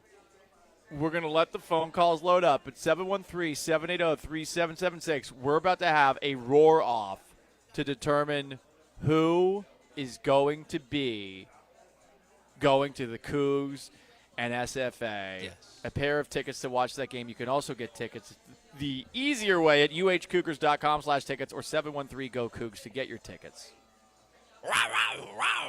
No? For reference. That's right. what You just got to make a Cougar roar, okay? If you think Cougs. if you think you're the biggest Cougs fan in town, like me, like Jeremy Branham, he's their voice, but he's paid for that. Like I'm on that bandwagon. I went to Syracuse. I should be proud of Syracuse, but I mean, I'm more of a Cougs basketball fan than I am a Syracuse basketball fan at this moment in time. And listen, Syracuse is coming off a 10-win season because we are an elite program. We're basically like if Texas A&M actually was good. But I forgot what I was saying because I'm just thinking about how I went to a school that has a better football program than Texas A&M and all their money. It is kind of funny. Oh, Paul, what are you talking about? Oh, what, 2 10-win seasons since your last one? He dramatically said while looking at the camera and then took off his glasses like he's Horatio Kane in CSI Miami, and then he put them back on because he felt like his eyes were a little bit bloodshot from the El Tiempo margaritas he's had. Yeah, that's right. But anyway, yeah, if you want to go to the game, you got to call in and you got to do a roar, and you have to amuse me with your roar. This has got to be a good one. So as we load them up, I will answer some of your Ask Gallant Anything Friday. What do we have here? Can't answer that one, but that texter that texted in, that texter, 15. From the 281. Have you ever DM'd someone that you didn't know and had a successful date with them? Yeah, I asked someone out on LinkedIn once. We only had one date together, but somebody let me into a locked building for an HOA meeting, and I asked her out on LinkedIn. We went on a date. It was a nice date. Was it LinkedInese or was it? No, it wasn't LinkedInese. It was like I got let in. I thought she was attractive. I never got away from the HOA meeting in time to ask for her number, and so I did some real stalking and found her on LinkedIn and then just asked her out. And went on a date. It was nice. From the 832, what's the better academic school, though? I don't know. My school had a 10% acceptance rate at Syracuse across the country. So I don't get that arrogant about it because, I mean, like, honestly, Syracuse people can be insufferable. But, I mean, the SI Newhouse School of Public Communications is maybe, like, it's like a less inclusive Harvard in the eyes of many. But that's just me. I probably could have gotten into Harvard, too. If my sister didn't work in admissions, I would have applied. But my sister was like, hey, I'm working at the admissions office. Don't apply so I can keep my job. And I was like, all right, fine. I'm kidding. I would not have gotten into Harvard. It's an Ask Gallant Anything Friday. Blondes or brunettes? I do not care about hair color. I care about if you have a donk and good abs. And the girlfriend has both. So there you go.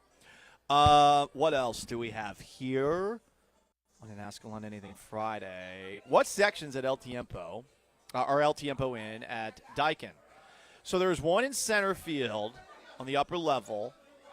It's by the Hornitos Bar. That line takes forever.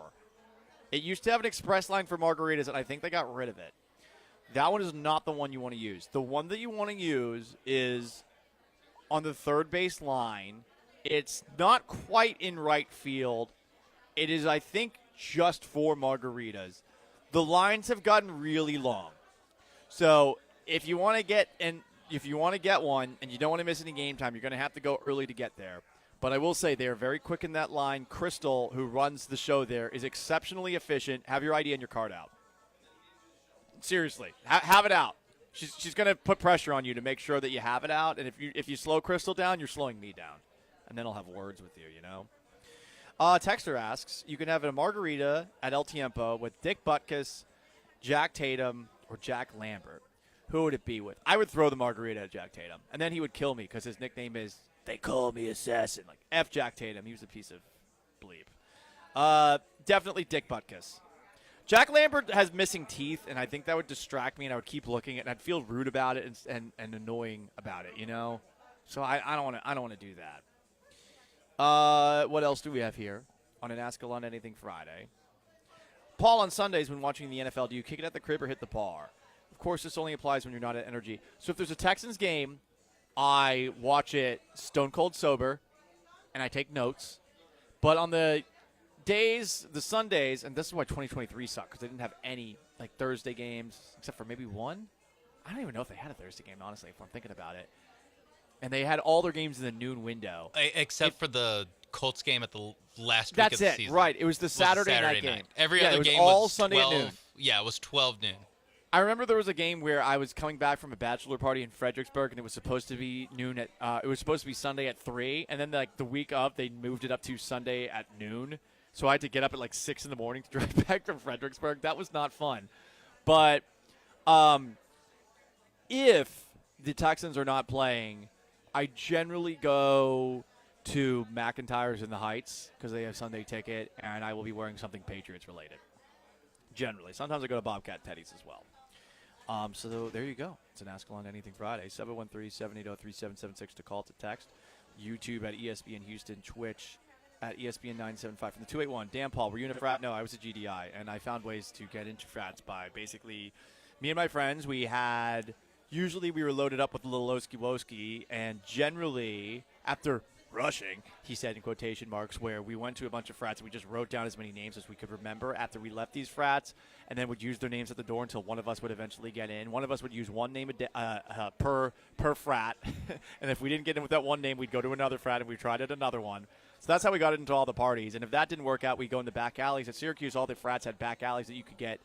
You could walk into the backyard from them, and we would do that, and then we'd start spliffing in the backyard, and we would just wait until usually a freshman would come out and be like, "Hey, what are you doing here?" And be like, "Hey, do you want some?" And every single time, I swear to God, 12 for 12, we got in by doing that. But that's what we did. We got in by offering peace, you know. From the 281, who is your favorite Latina? Latino, David Ortiz, but Latina. Like Ortiz got. I mean, Jose Altuve as well, obviously. But, yeah, Manny Ramirez. Manny was fun. Pedro Martinez. Oh, yeah. I like how we just changed this into turned it to Latinos. name Listen, I have a girlfriend now. I have a girlfriend now. I feel like I have to answer who's your favorite? Who's the best Latino ever? Diego Luna. I like him. Yeah. Pedro Pascal coming on strong. No, Pedro Pascal is overexposure. Okay, It used to be Pedro, but there's too much. There's too much. There's too much pager out there. Do you want to give away these tickets? Do we have callers? Yes. We do? Okay, it's time for you to give it your best Cougs roar to win a pair of tickets to see the Cougs and SFA. And by the way, the correct answer is Veronica Rodriguez. What you got? First up, we're going with Jesse. Jesse, okay. Jesse, what's up, show guys? me what you've got. Give me a Cougs roar. You ready? Yes. Hell yeah, Jesse. Good job. All right, so that's Jesse. Jesse is in first place. And Who else? Jesse's roar is so good. Scared Oh, off that Todd. guy dropped off? Scared off Todd, our second cause. So, Jesse, congratulations. Congratulations to Jesse. You're going to be seeing the Cougs taking on SFA. UHCougars.com/tickets. 713-GO Cougs to get your tickets today. Every single time we give away tickets this year, that's what you're going to have to do, okay? That's what you're going to have to do. We're going to need a roar. We're going to need a roar. And no, do not quote Katy Perry. I've got the eye of a tiger. You know? From the 409, a texter asks, why are you a radio host called Paul Gallant? Well, I think Tucker Carlson was trying to act like I was less than a human, and because I was, in his eyes, a massive liberal beta cuck soy boy, because I changed my mind about what was going on in Seattle. Ironically, I ended up doing conservative talk radio up in Seattle, which is basically like doing middle-of-the-road political talk radio in any other city after that all went down. From the 713, who do you think is more popular in the city of Houston, Stroud or Yordani Alvarez? Got to be Jordan because of the home run. But I think people are getting a little frustrated with Jordan and all the time he's missing. Good God, what did Lindsay Lohan do? What did Lindsay Lohan start looking like this? When did this happen? This is the byproduct of El Tiempo margaritas. Late career renaissance? Bro.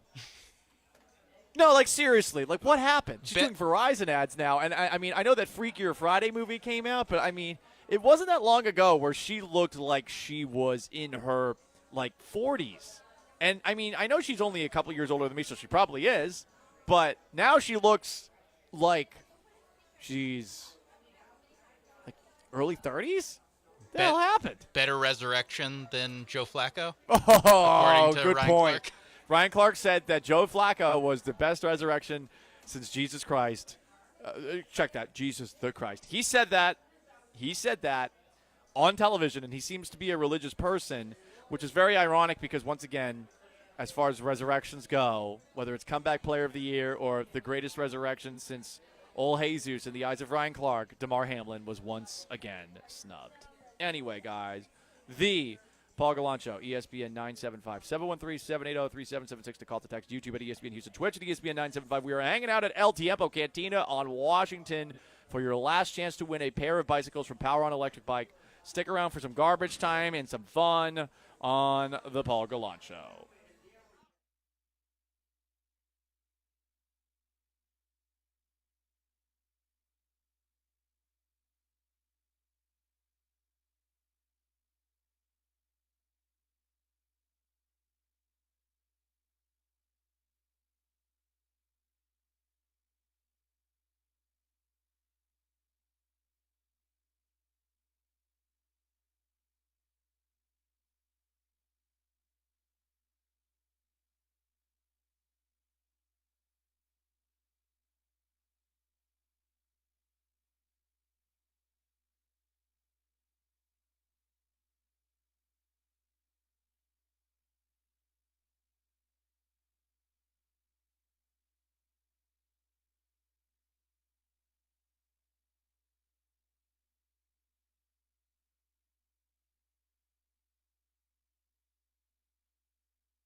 This is the Paul Gallant Show, on ESPN 97.5 and 92.5. broadcasting live from El Tiempo Cantina on Washington as part of ESPN Houston's Summer Circuit. Presented in part by our grand prize sponsor, Power On e-bikes. From the mobile Veritex Community Bank Studios, here's Paul Gallant.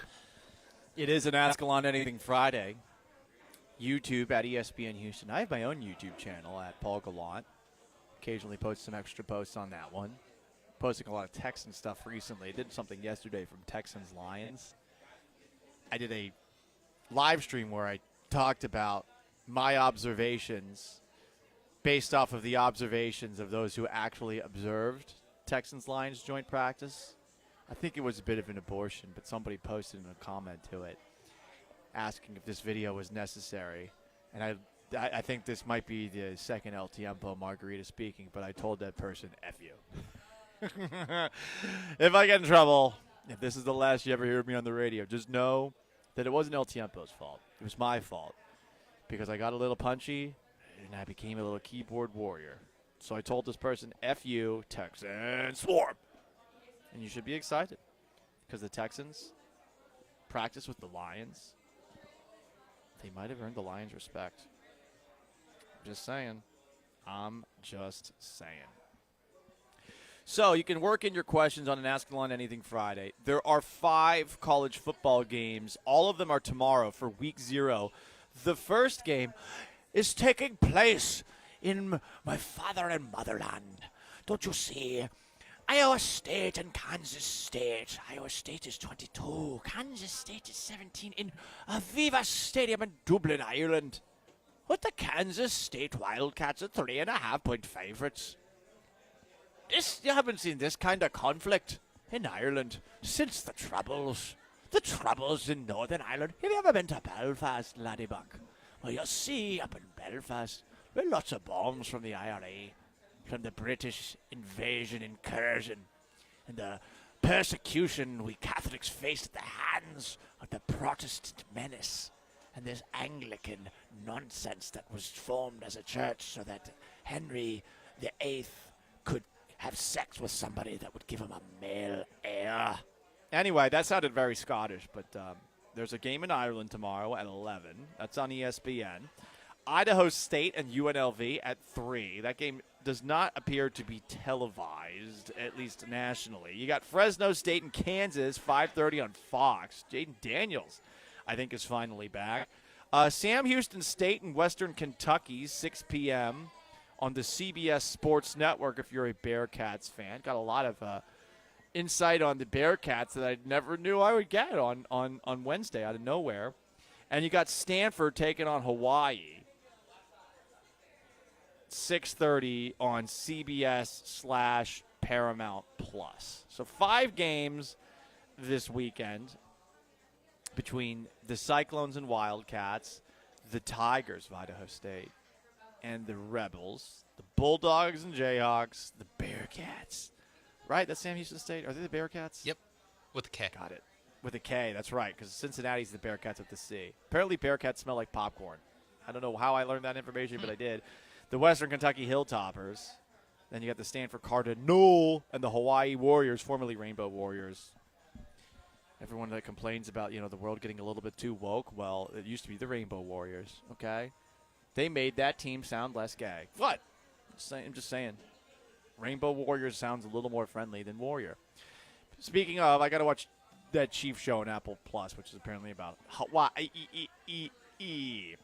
It is an Ask Gallant Anything Friday. Let's do some garbage time before I probably consume more El Tiempo margaritas and forget about having a girlfriend. Just kidding, girlfriend.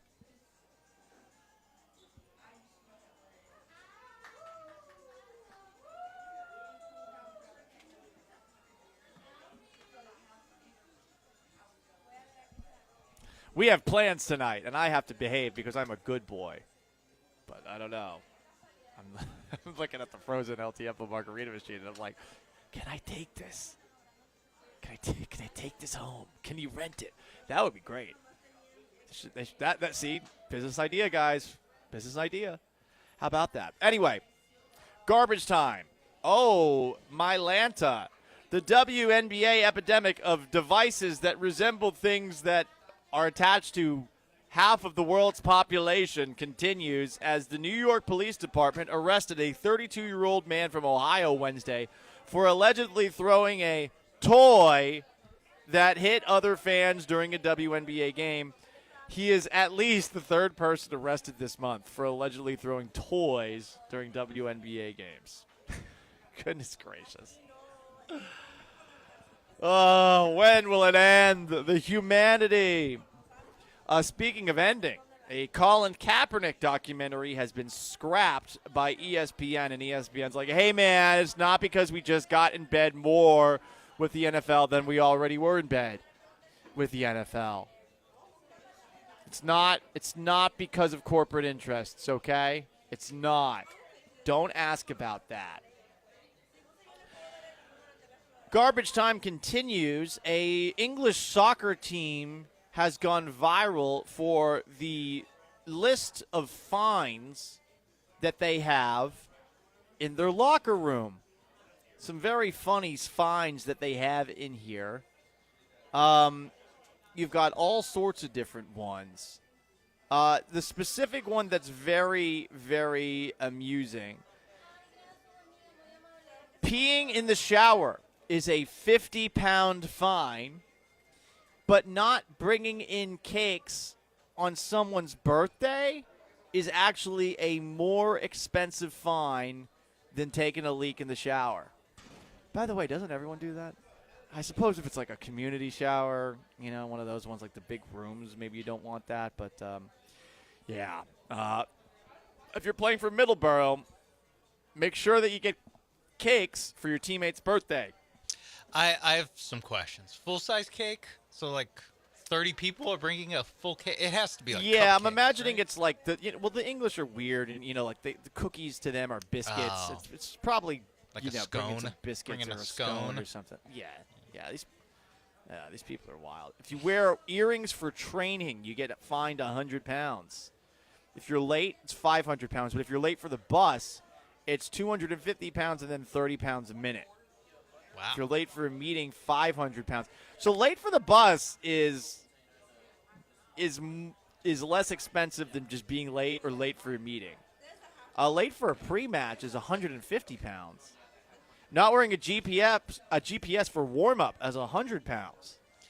By the way, I know no cakes is a $100 fine.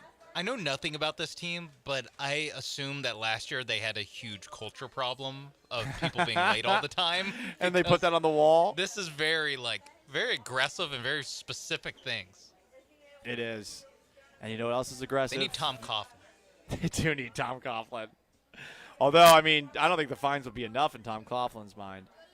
Anyway, guys, that's going to wrap up today's edition of the Paul Gallant Show. This week's edition of the Paul Gallant Show. Big thanks to Joe George, who was out here helping me out earlier. Big thanks to Sean Mapes back at Mission Control for I'm barely saying the word all correctly. For all of our callers, congratulations to our winners today.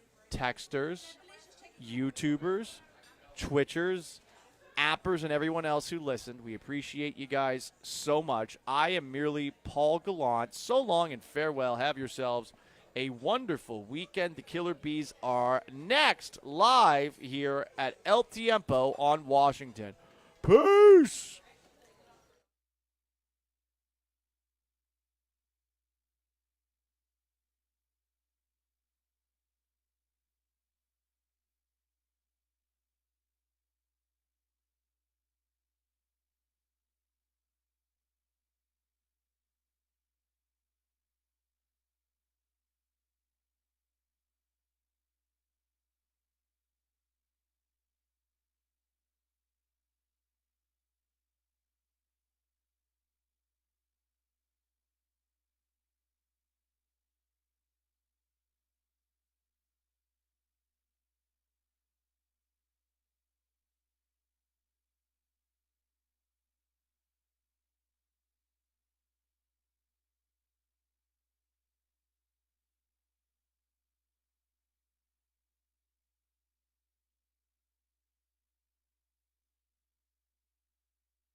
Ooh, what up, H-Town? Hey, how we doing? He's Blank. I'm Branham. It is a Friday edition of the Killer Bees on ESPN 97.5 and ESPN 92.5, broadcasting live from El Tiempo Cantina on Washington. Best fajitas in town, right? Absolutely. Best fajitas in town? She I mean, thinks so. You're not so sure. They are. There we go. The food is phenomenal here. Yeah, phenomenal food. Fantastic. You like them, right? I mean, you're picking up some. There are. Yeah, you like them. You like them. You like them all right. Plenty to get to today. Todd Cowles will be joining us at 4:30. We'll be cashing them or trashing them a little bit later as well. Our divisional preview continues. Astros made a move yesterday, bringing in a Hall of Fame closer. And also this Jerry Jones feud with David Mulugheta is well worth the price of admission. And since it's free, give me 3. But Astros win a baseball game yesterday. They break the losing streak. They get off the schneid. It's always interesting in baseball because when you're losing, it's like you're never going to win a game again. The dynasty's over. The golden era's over. You're going to miss the playoffs. And then all you do is win one game, and we're back, baby. Astros back to the World Series. It is kind of fun when you look at the trials and tribulations of baseball to think about how many people had how many things wrong and how many heads needed to be on a platter because of how bad they were playing. And you talk about a get-right game in so many ways with so many guys we've talked about, and it's the summer of George again. I mean, Costanza's the guy that kind of sets the table for you yet again as the slump buster when we think it's supposed to be Hunter Brown and Framber Valdez, and here comes George. How about that? Like and we've talked about, we've been on this. Like every single time the Astros need a stopper, every single time there needs to be somebody to stop a losing streak, it's Costanza. Yeah. But Costanza gets it done some way, somehow. That was the case again yesterday. I didn't think he was at his best yesterday. Like, they were on his changeup a little bit. I thought they had a good game plan, especially the lefties. I thought Brzezinski actually did a good job of, like, telling everybody that. I thought he had one of his better calls calling the Astro games, although I would be okay if we never heard him again. Yeah, not a fan. But, I mean, he's, again, like, it's the same thing. He has solidified his spot in the rotation, and nobody should be taking his spot until he tells you otherwise. I mean, the guy's 4-1 for this team with all that they've had to endure all season long. And in his last several starts, he has found a way, as you've said, to kind of mix and match and put together starts, regardless of which pitches are or aren't working, to get the job done. And it always helps when you get a little bit of a head start because you get a couple runs in the bank that kind of allow you to kind of be a little bit more aggressive as a pitcher. But overall, when you look at what he's been able to do when others haven't been able to do it, and in the situation that this team was currently in, he does it yet again. You got to tip your cap and say this guy has been just about as value as anybody that they've put on this roster this year for his ability to do exactly what he just did. There is some bad news, though. Just came out minutes ago. The Astros have put Bennett Sousa on the 15-day IL with left elbow inflammation. Oh, not another one. I mean, that's your second-best reliever right now.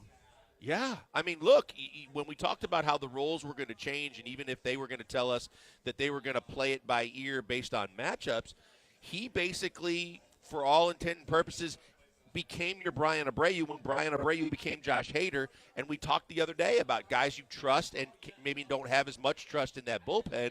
He was a guy more times than not when he took the mound next to Brian Abreu, you felt like he can get the job done. And now I don't even want to say that that's maybe why they got the move done that they did last night. But, like we keep saying, how many times can they pull a rabbit out of a hat and find more magic with how many guys keep stacking up on this injured list? I think they would have signed Kimbrel anyways, but now it throws off the calculus. Like, it very much could have been in play.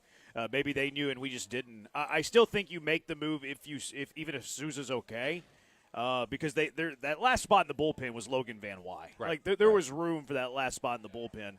And look, you have rosters that are expanding here in a week and a half, and you also have to be on the 40-man, I think it is, before September 1st to be eligible for the playoffs. So I still think they would have signed Kimbrel.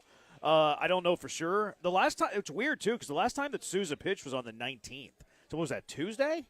Today's the 22nd, Thursday's the 21st, Wednesday's the 20th. Last time he pitched was on Tuesday. It's kind of like the Hader thing, where he pitched on that Friday, warmed up Sunday, gets to the ballpark the next week, and it's like, uh-oh, his shoulder's messed up. So it's kind of weird, the timing. And not only that, but here comes another pitcher in which we're not talking about something that you think they're going to bounce back from quickly. You're talking about elbows. We're talking about shoulders with Hader. We're talking about things with the throwing arm that don't give you, especially with the Astros doctors and the history that we've seen with this franchise with medicals, that give you the indication that, oh, he'll be back soon.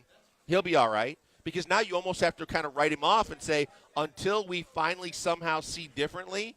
And the other thing is, even if he does come back, you don't expect him to pick up where he left off and be the same kind of pitcher, and he's got to get ramped back into it. This is very concerning. Yeah, it's like not that it's so low-key, but it's like low-key big. Because he was your second-best reliever. Now, all of these other guys are going to have to take a step up. Brian King's going to have to go back to being – not that he ever was, but he's going to have to go back to being an eighth-inning guy. Like, Okert's going to be your seventh-inning guy. All of these other guys who are just kind of mediocre – and the Astros bullpen since the All-Star break's like 20th in baseball, somewhere around that. Actually, I think it's worse than that. I think it's one of the bottom 5 bullpens in baseball since the All-Star break. And another quality arm and one of your better arms, and currently your second-best arm, is now out for at least 15 days. And you're right. Like the left elbow inflammation, that's going to be difficult for him to come back, I think, like by the end of the regular season. I think best-case scenario is mid-September. Yeah, I mean, I thought you said it, but we probably should say it. He's been mediocre for the last couple of appearances until last night, but he's got to step up. King's got to step up. You know, you're looking at a De Los Santos who was a flyer that you took on a minor league trade that you thought, hey, maybe there's something there we can work with. Now you don't work with him. You've got to work him into some leverage situations where he's going to be used a lot more, and that just takes, this team, whether you want to say, hey, if they made it a 7-inning game, because of the fact that 2 guys on the back of the bullpen, you had a really good chance to win that ball game, even if it went extra innings. Now, after you lose Hader, you're like, well, that's kind of an 8, 7 1/3 type thing where you feel like, okay, as long as you can get to Abreu in less than 2 innings to go, you should be in a good spot. Now everything's on the table outside of Abreu pitching the 9th or whenever you need him in the highest of leverage situations, because you don't know what you can get from these guys because they've been hot and cold. Yeah, that's bad news. It really is. No other way. And we were about to talk about the win and how the Astros are back on the right side of things. They're about to carry this momentum. Jordan's coming back soon, and then boom, your second best reliever is going to be out for at least 15 days and probably more. Not too often do you see left elbow inflammation, and then they're immediately back as soon as the IL stint is over. Oh, and that's the other thing too. I keep asking the question every time we have another injury. When are we going to get to the injury you just can't overcome? When it's someone as dominant as Josh Hader, that could have been the guy, and they've slumped since. But you feel like they still have enough to turn it around and be okay. But a guy that's been such a glue guy in the back end, that's been good more times than not, could end up being not just the latest guy, but a guy that really kind of calls your hand and puts you in the toughest spot of the season because of the fact you're so limited. There's not many guys to choose from. You're taking off the scrap heap for Craig Kimbrell right now, and there's not many answers yet to be had unless we go to a blue ball. Yeah, I imagine he'll be up relatively soon. I forget when his 15 days are up. Oh, they could have done it today because they placed him on the injured list, so he could have been that move. But you also had to activate Lance. You had to clear room for Kimbrell. So Van Wy gets sent down, and then you place Souza on the injured list, but it's not great. Texter, any word if the Astros backdated Souza IL to the 20th? They did. I was just looking at their Twitter graphic, and they did backdate it to the 20th. It is retroactive to then. But still, I don't know if it really saves you any days. It's great if there's nothing serious there and they just need to get him a little, extra treatment and give him a day or two. But that's the only way that factors in, because otherwise they're just going to, no matter when they started the clock, that clock's going to keep on running. Yeah, like I don't think that because you saved 2 days on the injured list, like he can technically come back 2 days sooner. I don't know if he's actually coming back 2 days sooner, though. Like, I would be surprised if once his 15 days are up, he's back with the team. And now, if he is, then you did save some days, and it'd be great. That just seems unlikely with your pitching elbow. Heather, George Costanza is to the 2025 Astros what Senor Mustache JP France was to the 2023 Astros. A pleasant surprise. I think JP France pitched last night in Sugar Land, did he not? I don't know. I know they sent him there, and he might be a guy that at some point, whether you like it or not, may get a little look this year because you're running out of warm bodies. Yeah, I wonder. I think he did pitch yesterday. I think he did okay. Let me look up J.P. France's numbers. Yeah, he pitched yesterday, went 5 innings, gave up 3 hits, 1 unearned run. Okay. No walk, 2 strikeouts, 6. That's not bad. No, that's not bad at all. That's a pretty good outing there from J.P. France. I'd be interested to dig a little deeper on his velocity and some things on that. But other than that, that's a pretty good result. Not that he's ever been like a high velo guy, but it'd be good if he was pitching to his velo versus like under his average velo. Was that on the road? Because that would, in fact, I just closed out of it. If you could do that in altitude, that's even more impressive. For sure. So I'll take that from him. They must be on the road because Jordan would have went to Sugar Land if they were at home. So they were at Iowa. I don't think that's high altitude. No, that's not altitude. I can attest to that. Is it the opposite of high altitude? It's thick and sticky in the summertime, but right now, if you go by what the Texans were dealing with in Michigan, I'm sure Iowa's very pleasant and about 70 degrees. All right, so Souza kind of hijacking that first segment because he lands on the injured list. Left elbow inflammation, just another Astro pitcher that lands on the IL. Not fantastic news. 713-780-ESPN. We have a busy show planned for you. Ryan's got a bunch of great things scheduled. He's going to do a good job with us today. He's in for BMAC. We're on-site engineering. We're wearing two hats today. Literally. He's got one, I got one. Jerry Jones, David Mulligetta, the feud. That is just fantastic. It is awesome. We'll cash him or trash him a little bit later. We'll get to the Kimbrel stuff, the Jordan stuff a little bit later as well. And Todd Callis, he'll be joining us at 4:30 live from Baltimore. We'll get his thoughts on what's going on with the Stros. But still plenty to talk about from Game 1's win yesterday. How about the offense opening some things up? Everybody was slumping. Things were looking bad. And then an offensive explosion at Camden yesterday. 713-780-3776. We'll discuss that next. We're on YouTube at ESPN Houston. We're on Twitter at ESPN 975. Blinkers at Pac-Man Joel. I'm at Jeremy Branham. Killer Bees broadcasting live from El Tiempo Cantina on Washington on ESPN 97.5 and ESPN 92.5.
Broadcasting live from El Tiempo Cantina on Washington as part of ESPN Houston's Summer Circuit. Presented in part by our grand prize sponsor, Power On e-bikes. From the mobile Veritex Community Bank Studios, here's the Killer Bees, Joel Blank and Jeremy Branham.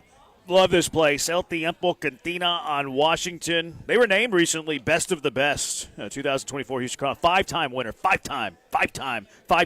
And because of their five-time, they have Margarita Mondays. They're world-famous margaritas. Margarita Mondays, you get these bad boys for $5.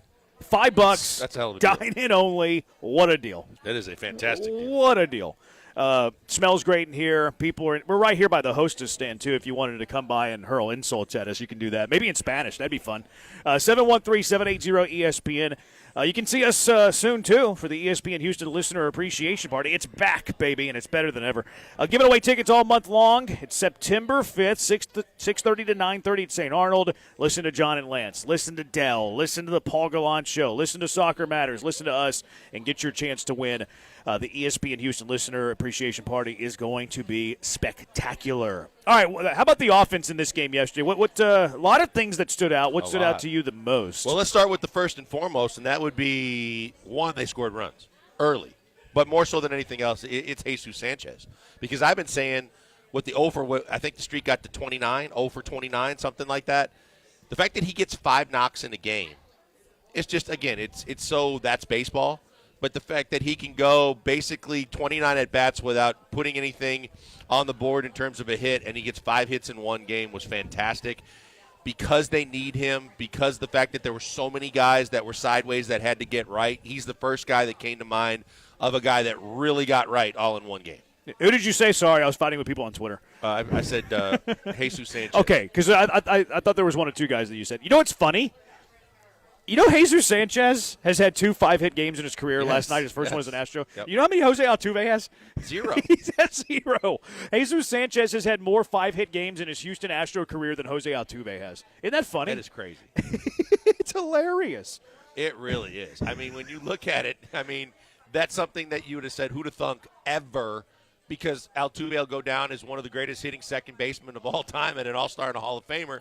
And you got Jesus Sanchez who's got 2 5-hit games. It's nuts. I was reading Kawahara's piece today on the Houston Chronicle, and the game wasn't broadcasted on the Shin, so we didn't really get to see, or I didn't get to see. I didn't see it. Any post-game stuff from like a Espada or any of them. Usually they interview the manager. Or at least they'll televise it. They'll televise the manager. They'll televise the pitcher. They'll televise like an offensive player of the game. Sometimes the pitcher is bad. They won't do the pitcher, like Fromber the other day. But I digress. So I was reading the quotes here from last night's game, and apparently Joe Espada called Jesus Sanchez into his office prior to this game. Prior to the 0 for 29, Joe Espada brought Jesus Sanchez in, tried to ease the pressure a little bit, and then, oh, boy, 5-hit game. Is this Joe Espada with a little bit of the magic dust here? Joe Espada, maybe he can pull the right buttons. Maybe he can make the right moves. He brings him into the office, has a man-to-man conversation, and then all of a sudden a 5-hit game. This is what it's come down to when Astros fans get panicked. It's like the Tony Robbins effect. How one-on-one meetings can lead to positive results in a short period of time. And coming up tomorrow, how team meetings and players-only meetings can either positively or negatively affect. I didn't realize this, but whatever works at this point, right? Because what he was doing and still where he was hitting was driving me nuts, regardless of what pitcher he was facing. And now suddenly for him to break out like that, Joe, call him in tonight and talk to him again because we need to keep this train rolling. We need to go have coffee together. Espada was asked about it. Espada kind of downplayed it, said, I just wanted Sanchez to relax and trust his ability to hit. Sanchez was asked about it after the game, said, quote, helped me a lot. Jesus Sanchez did. Truthfully, what Joe has been doing is giving me a lot of confidence, filling me with confidence, telling me that I don't have to put the team on my shoulders, that we have players like Correa, Altuve, and Pena, that those are people that I can go out and get help from. So Joe Espada, earning his money, baby. Yeah, He's turned Jesus Sanchez around. No matter what we talked about yesterday, it's whatever works. And if he, at least has his thumb on the pulse of this team enough to realize, hey, this is a guy that I can connect with, bring him in, kind of settle him down, talk him off the ledge a little bit and realize it's not all on your shoulders. Take a look at this lineup. There's a whole lot of guys that weren't doing a whole lot of anything, and you get that kind of result. Let's start doing a single file line of guys that he needs to bring into the office and start talking to. Everybody should pay the Skip a visit. Yeah.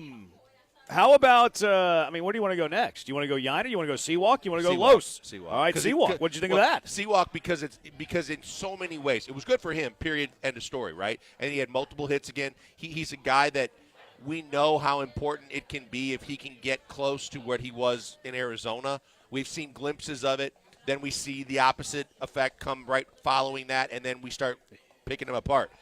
The fact that this team was as bad as they've been for 5 games, the fact that we had seen them struggle to get hits on the board and runs on the board, and then right away in the first inning, it's one thing to say you put a crooked number up, but for him to hit a home run was like it set the tone, and you could see the whole team kind of exhale.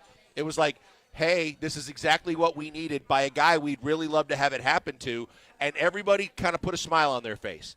And they kind of relaxed a little bit. And then they got back to being themselves. And I think that was the huge icebreaker that might have started all of this last night because of the fact that until they scored a run, they were going to be grinding. Yeah. I mean, it kind of felt like a pop of the balloon a little bit. Like, 2-run homer in the first inning. We're up 2-0. That's weird. It did feel like that. Had that diving play down the first base line, showing why he is a former Gold Glover. I thought his last at bat in the 9th inning that he kind of got like a knock. Like it looked to me like he got a little banged up. Like he took a big swing. He asked for time. He was kind of like grimacing. But they were showing just the catcher at the time. You couldn't actually see Walker, so I was a little worried. But then he went back out there for defense in the 9th inning, and Correa airmailed one, and he had to like jump, so he looked spry. Yeah. And he's in the lineup today, so like any fear that I had is gone. But I noticed that. And then Yiner Diaz. Yep. Thank you, Dusty. DHing hits a bomb for you. Yeah, another guy that you really want to see kind of keep it going, and you need him if this team's going to do anything because of the fact that when he is productive, that's just another guy that could put fear in the hearts of pitchers because he's got pop. Another good sign. Like I said, there were so many guys that got right that we needed to get right last night. The fact that you look at guys that have been slumping, guys that have been struggling mightily. I think the only guy that I can say that wasn't struggling, even though it wasn't like multi-hit. Correa was still hitting the baseball. He was getting you a knock, and basically a knock a game or close to it.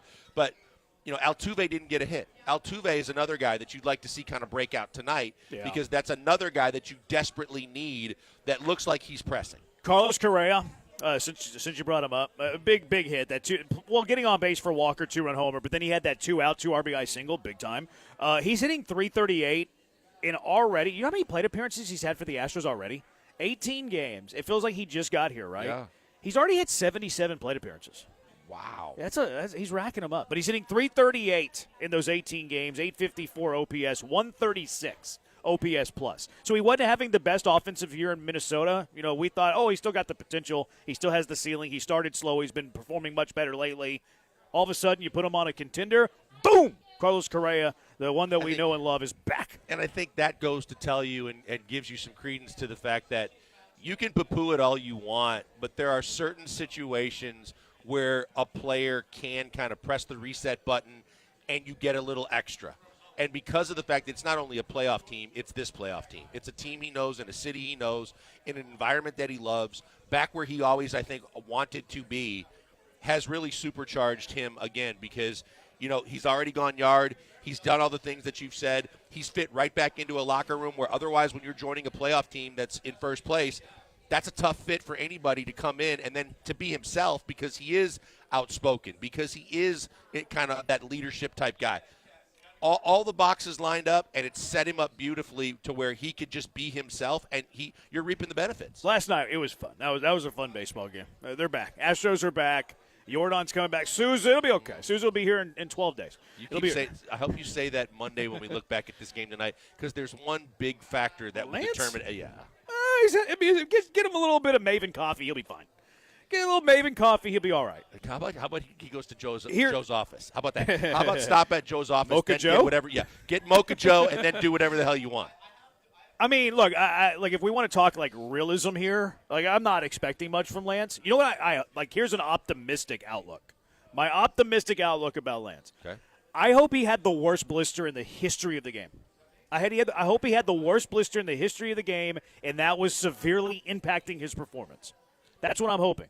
Okay, because I can tell you that is the timeliest blister that this team has ever seen for this year. No doubt. And the fact that blister was treated like he had 18 stitches. Look, I'm not giving you my realistic point of view. This is the optimistic point of view. Now, if you just want to look at glass half full, though, with the time that he had, and then when you read and hear what you've read and seen coming out of his minor league rehab, is the fact that they started working with his sequencing, getting more curveballs in, trying to work on those kind of things, because we know that command is hyper important for him. And then location is the other thing where he's got to avoid throwing that fastball where he's behind in counts. Yeah. If that is the difference maker for him, and now against a team like Baltimore, if he can kind of put that in play, he can be extremely valuable down the stretch for a team that desperately needs pitching. Momentum is as good as your next day starting pitcher in baseball, bankers. We're all good. 713-780-ESPN. Anything else you had from last night's game before we talk about some Craig Kimbrell? No, I think that basically covers it. The guys that needed to break out, with the exception of Altuve, did. You got an unbelievable pitching performance yet again from the slump stopper in Costanza, and you hope they can build on it because the Mariners didn't play. So now you are a solid 2 games up in the division. Could you call Costanza the slump buster? I did last night. I said, slump buster, who are you going to call? Costanza, because he is. I mean, right now, to me, forget the 2 guys at the start of the rotation. Right now, he is your slump buster. What is that from? Costanza. Like Ghostbusters. Only you got Slump Busters and you've got Costanza. Wasn't there a commercial like that? I don't know. Huh. Doesn't come to mind right away, but yeah, I'm not there. Like I feel like there is, but I'm nowhere in the ballpark yet. All right, 713-780-ESPN HRP listener line. Craig Kimbrell is a Houston Astro. Do you like this? Yordan Alvarez. What's the play now after he had another productive day in Corpus? 713-780-3776. Killer Bees live from El Tiempo Cantina on Washington on ESPN 97.5 and ESPN 92.5.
You're back with the Killer Bees, on ESPN 97.5 and 92.5. broadcasting live from El Tiempo Cantina on Washington as part of ESPN Houston's Summer Circuit. Presented in part by our grand prize sponsor, Power On e-bikes. From the mobile Veritex Community Bank Studios, here's Joel Blank and Jeremy Branham.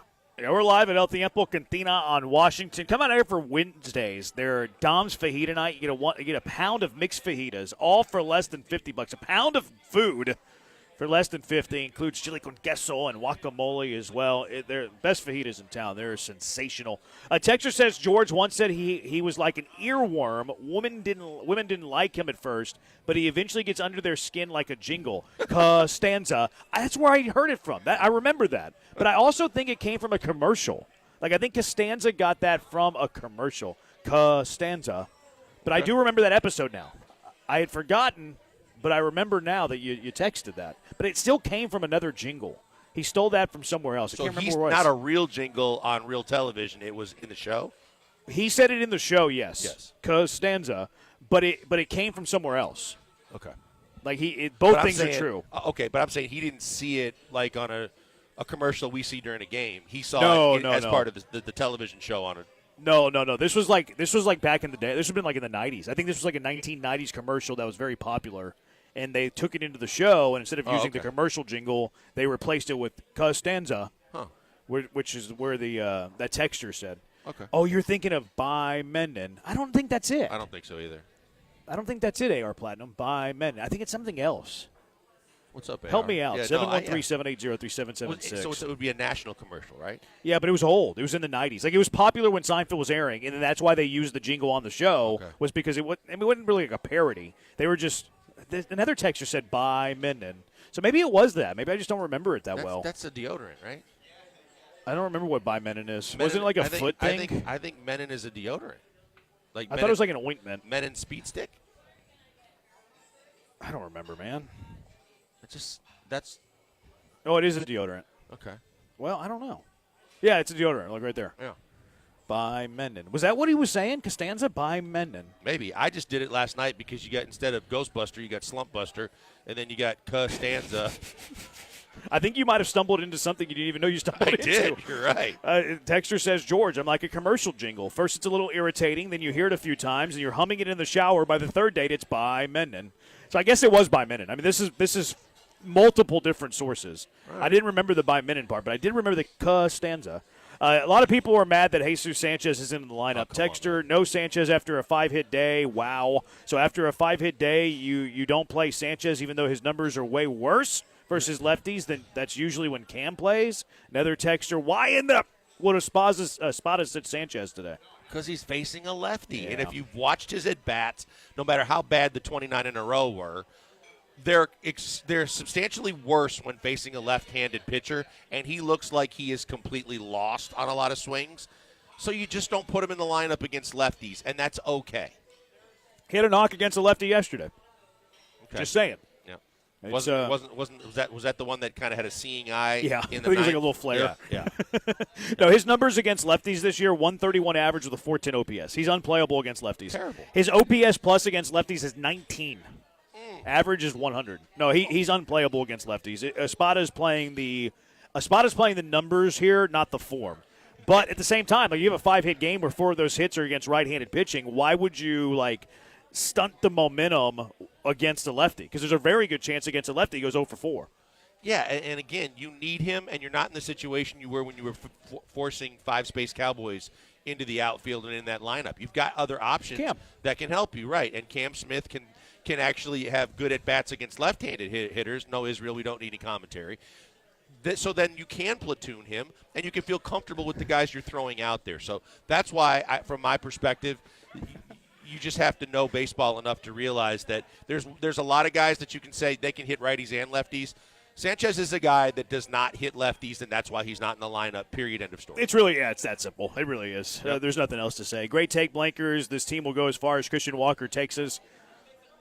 He's very important. He is very important. I don't know if I said it completely to that level, but look, we know that he hasn't been what people expected him to be coming over from Arizona, but there's still time in this season, and as they're getting healthy and they're getting right, and they've added more bats to this lineup, and they may add another big one and possibly two, if he gets going and can kind of be that glue from the top three as it gets into the middle of that lineup and do those kind of things, he is so vitally important to how far this team can go. Yeah, 713-780 ESPN. Texter says it's by Menon. Turn to Costanza.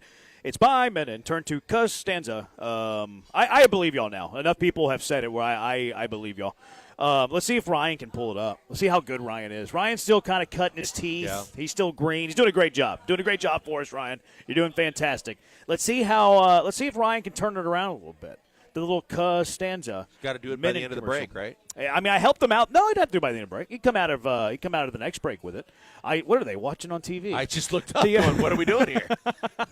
I mean, I also sent him the link though, so I did help him out. The texter sent me the link. Yeah, though. you already did it. The texter sent it to me. I shouldn't take credit there. The And you texter sent it trusted to me. It's a Seinfeld episode. They don't cuss on Seinfeld. I'm saying you trusted opening a link off the text line? I like to live dangerously, Blankers. I guess so. I've had a sip of a margarita. Yikes. My inhibitions open up once I've had one sip. Texter Branham, stick to knowing ball. Let Blankers be the deodorant knower. That's a great point. My bad, dog. I'll stick to Blankers being the deodorant knower. At least I don't stink. No, I mean, it was a good recall. It's just good general knowledge. I tip my cap. I feel like a pitcher needs to beat. I feel like all a pitcher needs to beat Sanchez or Walker is throw a high fastball 95 plus. I think it's a fair point. Espada gave Sanchez the slump buster, huh? Take it easy now. Take it easy. If Altuve has 4 hits, more than likely it's a blowout. He gets pulled. That's a fair point. France can eat innings. We need him getting to the 9th with all the dead soldiers in the bullpen. That is fair. You know, it's interesting. Oh, that's right. Steinbrenner said Costanza that way on the show. That's right. He did. It was played by Larry David. He would say Costanza. Okay. That's right. It's all coming back to me. What were you saying about that? I was thinking about as you were saying that and including the JP France text. Like at this point, who would you have more confidence in that could do something for you going forward? De Los Santos or JP France? De Los Santos. Me too. Okay. I just, from a guy that came off the scrap heap on a minor league trade from a team that's underachieving like the Braves, the guy's got a 97-plus fastball, and if this pitching staff, the coaching staff, can do anything to kind of develop a secondary pitch and or some sequencing for him, I believe that he still has the ability to fill a role later in games for this team. No, I do too. I like his stuff a little bit. His career numbers haven't been fantastic, but his stuff is pretty good. France, to me, his stuff doesn't really play in the pen. I think he's an innings eater. Yeah. I don't think he's a plus arm. No, I think he's one of those guys, too, where he's kind of like a good change of pace. Like, you get a guy that throws really hard before him, or in the case of the night before, and then he comes in and he kind of has a totally different plan when he comes up against you, and it can catch a lot of guys off balance. He can do that, like you said, and give you 5 innings and 3 runs. Yeah. Oh, speaking of the arms in the bullpen, the Astros, I didn't see this coming. This blindsided me whenever I saw this news. They have signed Craig Kimbrell. He's on the roster today. They made the roster moves. Craig Kimbrell is on the roster today. I think I read he's like top 5 all-time career saves, which I wouldn't have known that if I didn't read that. I knew he was a long-time reliever, but didn't realize he had that many If someone saves. said Hall of Famer, would you believe it? I saw Ari Alexander tweet that out. Someone else did too, and I was like, wait a minute, Hall of Famer? Without looking at the numbers, I would say no. I would agree. But a top 5 all-time saves guy probably Kinda deserves have to. to be in. Kind of have to. Like if you just went, if I didn't look at the numbers at all, blind test, is Craig Kimbrell a Hall of Famer? No chance. Oh, he's top 5 career saves? It might change my mind. Journeyman, been with a lot of teams. Yeah, he's had some success, but there's a lot of guys that have had success for a few years as a closer. I just didn't see him as a Hall of Famer. So what does he have to do to go into the Hall of Fame with an Astros hat? 713, I'm kidding. Yeah. But what did you think of this signing? I liked it because I didn't even know that he was out there. And in doing a little research to find out what he had been doing, and interestingly enough, he had been pitching for the Rangers AAA team. But that, again, similar to what we just talked about with McCullers when he was down and what they might be able to do with De Los Santos, they said, his velocity when he was at his peak was 97 plus. His velocity right now is about 93. But that he's worked in a curveball, he's worked on a slider, he's working on several different off-seed pitches. His ERA was about 3.26. That he was actually getting guys out, and he's got major league experience, and he's got the kind of he's already had he has the demeanor to be able to get you at least handle big time situations to where, as opposed to seeing some of the guys they've been throwing out there in their bullpen, you couldn't do much worse than them. If you bring in a guy like Craig Kimbrell, he's got anything left in the tank at all, I'll take my chances. Yeah. I don't have high expectations. I don't mind the signing. I'm sure it was for pennies. Like, the dude's been toiling away in the minor leagues for an opportunity to pitch in the big. So I'm sure they got him probably on the veterans minimum. His minor league numbers are fine, like you mentioned. He's still getting strikeouts. Like, a lot of people were upset when they saw Kimbrel. Like, why not Presley? Because Presley doesn't miss bats. Like, Ryan Presley touches baseball bats. Craig Kimbrel misses baseball bats. I think that was the big difference here. Like, I worth the signing because, like, would I rather have Craig Kimbrel or Logan Van Wy? Why would I even bother with that question? So, I'd rather have Kimbrel, like, if he's in the bullpen, than Logan Van Wy. My expectations are not high. I think the best role for him is probably to be a stopper in the middle of the game. Like if my starter gets into trouble, kind of like France yesterday, and Oker came on. Now, it's probably against a right-handed pocket as opposed to a left-handed pocket. So, I'm okay with the signing. I just don't think he's going to be good. I think ceiling for me is he can fill a role. Absolute ceiling for me is he fills a role in the 7th or 8th inning, because he's actually getting strikeouts, he's still effective, and he's a guy that Espada can eventually trust later in a game. But I think that other than that, he's a guy that has more experience and has been through enough than a lot of guys in your bullpen to where, at least as a veteran that you can put into maybe a couple at bat situation where you need a guy that just get a ground ball or entice the hitters, that he can pitch well enough that he can get you through. Yeah, I would probably go a little bit less than that. Your 8th inning guy just got placed on the IL, so there is that aspect of it. That's why I said there is a spot if he can prove it. He's just got a lot to prove. Yeah. He only pitched in one game this year, so I'm almost willing to throw that out there. He didn't give up a run in that one inning, but he gave up multiple base runners. But last season with Baltimore, which is ironic that he's making his I don't know if he's going to make his debut, but he's in an Astros major league uniform in Baltimore tonight. Last year with Baltimore, he was a minus 1.1 WAR guy with a 5.33 ERA. So, the numbers aren't there. 2 years ago, 3.26. If he's that guy, okay, that's cool. But he hasn't been very good in the big leagues the last couple of years. I think best case scenario, he's a guy that you can go to in a trouble spot in the 6th inning with runners at first and second, one out, against a couple of tough righties. Yeah, I think that he can prove and earn his way to more significant role in this bullpen. But for now, I think it's so important that you pick your first couple opportunities that he makes an appearance for you, because he needs some positive vibes. We just got done talking about a guy like Correa when he comes into this situation on a winning team and he can contribute. The last thing you want to do is put him in a high leverage situation right away and he gets lit up. Oh, for sure. Because now he could be a complete tank job. Yeah. But if you use him the right way and he gets a couple of appearances under his belt where he's effective, now that veteran experience and that poise can come back to where you might be able to get something out of it. All right, let's go out to the HRP. Never mind. 713-780-ESPN. Ryan turned it around pretty quickly. Let's grade Ryan here with the turning around of the by Menon, the Costanza. Take it away, Ryan. What do you got? You know the way I work. I'm like a commercial jingle. First it's a little irritating, then you hear it a few times, you humming it in the shower. By the third date, it's by Menon.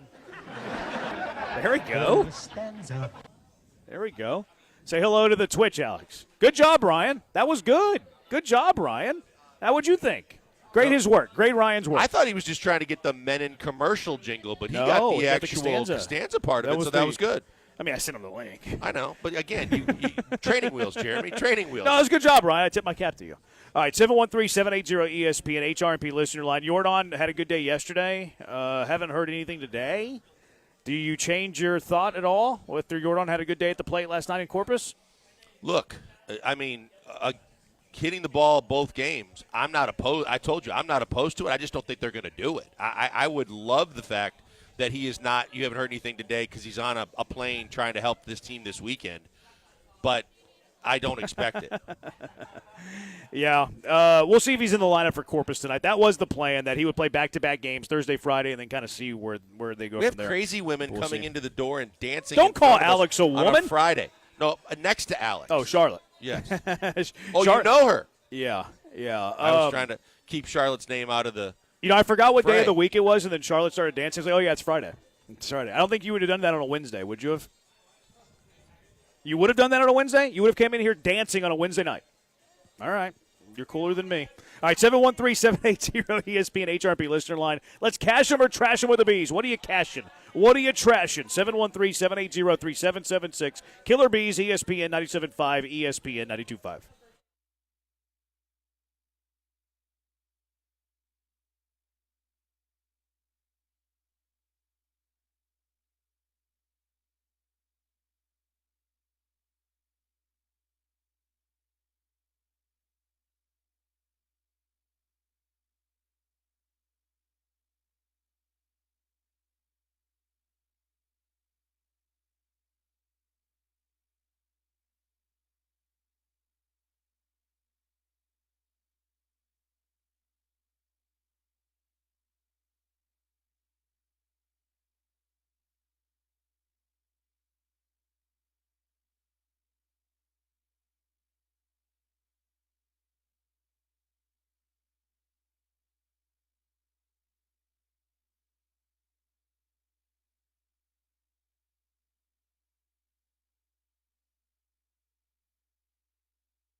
We'll get into the we'll get back to the Astros at 4:30 when Todd Callis joins us. Killer Bees El Tiempo Cantina on Washington. It looks like it's official that Yordan Alvarez is indeed in the Corpus Christi lineup today. So that would no, that's not the lineup. That's not the lineup. Topher 2T613 sent me a graphic, but it's subject to change. I need to see the lineup first. Anyways, cash 'em or trash 'em with the Bees. 713-780-3776. Cash 'em or trash 'em. What you got, Blankers? That Craig Kimbrell is going to be your eighth inning guy in the next month. Yeah, I'll trash that. Okay. I mean, that's the first one that came to mind, just simply because of the fact that I'm running out of warm bodies that I trust with Souza out that could fill that role. Because if not him, then who? I know right now it's either going to be Okert or it's going to be King. But you need some guys that can be a little bit more high leverage at the back end of that bullpen. And I don't see a whole lot of guys stepping up. Yeah, I mean, he's going to have to dethrone some guys, right? Like, he even needs to dethrone Aniel De Los Santos before. Like, I would have De Los Santos higher on my leverage chart than Kimbrel right now. For sure. Yeah, he would. Yeah, so he's absolutely. going to have to dethrone some guys. I do think it's in play situationally. Like, if he performs well and it's a right-handed pocket, I could see it happen situationally. But I have a hard time envisioning it. So I mean, I'm going to trash Ort's it. been hot and cold. Aside from Abreu, when you look at it, your Okert and King, I think, are above him. And you're right. De Los Santos, I would put above him. But the Logan Van Ways, the Sean Dubins of the world, the guys that, you've been trying to kind of revolving door through. Yeah. I think he has the ability, and if he, like I said, if he gets a couple of good appearances under his belt, there's a chance that he gets into something like that. There's absolutely the opportunity. Like, I won't poo-poo on the opportunity. The opportunity does exist, no doubt about it. But I don't think he's going to actually do it. I mean, the numbers for him recently just haven't been good. I will say the avenue's there, though, but trash it. Christian Kirk will have a career high in receptions. His career high is 84 in 2022. Christian Kirk will have a career high in receptions. You can do the math. Yeah. 85 or more. I'm going to trash it. Ooh. Trash. I think that there's a lot of receivers to have the football go around to this year. And I think that they're going to spread it out. I think Kaylee's offense is going to be an equal opportunity passer. And I think that he's going to have a really good year in this offense. I just don't think he's going to get 85 catches. I mean, obviously I think he will because it's my cash Yeah. I think he might flirt with 100. Ooh. Now, he's got to stay healthy. That's always the Nico's just line of get doubled demarcation. Yeah. Like, and I also don't think that the number 3 wide receiver is like just automatically Jade Higgins. And I also think they're going to play a little 12 personnel. I think early on Hutchinson's making a late play to get third receiver reps. That's what DJ Bieniemy's been tweeting that out there. Is that right? Yeah, that he's been running with the ones and all this. So, like, I think there's going to be a massive drop-off from number 2 receiver to number 3 receiver. I think they're going to throw a good amount, especially if the running back room is murky for a while, depending on how long Joe Mixon's out, if at all. I think he's going to do it. I think he's going to do it, but he has to stay healthy, obviously. Cash number, trash number to be 713-780-3776. My wife made a trade today. Oh. She made a Facebook market trade that I then had to execute because she went shopping. But I think my wife won this trade here. I think she won this trade. Instead of Facebook marketplace sale? I actually don't know where the initiation happened. I just assumed it was Facebook, but I have no idea. Okay. So she made a trade.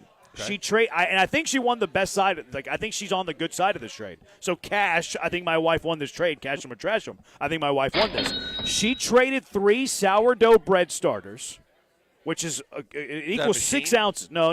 It's just like a piece of sourdough, and then it gets some stuff and fungus and grows. I don't know how it works, man. I stick to sports. Okay. I shut up and dribble. But she traded 6 ounces of 3 sourdough bread starters, 2 ounces each, 3 times 2, 6. And this stuff's easy. Like, you just keep it in the fridge and it grows. Okay. So it's easy to, like, peel off a piece. Here you go, bread starter. Oh. In return, in my house right now, we have a live organic mason jar of honey. So we traded, which, again, this is nothing for us. We traded 3 sourdough bread starters, total of 6 ounces, for a mason jar of honey, which you know that local honey cures all local allergies. Well, but let's also just go by return on investment by the average retail price, if we're going to do that. Okay. Average retail price of said sourdough bread should I'm not sure you can buy that in stores. You can buy sourdough bread. You can buy the final product. Right. But you can't buy the sourdough starter. But it actually saves time, right? It saves For time sure. and all the other stuff, and you can still get it. Yeah. But bread is not that expensive by market price. But if you have the sourdough, you can make bread forever. Forever. What do you mean? So it like never goes bad. And then you take like pieces of that, you put it with like flour, and then poof.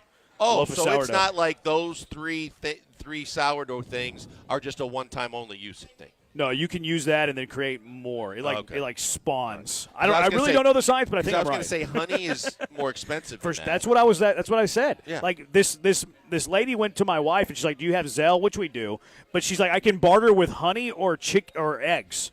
And I was like, "Sweetie, how much were you selling it for?" She's like, "I was selling it for $10." I was like, "Well, why don't you just trade for some honey? Like, we use honey every now and then. I like to use it in my hot tea. Let's just trade it for a little bit of local honey." It has a long shelf life, right? Yeah, it never goes bad, honey. Yeah. They say it does, but it doesn't. Yeah, so I think she won this trade. She won that trade. Yeah, I'll give her that. I think she should be the Astros general manager. I'm not going to give her Yeah. that, but I think that she should. baby steps. But I think she might be well on her way. I think she won this trade. Cash, sweetie. You won this trade. Yep. Another one that I have is Malik Neighbors soft. I think that Malik Neighbors is soft. This was from Adam Schefter a few days ago, earlier this week. Giants wide receiver Malik Neighbors hasn't practiced in 11 days after dealing with what multiple sources told ESPN was a minor back problem. One source characterized it as, quote, normal camp tightness. 11 days for some general soreness here, Blankers. Malik Neighbors is soft. Cash him or trash him. Trash it. This is your trash. This is your franchise wide receiver. You're in preseason.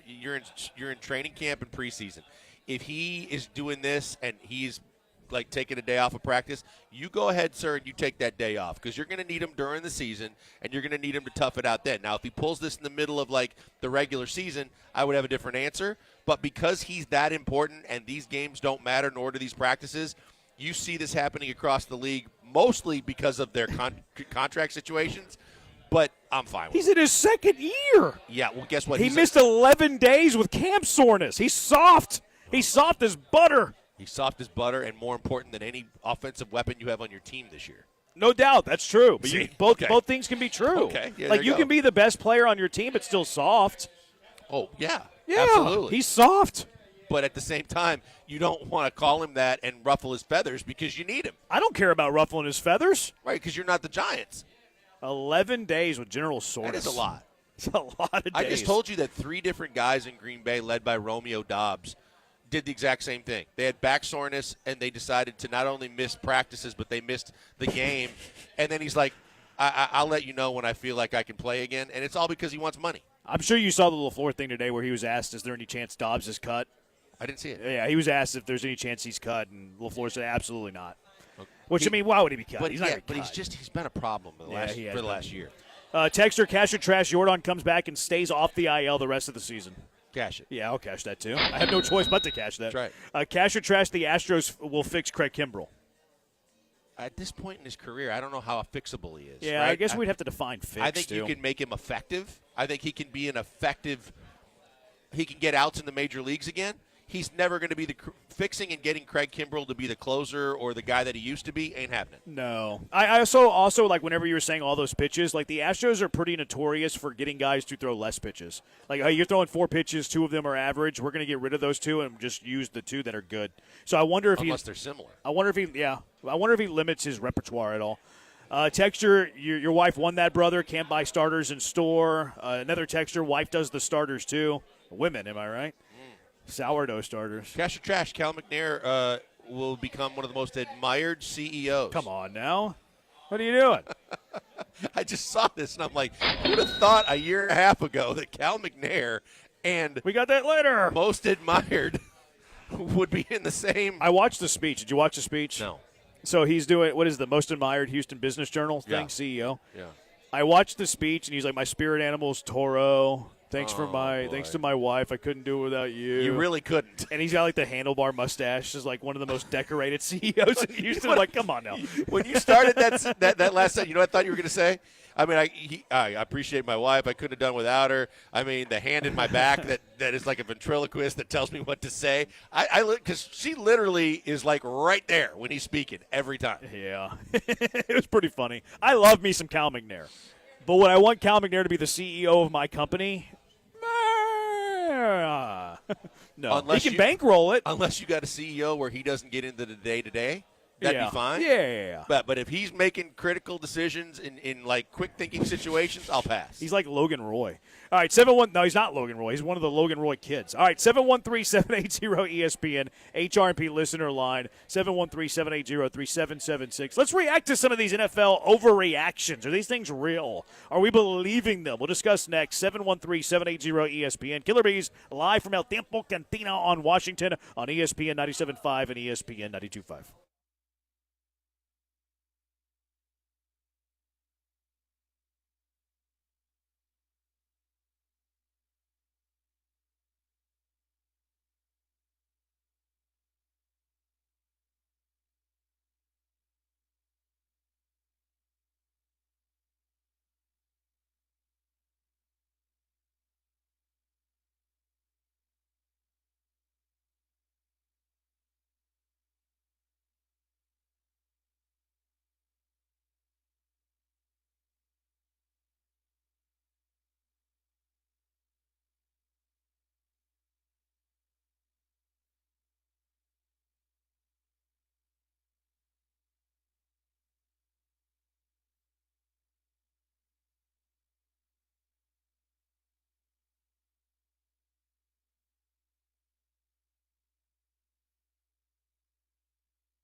Broadcasting live from El Tiempo Cantina on Washington as part of ESPN Houston's Summer Circuit. Presented in part by our grand prize sponsor, Power On e-bikes. From the mobile Veritex Community Bank Studios, here's Joel Blank and Jeremy Branham.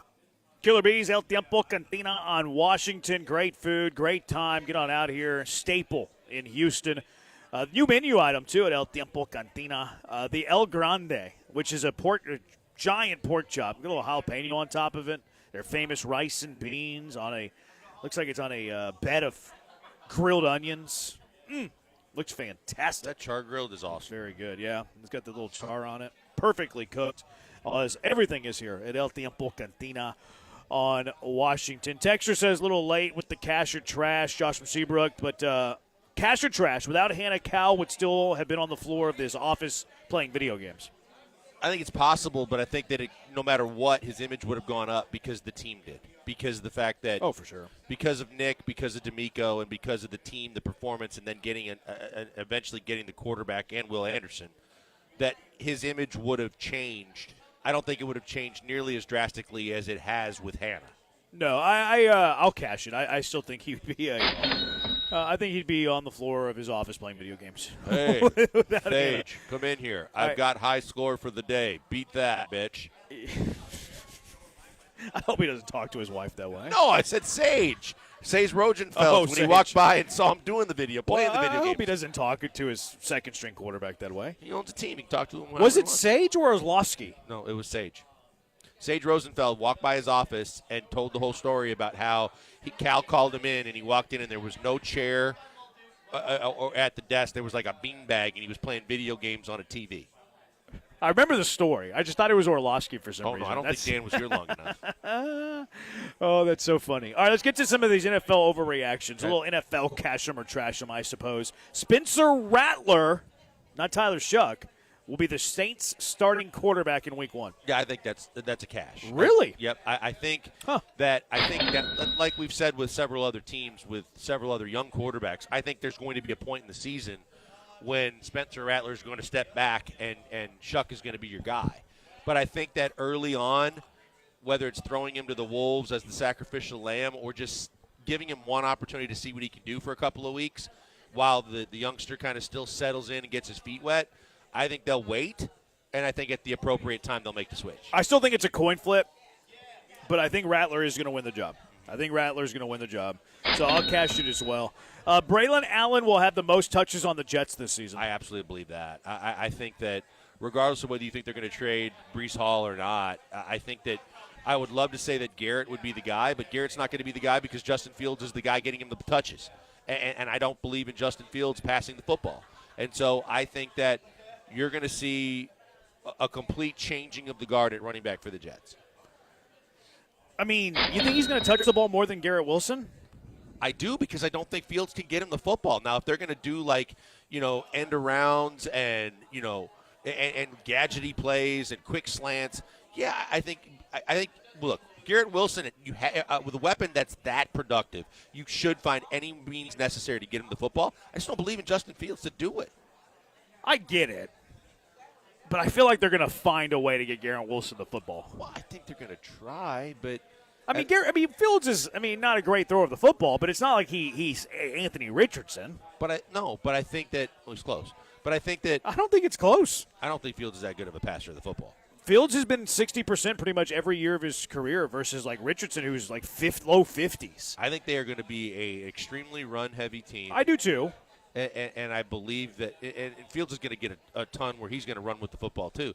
I just think Wilson deserves it. I just don't know that. I think that especially if the running game's working at all, I think Aaron Glenn's all for the ground and pound. And I think Garrett Wilson's the guy that's going to pay the price. Now, are they trading Breece Hall? Because I also cannot imagine Allen getting more touches than Breece Hall. Well, I think they'll explore trade possibilities for him, and we said his contract is coming up to where I don't think that would be that devastating because he's been hurt. And there's questions about his durability. So I think that's definitely in play too. I just think if you're going to tell me at the end of the year who has more touches, I don't think it's going to be Breece Hall. I'm gonna trash this. I do think that there's like a 30% chance that Breece Hall is traded. Like I do think that's in play, but I think that the greater probability is he's not traded. And if he's not traded, I do think it'll be a share. But I still think that Hall will get more touches, especially because I think they're going to lose games, and Hall is the better receiver out of the backfield than Braylon Allen. I think Allen has a chance to finish like third in touches. Now, if they trade Brees, much different conversation. You're missing one thing, too. What? I think Brees Hall can get hurt. Because I think but so can Braylon Allen. Yeah, but Braylon Allen's a big, strong dude. Didn't he get hurt last year? No, I don't think so. Maybe at the end of the season, or maybe they already had seen enough and they weren't going anywhere. But he was pretty durable, and he was pounding the football for them. I thought he had a good start to the year and then got hurt and then, didn't get touches. I mean, I don't recall that because I don't follow the Jets that closely. But at the same time, I know that, that Brees Hall's been dinged up enough for me to believe that if he takes a pounding at all, I think he'd get hurt again. Hall played in every game last year. Or Allen, I mean. Allen played in every game, so I misremember that. Roger Clemens, what's up? Next one on this. Trey Lance is the backup for the Chargers. Cash or trash? I'll cash that. Who cares this? Yeah, I don't know why that came up, but I mean, we Chargers is. Look, we saw him in the Hall of Fame game, and he did something I never thought that I would see out of him, which was impress me for a couple of passes with touch on him and show that he actually looks capable of playing some NFL football, albeit in week 1 of the preseason. So I'll give him enough credit there to say that I don't think they're going to need him, but I think that he's capable of being a backup quarterback now. This one's spicy. Zach Charbonnet will lead the Seahawks in rushing yards. Oh, because of Kenneth Walker? I mean, that's the tandem there. Yeah. Kenneth Walker's more decorated, drafted higher. He probably has higher rushing yards totals than Charbonnet. I'll go Walker. Yeah, I do too. I do too. Apparently they love Charbonnet, and Walker's the better player. I like Charbonnet too, but he's not as good as Kenneth Walker, in my opinion. And as we've seen, and the Texans continue to try and see, it's nice to have dual running backs that are both capable of doing what you need them to do, and we've seen a lot of success in that in this league in the last couple of years. Baby Kubiak's their OC. Oh, in is that Seattle. right? That's going to be interesting to see how that goes. Their offense is this time of year I'm intrigued by every NFL offense, but Kubiak's their OC. They brought in Darnold. Is he for real? We'll see. But you have JSN, stud. Cooper Kupp is here, but how good is he? Then you have a pretty good running back tandem. They drafted Arroyo. Line's pretty good. Yeah. But here's the thing. Coming out of the fact that they've been doing the joint practices with the Packers, a lot of people on both sides covering either team, Darnold does not look good at all. Oh, that doesn't. They're like the Kevin O'Connell factor is real because he was throwing up some ducks. Well, that doesn't make me feel good. Does that make you feel differently about J.J. McCarthy, though? Well, under O'Connell, I think more than anything else, it makes me feel better that whatever J.J. McCarthy can be, that Kevin O'Connell's the guy to get the most out of it. Yeah. I don't know. Bo Nix finishes a top 5 quarterback. Oh, no. Fantasy football. Oh, still no. Yeah, I trash that. Travion Henderson will be a 10 running back. Top 10? I think this is in play. Yeah, it might depend on the format, though. Like PPR, I like his chances there. Standard, maybe not as much. Yeah, I think it's in play. Yeah, I thought you were going to say top 5, and I'd say no, but top 10, there's a chance. That's another team that I'm very intrigued by. The Lions, without Ben Johnson, feature 2 top 10 wide receivers. I mean, last year they both had over 1,000 yards. They've got.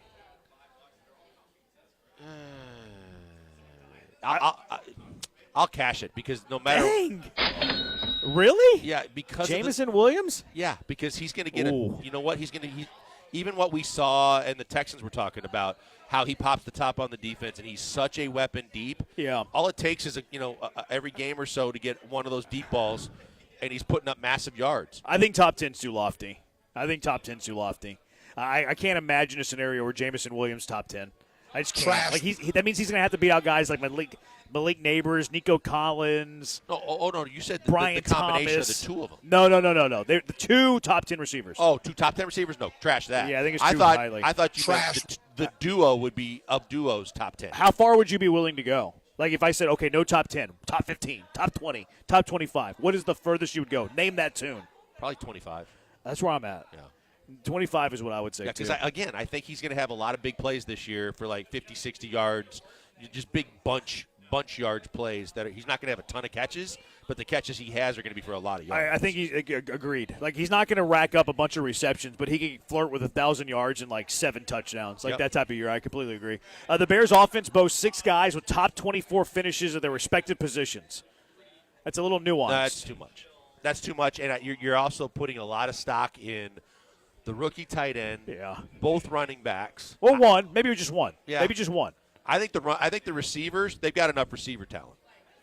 See, I think it'd be very hard for Luther Burden to be top 24. No, but Roma Dunze and No, for sure, more. for sure. Like I would even give you those as locks. Okay. But I think it's going to be tough for Burden to be top 24 in his position. Yeah, I don't think he factors in, but that's the problem. That's why I yeah. trashed it, because I don't think you're going to get to 6 no matter how you slice And it. it's going to be hard for Loveland. If the other two guys are top 24, it's going to be hard for Loveland to get there. It'll be hard for Swift to get there. I'm not sure how much they like Swift. Like I kind of wonder. Like they've been rumored to be in on a running back. So like I wonder about that. I would trash that one as well. All right, last one. Tyler Warren. Fantasy here. Yep. Will be a top 3 tight end. Oh, boy, I think they're going to use him a lot. I do, too. I think his usage is going to be insane. They're think talking to you, Joe. He's doing radio right now. He's doing radio. Joe, they're saying you're a germaphobe while you're Absolutely live on the not. air. Absolutely Say not. hi to the camera. Yeah, absolutely not. There you go. I said hi to the camera. My wife is. Yeah, That's okay. We're not doing anything. Well, if the boss is participating in it, then we're okay. Not at all. Yeah, we can do whatever. Yeah. So Tyler Warren, top 3. Yeah, I don't think he's top 3 this year. I think he's got a shot. He's got a shot, but I don't think I'm going to so. stand on the table for him. I'm going to bang the table for Tyler Warren. Give me a cash on that bad boy. All right, 713-780-ESPN HRP listener line. AFC North. Yesterday we did the NFC North. Let's do the AFC North today. What do we think of the AFC North? That's next. Killer Bees, ESPN 97.5. ESPN 92.5. Football is back. Can't you feel it in the air? And you already know where I'm going to be next Thursday night. I'm going to be at TD ECU Stadium as the Cougars host the SFA Lumberjacks in the Lone Star Stampede. Get those tickets now, uhcougars.com/tickets, or call 713-GO-COUG. Second season of Coach Fritz. New look Cougar team's looking to make some noise this season. Get ready for a night of thrilling plays, hard-hitting action, unforgettable moments. Nothing beats the tradition, pageantry, and the roar of the crowd as a Houston Cougar football team looks to battle. Tailgate before the game going to be awesome, by the way. Tailgate starts at 4 p.m. U of H is partnered with the Houston Livestock Show and Rodeo for this game, by the way. Bring the entire family. It's family fun, the best kind of fun. Rodeo Houston's going to have the Rodeo Roundup Corral, which features the mini lasso practice, line dancing, color wall, and a visit from their mascot, Howdy. Stop by, get your picture taken, and listen up. You can be entered into a raffle for 4 Houston Livestock Show and Rodeo season tickets, the whole thing. Plus chances throughout the game to win tickets to a Rodeo Houston performance. You got to be out there next Thursday, Houston SFA, as the Cougars kick off the 2025 football season. Football season here, Thursday at TD ECU Stadium. Can't get here soon enough. Visit uhcougars.com/tickets or call 713-GO-COUGS to secure your tickets now. Come early, be loud, and wear red.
Broadcasting live from El Tiempo Cantina on Washington as part of ESPN Houston's Summer Circuit. Presented in part by our grand prize sponsor, Power On e-bikes. From the mobile Veritex Community Bank Studios, here's the Killer Bees, Joel Blank and Jeremy Branham. You got to get out here. El Tiempo Cantina on Washington. $5 Margarita Mondays. You can have their award-winning, famous margaritas for $5 every Monday. Get on out of here Mondays. You'll have a great time. Todd Callis will be joining us in 9 minutes. Our NFL divisional preview continues. AFC Norte. Let's predict the order to finish at the very end. Let's start with Baltimore. We go alphabetical order here. We like to be fair with the Killer Bees. Baltimore at the top of the list. 11.5 is their preseason over-under. They return all the usual suspects. DeAndre Hopkins is there this year. What do you think of the Ravens? Added Jair Alexander as another really good corner if he can stay healthy on the other side. I literally think that this is the year for Baltimore that if they don't win it, they may never win it, and you might be right about Lamar Jackson. Like, they are so loaded all over the place, and Derrick Henry's still back, that I think that this is the year that they shoot for the moon, and they've got to get there. So I think that the sky's the limit for this team this year. I think that they are going to play great in the regular season, as they always do. I think Lamar is going to have another MVP-esque type season in terms of the yards that he puts up, that offense does, and I think that they'll go over 11.5. He was fourth in the Player of the Year last year. 1,921 yards for Derrick Henry. How many yards did he get this year? 1,500. Okay. Yeah, I think it's a little down from last season. Still back, very but I think good. it's also possibly in a lot of cases that they're in the lead in a lot of games where they just shut it down. I think it'd be wise of them to do that. Yes. Like, why would you run the wheels off of the bus? Sorry for the pun. Whenever you're going to be a known playoff team. And then they also, who was it, Keaton Mitchell? Keaton Mitchell's back this year, who was a running back that they liked a couple of years ago that missed all of last season, or at least most of last season. So, like, give him some carries, develop him, groom him, save Henry. I think it'd be wise for him. If he gets over 1,900 yards, like, in a weird way, I think they're kind of in trouble. I would say that this is the NBA load management equivalent of you need to make sure your guys are ready for the playoffs. I think in a lot of ways, Lamar takes a lot of extra hits, and they've wanted him to avoid that and try and get him to stop getting knocked around so much. I think the same should be said of Derrick Henry, and you should get yourself one, if not two, running backs capable at any time of picking up later in a game. And like you said, stockpiling carries, getting some experience while keeping some of the tread on the tires for a guy that really, as much as Lamar is important to that offense, to have a guy like Derrick Henry is a difference maker. 11.5 wins, over. Really? Yep. This is one that I'm not playing. I just don't like the value there. I think they're like 11-6, but I could see them going 12-5. This is one that I wouldn't play. If gun to my head, I'd go under. But I think that this is, like I said, if this is going to be their year, I think that in the regular season they're always good. I'll take 12. For what it's worth, I don't think it'll be their year. Just putting that out there. I'm not saying they're going to win it all. I know you're not, but I'm talking from my point of view. But, yeah, from their point of view, if they don't do it this year, I'm not sure when they're going to do it. I think it's fair. Yeah. I think it's fair. Like Lamar's still got a long shelf life, but does Derrick Henry? Does that defense? Does being able to pay all of them? Yeah, I was going to say, are you capable of putting this kind of team around him every year on both sides of the ball? Because contracts are expensive, contracts come up, and Lamar's not getting any younger, and neither is Derrick Henry. Yeah. Yeah, I agree. Cincinnati, their total 9.5. They've coming off back-to-back 9-8 seasons. Last year, obviously, one of the best offenses in the NFL. They couldn't stop their own shadow. They were terrible defensively. It looks like it's going to be the same script this year. What do you make of the Bengals in 2025? I think because of the fact that offense is so potent, if they stay healthy, and I know that's an if with the quarterback, with everybody that is in play there offensively, I still think they're going to score a bunch of points that are going to keep you in games. That defense is awful. If you lose Hendrickson, they get even worse. No matter what you get back is not going to be close to what you're losing. And I think that's where it's going to be a big problem. I don't think they're going to win as many games as they're probably offensively capable of winning because their defense is so bad. Yeah. And so I would probably lean under on the 9.5 simply because I think offensively they're going to be prolific. But because they can't stop anybody, they're going to lose football games. I think they're going to go 10-7 and make the playoffs. But it's not a bet I'm making because the over-under is 9.5. Yep. But I do have them in the playoffs. I think they win one more game than they did the last 2 years. They'll figure out a way to do it offensively. They're scary offensively, oh my man. God, Burrow, Chase, Higgins, Chase Brown, Gesicki's not bad. No, they've got all the weaponry in the world. They've done kind of systematically year after year. They get a little better on the offensive line, but they're good enough because he's got all those weapons to choose from. That offensively, they're going to be dominant. Browns. Win total for the Browns, 5.5. They're going to keep 4 quarterbacks, it looks like. Their running back room is in disarray. They were 3-14 last year. Stefanski probably fighting for his job. Browns, any chance for them this year? So you say no, not even close. This 5.5 to me, because it's going to be music. Everything that you said, and they're going to rotate quarterbacks. I think that Flacco's going to start. He's not going to finish the season. I think that they want to see what these young guys can do, and with every young guy that gets a chance, they're going to make mistakes. I think that, like you said, there's not a whole lot to choose from in terms of when it's not in the quarterback's hands, who can do positive things for you.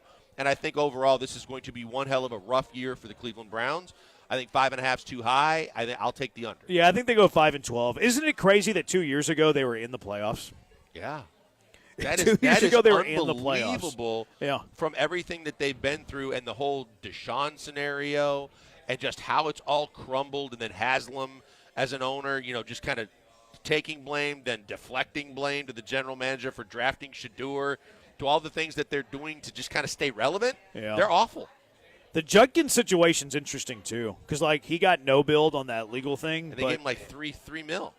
He hadn't signed yet. No, you're thinking of the Isaiah guy. Bond, who was not drafted, who and had a second, third round $3 million. Yeah, 3-year guaranteed, too. Yep. Yeah, from a value perspective, it's pretty smart, but they not like, great image-wise. It's never been their thing. No, evidently not. Never been their thing. Last team in that division, looking at it, it is the Pittsburgh Steelers. Aaron Rodgers, your favorite. Yeah. Aaron Rodgers. They had a lot of change especially on the offensive side. Aaron Rodgers, new quarterback. They traded for DK Metcalf. They drafted Caleb Johnson. What do you make of the Steelers this season? I think they got a lot of talent on offense. I think that they are talented on defense. I think this is a team because he doesn't have to do too much, and he's got guys that can do a whole lot when they get the football. I think the Steelers are going to surprise some teams. I think the Steelers are going to be a team, not that they're going to win a Super Bowl, not that they're going to go deep into the playoffs, but I think that this is a team that keeps Mike Tomlin's streak of going at least 500, if not more. Really? I think that they are going to probably hover there around 9 to 10 wins. I don't think they get to 10. I don't think that they go that 8.5 is interesting because I think 8 and 9's in play. I wouldn't bet it. But if I had to go one way or the other, I think that they're going to squeak out one game you didn't think they were going to get, and they're going to win 9 games. I'm going under. Mike Tomlin's 500 or better streak is toast. It is over. Their schedule is daunting. I actually kind of like the Steelers, and I looked at the schedule, and I don't like the Steelers. Those first 6 weeks are tough. Don't like the Steelers. I think best case scenario for Pittsburgh is they go 8 and 9. I think the streak for Tomlin is dead. See, that we're on the same page. However, I said 8-9 wins. Yeah. They just find a way to win that 9th game. I hear you, but I think best case scenario is 8. I think their ceiling is 8. I realistically think they go 7. Either way, I'm not 7 and 10. I would bet the under. I'm not betting it. I would bet the under because I think their absolute ceiling is still under. I think their ceiling is 10 wins. Really? Yeah. In that division? Because of their defense. So predict the order in that division. Cleveland's last. I'll go from bottom to top. Cleveland's last. Yeah, for sure. It's interesting to me because I hear you that I can see a scenario Cincinnati makes the playoffs. I can see a scenario where the Steelers make the playoffs. I think, okay, I'll go two-way. There's a tie. Okay. Oh. So I'll go Baltimore wins the division, Cincinnati and Pittsburgh tie, and Cleveland's at the bottom. Are they making the playoffs with that tie? There's a tiebreaker and only one of them makes the playoffs. Okay. Yeah, that could be a really good call, actually. I'll go Baltimore wins the division. Cincinnati with 10 wins gets one of the wild cards. Pittsburgh 8 and 9. Cleveland 5 and 12. Whatever. That's my order. All right, 713-780-ESPN. Israel says Joe Burrow's a loser. He's not making the playoffs. Israel hates Joe Burrow. Yeah. I can't put my finger on it. Well, I don't know why he hates Joe Burrow. I just no don't see idea, it. And I can't believe that he hasn't fought back on the Browns prediction. Usually he likes good players. Usually his type are good players. But he doesn't like Joe Burrow. All right, Todd Callis, TV voice of the Houston Astros. He returns to the call tonight. He returns to the Killer Bees next. 713-780-3776. Killer Bees, ESPN 97.5, ESPN 92.5. If you're in the market for a new vehicle, listen right now. Monument Chevrolet is the dealer that you can trust. Transparent, No hassle pricing. Get your car shopping done fast. Monument Chevrolet has been serving the Houston area for 50 years. They've helped generations of families get into new vehicles, and these families keep coming back because they trust the people at Monument Chevrolet. Family feel there. They hire great people. It leads to a friendly atmosphere and a fantastic culture.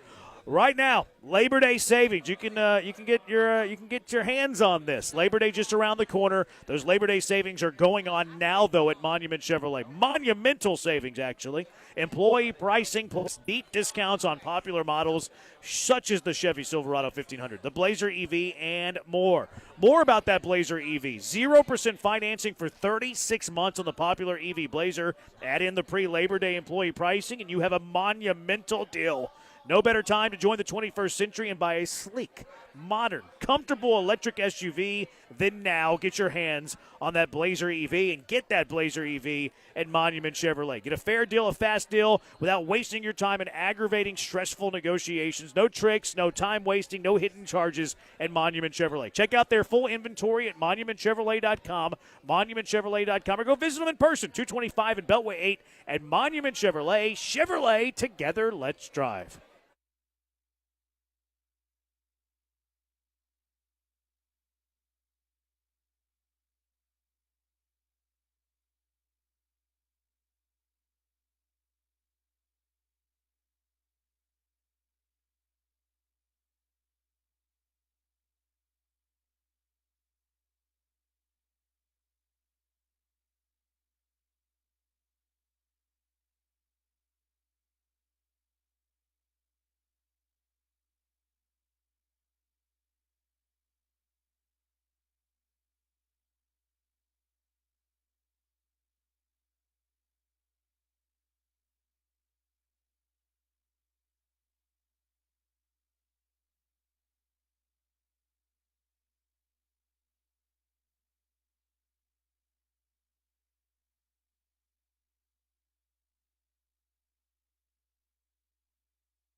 Let's go straight out to the HRMP guest line, being joined by the TV voice of the Houston Astros, Todd Kalas, live from Baltimore. Todd, nice to get off the schneid last night. Offense erupted.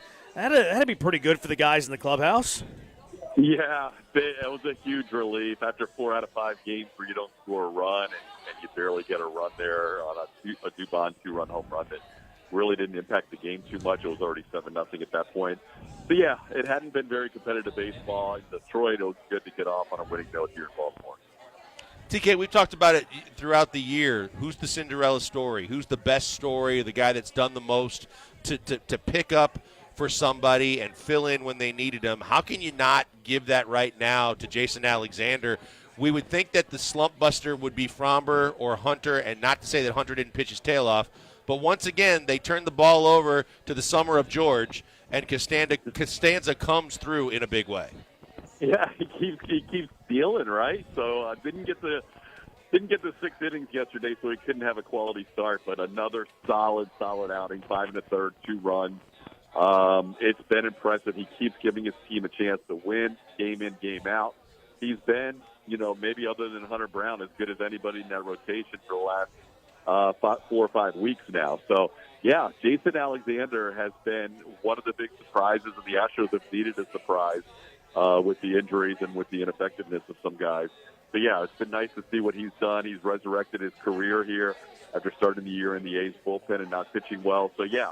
One of the great unsung heroes has been Alexander. Todd Kalas joining us on the HRP guest line. We'll get the bad news out of the way. Bennett Sousa placed on the injured list today. Left elbow inflammation, I think, was the wording on it. Specifically, who steps up in the bullpen now that Sousa's going to be out at minimum 15 days retroactive to the other day? Yeah, that's a real tough one. You lose Hader, obviously, a few weeks ago, and now you lose Bennett Sousa, who is really kind of moving into that setup role in front of Brian Abreu. So those are 2 leverage guys that the Astros have lost here, 2 lefties in the span of a week plus, couple of weeks. So they picked up Craig Kimbrell. They're hoping to refine some of that magic. There's one thing for sure about Kimbrell. Even if he doesn't have his A fastball that he used to have earlier in his career, he's been in big spots before. He has the experience. He's pitched in plenty of postseason. So, yeah, he's going to be a guy that might be a little shorter on actual stuff than we've seen earlier in his career, but he still has the moxie. He still has the veteran leadership. Where he slots in, I'm not sure, but he's added to the roster today. They also moved out Logan Van Wy because Lance McCullers had to be put on the roster to make his start tonight. So a couple of moves. Sousa goes on the IL. Van Wy gets option to AAA, and the Astros have a new face, and it's a guy who pitched here in Baltimore not that long ago in an Orioles uniform in Craig Kimbrell. So we'll see. I think Brian King probably goes a little further back in that leverage spot now in front of Brian Abreu, and you might see Caleb Ward get a 7th inning here and there. And then we'll see where Kimbrell factors in. I'm not sure exactly if Joe and Josh have a definitive plan for him. I think it depends on his effectiveness in the first outing or two. Let's talk a little bit, TK, about the fact that you mentioned Kimbrell, but between Kimbrell and now the guy pitching tonight, Lance McCullers Jr., and the fact that even with De Los Santos, you've got pitching coaches that have been able to find little somethings that can sometimes get some of the results we've seen from some of the pitchers this year. Now you're getting Lance back again. You hear that in AAA, he's tinkered with his sequencing. He's tinkered with using some of his breaking pitches even more. What do we expect from this next latest go-round from Lance, because they desperately need someone to step up in that rotation? Yeah, that's a big question, and I can honestly say I have no idea. If you told me Lance goes 5 or 6 innings today and gives up 0 or 1 run, it wouldn't shock me, just because he has the stuff that he can do that if he's staying ahead of counts and pitching in leverage counts instead of pitching in hitters counts.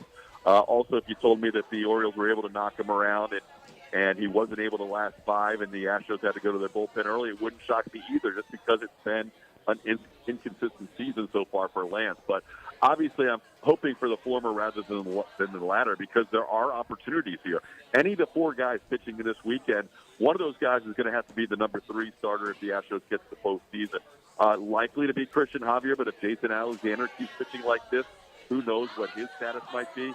And then there's a Spencer Arrighetti and a Lance McCullers Jr. who have to really find their way to make an impact in this rotation. So I don't know what to expect out of Lance tonight. I know he feels like it's probably a second opportunity for him after the injury and a chance to regain that status in that rotation. So there's a lot on the line tonight for 43.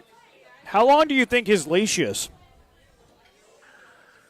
Well, they don't have like that true long guy in the pen, right? They don't have a A.J. Blueball or a Colt Gordon.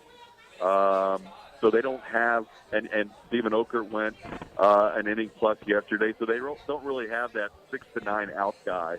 I meant long term. I meant What's going that? for the rest of the year. Like how many start? Like we don't want it to be bad, right? Like we want him to pitch well and earn like that 4th, 5th spot in the rotation. But if he pitches like he did before the blister, how many more starts can the Astros, who are in a pennant race with 30-something games left to play, how many starts can they afford to give him? That's definitely a conversation that needs to be made and had. And I think that, Dana Brown's here till a spot. Obviously, we'll have a close eye on him. I'll say on Monday, so you can tinker a little bit. If you stay in the 6-man rotation, that means guys are going to pitch one with 6 days of rest coming up the next time around. So I'm not sure if they stay in 6-man or go back to a 5-man. So I really feel like Lance is pitching to stay in the rotation today. And if he passes that test, then maybe he'll pitch again with that on the line the next time. You're right. There aren't that many opportunities. You're looking at 34 games left in the season. You're looking at, 7 starts, potentially maybe 6, depending on how you shake things out for these guys in the rotation. So you don't have time to really experiment and see where Lance is after 2 or 3 or 4 starts if it's not going well. It could be start to start.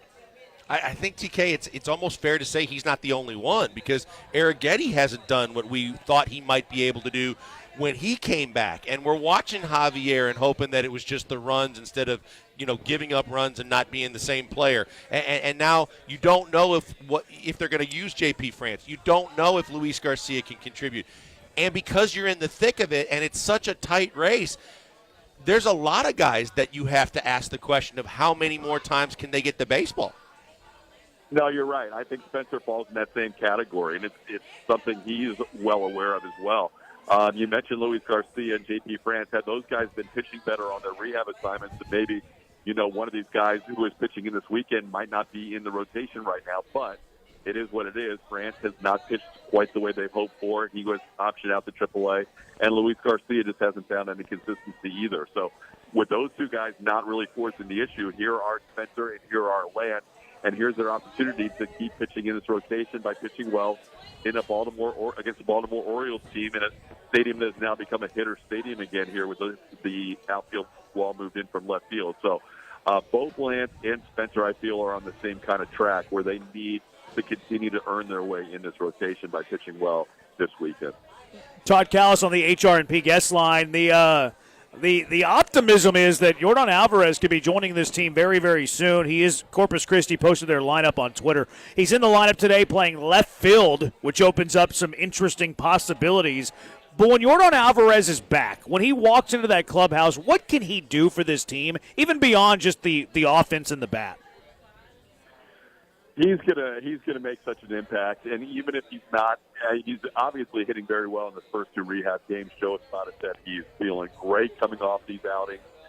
So those are huge signs that there's no soreness, there's any tenderness in the hand. Everything looks like it's ready to go. For Yordan, that is huge. And once he gets in this lineup, not only does he impact the lineup by being a huge stick in the middle, he impacts the guys ahead of him in the lineup.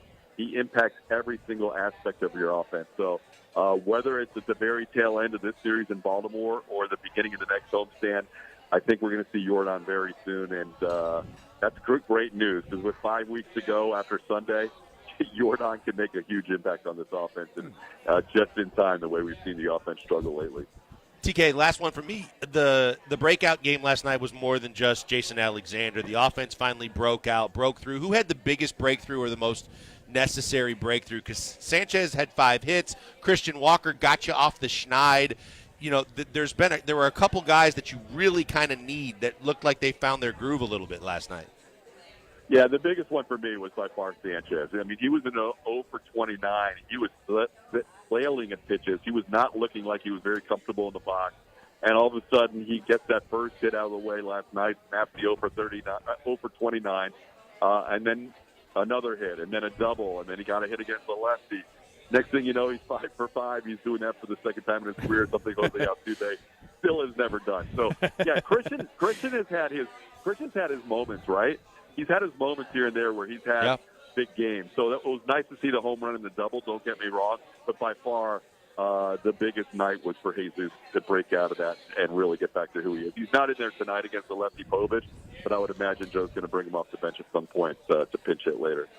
Well, Todd, we're excited that you're back on the call tonight, ready to watch some Astro baseball on the shin. Nothing negative about the Fox team, but we like you guys more. So have a great call. Enjoy Baltimore. We'll chat next week. Enjoy the conversation.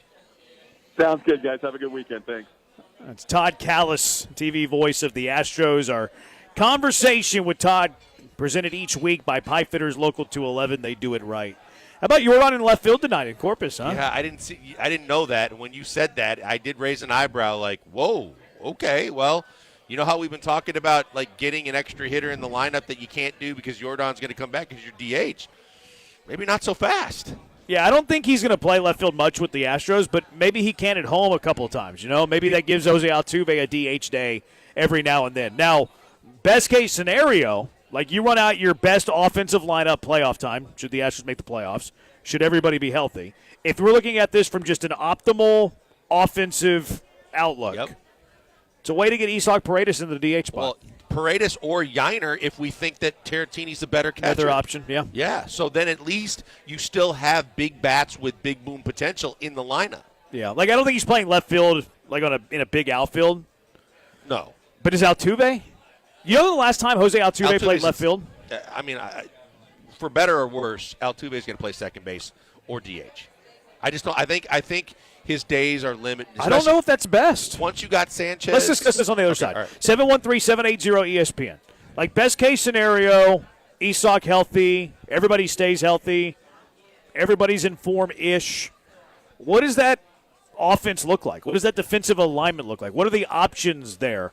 713-780-3776. Killer Bees broadcasting live El Tiempo Cantina on Washington on ESPN 97.5, ESPN 92.5.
You're back with the Killer Bees. On ESPN 97.5 and 92.5. Broadcasting live from El Tiempo Cantina on Washington as part of ESPN Houston's Summer Circuit. Presented in part by our grand prize sponsor, Power On e-bikes. From the mobile Veritex Community Bank Studios, here's Joel Blank and Jeremy Branham. El Tiempo Cantina on Washington, 713-780-ESPN, HRP listener line. So Yordan Alvarez in Corpus today, he's leading off, which whatever, they're just getting his at-bats in. But he's playing left field. Yordan Alvarez playing left field today. Which is surprising to me. I mean, I think they want to see if he's capable. I think you know what he is as an outfielder. Yeah, but you want to give him reps, right? But do you? Because at the same time, we have the Yordan rules for a reason. Like, with reps come an increased possibility of something going wrong. And right now, aside from all that you've had to endure with what's went wrong with that hand, you don't need anything else kind of getting in the way of that. Right, but I do think that it's a time where you have to be a bit aggressive. Because, I mean, it's 30-ish games. You have a 2-game lead on the American League West. You have nothing locked up in the division or the playoffs. So I do think that it's time that you start to peel back on the Yordan rules a bit, even though he hadn't played. And his injury had nothing to do with him playing the outfield. It didn't, Jeremy, but at the same time, I'll double down on the opposite side of that by saying he's so vital to what potentially he could do just offensively alone for you. For sure. That I don't want to risk him in the outfield if I don't have to, because you traded for Sanchez, because you still have Cam, because you're at some point getting Jake back, because you've got guys capable of playing the outfield for you, that if you platoon the two guys I mentioned, you still have the possibility of being good offensively without jeopardizing him pulling a hamstring or doing something that that takes his ability to be dominant offensively off the table. But it brings into play your best 9 offensive players. Because your best 9 offensive players, for sure, Yordan has to play left field. Yeah, we talked about the fact that with 2 catchers, one can't catch and the other but is starting to hit. Right. And the other one, when he plays more, hits better. See, well, I'm thinking more Isak. Well, I'm thinking all 3. Well, you can't get all 3 in the lineup. No, but at the same time, I'm almost to the point where I'm only expecting 2 to be able to contribute. That's fair. Isak, if he does, icing on the cake, fantastic. If, again, he has to hit, too, once he comes back and get back into, Major League Baseball hitting speed. Yeah. But overall, I'm really kind of just looking at this like I'm not expecting Paredes back. Well, I think it's a totally fair perspective. And it's speaking at it from, like, a very optimistic view, and it's speaking at it from a very, like you say, healthy, which never happens. But you finish the year healthy. You get the players back that you hope to get back. So Myers is back. Isak is back. Let's just assume he's limited defensively. Your best 9 offense is whatever you want to do at catcher, Yiner Caratini. Right. I would lean Yiner, at least from an offensive perspective. Walker's obviously your first baseman. Altuve's your second baseman. Yep. Pena at short. Yep. Correa at third. Yordan in left. Yep. Myers in center. And then you can platoon Sanchez and Cam Smith in right. And then your DH would be, in this situation, Isak. Yeah. That's your best 9 in my opinion. Strictly just from the best hitter, assuming health for Paredes, he has to be in the lineup. He was your best. He was your best overall hitter for the season until he got hurt.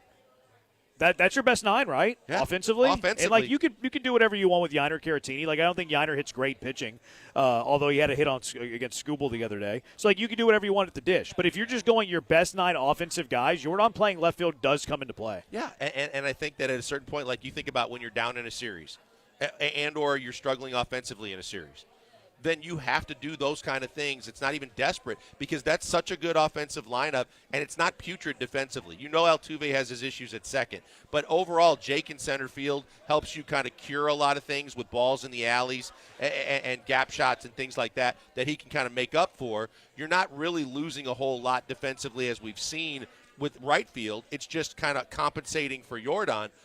But the fact that other than that, the left side of the infield is fantastic with Pena and Correa. Walker gives you first. And if Paredes can hit, that's a hell of a lineup. Yeah. I mean, and you're not doing that most days. That's just like, okay, Jason Alexander's pitching today. Let's get our best 9 out there. And you're probably not doing it on the road either with a big left field. Like, you can get away with it at home. You can't get away with it even at Camden Yards. You probably couldn't get away with it. They have a bigger left field even though they brought that left field fence in.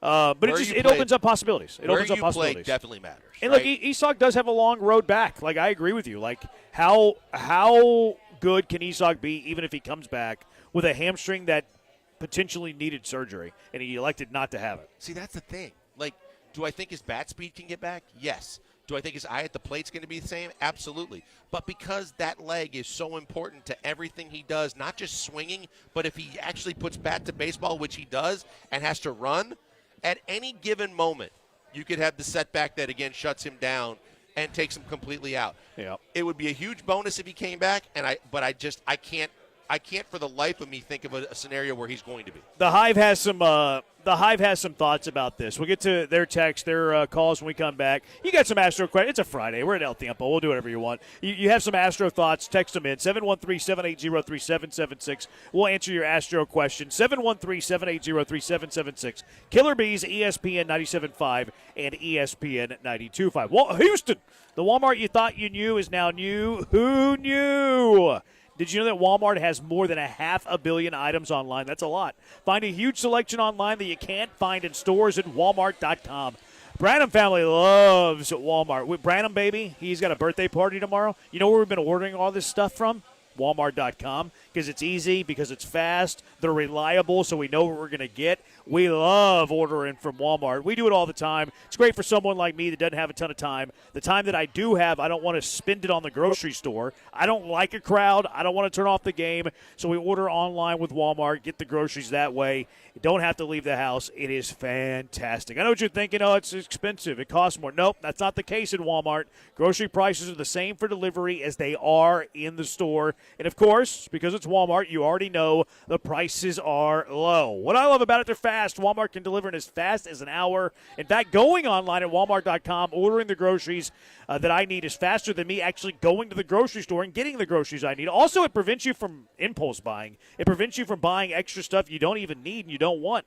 They're going to save you time. Use Express Delivery to get all of the eligible things you need from Walmart, which is the groceries, the home goods, prescriptions. Walmart is changing the game for you. When it comes to feeding your family, hosting a tailgate, or throwing a party, Walmart.com for all of your grocery needs. Start an order today at Walmart.com.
You're listening to the Killer Bees, on ESPN 97.5 and 92.5. broadcasting live from El Tiempo Cantina on Washington as part of ESPN Houston's Summer Circuit. Presented in part by our grand prize sponsor, Power On e-bikes. From the mobile Veritex Community Bank Studios, here's Joel Blank and Jeremy Branham. I got to get out of here for Dom's Fajita Wednesday at El Tiempo Cantina on Washington. Fajitas for two with rice, beans, queso, guacamole, salsa, chips, tortillas. You get the whole thing. The whole thing at Dom's Fajita Wednesday. Always a great time any day you're here, but take advantage of that Dom's Fajita Wednesday at El Tiempo Cantina on Washington. Good to be out here. Thankful to be out here. So the Hive has some thoughts about Jordan playing left, what you could potentially do. 713-780-3776. A couple things on the offensive side. I think this is Israel. What about defense? No, defense does matter. Like, you would have to pick and choose when you do this. Like, usually Espada likes to play his best defensive infield behind Hunter Brown and Fromber because they're ground ball guys. You know, a guy like McCullers is a little bit more. Well, McCullers kind of turned into a ground ball guy a little bit. But, like, Eric Getty's a fly ball guy. Javier's a fly ball guy. So those days you have to be very, you have to be cognizant of the fact of who your good defensive outfielders are out there. And then also, conversely, like whenever Hunter Brown and Fromber are pitching and they're ground ball guys, you can afford to play a weaker outfield because they don't get as many fly balls. Right. So, like, those are all things that Espada is going to have to decide between. But it gives you options if Jordan's at least capable of playing left field at some ballparks. And I think the other thing that you factor into is what I said as well. Like, it depends on when you do it also. Like, where do you sit in a specific series? Or, if this is a playoff-type lineup. This is the lineup you put up when you're down a game or two games and you're getting in desperation mode offensively because you've got to it's a now or never move where you sacrifice a little defense to get, in this case, a whole lot more offensively on the board for you so that maybe you can take control of the game and not have to be as taxing on your pitching staff too. Yeah, it's not something you would do every day. No. Like it's not something you're doing daily. It's something that you would have the flexibility to do. Texter, Astros need to trade Jordan every season. They're always worried about his health, fragile big man. I mean, you're not trading Jordan right now. Maybe maybe an off-season conversation, maybe a 2026 conversation, but you're not talking about that at the moment.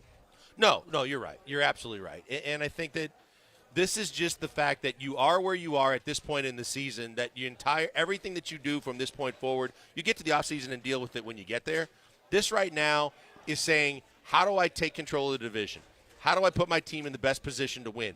And because I'm trying to do this on a night-by-night basis, that means that it will fluctuate. It will change based on the pitching matchup, based on where you're at, based on where in the regular season where the Mariners are and the teams that you're trying to do things to try and catch, and then at the same time, once you get to the playoffs, how that series is going and where you need something. If your pitching staff is depleted, you're not only going to need a pitcher that's going to have to step up, you're likely to get a lot of runs on the board or enough runs on the board that you've got some leeway because the guys you may throw out there are not guys you want out there. Texter says Isak needs to play second base. The infield defense would be arguably the best in the league. I don't think Isak could be a great defender, and I don't think it's a 2025 conversation. I'm not sure it's even a 2026 conversation. I don't think mobility-wise he's a second baseman anymore. I think that, the fact that we saw a guy that's power numbers were really solid, that, like, he could play a really, really good leveled third base, shows you that that's different than a guy that's got to be rangier at second base. And I don't think right now, age, body type, he's a second baseman anymore. No, I don't. There's questions about his ability to play second base. It maybe after an off season of like slimming down, working hard, like maybe he can learn the position better. Like I know he's played there some. Maybe he's passable in 2026, but there's no way that Isak Paredes is playing second base this year, in my opinion. And again, what are we dealing with here? We're dealing with a guy that's out with a hamstring.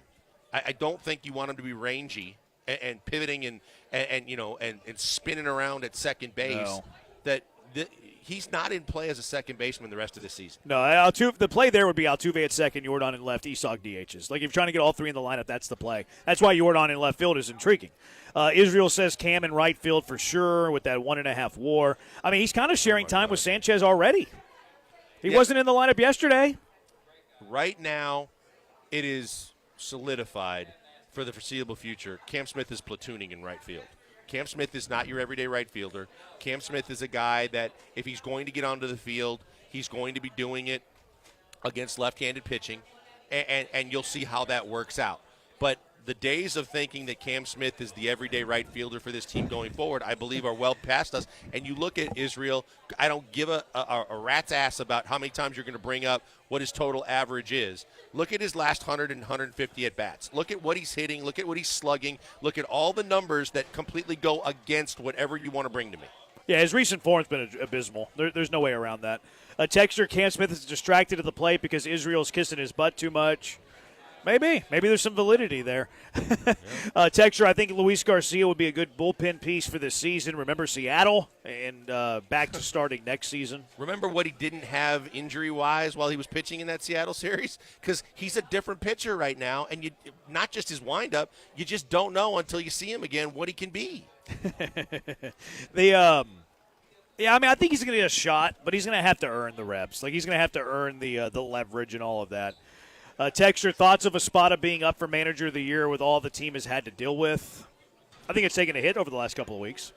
Yeah, I think over the last 2 weeks. I think over the last week. I think that as much as we've been singing his praises and putting him up on a pedestal, and deservedly so, I think that everything changes when you start talking about what slump they've been in, the shutout streak, the fact that you've been dealing with a ton of disparity. I think that's going to change everything. Texture, Walker first, Pena second, Correa short, Paredes third. Correa said he wants to play third. Yep. Pena's your best defensive shortstop. It's arguably the most important defensive position. They're not moving Pena from short unless they trade him.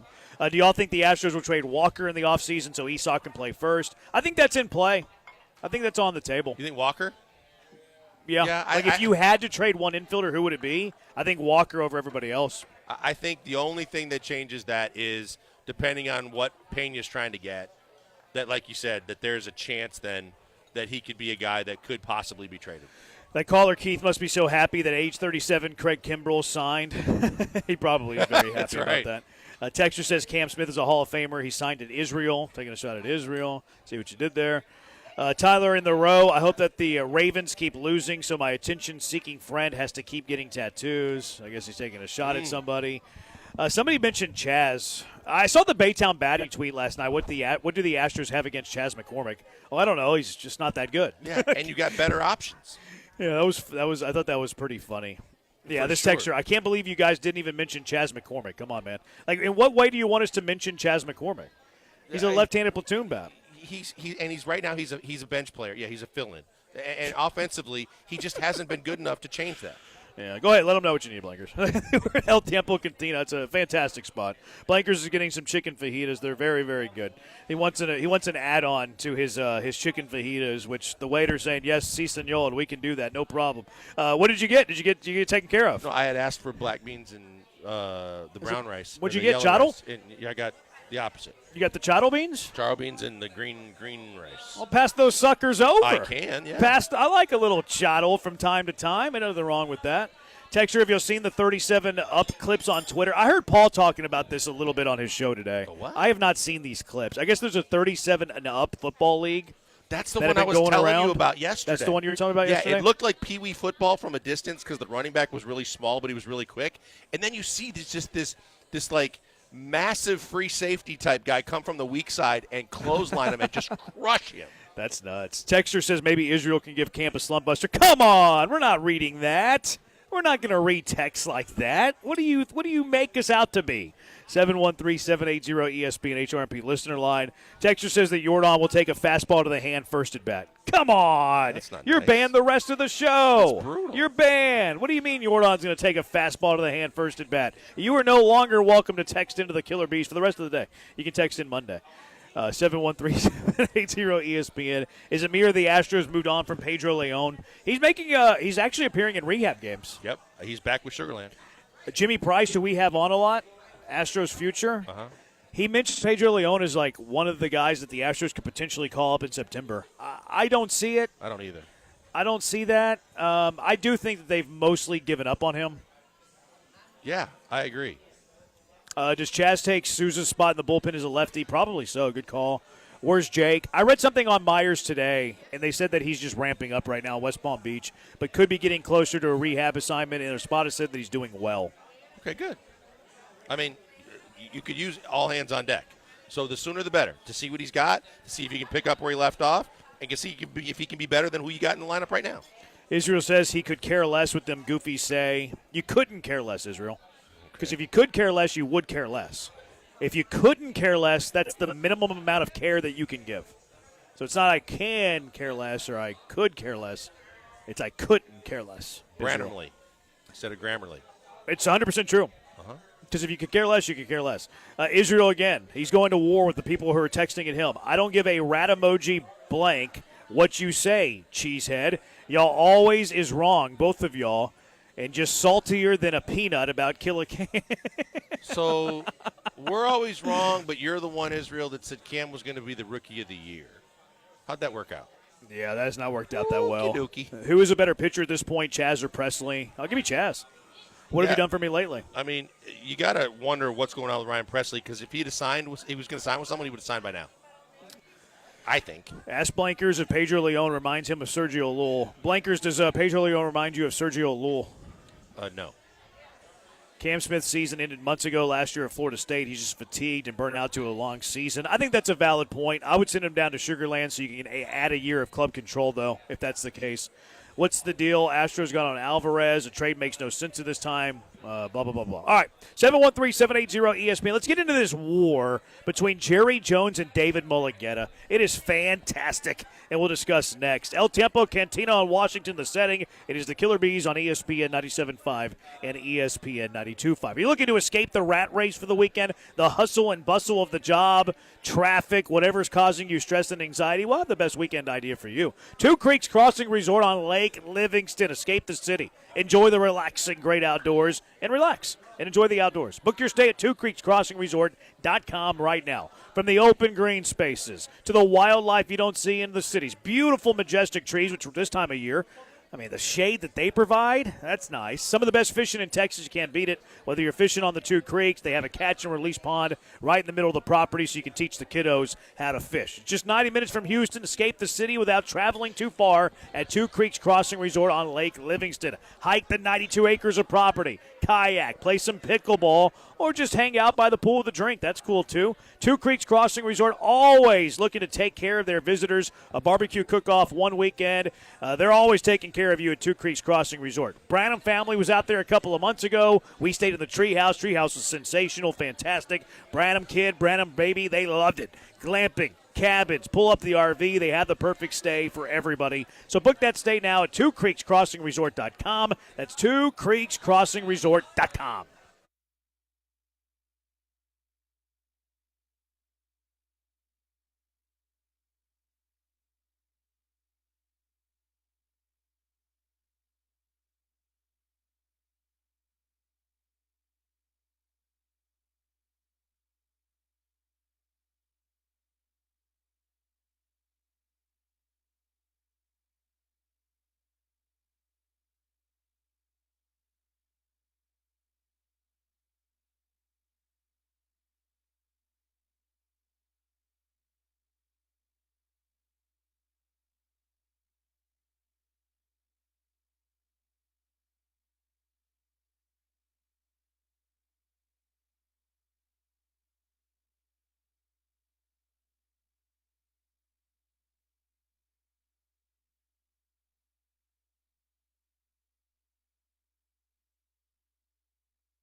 Broadcasting live from El Tiempo Cantina on Washington as part of ESPN Houston's Summer Circuit. Presented in part by our grand prize sponsor, Power On e-bikes. From the mobile Veritex Community Bank Studios, here's Joel Blank and Jeremy Branham. We're at El Tiempo Cantina on Washington. Blanker's enjoying some fajitas. I mean, we actually flipped it around. I got the quesadillas. I was shocked that I thought you were got ordering quesadillas fajitas and you ordered quesadillas. No, I have. There's what's the saying? There's madness to the method and method to the madness. I know that there's method to the madness. I didn't know that there's madness. I think to it the can go method. either way. But yeah, there was that involved. How are the fajitas? They look great. Fantastic. I like the tortillas here. Always very good. Very, very good. Margaritas are very good too. But yeah, thank you to El Tiempo for having us out. Everybody's having a good time here. A really good time by some. Football's back. We know that it is. College football tomorrow. Good Big 12 game tomorrow morning. By the way. How is that 9:30? I think 11:30. Okay. Maybe 11. Before noon for sure. But yeah, it's going to be fun to wake up and watch that. College football season. We're on the eve of college football season. Houston, the Cougars will be back in action on Thursday. There's 2025 opener against SFA. Going to be a lot of fun out at TD ECU Stadium. Get those tickets now. uhcougars.com/tickets. 713-GO Cougs. Lone Star Stampede, Houston and SFA. That's tailgate before the game is going to be awesome. They partnered with the Houston Livestock Show and Rodeo. You have a chance to enter a raffle for 4 Houston Livestock Show and Rodeo season tickets. Oh, boy. Season tickets. See the whole thing. Plus chances throughout the game to win tickets to a Rodeo Houston performance. So you're going to want to be out at TD ECU Stadium a week from yesterday for the 2025 Houston Cougar season opener. 713-GO Cougs. uhcougars.com/tickets to secure those tickets today. But we are giving out a pair of tickets right now. 713-780-3776. If you can name the projected starting quarterback for the Houston Cougars this year, first person to do that, 713-780-3776. You win a pair of tickets. Going to be fantastic. All right, so this Jerry Jones-David Mulligetta feud is great theater. We'll play the audio here in a little bit. Ryan's screening calls, so Ryan, let us know whenever you can play the audio. But it seems to me, based on everything we've heard, that Jerry Jones hates David Mulligetta. Oh, without question. I mean, short of just coming out and saying that, he has given you like the easiest hints in the world that he doesn't like him. He doesn't want him in the process, that when he has been in the process, he's done nothing but screw it up. And he, as much as Jerry says, when you're not talking about you, it's his job to make sure they're talking about something with you. He's doing a hell of a job of that right now because he's making this Jerry Jones tour of every possible media outlet. Yep. And with each subsequent interview, he's taking another shot at Mulligetta. Look, we know how the media circuit works, right? We're like, hey, we're going to go out there and we're going to do a media car wash. That way that we get the public thinking that our perception is the true perception. It's really negotiating through the media. This happens all the time. Like Micah Parsons has been doing it whenever he's at the podium. Jerry Jones had his turn today. And all they're trying to do is to give you their perspective and hope that you take their side. So we know the game. But if it was reported, the Dallas Morning News, whatever their newspaper is, that Jerry Jones has offered Micah Parsons a contract that would pay him more than any defensive player in the history of the game, that would give him more guaranteed money than any defensive player in the history of the game. Never going to take Jerry Jones' side on anything, but if the dude is offering Micah Parsons more money than any defensive player in the history of the game, I can kind of understand Jerry Jones' perspective. Well, if you take it to that, it's one thing. And then if you take it to the step of saying, Micah already agreed to everything with us once I did that, and then when Mulligetta got involved, everything changed. And then he made the innuendo of because he had to put his stamp on it, because he had to tinker with it, because that suddenly wasn't good enough. So this could be solved very easily if you just go back to him and say, put it back on the table. Just regardless of anything that's been said, make it all water under the bridge. Put it back to where right now whoever the highest paid defensive player is, and if it's Watt or whoever it is, tell me that I'm going to get more. I'm going to get the same. I'm going to get all the guarantees that I want, and let's be done with this. But it seems like everybody's digging in that much further with every parting shot over the bow to say this ain't going away anytime soon. If I'm Jones and I offered Micah Parsons the most guaranteed money for a defensive player, if I'm paying him more average annual value than any defensive player in the league, and look, what they say in the media isn't always the truth. But if that is the truth, if Jerry Jones is doing those things, more guaranteed money than any defensive player, going to pay him more than any other non-court or at least defensive player in the history of the game. If Micah Parsons is saying no to that, what are you supposed to do if you're Jerry Jones? Here's what you have to say, which is Jerry's not going anywhere. And Mike is not going in. I mean, Jerry's not going anywhere, and Mulgetta's not going anywhere representing him. The only guy that could go somewhere is Micah Parsons, because at the end of the day, if this is the stalemate that we're at, and there's not going to be any room to budge, then the only moving piece that could actually go somewhere else is that you just decide Micah Parsons has to go. I'm not going to deal with this anymore. I'm going to get everything I can for him. Every team in the league probably would love to have him, and you work it out from there. If I were Jerry Jones and if I was legitimate and I've given Parsons this offer, I would trade Micah Parsons. If I've offered him more money than any other defensive player in the history of the game, if I've done that and he's saying no to that, I'm trading him.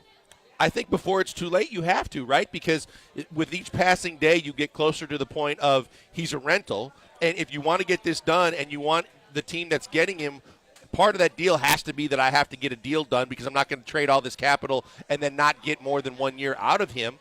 But you definitely don't want it to go into the season when teams are already kind of getting set.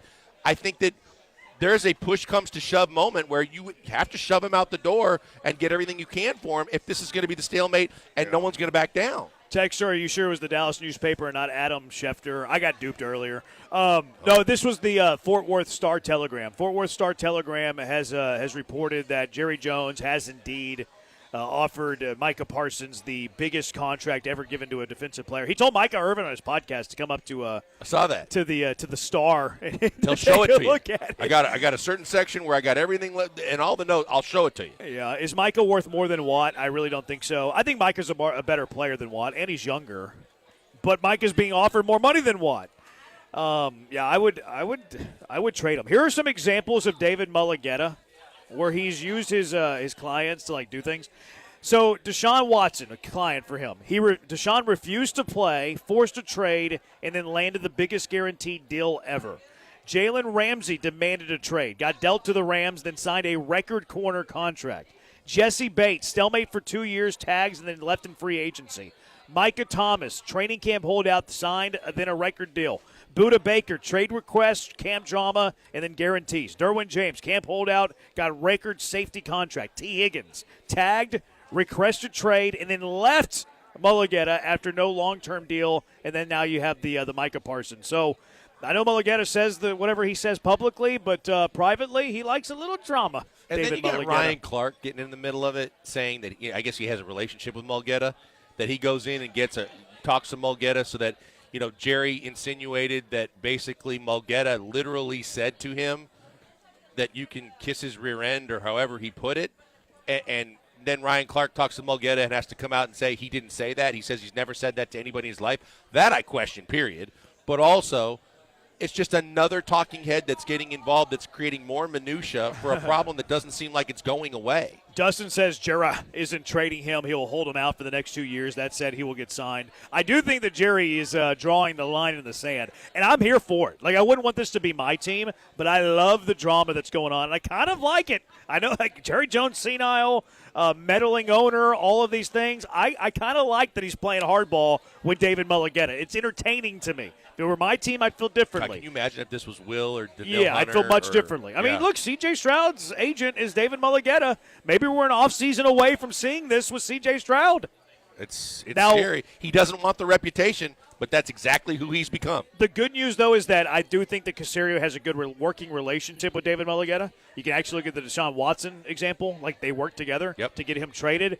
And Caserio likes to lock up his players for more than market value as quickly as he can. So I don't think that Caserio and the Texans will go the same route as Jerry Jones. But I'm loving the theater of this where Jerry Jones is digging in. Here's some audio from Jerry Jones. He was on with Michael Irvin. This is what Mulligetta said, according to Jerry Jones. Who knows if it's true, when they sent over the contract details for an offer to Micah Parsons. When we wanted to send the details to the agent told us to stick it up our ass. Oh, Wait, now, see, I was just so you're clear. Wait. What do you mean? So wait. What do you mean? Because people going to ask. They're going to ask. All right, that's good. So he told him, it's good enough, Ryan. Thank you. So he told him to stick it up where the sun don't shine. No word on if Jerry Jones actually did that. We don't know. I mean, I hope he didn't do that. Ryan Clark talks to Mulgutta, says it didn't happen. I mean, I don't know that Jerry has any reason to lie other than to drag him under the bus even further. But again, all we're doing is creating a bigger wedge between the two. Here's another one from Jerry Jones. Stephen A. Smith went out and interviewed Jerry Jones today, and then here was Jerry Jones with a pretty weird anecdote about what's going on in these contract negotiations. In the spirit of not doing the old mother-dad deal. How many times have you seen the little rascal so clever go in there and Mama told him, you're not going to get it. And goes in to Daddy, who only sees him after 5 in the afternoon, wants to love him, and says, you can have it, son. You can have that before dinner. And he goes back in and says, Mama, Daddy said I could have it. That's the old mom, Dad. Been around since the beginning of time. I'm not going to go for that here. That's what's happening. You're not going for it. I'm not going for it. No. But we've had a very, very strong negotiation. Now, by the way, frankly, it wouldn't have made any difference what the negotiation was. Guess who has to be comfortable for this to work? Mike. And who else? You. Hello. There's not room for a third. There's not room for a third. This will be a good one. I think I'm starting to like Jerry Jones, Blankers.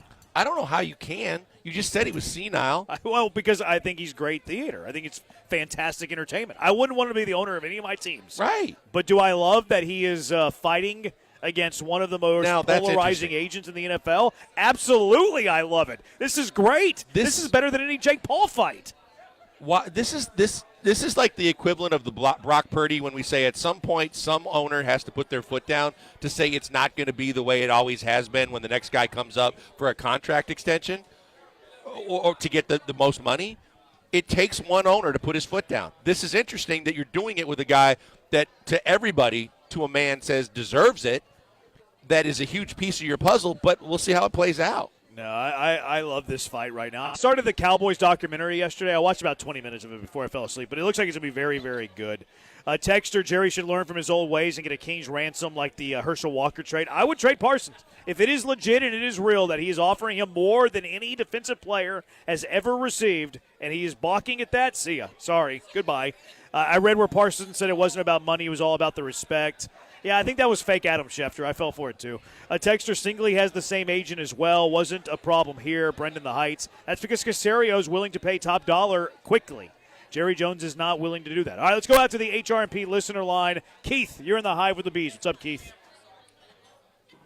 Hey, guys. Happy Friday. Love the show. I'll be at the listener party in 2 weeks. Also, I won the Connor Wegman tickets. Go Cougs. Attaboy. Next week. I'll be there. I was lucky to call in and win that. I stayed on the line because I love the show.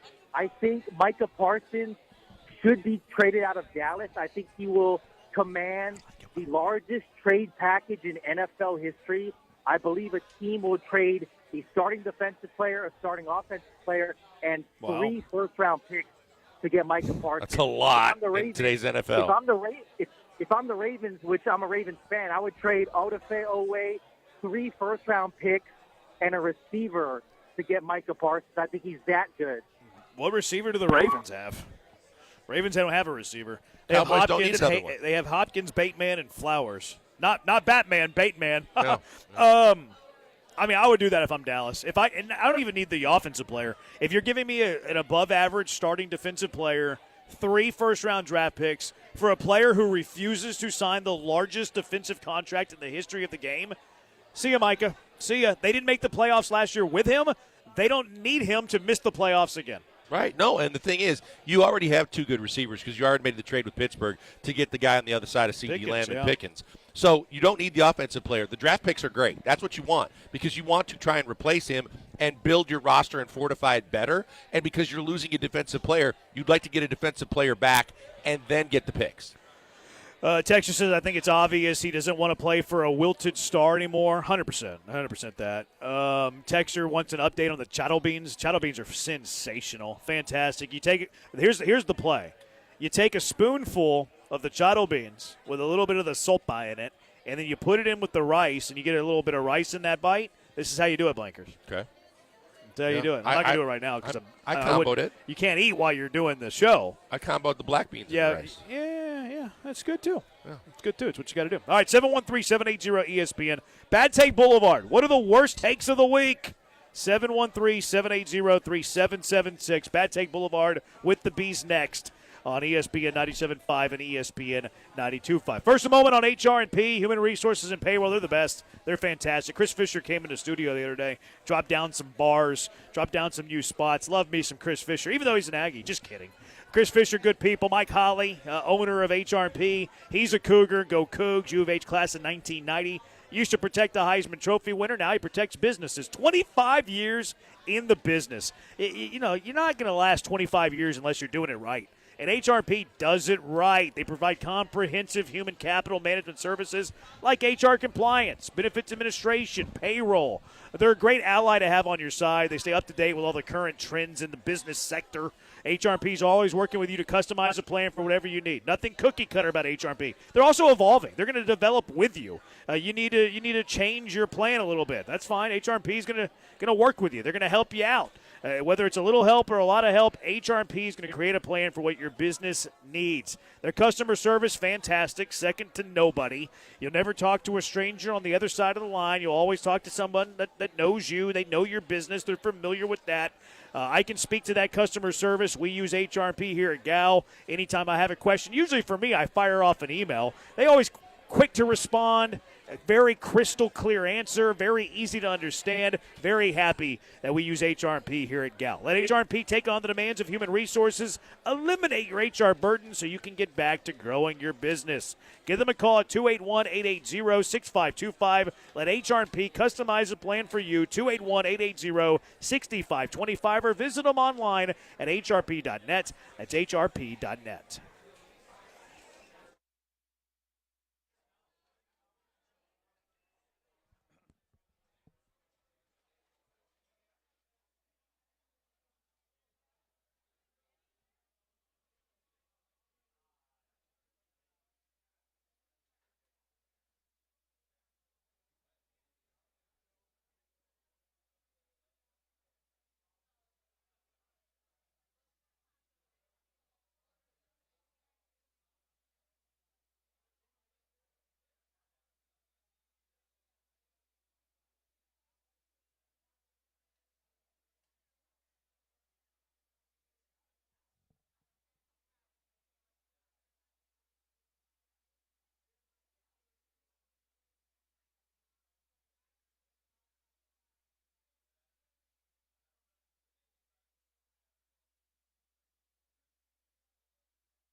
Well, we would never say that. We would never call you an idiot for listening to us. El Tiempo Cantina on Washington, spot to be. Thankful to be out here today. The fajitas are great. Dom's Fajita Wednesday. Check this out. You can get some mixed chicken, beef and chicken fajitas for $2. A little bit of the rice, a little bit of the beans, queso, guacamole, salsa, chips, tortillas. The whole kit and caboodle here on Wednesday nights for Dom's Fajita Wednesday. You got to check that out. Margarita Mondays, very good as well. No bad take there. All right, what are the worst takes of the week? 713-780-ESPN, HRP, listener line. Real quick, text line. Blankers probably thinks he can eat 10 pounds of chattel beans. Like you said, 100 nuggets. You think you can knock out 10 pounds of chattel beans? I don't want to. The end result of that literally would be devastatingly bad. Peter K. says Israel is about as good of a judge of talent as free agent lover Keith is. Israel and Keith, same stray, huh? Wow, that's tough. Who's the U of H football PA guy? He's a GOAT. It's Bob Ford. He's a PA guy at the Astros, too. He does. He's the voice of TDECU, and he's the voice of the Dyke. Yep. Bob Great Ford does PA them both. voice. Yep. Unbelievable voice. Yep. He's a very nice guy, too. I've met him once or twice. Very nice guy. Mustache, right? I think he does the goatee now, maybe. Okay. All right. Maybe.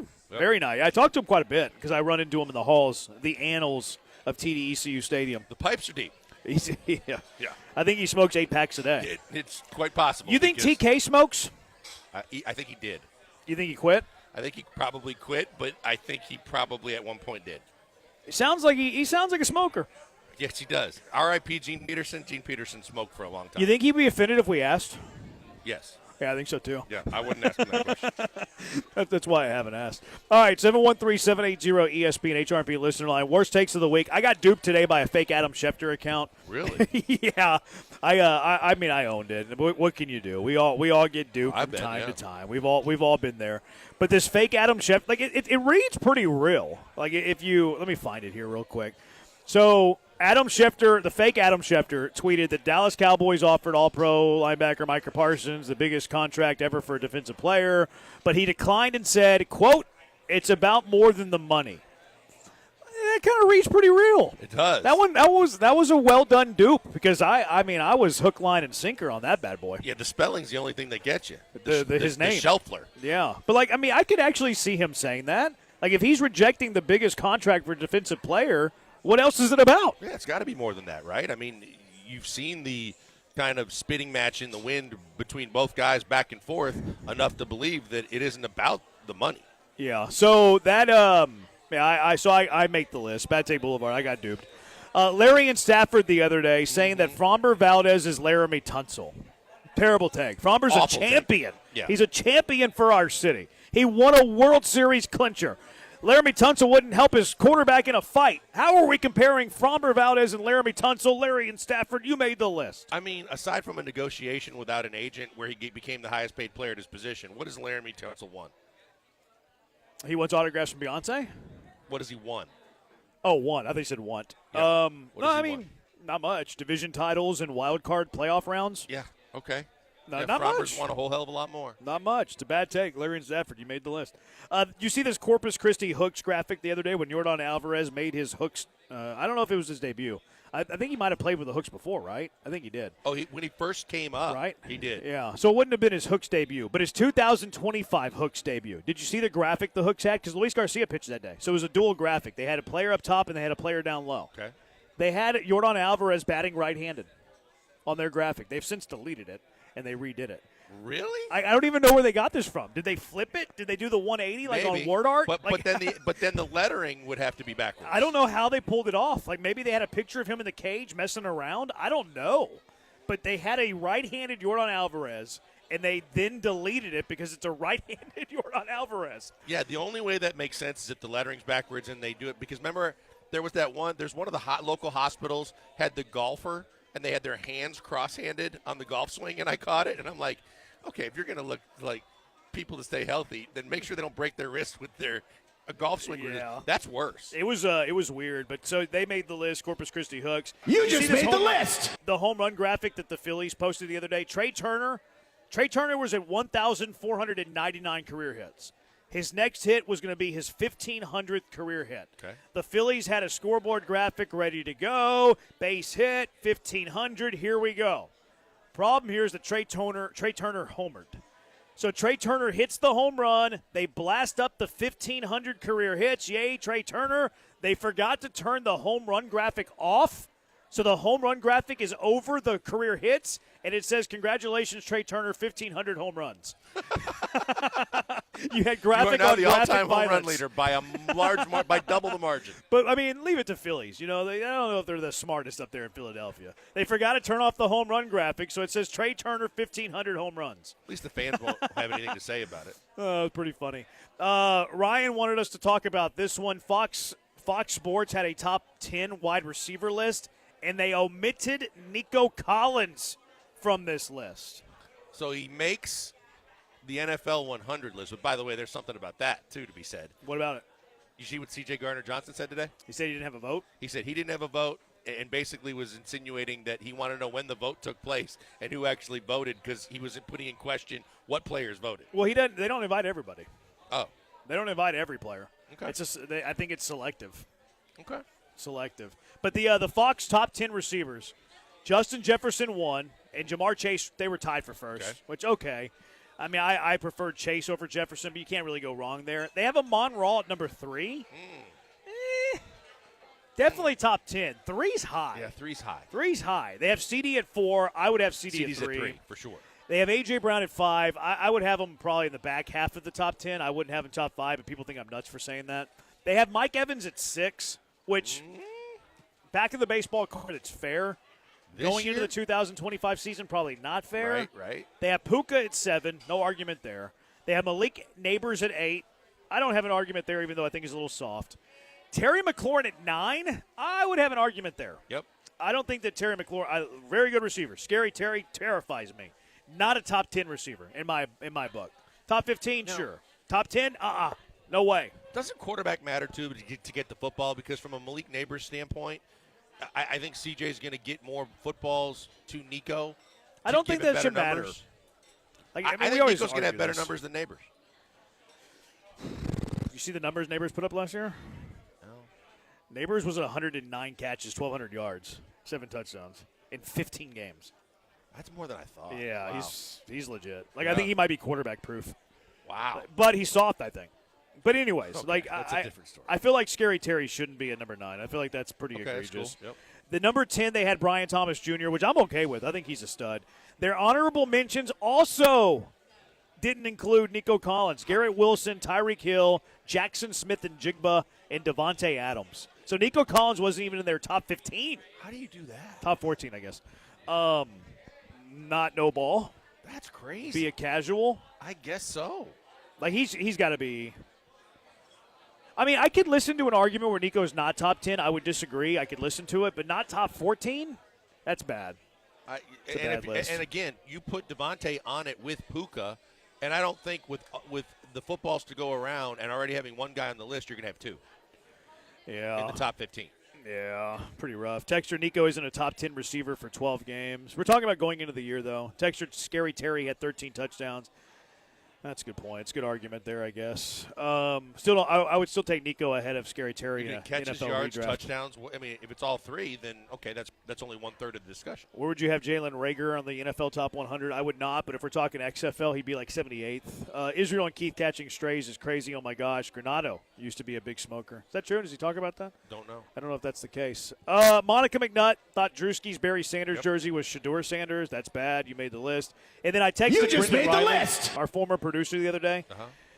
For reasons I don't want to share on the air. And he said, I asked him about Matthew Stafford because he's a big Matthew Stafford stan. I was like, hey, what do you think about Stafford? He's hurt, huh? And he's like, oh, yeah, I think his career might be over. And then he returned to practice later that afternoon.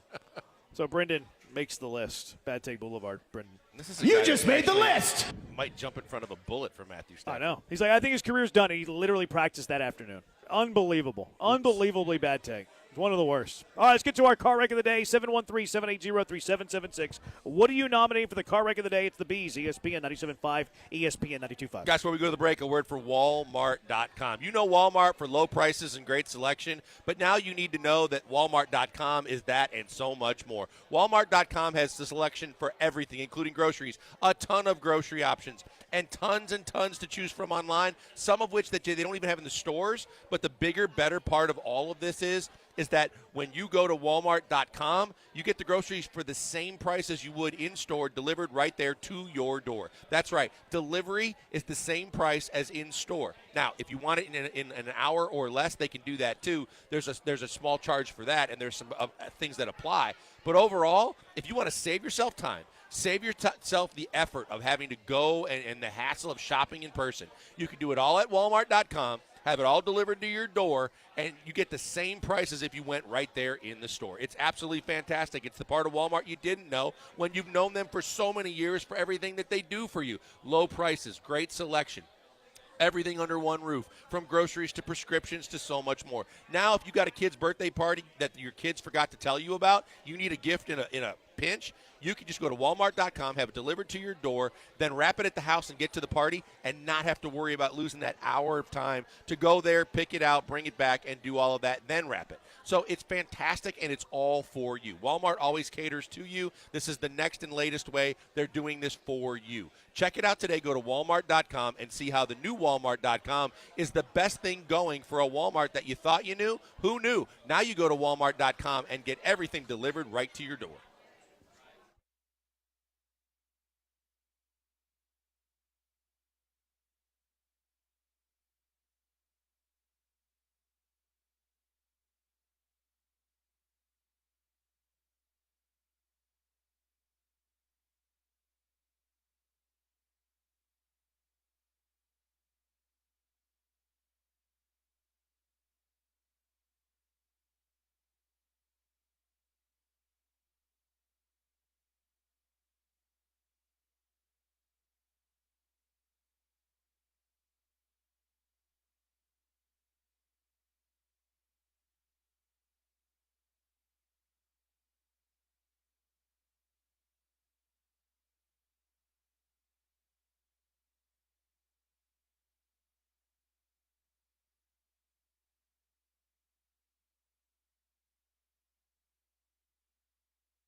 Today, 713-780-3776. Get yours in. Thank you to El Tiempo Cantina on Washington for having us out. Great food, great time. Thank you so much. You got to check them out if you haven't already. I trust most of you already have. We think the Hive is the most sophisticated listenership in the history of sports radio. And if you are that, you've been here before. But get back out here. Margarita Mondays, Dom's Fajita Wednesdays. So good. A bunch of different spots all over through the Houston area. They're even in TDECU Stadium. So get your fajitas for El Tiempo. It is fantastic. All right, car wrecks of the day. What you got, Blankers? Well, I got one that if you started watching, you said you started watching that Cowboys documentary. Bill Romanowski doesn't hold back punches when he tells stories, and he tells a story of when Charles Haley wanted to be traded. That is just unbelievable. It was jaw-dropping, literally, to hear Bill Romanowski talk about Haley go into the general manager's office, basically unzip his fly, pull his out, and pee all over the general manager's desk and say, trade me. Like, there's demanding a trade, whether you mean it or not. And then there's basically no turning back. Like, if you go into the GM's office and you pee on his desk, how can you not want to unload that player? This is insane. Like, I read stories like this. I've ever heard. I read stories like this, and then I think about player-only meetings, and I'm like, okay, that doesn't resonate. Like, if you have dudes that are peeing on people's desks, you think a players-only meeting is going to resonate with that guy? Do you think anything is going to resonate with that guy? It's his way or the highway, and it might be a highway of you know what. Like, I mean, I'm not condoning peeing on anybody's desk. It's going to get the job done, I think. I'm not condoning it. Would I want my edge rusher having the attitude of going and, like, I mean, I don't know if I want that, but I mean, that's a son of a gun, man. That's a mother you know what. Like, I want my defensive players to be mean. I really do. You think about negotiating ploys and tactics. Yeah. That's one where it's hard if you're the general manager to say, I want that guy back on my team, and we can move past that. No, you can. The relationship's over at that point. The relationship's over at that point. Yes. Could you imagine, too, if you're the general manager acquiring that player and you've heard the story, like assuming that they heard the story, maybe they didn't, maybe they kept it under wraps, but like you're the general manager, Charlie Haley's attainable. He literally peed on the general manager's desk. You want to bring that guy in? That's the one you bury until after the trade. That's the one you bury till after the trade, and then if it comes out, you're okay. Because otherwise, he may be untradeable. If you were a general manager, would you trade for a son of a gun who was really, really good but had a previous incident where he wanted out and he peed on the GM's desk? I don't, because if he did it once, he'll do it twice. I think I would do it, but year to year. Al Davis is the kind of guy that would do it, right? There's certain win baby owners of the past that would do it. I think you got to think literally long and hard about that one. Yeah, I would do it year to year. If I'm let's just assume Charlie Haley's around right now, right? Like Charles Haley's around right now. Let's say Daniil Hunter got hurt. You can pick him up for a fair price, kind of reasonably cheap. I would pick him up, but I wouldn't give him a multi-year contract. It's got to be like even worse than if you get a volatile player like everybody was worried when you got Stephon Diggs. It's to another level. You're right. It's a one-year deal. It's no extensions. It's no exceptions. You can't work into a clause of a contract that's already in place. But if he's looking for an extension and a different contract, there's so many different clauses that are going to be included. I'm not dealing with that, man. At all? Listen, I would deal with it under point, certain scenarios. Like if you have a chance to win a Super Bowl, yes, on a one-year deal, getting a guy that's an impact player like that, that's one where you're willing to take the chance, but you're also setting yourself up to where at a moment's notice, if he acts up, you can get out. Yeah, for sure. I would entertain it with the right circumstances. But you're right, that would have to be the barometer. Like I would have to be a Super Bowl contender. If I'm a bad team, ain't no way. No. No chance at all. Texture says I saw a video where Andre Johnson was autographing a bobblehead of him trying to give Cortland Finnegan a concussion. Yeah, he signed a couple of them. Not sure if it's real or AI.